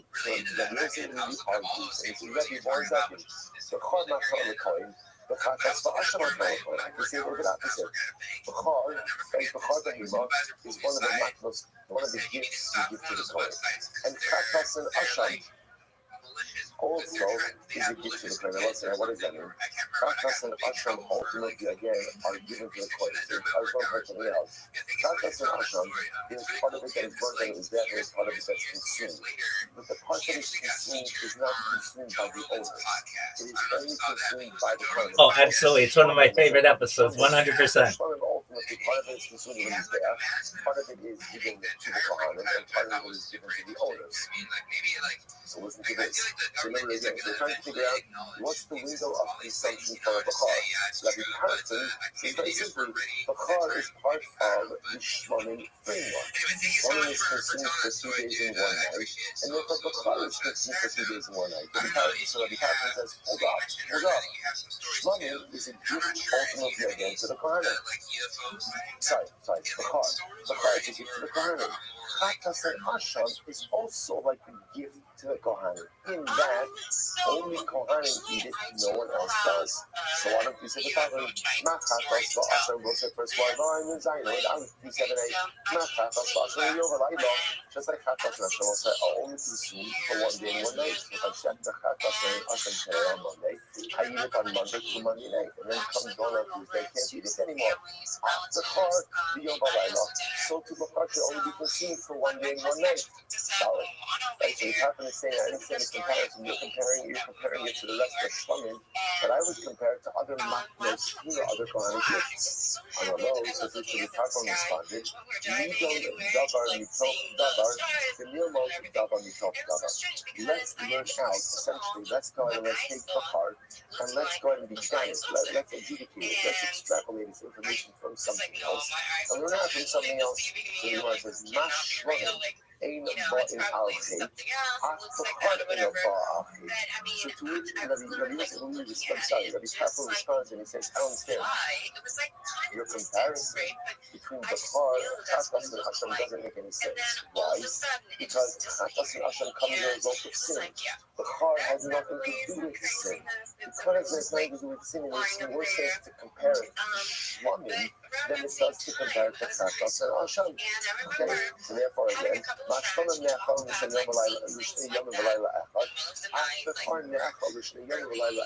I go back to my original comparison. I think it makes more sense to compare Bachar to regular Shlamim, just like Shlamim was consumed for 2 days and 1 night, so to Bachar is consumed for 2 days and 1 night. Beautiful, that's what we have. Who is playing? Oh, no way. How'd they do? What do you see about it? It's very differential and respectful. Right? If you notice again, did they win? He says, They're playing right now. Oh, very cool. He says, it looks like this is Oh, tight. I'll take a look. And again, I will say, one could imagine that in the midst of the yeshiva, again, also, this is Rabbi Yosef Levy's first day in yeshiva. Generally, first day in yeshiva, what do you do? What do you do? Nothing. I just blend in. You blend it, but again, but the beauty of this is when you dialogue with dignity and you disagree with dignity, it's okay, it's beautiful. What is everyone striving for? Looks like the goal over here is not to see who's right. The goal over here ultimately is to go ahead and arrive at the others. And when everyone is devoted to MS, when everyone is devoted to figuring out what is the ultimate good, disagreement is not only okay, but it's beautifully welcome as well. It's just such a model, and so often it leaves us. So the Gemara says, I'm alone. So therefore, again, Rabbi Tarfus, Rabbi Yosef Levi is not letting go. I'm alone. Rabbi, me don't davar mi davar. You don't davar mi davar. So the Yosef Levi says to the Tarfus, maybe I agree with you, but then you can extrapolate from a different source. Watch this. Chatas va'asher matar l'kohen, u'bachar matar l'kohen. Again, I'm still going to stick to my guns over here, and I still feel that the comparison from Bachar to Chatas and Asham is still a better comparison than from Bachar to Shlamim. Why? Just like Chatas and Asham are a matana, are a gift to the Kohen. What does that mean? That the Kohen gets to eat on those karbanos. Bachar matar l'kohen. And Bachar is also a gift given to the Kohen. Therefore, Machatas va'asham in bo'im b'neder u'megalah. And so listen to this. Just like Chatas and said, you can't bring Chatas or Asham as a neder and a double. Right? There's no such thing as a voluntary sin offering, which makes sense. Sin offerings are triggered by sinful behavior. You can't bring a voluntary sin offering. So to ask Bachar, eino b'neder u'megalah. Interesting enough, and Bachar also, you can't bring, again, Bachar will say, function of a firstborn animal. You can't bring a voluntary Bachar. Therefore, so you see what Rabbi Yosef is doing? He's strengthening. He feels, I really feel that Bachar is much more comparable to Chatas and Asham than it is just the Stam Shlamim. And therefore, Chatas va'asham na'achalim miyom b'layim miyom. Just like Chatas and Asham are consumed for 1 day and 1 night, so to Bachar is also going to be consumed for 1 night. Look at what's like, they're pretty much dead locked. Right? Again, both advancing very compelling arguments. Rabbi Tarfon's argument comparing Bachar to Shlamim, just like Shlamim gets 2 days in one night, so too Bachar gets 2 days in one night. And Rabbi Yosef will be comparing Bachar to Chatas and Asham. Just like Chatas and Asham get 1 day and 1 night, so too Bachar should get 1 day and 1 night. They will say, they're deadlocked. They're deadlocked. This is great. He jumps in. Kafas, literally again jumps. Okay, great. Kafas Rabbi Akiva. So Kafas Rabbi Akiva, and it's down to Rabbi Tarfon. It's what happens. It's almost as if like Rabbi Akiva came in and like he tagged out Rabbi Tarfon. You know, like it's like Kafas Rabbi Akiva in the Scarlet Rabbi Tarfon. Rabbi Tarfon left. Which is also just very interesting Russian. An interesting Russian, which is essentially Rabbi Tarfon put forward his argument. Like this, there's something very beautiful there. Sometimes, when we get into a debate or a discussion, so there's a tremendous thing to what's the Tahara. The Tahara is sometimes the most important thing to us becomes what? Being right. So sometimes if your goal is to be right, it's fascinating. What happens when people want to be, if your goal is to be right, what occurs? You just make stuff up. Right? It's nice in the heart. People just make stuff up. They twist information. There's a real profound effort in style is that the perfect advanced arguments. This is what I have. This is what I got. This is the information I have. I got it. I feel that the new guy is putting forward some good information.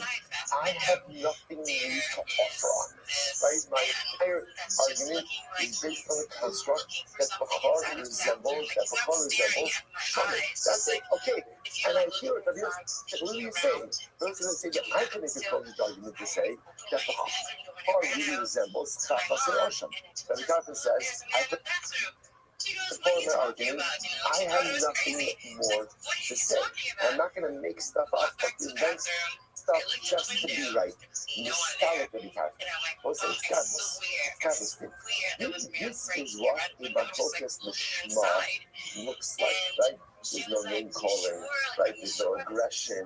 There's no nastiness. It's literally just the discussion for the sake of arriving at MS. And once you have nothing more to say, you start like, who jumps in Rabbi Akiva? So the pasuk says, the flesh shall be for you. So what's it? This, by the way, Rabbi Akiva now advances the argument that we actually started the surgery with. So Rabbi Akiva says, 1 second, Rabbi Yosef said, really, you're wrong. The pasuk says, the Torah equates the car with the chest and the thigh of Shlamim. Ma Shlamim ne'achalim b'shnayam v'layla echad. The part ne'achal b'shnayam v'layla echad. So what the second of the Peter comes along and says and brings a pasuk. He says the pasuk itself equates the car with the chazin b'shok, with the chest and the thigh of Shlamim. Chest of Shlamim could be consumed for 2 days and 1 night. So the Bachar could be consumed for 2 days and 1 night. Come along. So again, Rabbi Yosef is not backing down. This is Rabbi Akiva. I hear you are equating Bachar to the chest and the thigh of Shlamim. Wow. So we don't say really, he's using a lot of ways first day. So what happens? So this case is, listen, if you want to compare it to the chest and the thigh, and you're comparing it to the chest and the thigh of Shlamim, I could compare it to the chest and the thigh of carbon toga. And it's like, Yom Balayla. So carbon toga, interestingly enough, as big of a carbon as it is, could only be consumed for 1 day and the following night. So to the part, could only be consumed for 1 day and 1 night. Amalo, since Rabbi Akiva responds, Harehu Omer Saram Yalacha, Shein Kamal Omer Lacha. Part doesn't have to say Lacha. Lacha Yeh, Uma Kamal Omer Lacha Yeh. Hosuk HaKosov Havia Achas Kibachar. The Torah, so there's an extra phrase of Lacha Yeh, shall be for you. Rabbi Akiva says there's an extra for you. What's the extra for you? So let's say, here's what's interesting. Everyone is agreeing that for sure, what's the minimum duration you can eat a bachar? What's the minimum duration? minimum duration, 1 day, 1 night. Right? Everyone is agreeing with that. Rabbi Akiva posits the extra l'chayim means it will be yours for an extra period. What's the extra period? An additional day. Now that's not Rabbi Akiva's primary argument. His primary argument really, as was espoused before. Allah says, even according to you, Rabbi Yossi, really, you have to admit that there is an extra l'chayim. What is the extra l'chayim? Adds on one additional period of consumption, i.e. extra days. Makes it 2 days and 1 night. So it says, Shnemu Dvarim, L'chei Rabbi Yishmael. And when they say, so that's the machlokes. Rabbi Akiva and Rabbi Tarfon on one side, and Rabbi Yishmael on the other side. And Shnemu Dvarim L'chei Rabbi Yishmael. Also, this is the gentlemen. When they came before Rabbi Yishmael, they told this whole thing over to Rabbi Yishmael. Rabbi Yishmael said to them, Su'u v'amru Rabbi Akiva ta'isa. So Yishmael says, go back and tell Rabbi Akiva, you made a mistake. You made a mistake. What's the mistake? Told them the Haitian Landa. Where is Toda learned out from? Mishlamim. It was very interesting. Toda learned out from Shlamim. And they will say, now remember again, Dava Halamim Behekish. Holding La Megish, they will say, we had this, right? So since Toda learned out from Shlamim, it's learned out by Hekish. Something learned out from a Hekish can then, what they will say, not go ahead and be utilized as the source of a hekesh to something else. We spent a lot of time on this concept.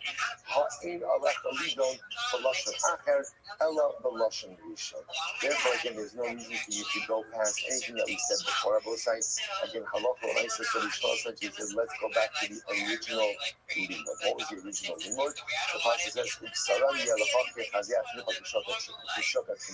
pasuk ultimately, again, the pasuk ultimately equates Bechar to the Chazay and Shok to the Thai of Shlamim. Just like Shlamim is consumed for 2 days and 1 night, so too Bechar is consumed for 2 days and 1 night. So the Shmuel says the real limit is the way we started. Ultimately, again, there's a comparison between, there's a hedges between Bechar and Shlamim, and therefore just like Shlamim is consumed for 2 days and 1 night, so too Bechar is consumed for 2 days and 1 night. So let's say, so again, so just before we go on, because you might say, what's a little bit tangent over here, that is the halacha. That is the halacha. Because once we had this Beijing machlokes, you don't say easy. And we're talking about the Akiva, halacha l'maisa, the window of consumption for a Bechar is learned out from Shlamim, just like Shlamim is 2 days and 1, Bechar is 2 days and 1 night as well. Bottom line. But Yishmael, Ha'ilachah Yemar Alpinite. So what does Yishmael do with that L'chah Yemar that we got from before? So when we have Bechar, Ba'mo Shumach L'chah. Ultimately, that L'chah Yemar tells us that even a blemished Bechar that is not offered up on the Mizbeach becomes the property of the Kohen. Shalom Atzim Bechar Torah, because this concept is not taught anywhere else in the Torah. Rabbi Akiva, where is Rabbi Akiva? So I said, I just want to point out why this is interesting. You might have thought, well, when I looked at this, Rabbi Akiva, the other thing is Saram. Rabbi Akiva ultimately learned that from the Saram, to teach me that whether the Bechar is blemished or whether it's unblemished. So obviously, if it's unblemished, it's going to be offered up as a cup. But if it's blemished, it just is given to the Kohen.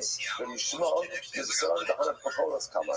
So ultimately, Rabbi Yishmael ultimately says from Saram, from these Bechoros that is being said, there might come this. What are they arguing about? So I just want to find out something very interesting. This is where Bechar is somewhat unique. Because remember again, Bechar is kachim talent, but there's a unique aspect of Bechar, which is in the event that the Bechar is blemished, the Kohen still gets it. Right? You would have thought that because it is in the carbonic family, if it's offered up as a carbon, the Kohen gets to consume part of it. But if it's not offered up as a carbon, the Kohen doesn't get it. Kamash Malan, if it's blemished and can't be offered up as a carbon, ultimately, again, the Kohen will still get it. Interesting. The Gemara says as follows. Again, that we're going to see this a little bit more. So you might come up with what are they arguing about? Samar Sabar, and then over there, I've had a heckish. So I say, so now it turns out that there's a bit of an exegetical machlokas over here. What's the exegetical machlokas? So we'll say, if you have something that is partially learned out from a heckish and partially learned out from a pasuk, does that exegetically have the status of a heckish or not? And also you'll see to yourself, who cares Now, why does it matter about Shai? Because remember, again, going back to this idea that something that is learned out from the Hekesh cannot serve as the source of the Hekesh for us. Remember, we had this before? If B is learned out from A by means of a Hekesh, then B cannot serve as the Hekesh for C. So therefore, what's the Shiloh over here is if you have something that is partially learned out from a Hekesh and partially learned out from a Pasuk, as what's been happening over here, that we just saw by the card, can that serve? Does it have the status of a Hekesh or not? So the Gemara Shavar, and then the Davar Achar had a Hekesh. One says yes, something that's partially learned out from a Pasuk, and partially learned out from a Hekesh is called the Hekesh. Or Mar Shavar lo have a Hekesh. So one says no, it's not called the Hekesh. Let's go back to Bishlam and Damar lo have a Hekesh. So according to the opinion that says that's not called the Hekesh. I knew the thing Yasali or Moed. Ultimately, that's what the Pasuk says. So shall you do me or Moed? Kishem Shemaza, Lifnai to Lifnim Achas Samala V'Shavlavan. So we're both saying about the Kabbalah of Yom Kippur. Let's say the power of Sar Yom Kippur. The simply they call it Shakadosh. You do one blood application. Above and 7 below, Midamapar, from the blood of the heart, same thing with the blood applications that you do in the base of the Mikdash itself in the Heichal. Outside of the Kodesh HaKadosh, it's called the curtain. And the same in the Kodesh HaKadosh, when you do one blood application above 7 below, Midam HaSoyer, from the blood of the soil, so to you do in the Heichal as well. But according to Jane that says that such a thing is called the Hekesh might become a miracle. What is there to say? Which the Gemara says, you're right, they're not learning out per se all of the details of the blood applications, rather, they're just ultimately again learning out. The second Hekesh ultimately is just a locational Hekesh and not a detail Hekesh. And we'll say other days. Another possibility is, or one possibility is it's all one Hekesh, and ultimately, again, the halacha is that the blood applications on the outside. Outside over here means in the Mikdash itself are being learned out from the blood applications inside of the Kodesh HaKadosh. So quickly, what's the Mishnah Lamanda Amar Hadei Hekesh? According to this, they'll say so again. Right now, the Yom give a significant exegetical detail. I mean, who doesn't love exegetical details? Right? But that's the message. So all of this asking over here is getting caught up in a bit of a technicality, which is if you have something that is learned out from combined limud, partially pasuk, partially hekesh, does that limud have the status of a hekesh or not? So nafkamino will be, can we then use that to learn another hekesh? So we're just going to do Yom Kippur for that. So we want to do something on another hekesh. According to the second one, say 57b, second line. Mishnah Lamar Damar Hadei Hekesh. Hayim B'Sev Mimosh Sefer Tabiu Lechem Knifa. So there's a right meaning that says something partially from the pasuk, partially from the hekesh. How status of the hekesh? That's why it says Mimosh Sefer Tabiu Lechem Knifa. Now what is that for? You look at Rashi, it'll say Rashi's in the short line, like point in the middle of the short line. First one, Hayim B'Sev Mimosh Sefer Tabiu Lechem Knifa. So let's say this is talking about again the offering, the kabbanos ultimately again of shvuas. Say, "Utzrachnu la'asachas mirachos lo'momehem kama esronos yish balach meitoza ubagufan yukdav yish chalos." So let's look at this by the modes of shvuas. Ultimately again the lach meitoza by the lach meitoza. It says ultimately again 10 chalos. Remember when you bring 40 loaves by Todah, four different categories of loaves, 10 of each type. Avalon is Sparish Mikama Hiachala. Now, what's interesting? Here's what's very interesting. Ultimately, again, by the Shkia Lechem, by the 2 loaves of Shvuas. So the Torah tells me, ultimately, again, it's 1 salon per loaf. So the Torah tells me how many loaves and how much each loaf is. Interestingly enough, by Todah, the Torah tells me the number of loaves, 40 loaves, 10 loaves from each different type, but what? Doesn't tell me how much flour in each loaf. In each loaf, okay? So just after this, the Gemara says. So now back to the Gemara just for a second. The most Sefer Taviu Lechem Knifa. Why does the Torah have to say Taviu Why to say Taviu? People say so again. This is why Taviu? Final Taviu. Kol sha'ata maybe mimakom u'lamakom echad ad sorry. Kol sha'ata maybe mimakom acher harehu kazeh. So it's to teach us that whenever you bring a load, they are like this one.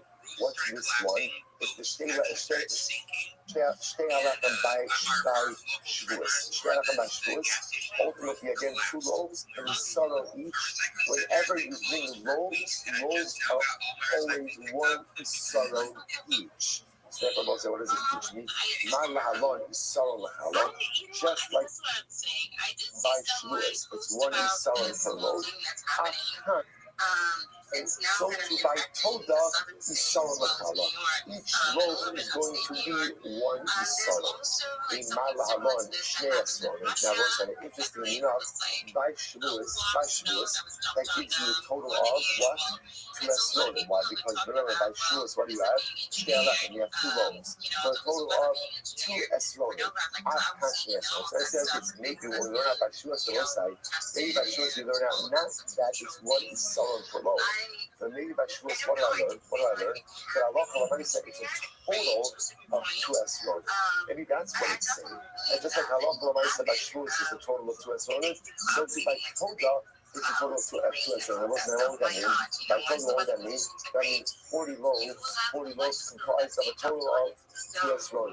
Very, very small loaves.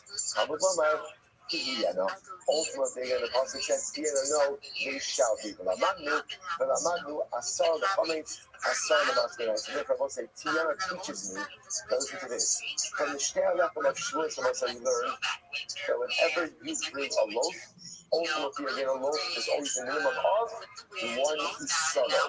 And then we take that, how ultimately, again, we apply it to Todah. And say that Todah is 40 loaves. How much ultimately again for each loaf? 1 Yisrael.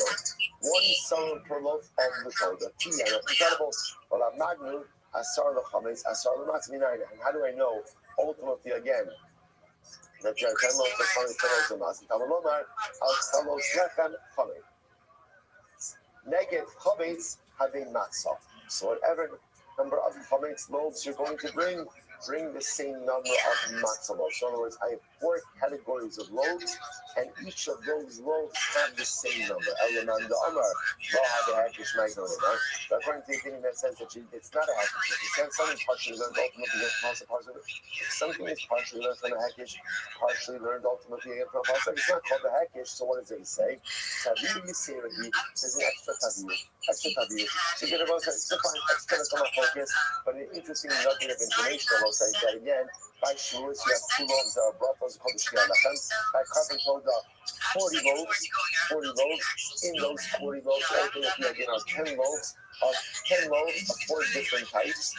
Shtei Halachim teaches me that whenever you bring a loaf, the amount of flour used in the loaf is saron, and that becomes a paradigm. Whenever you bring loaves are made up of an saron. Incredible. The Moshe says, final piece to the Parach. The Moshe says, remember again, what does the Mishnah say? Interestingly enough, as much as Karban Pesach is part of Kach and Kalim, and as much as Kach and Kalim normally, what's their window for consumption? Normally, 2 days and 1 night. Because remember again, if you think about it, in that category you have the Meiser Pesach. So again, Meiser, that is 2 days and 1 night. I might have thought Pesach was the same. Kamash says no. Pesach can only be when now Pesach is the one that has the shortest window of consumption. Because remember again, what's the window of consumption for Karban Pesach? Essentially, Pesach will happen until Chazak. So it's not even the whole night. It's like you don't even have until the next morning. You only have until midnight. Shortest window of consumption by a Karban. So the Gemara says as follows: Mankana, who is the opinion that says that you can only Karban Pesach until Chatzos, until midnight? What is he? What is he? Omer,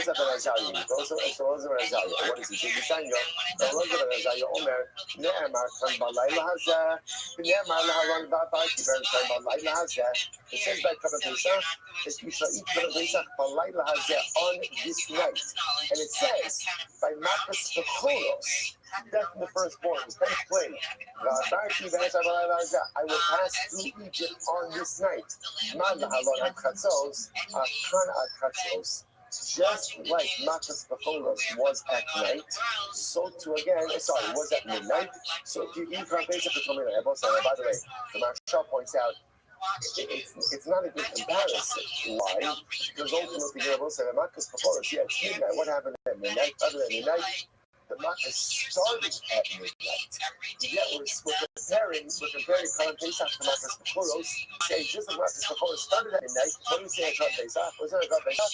You have to conclude at midnight. Okay, so here we go. But point of here is we're comparing Kalan Pesach to Makkah's Bechoros. Just like Makkah's Bechoros at midnight, so to Kalan Pesach must conclude by midnight. That is the question ultimately again of the Rosa Benadai. I'm not a diva. And he goes, what's up? That's not true. Although part of my back counted also the puzzle, the puzzle. So the Kalan Pesach, you have to eat it with haste. Right? Puzzle means with haste. Maybe it was like interesting, this is one of the interesting differences. The rush and the Sakha brings down 10 differences between Pesach Mitzrayim and Pesach Doros. The Pesach they observed in Egypt and the Pesach Hafiz generation. One of the interesting distinctions was Pesach and Mitzrayim they had to eat the Kavan Pesach with their right Masnechem Chagurim, which literally means they had to eat Kavan Pesach with their loins girded. Right? Favorite biblical phrase that no one knows what it means. Right? But whatever it is, it sounds clutching. Right? They have to have their loins girded. It also sounds very uncomfortable. Right? But for my son, right, whatever it is, it also means they have to wear their shoes. They have to have that. What it means is they have to be ready to travel. They have to wear their belt and ready. So again, so Rabbi Kiva says that ultimately, again, the Chaltem also the Shifazon. You have to eat Kavan Pesach with haste. Now, what is that? The Kiva actions at Shasti puzzle until the time of haste. They will say, what was the time of haste? Until the morning. Because remember again, when did we leave Mitzrayim? We left Mitzrayim in the morning. Right? We didn't leave it. We left in the morning. So the Kiva says, Rabbi Kiva actually asking that you're allowed to eat Kavan Pesach until when? Until dawn. Shasti puzzle. Rashi says over here, it's about 6-7 lines up in the back. Shasti puzzle. Shem Yispazim, Shem Nechpazim Lalachas. V'hayu Arboke. Kibbutz. They have to know say it's Ishmi Pesach Beisa Arboke. So the Kiva says again, we're allowed to eat Pesach until it's time that we left. Right? And that when we leave, we left in the morning. If that's the case, then why does the Pasuk say that you should eat the Pesach at night? You might have said, Mike, I'll tell you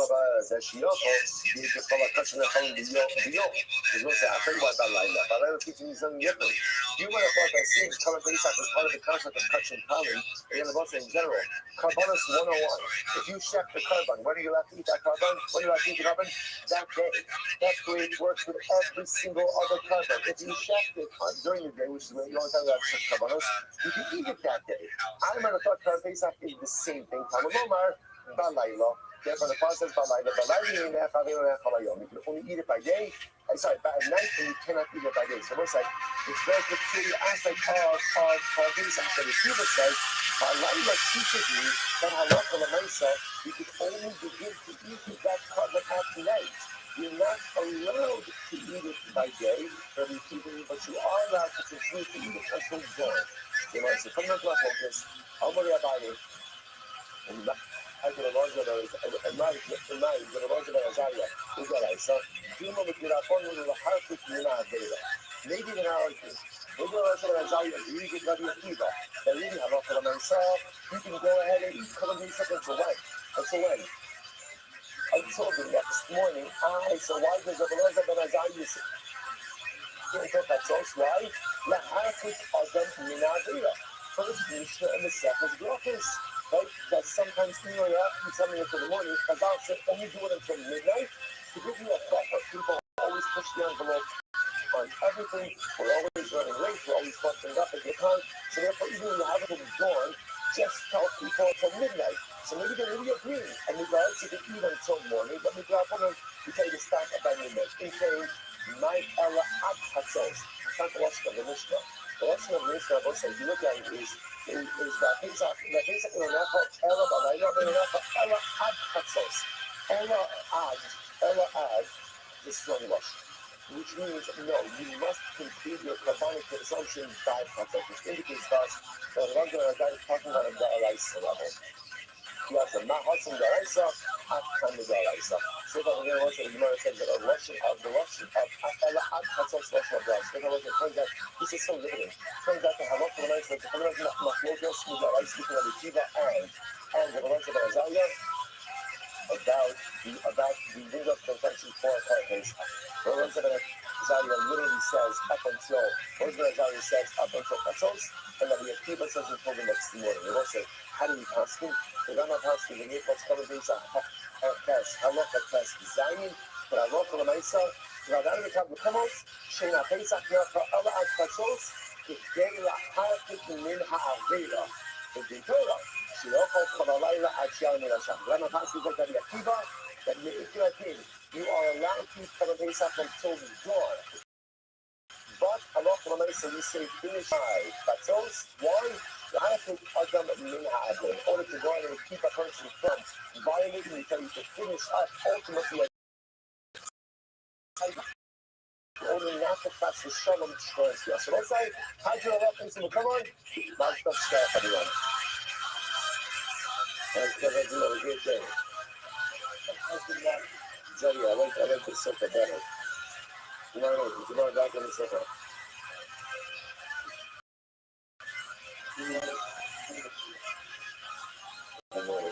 Good. Thank you again. Thank you.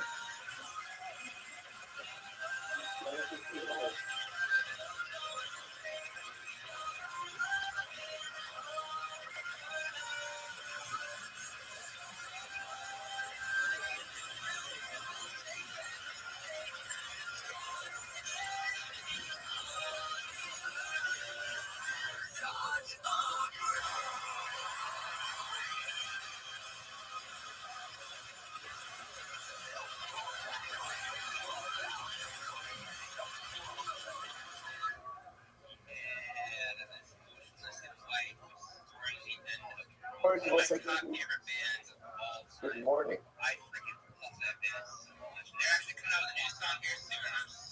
Good morning. Good morning. I better off the Prince of Baruch Hashem to be able to begin another week of Mesechus Tzlachim together. Begin by thanking all of our sponsors for this morning's show today. Our Talmud Torah sponsors for the month of Teshuvah, Stephen Parizin.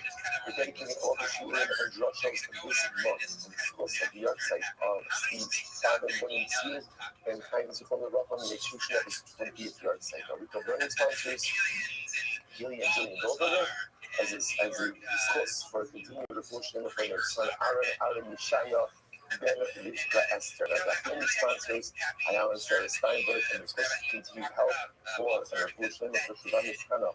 That's social. But when you're right, Talmud Torah, all those who are social, and they call Israel, like the Torah, Pushing Eretz Hashem, the Bani Hashem is the Torah for all of the Mishpatas. Continued the souls of us and following along the news ensure that the potential return of the body of Hagar Golden, who has been held by our enemies for over a decade. There's something profoundly sad that sometimes our sympathy comes in the return of the bodies of our precious young soldiers. But the truth is, if to have this custom to bring back one of Klal Yisrael's finest for Guras Yisrael, he buried with his Mishpachat, he buried in his land. How about the Prophet should give us this small measure of the and she prayed to be keeping a good delay in Eretz Hashem for a week. And maybe just for years, which is incredible bracha, and this always tells us all of Klal Yisrael. And let's say that, let us be, and we really have a first of all tremendous prayer, Josh Harris, for giving Josh yesterday, did a fantastic job, certainly not an easy sector to pick up, and with that, let's begin today's afternoon about 56. We have to come to the answer on the bottom of the base 55B, second to last line on the dot. I'm going to do the Mishmur.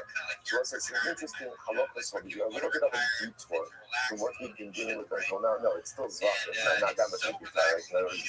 Still based on Ikdash and Eretz Hashem, but it's an interesting detail. So I'm going to do the Mishmur. Ein chayavim mishum tumah. So will say we're sidetracking a little bit. Take a look at the last Rashi on Amud Beis before you turn the page. Rashi says, "Tomorrow, Hanichnas coming to Harabais."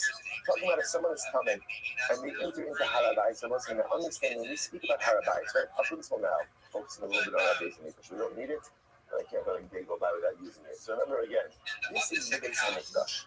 The Harabais, obviously, again, is much larger than this, right? This Beis Hamikdash itself was situated on the Harabais. So remember again, when we speak about Tumah, different forms of Tumah allow you different entry into different areas. So now go back to actually just a moment. So it actually says, "Hanichnas come to Harabais, Eino Chayiv, and the Imke Nichnas is so Hekef Chalav Ha'azara." So the halakha is like this: if you were coming, being coming entering into Harabais is not good, but there's not liability. The only time you have liability for entering Tumah into the Makom HaMikdash is literally when you're entering into this area, this picture, the Beis Hamikdash. If you enter in coming to this area, ultimately there's liability. So now back to the Gemara. So we would go to Aikon and Mishum Tumah. The only time you're entering Tumah into the Beis Hamikdash, Ella al Kapam Nun Bakit, he should say, Ola Mea Ushmonim B'Sheva, Aruch Chaf Mea Ushloshim Lechamesh. Your only time, ultimately again, if you enter into the area, that is 187 amas by 135. What is that area? That is this. That is this. 187 amas length by 135 width. That these are the dimensions of the second Beis Hamikdash. So I just want to point out, when we speak about the Beis Hamikdash in general, especially dimensionally, you can't see it. Sorry, it's just the picture. It's just it's the same. It's the same. It's the same picture. I'm just showing you the length and the width. It's the length and the width of this picture. I wanted to point out somebody asked me this on Erev Shabbos. I took it for granted. I should really be explicit about it. Whenever we're speaking about these images and these pictures, this is all second temple. All second temple. The first Beis Hamikdash had its own dimensions, was significantly smaller than the second Beis Hamikdash. And by the third Beis Hamikdash, is actually the assumption is the third Beis Hamikdash will mirror the second in many ways, dimensionally, but there may be some also differences in the third Beis Hamikdash. So therefore, this is the second Beis Hamikdash, and we are always using this as our model for our discussions. Therefore, now the Rebbe says the name of Shmuel, that a person who is coming who enters into the Beis Hamikdash is liable if they enter into this area. There's 187 amas by 135 amas. Incredible. So Gemara says, Tani Tapan in Buck 56a, second line down. Tani Tana Tamitra Nachman. So what's this? So there's a verse now that supports this. Kalazara, Kaisa Kuf Pen Zayin, Aloha Kuf Bamite. The entire Azara, I will say again, Azara, you normally translate Azara as house, courtyard. So the truth is, remember, the Beis Hamikdash itself is actually made up of multiple Azaras. You know, so this initial courtyard, which is called the Ezras Nashim, really means like the women's courtyard, but really, that was a place where all the Klal Yisrael gathered. You enter through Shan Nikanor, there's something here called Ezras Yisrael, technically speaking, and Yisrael is allowed to come into here, and then you have the rest of this area, which is called Ezras Kohanim. Ezras Kohanim, which is really, again, past this point in time, there was a staircase over here. This is called the Brooklyn, the platform. This is where the Levium would sing. And then in the rest of this area called Ezras Kohanim. Here, when we use the word Azara, Azara just means everything. It means everything. Courtyard means everything. So the courtyard, called Azara, it's a Kufay Zayin, a rock of Kuflamanay. The entire length of the Azara ultimately is 187 amas by a width of 135 amas. Amalei, Alki Amali Abba. This is what my father once told me. Keep going, Zach. Kohanim Niklasim Sham, Yo'ochlim Sham Kodshe Kadoshim. In this area, I will say, it sounds like what he's saying over here. In this area means the entire 187 amas, 535 amas. In this entire area, what could happen? Kohanim Niklasim Sham, Kohanim could enter. Yo'ochlim Sham Kodshe Kadoshim. They could eat Kodshe Kadoshim, which will say again, remember, our highest level sanctity kabbalas. So interestingly enough, this is actually fascinating. Again, what we're delving is a bit more, that Kodshe Kadoshim can be consumed in this entire area. Okay, that's number one. Next, the Shoktin Shan Kodshe Kalim. Kodshe Kalim can be shafted in this entire area as well. I will say, you notice by the way, it's not Kachek Adashim, right? Kachek Adashim have more limited space which needs to occur, but apparently Kachek Havin, lower sanctity Kabbalahs ultimately to be shafted in this entire area. Okay? The Hayabim Mishum Tumah. And I've also in this entire area, in other words, again, or in this entire Azara, 187 amas by 135 amas, if you enter in Tanei, there is liability for Tumah entry. Incredible. So as a really mind, I will say, obviously, the one thing is like this. There's liability for entering. Let's go back to Torah for just a moment, because that's how this conversation started. If I am coming, I cannot come into this entire area with 187 amas by 135 amas. Now, the what is that coming to exclude? In other words, so obviously when it's coming to series, there might be areas around here, and maybe even part of here, that perhaps are not subject to tumor restrictions. What areas are being included? It's very interesting. Even in the UK, Kalonos, Velosos, Vipogeahoma. So he's talking about literally again windows, doorways, and thicknesses of the walls. So as we're going to see, and we'll get into this a little bit more, but there are certain areas along the perimeter of the Beis HaMikdash that are, and in the wall, remember again, there was a wall around the Beis HaMikdash as well. So there were chambers, and there were areas built into the thickness of the wall, and doors and windows that opened up into the Beis HaMikdash. So the Gemara saying like this: the area of 137 by 185 by 187 is this area over here, right? Is this? So that's again areas built into the thicknesses of the wall. But for that matter, again, chambers, right? This black, this sort of thing, black around here is the wall. This black is the secondary wall. But perhaps again, areas built into the walls over here. Chambers into the walls over here. Windows or doors that open up into the Mikdash. Perhaps there's no problem entering Tumah into those areas. In other words, maybe what we say is that you can't enter in a state of Tumah, not much like in what we'll call the Beis HaMikdash proper. But any areas in the thicknesses of the wall, or any chambers that perhaps open up into the Mikdash area, perhaps you can enter into a state of Tumah. So the Gemara says, here's the problem. Funny enough, we learned that's true. Areas that have windows, that matter, or even areas built into the thickness of the wall, ultimately again have the status of the Mikdash itself. Interesting. So therefore, this is two important details over here. Number one, if you built into the thickness of the wall, so the wall is part of the dimensions of the Beis HaMikdash. And number two, if you're built into an area and you only open up into the Mikdash, ultimately again, that is part of the Beis HaMikdash itself. And therefore, you could not enter into those areas in a state of Tumah. So the Gemara says, so maybe it's coming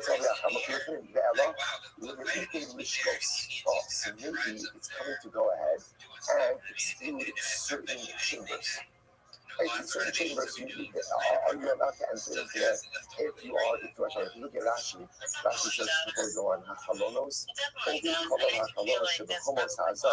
subdivided between, but only a Chombra Shalomara. So Moses is interesting enough, Halakha myself, maybe we're coming to exclude certain areas that are built into the walls themselves. Windows that are open up into the Beis HaMikdash. Here's the problem, so the Gemara says, funny that we learned this. Hachalonos va'obi hachoma. Ultimately, again, areas that have windows that open up into the Beis HaMikdash, and areas built into the thickness of the wall, ultimately, again, are considered to be part of the interior of the Beis HaMikdash itself. So the Gemara says, so maybe it's when we move to Lishkos, chambers. Those are better, I just point out, this is, remember again, it's a lot more like the Sefes Midos. The Sefes Tamid, not as much Zbakim. Zbakim doesn't go as much through the actual layout of the Beis HaMikdash. We end up doing a lot of it for to understand the location of the Avodah. But this is really, again, remember Midos land, Tamid land, we did a lot of this. Do it again, that's for sure. I will make it shows. So let's 1 second. Let's talk about these chambers. Even in the Besuchos the Kodesh, so because in that chambers, there are built in technically unconsecrated areas, but ultimately again are open up into the Kodesh. Vachnan, Tochen Kodesh. So I must say, this is a very important principle. If something is technically, we'll call it like geographically built in an unconsecrated area, but it opens into a consecrated area, it is considered to be consecrated. So this is very important. So let's say, even for argument's sake, if you have chambers that are built into this wall, let's say the wall, for argument's sake, is considered to be unconsecrated. But if these chambers open up into the Kodesh, they have the status of being Kodesh, which for our purposes would mean someone who is Tameh could not enter into these areas. Which the Gemara says, you're right, but it's only Midrabanan. So say, what does that mean? If you look at Rashi, Rashi says Midrabanan, it's about halfway down in the short lines of Rashi. Midrabanan, mitzvahs chachamim yi, shelo yikransu lahem betuma, ala karisa karbonata. To which the Gemara says something interesting. That it could very well be that halacha l'maisa, mid'oraisa, if an area is built in an unconsecrated area, even if it opens up into the mikdash, it's considered to be unconsecrated. Midrabanan say you have to treat it as consecrated. Rabban said that this is very important because remember, the Gemara is making the following distinction. When we started out over here, like we say in the Shmuel, that halacha l'maisa, you are only chayiv mid'oraisa for entering into a state of chuma into the mikdash proper. What's the mikdash proper? 187 amos by 135 amos. Now, the Gemara starts with this statement like that. They're coming to exclude something. To which the Gemara now says, what are we coming to exclude? They were coming to exclude the chambers that were built in unconsecrated areas of the Temple Mount, but opened up into the Mikdash. Which the Gemara says, no, we just learned in the Raisa. That says that unconsecrated areas built in a chamber built in an unconsecrated area that open up into the Mikdash have the status of the Mikdash. To which the Gemara says, like that, that's the Mikdash, but not the Oraisa, which means that if someone was coming entered into those areas, he would not be biblically liable. Okay, that's interesting. One second, is that true with Oraisa law? Is that true? Is that true? That maybe Oraisa, if you have a chamber that is built in a geographically unconsecrated area, but it opens up into the Mikdash, that you're not liable biblically for entering there into a state of Tumah, but either Lishtos, Kamios, Behold, if you have chambers that are built in an unconsecrated area of the Mikdash, when I say this on the Temple Mount, the Kodesh, okay, open up, ultimately again into the Kodesh, so Minayin, Shakohanim, Nichnasim, Lasham, the Okul Shamkot Shekadoshin. This year in Mincha, so this is incredible. So how do I know what I say? If I have chambers that are, let's say, built in an unconsecrated area, let's say, right, which is again an example of chambers that are built into the walls, but they open up into the base of Mikdash. How do I know that Kohanim could come in there? They could eat Kodshe Kadoshim in there. They could eat the leftover of your miracle offerings in there. They're allowed to eat that, which I was saying, tell me that much. Only that, tell me about these chambers. That they're part of the base of Mikdash proper.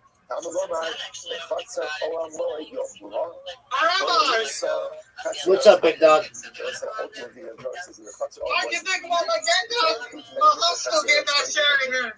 Very cool, man. So what does that come to include?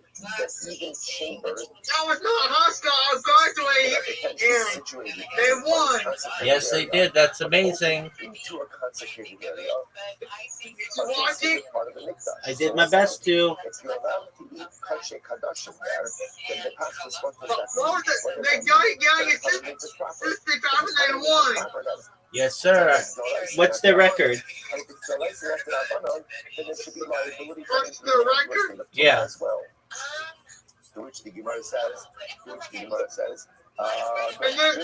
also there was a fight at the Monster County Studios. Wow. Do you know what your high school's record is? See, it looks like we can assume that the laws of Akira and the laws of Let me see, I'm still like that then it must be 2 more live. Yeah, like how many wins do they have versus how many losses? Yeah, it's quite possible that Then Allah will make so that the laws of Akhila and the laws of Tuma will be fundamentally different. Quite interesting. Aval, so you're telling me now, so also sound more suggesting the following. Then Allah will make so if you have a change in the unconsecrated area, but opens up into the base of the gush, you can eat kosher kadosh in there, but yet there's no Tuma liability if you enter into that area. To which the Gemara says, is that true? That kind of if you have chambers that are technically built in the unconsecrated area of the Harabayis, but yet you open up into the proper Kohanim Nasim Sham. Kohanim can enter there, but open Sham Kosher Kadoshim, and they can eat their Kosher Kadoshim. They Shoftim Sham Kachin Kalim. But you can't chef Kachin Kalim, which makes sense because Kachin Kalim, although Kachin Kalim could be slaughtered anywhere here, they have to be slaughtered in the base of the proper. The Hayabin is shown to them. And you're kind because of them. So what does that explicitly say? Explicitly says that again, that's explicit. Chambers built in geographically unconsecrated areas that open up into the mikdash. You can't enter there into a state of tumah. To which the Gemara says, Rav Amrit ain't shokin. Then we can say that you can't chef kosher kalim. So what's that? So remember again, if you can't chef kosher kalim there, then what does that say? Then that says that it's not a consecrated area. So therefore, again, Haniyana ain't chayavim. So those two things have to go hand in hand. If you can't chef kosher kalim there, that means it's not a part of the base of Mikdash. If it's not a part of the base of Mikdash, then what? Now, Allah provides that there should not be liability for entering there into the state of tumah. So Ishvama ain't shokin, but in the negative, that's not the letter. The truth is, I understand why you can't check Kachin Kalim and why I will say, because that often results in this with that. And for Kachin Kalim, you have to shut the opposite entrance to the base of the flesh. Right? Which means the whole side, which is a simple way of saying, it's got to be shifted here or here. It's always the opposite entrance to the base of the flesh. If you're shifting it, let's say one of the chambers along here, it's not opposite the entrance. To which the Gemara says, I don't understand, why should there not be liability for entering in a state of tumah? What seems to be clear, which is that chambers built in geographically unconsecrated areas, but opening up into the mikdash itself seem to be kodesh. So why would there not be tumah liability there? According to your reasoning, in Shoktin, we lost the Shita connected at that time. So furthermore, again, I don't understand why the Bryce would say that you can't touch them out there. Are we not talking about a situation where Shita could be done opposite entrance, right? Let the Lamaites do it. So they said, if we're talking about a case of a chamber that opens up into the Kodesh, and yet doesn't What up, Zoot? Then why does the Bryce need to say you can't check touch and color? That's obvious. That has nothing to do with this chamber. That has to do with the Dude, are you ready to lose? That's all I really care about. I don't really care about anything else in the world right now, except the question, are you ready to lose? That's what I like to hear. All right, dude.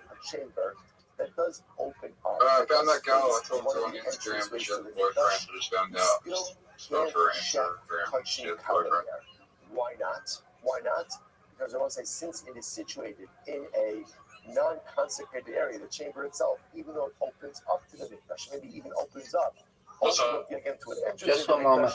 It is not considered a consecrated area, therefore you cannot check kachin. How about you that?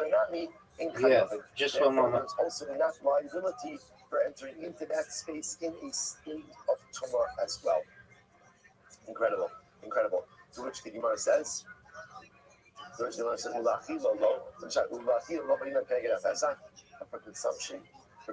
of kachin kalim, you don't need to consume it opposite and a doorway entry to the base. And English time we learn Rabbi Yosef Rabbi Yehuda Omer Shnei Pashbishin Pishbishin.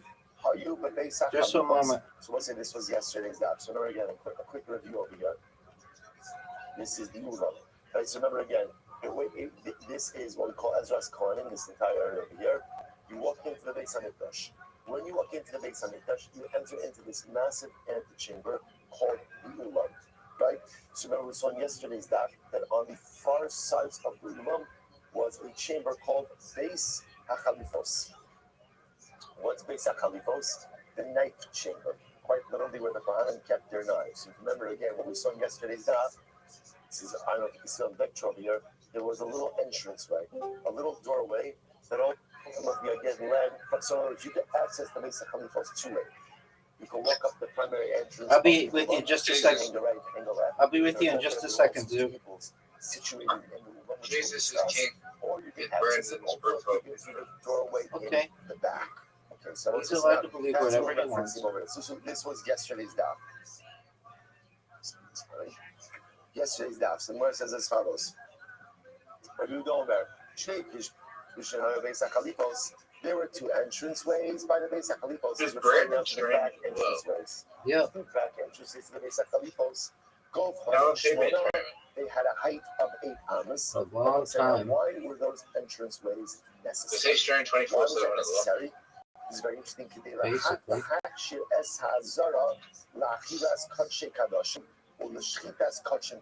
So let's say, so remember again, the halacha is No, I that told you, Brandon.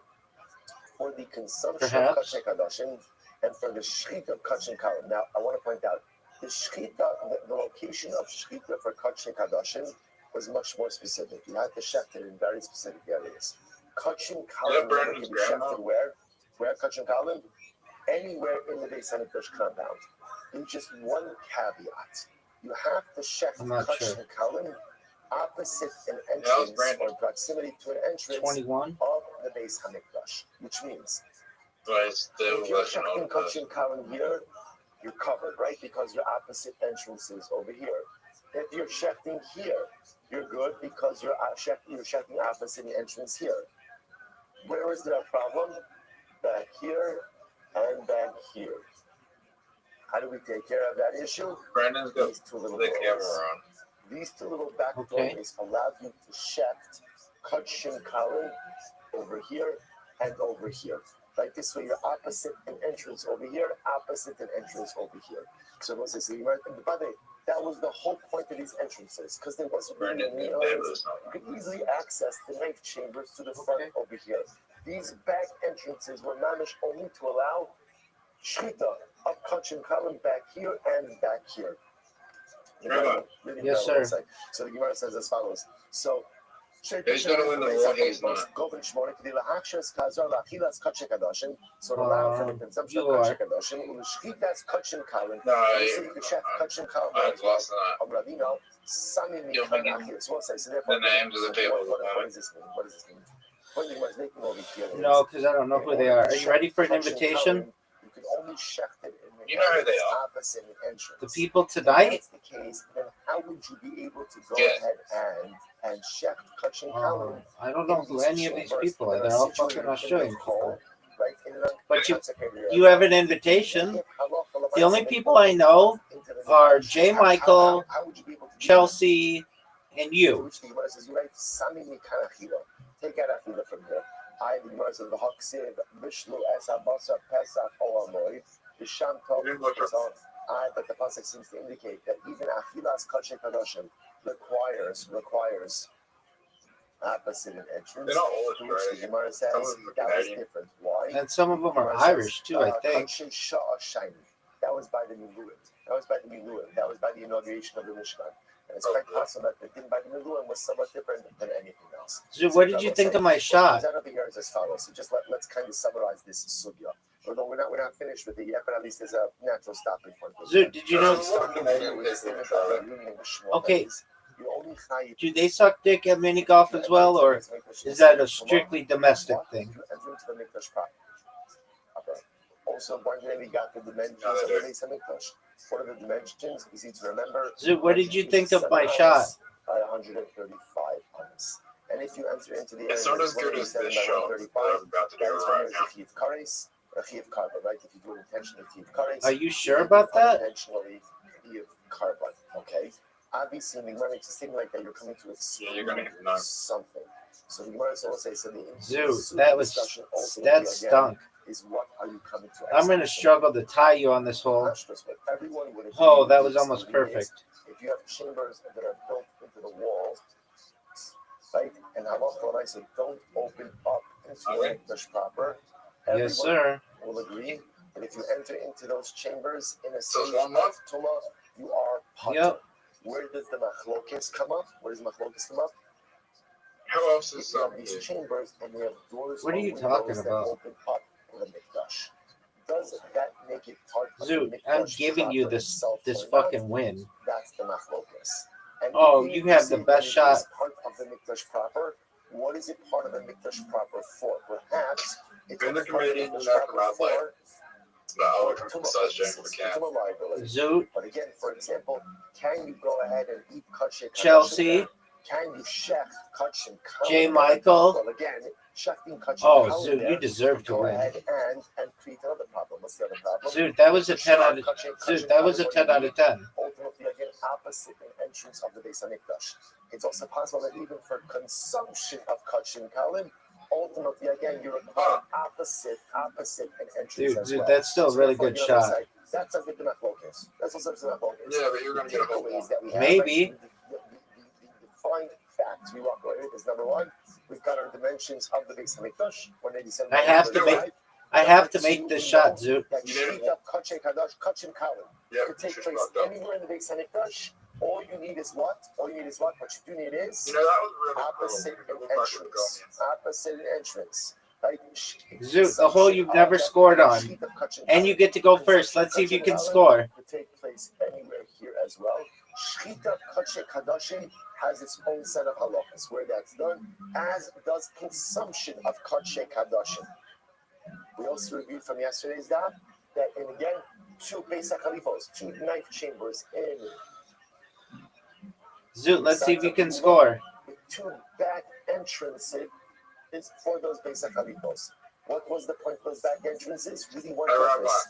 Yeah, baby. Shechita of Kachim Kalim in the areas to the side and I the think corner I of the will Beis be HaMikdash big as as well. well. That's what we need. Who will be? Those are our facts. The one piece that And we must kill, must have cousin. machlokes is the I'll tell you what. status of those chambers that are built in Are you serious? geographically home Yeah. areas, but I'll open tell up you into the the story Mikdash. about Is Not their Jack status Mark, based who on second. Mikdash or not? what he just That's made minor Jan in Gillis, some amount Jan of Gillis and Jan machlokes. McCann. And even if you say Yes, they sir. are considered part of the Beis Hamikdash, what are they considered part Amos of the was Beis the one that Hamikdash set as well? that up, It's a and tumah and Amos, Shechita Kachim Kadoshim. Amos Matt. Consumption of Kachim Kadoshim. That's the subject Amos of the one focus. that Incredible. introduced Shane Shane Gillis to Jack McCann. What's a very interesting halacha over here? How do I know? Then we'll say, let's say I offer up a card. And obviously, we know again, once we go through our processes, right? Step number one is Shechita. Although Shechita is not a Avoda, right? Step number one of Avoda is Kabbalah, right? Has been done by the step I number still two. never thought of it. I know. Right? Step number two could either be halacha, if you need to transport the blood, or zrika. So let's say, so obviously zrika is supposed to be done on the same day that the carbon was offered. Let's say halacha l'maisa. But I'm on Ultimately, the sun in New York right now, and the company is sends me zrika. maybe to Texas. Ultimately, you agree with the that? blood becomes puzzle. So if you did not do zrika before shkir the day that it was offered, Yeah, ultimately, I would say so. Where did he move? New York. Right? New York's big. New York's arguably still. So listen to this. New York's arguably still the biggest. He lives in New York, but he travels to go. Travel to Europe. So the day It's all out that shows you in Europe right slaughter, now. But like, that's it's when very you strange. blood.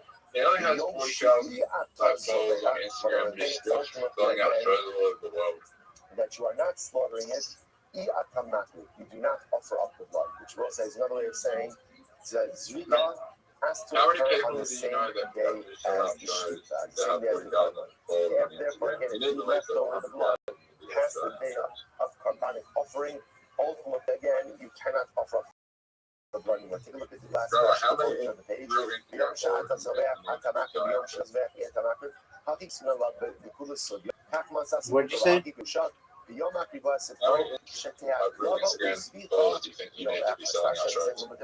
that ultimately again the hakrava in this case means the offering means the blood applications. The blood applications and the zvicha also have to be on the same day. I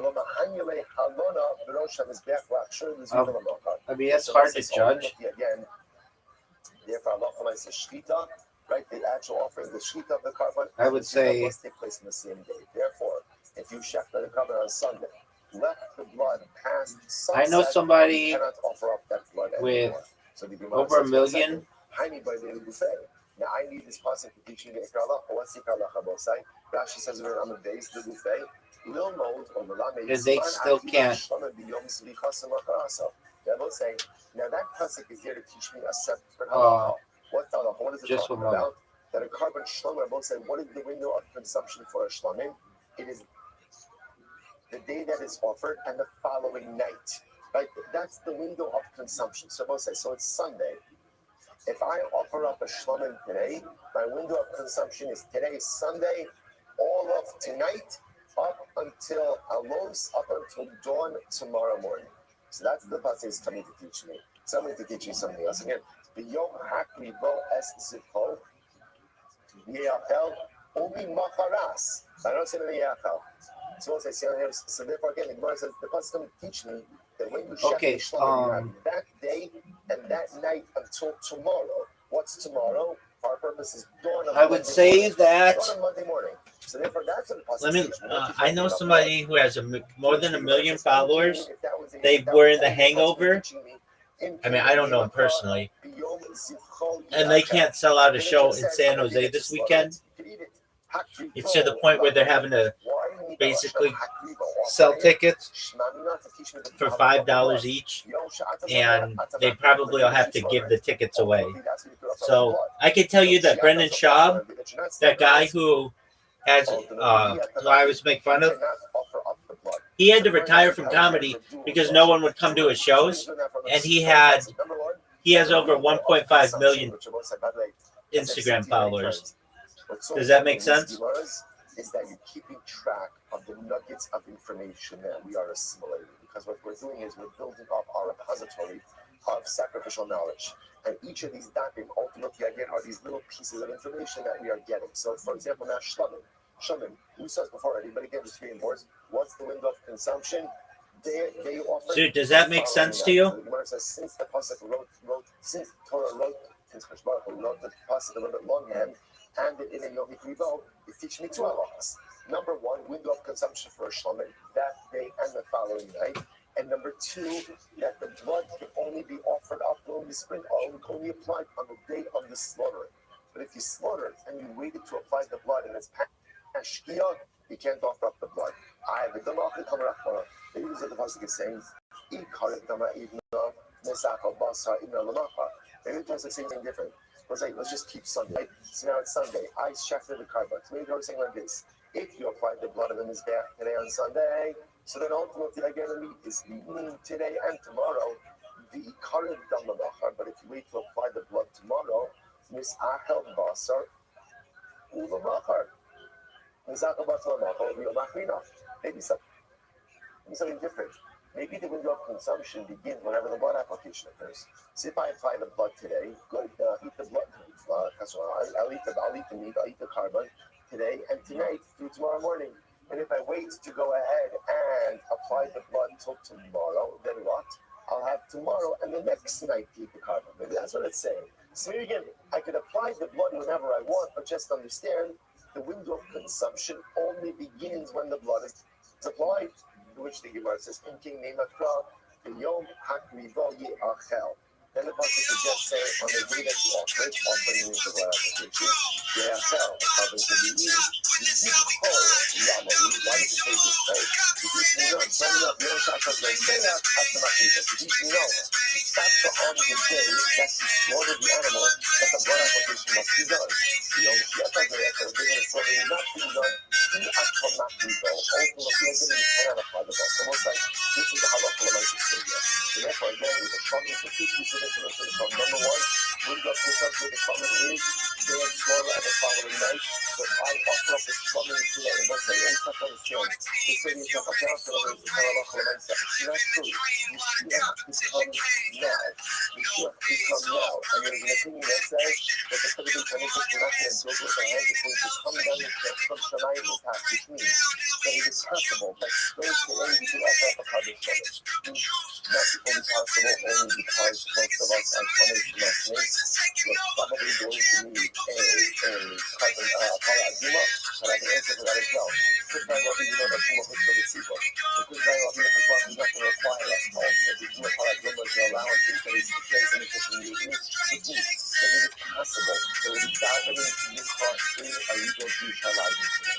You have to believe it. You have to believe that Mikvah Christmas energy of all of the problems start today and everything is possible. Everything is possible, which means that these hours of these halachas as contemporarily relevant right now.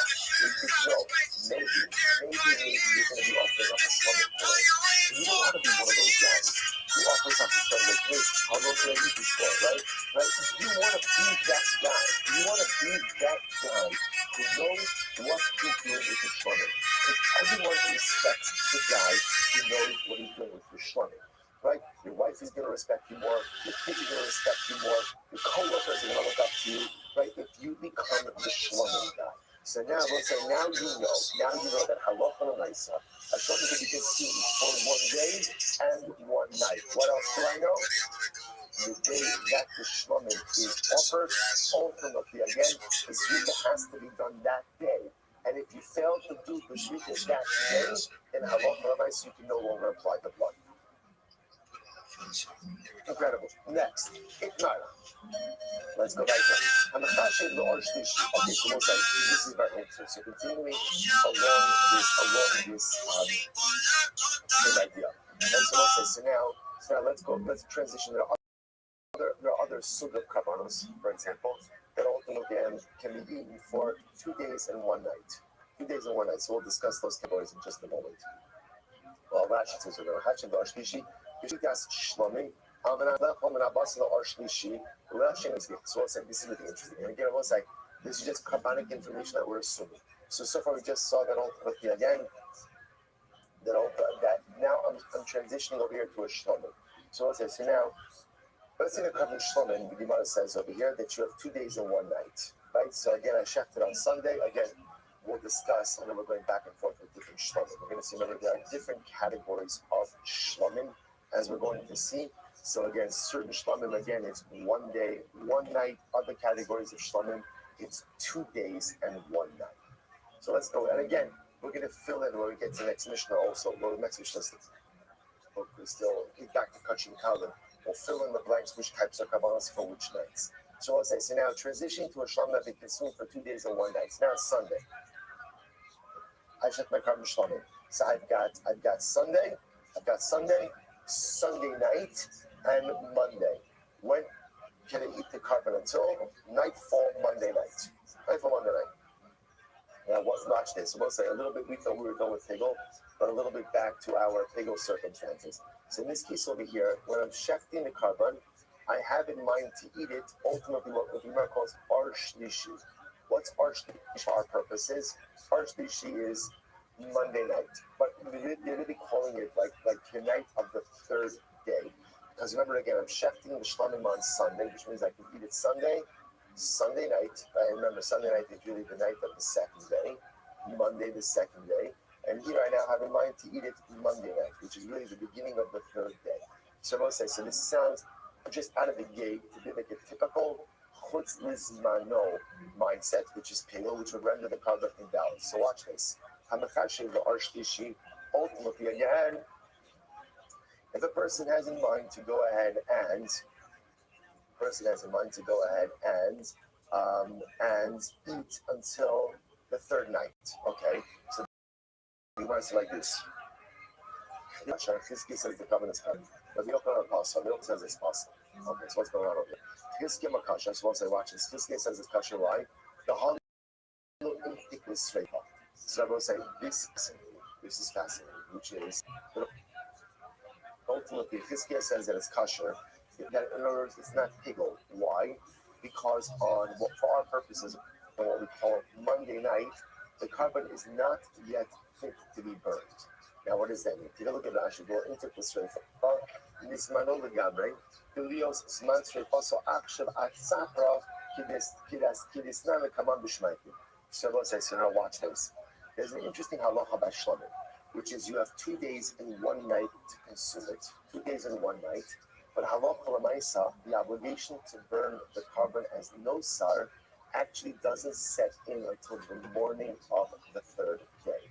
So you have this unique carbonic detail over here. So again, I check my shlamim on Sunday. I have Sunday night, right, which is really night 2, night of the 2nd day. Monday, day 2. And then at the end of the day, Monday, by Shkia on Monday, nightfall on Monday, I am no longer allowed to use the carbon. But yet, I can't burn that carbon as no sar until Tuesday morning.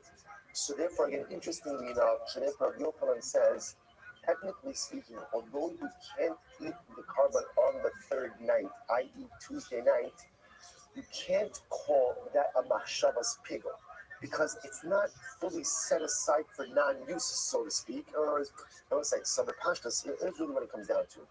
Generally, when you have a machshavas pigel, at the time you would have intended to eat the carbon would have already been no sar. What's unique about this case over here is I intend to eat it on Tuesday night, but it's not really no sar. When does it become no sar? No sar means leftover. The definition of leftover is you would burn it because you can no longer eat it. But yet, when does a shlama become no sar? When? Really Tuesday morning. So you have this. So you have this unique ideal here. So Yochanan says you can't call that pigel. Therefore, you can't call it pigel, even though I had in mind to eat it outside of the permitted window of consumption, because that shlamim doesn't actually become no sar until Tuesday morning, and I had in mind to eat it again Monday night. It's not called pigel. It's not good. Like, I don't do this, right? But Lamaisa, it's not pigel, which is fascinating. Rabbi Yochanan says, no, it is pigel. Why? No, it's not true. Because again, essentially, pigel means having in mind to eat it outside of the permitted window of consumption. Come Monday night, you can no longer eat it. So because you can no longer eat it, therefore, again, this machshava is absolutely pigel. Incredible. So we'll say a really fascinating machlokas. Fascinating machlokas. So the Gemara goes like, good. Next case. So we'll say, what? Now, in this case, we'll say, case number 1, when I'm checking the carbon on Sunday, I literally have in mind to eat it on Monday night, the night of the 3rd day. So in that case, again, Chizkiah says it's not pigel, right? And Rabbi Yochanan says it is pigel. Case number 2 is, no, when I shechted it on Sunday, I didn't have any erroneous intent. But what ends up happening over here, I actually end up eating it on Monday night, the night of the 3rd day. So my machshava, my intention during Shechita was totally fine. Now what ends up happening over here is I actually end up eating it on the 3rd night. So what's my liability? Chizkiah says it's not good, but that's not called eating no sar. It's not called eating no sar. Why? Why is it not called eating no sar? Because the carbon only becomes no sar when you can burn it. And when can you burn leftover shlamim? When? Only Tuesday morning. So therefore, again, it's not good, but there's not liability for eating no sar.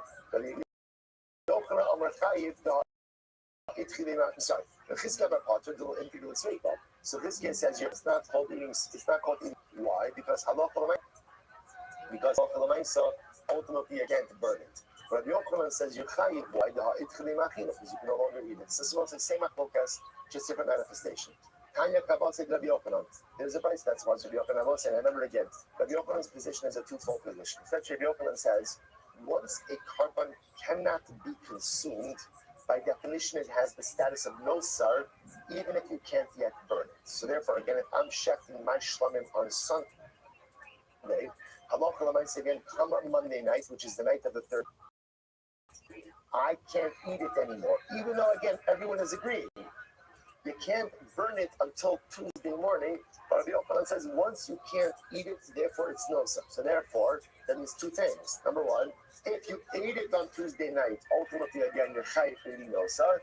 And if when you shechted it on Sunday, You had in mind to eat it Monday night, you chayiv for pigel. Okay? So Gemara says there's a vice that's supposed to be open on. What's the vice that's supposed to be open on? Here we go. Let's finish up. So the Gemara says, hey, let's do Yochanan. Kachim anechal yom echad. So ultimately, again, if you have kachim, that can only be consumed for one day. For one day. And what's the halacha? Mechash b'daman mishet shaka hama, or b'vsaran b'enur mishiyala mudashaka. Ultimately, again, so if you have kachim, that can only be consumed for one day. So literally translated, we'll see what this means.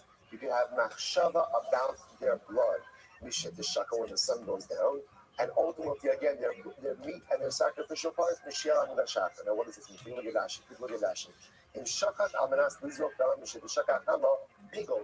ובאכילת בשר, באכילת אינגריין, עם חישה בשחיטת אמנס לאכול מבשרן, או באכילת רד, משעת השחר, pigol, kind of puts the smile deal. So we'll say, so for example, if you have a carbon, it's just example, you have a carbon, let's say, that has a 1 day window of consumption. And now again, 1 day means the day of the offering and the following night. So therefore, again, if it's so let's say I'm shechting this type of carbon, if at the time of shchita, I have in mind to sprinkle its blood after shkia, after sunset, that's pigol.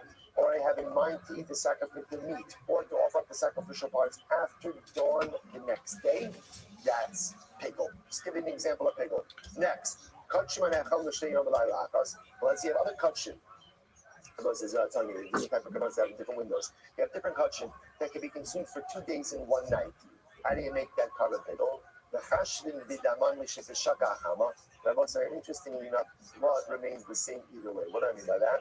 Blood, as we just said before the previous sugya, when do you have to do the blood application? When does it have to be done? When? The day of the shechita. So therefore, any time you have in mind to do blood application after shkia on the day that the animal was slaughtered, that's pigol. Doesn't matter how long window of consumption is. Right? However, again,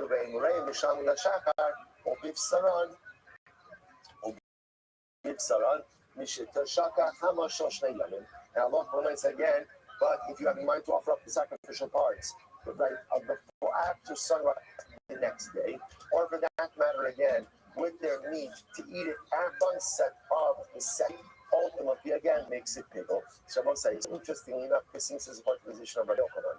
When let's say I have a carbon that can be consumed, it's like regular shlamim that gets 2 days and 1 night, 2 days and 1 night. So now I'm shefting it on Sunday. So says the Gemara, ultimately again, when does that carbon become? How do you make that carbon pigol? Either if I have in mind to, let's say, apply the blood after sunset today, or if I have in mind to what? I have in mind to eat the sacrificial meat after sunset on Monday. On Monday, what do you see from here? That the halacha follows Rabbi Yochanan, and essentially a carbon becomes pigol if you have in mind to eat it after the window of consumption closes, even if it is not yet halachic nosar. That's the halacha, because some doesn't become nosar until when? Until the next morning. So see the Gemara's paskening like Rabbi Yochanan, ultimately again, and not like Chizkiah. That ultimately again, pigol and nosar are not intertwined. So you could be liable for pigol, even though again the sacrificial meat did not become nosar. Incredible. Thank you. The Gemara says as follows. Let's go back to it. Let's finish up to the Mishnah. Very quickly. You might have thought, let's say going with our shlamim case, where the carbon could be consumed for 2 days and 1 night. So I'm shechting a shlamim today. I can eat it for Sunday night, Monday, and up until Monday night. I might have thought that I should be able to eat the carbon Monday night as well, second night as well. Why?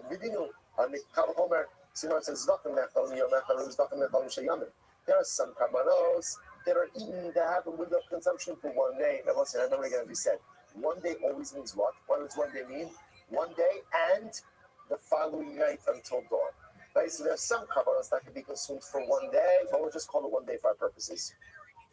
For 1 day, right? And then there's some carbonos that get 2 days, right? Which means, again, let's say Sunday night, and Monday.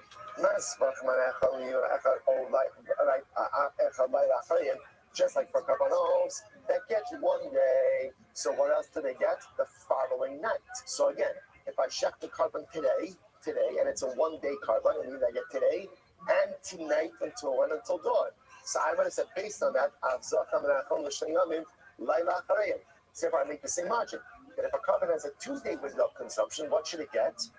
The night that follows each of the days. So therefore, again, if I'm checking it today, it should get Sunday and Sunday night. And if I can eat it on Monday, then what? I should also get what? Monday night.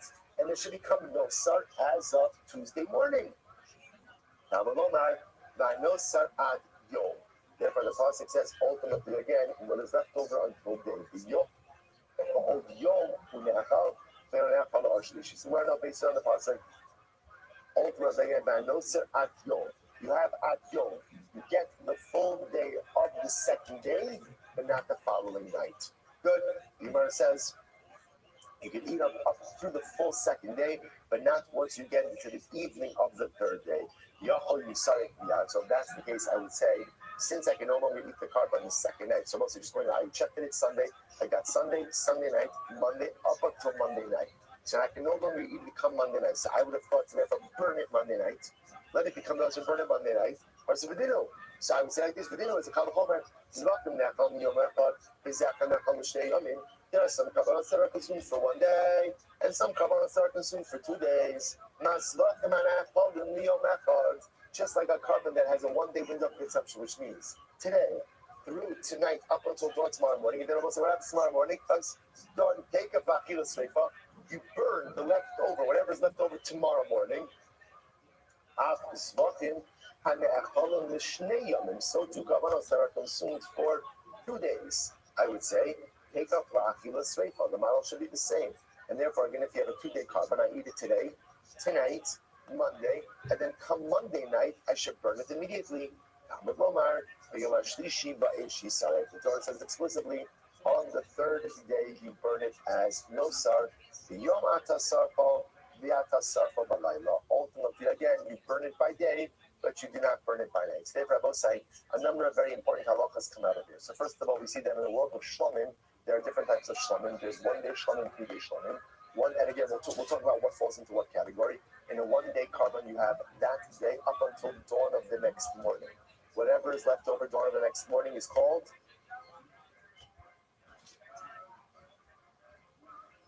no sar, and therefore halacha l'maisa is burnt immediately. Then you have 2 day carbonates. 2 day carbonates got today, right? Day number 1, then night number 2, then day number 2. So Sunday night, Monday. Window of consumption closes Monday night. But interestingly enough, the carbon does not become halachic no sar until when? Until Tuesday morning, and it's burnt Tuesday morning. Interestingly enough, we pass like Rabbi Yochanan, that even though the carbon does not become no sar, ultimately again until Tuesday morning, ultimately you can't eat it obviously Monday night, which means that the pigel could set in Monday night. So therefore again, if I shack that carbon on Sunday and have in mind to eat it on Monday night, that's called pigel. That's called pigel. Furthermore, again, when it comes to blood service, blood application has to take place when? On the day of the shechita itself, and having in mind ultimately to apply the blood after shkia of the day that it was slaughtered, ultimately will make the carbon pigel. And we'll say, what a day, what a day. All right, have a great day, everyone. Like about no order. You see, I passed a copy from That's interesting. Where is this from? I put this on it.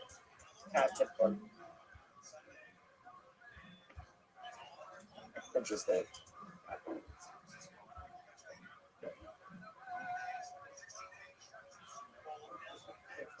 Anyway, so we're going back to work. I'm just going to get that's what I'm saying. Don't try to but Maharas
All right, Shabbos, say good morning. Good morning. Let us begin by thanking all of our sponsors for this morning's shift. To thank our Talmud Torah sponsors for the month of Cheshvan, Stephen Parizin, for dedicating all the Shir Joshos this month. And loving memory of Steve's father, Learning Tzvi Ben Chaim Zichron Lebracha. We have learning sponsors Keely and Jillian Goldberger as a source for foolish name for their son Aaron Yeshaya Ben Rivka Esther. In their Hashem, we should continue to convalesce, continue to heal. Benjamin to complete report. That filming sponsors for today, Ayal and Sarah Steinberg, and Sos have continued health for Shulamis Hannah Bas Susha, as well as by a late-breaking Mazel Tov to Tali and Michelle Strum. It is not a complete week if the Strums don't have a grandchild. Baruch Hashem, Baruch Hashem, Baruch Hashem. A Mazel Tov to the Strums, a baby girl born to their children Ezra and Yami Strum. Mazel Tov to the great uncles and aunts, the Abramsons and the Fogels, the Meretz Hashem, they should be Zocha, raise their daughter to become a true Bas Yisrael. And Akaras Habayis and Ema Bonim Smecha and Meretz Hashem should just need a bench life at Mer Ve'esim Shanim Tavos. What's that incredible? Mazel Tov, Mazel Tov. So with that, let us begin. Today's daf is Nun Dalet, a really incredible and packed daf ahead of us today. We are picking up 54. We are picking up the Meretz Hashem on Nun Gimel on the days 53b. Let's just pick up from Rabbi Yishmael, which is. I think we actually got a little bit further than that, right? Did we get further than that? Yeah, about there. So let's see Rabbi Yishmael, which is 2, 4, 6, 8, 10, 12, 14 lines up from the bottom. So let's remember again, just in terms of what we're focusing on now a little bit. So remember, in yesterday's Mishnah, we were introduced, well, the second of the two Mishnayos. We were introduced to Ola, which is another part of the category of Kodesh Kadoshim, and we were introduced to the idea that the coin goes up the ramp, hangs a right onto the auxiliary ramp, and then walks around what we call the Soved, the small ledge around the Mizbeach, does the blood applications, ultimately again in a counterclockwise fashion, comes down, pours out the Shirayim on what we call the Yesod, the base of the Mizbeach, on the southern side. Now, one of the things that obviously becomes incredibly apparent over here is, if you notice, this Soved, which is this bottom ledge. The bottom ledge that was at ground level does not go all the way around the Mizbeach. Instead, you'll find it on the western side, the northern side, but nothing on the eastern side and nothing on the southern side. Somebody's gonna come in and be like, oh yeah, this motherfucker's been doing what you've been doing from the southwest corner. So we're going to pick up on that idea right now. So most of that, again, just to get our terms correctly, obviously, we've got our kevesh, our ramp, our mizbeach, 50 our altar, angles, our soved. 25, 8. You didn't even know there was an extra day in there. That's the soved, and then there's the what? The yeah, this motherfucker's been doing it 25 hours a day. Like, how is that even? He's been doing it. It says over here by Ola, Saviv. The Nemar Lahalon, Saviv. So it says over here, Saviv by Ola, and it says over there. Remember, again, I pointed out to Nash yesterday, the over there is referring to the Miluim.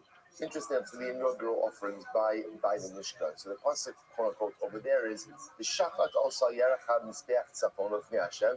The Zarko b'nei Aaron HaKohanim es damo al hamizbeach saviv. You will go and sprinkle the fiddles of blood on the mizbeach all around saviv.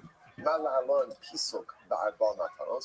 So just like over there by the Miluim, ultimately again there are 4 blood applications. So the Gemara says Afkan pisuk ba'arba matanos. So too over here.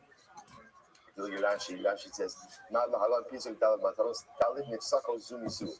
Remember again, by the Miluim, there's 4 distinct blood applications. So that's what it says. Savin. I would have thought over here by the Ola, it's also 4, or Michelle says it is 4 distinct blood applications.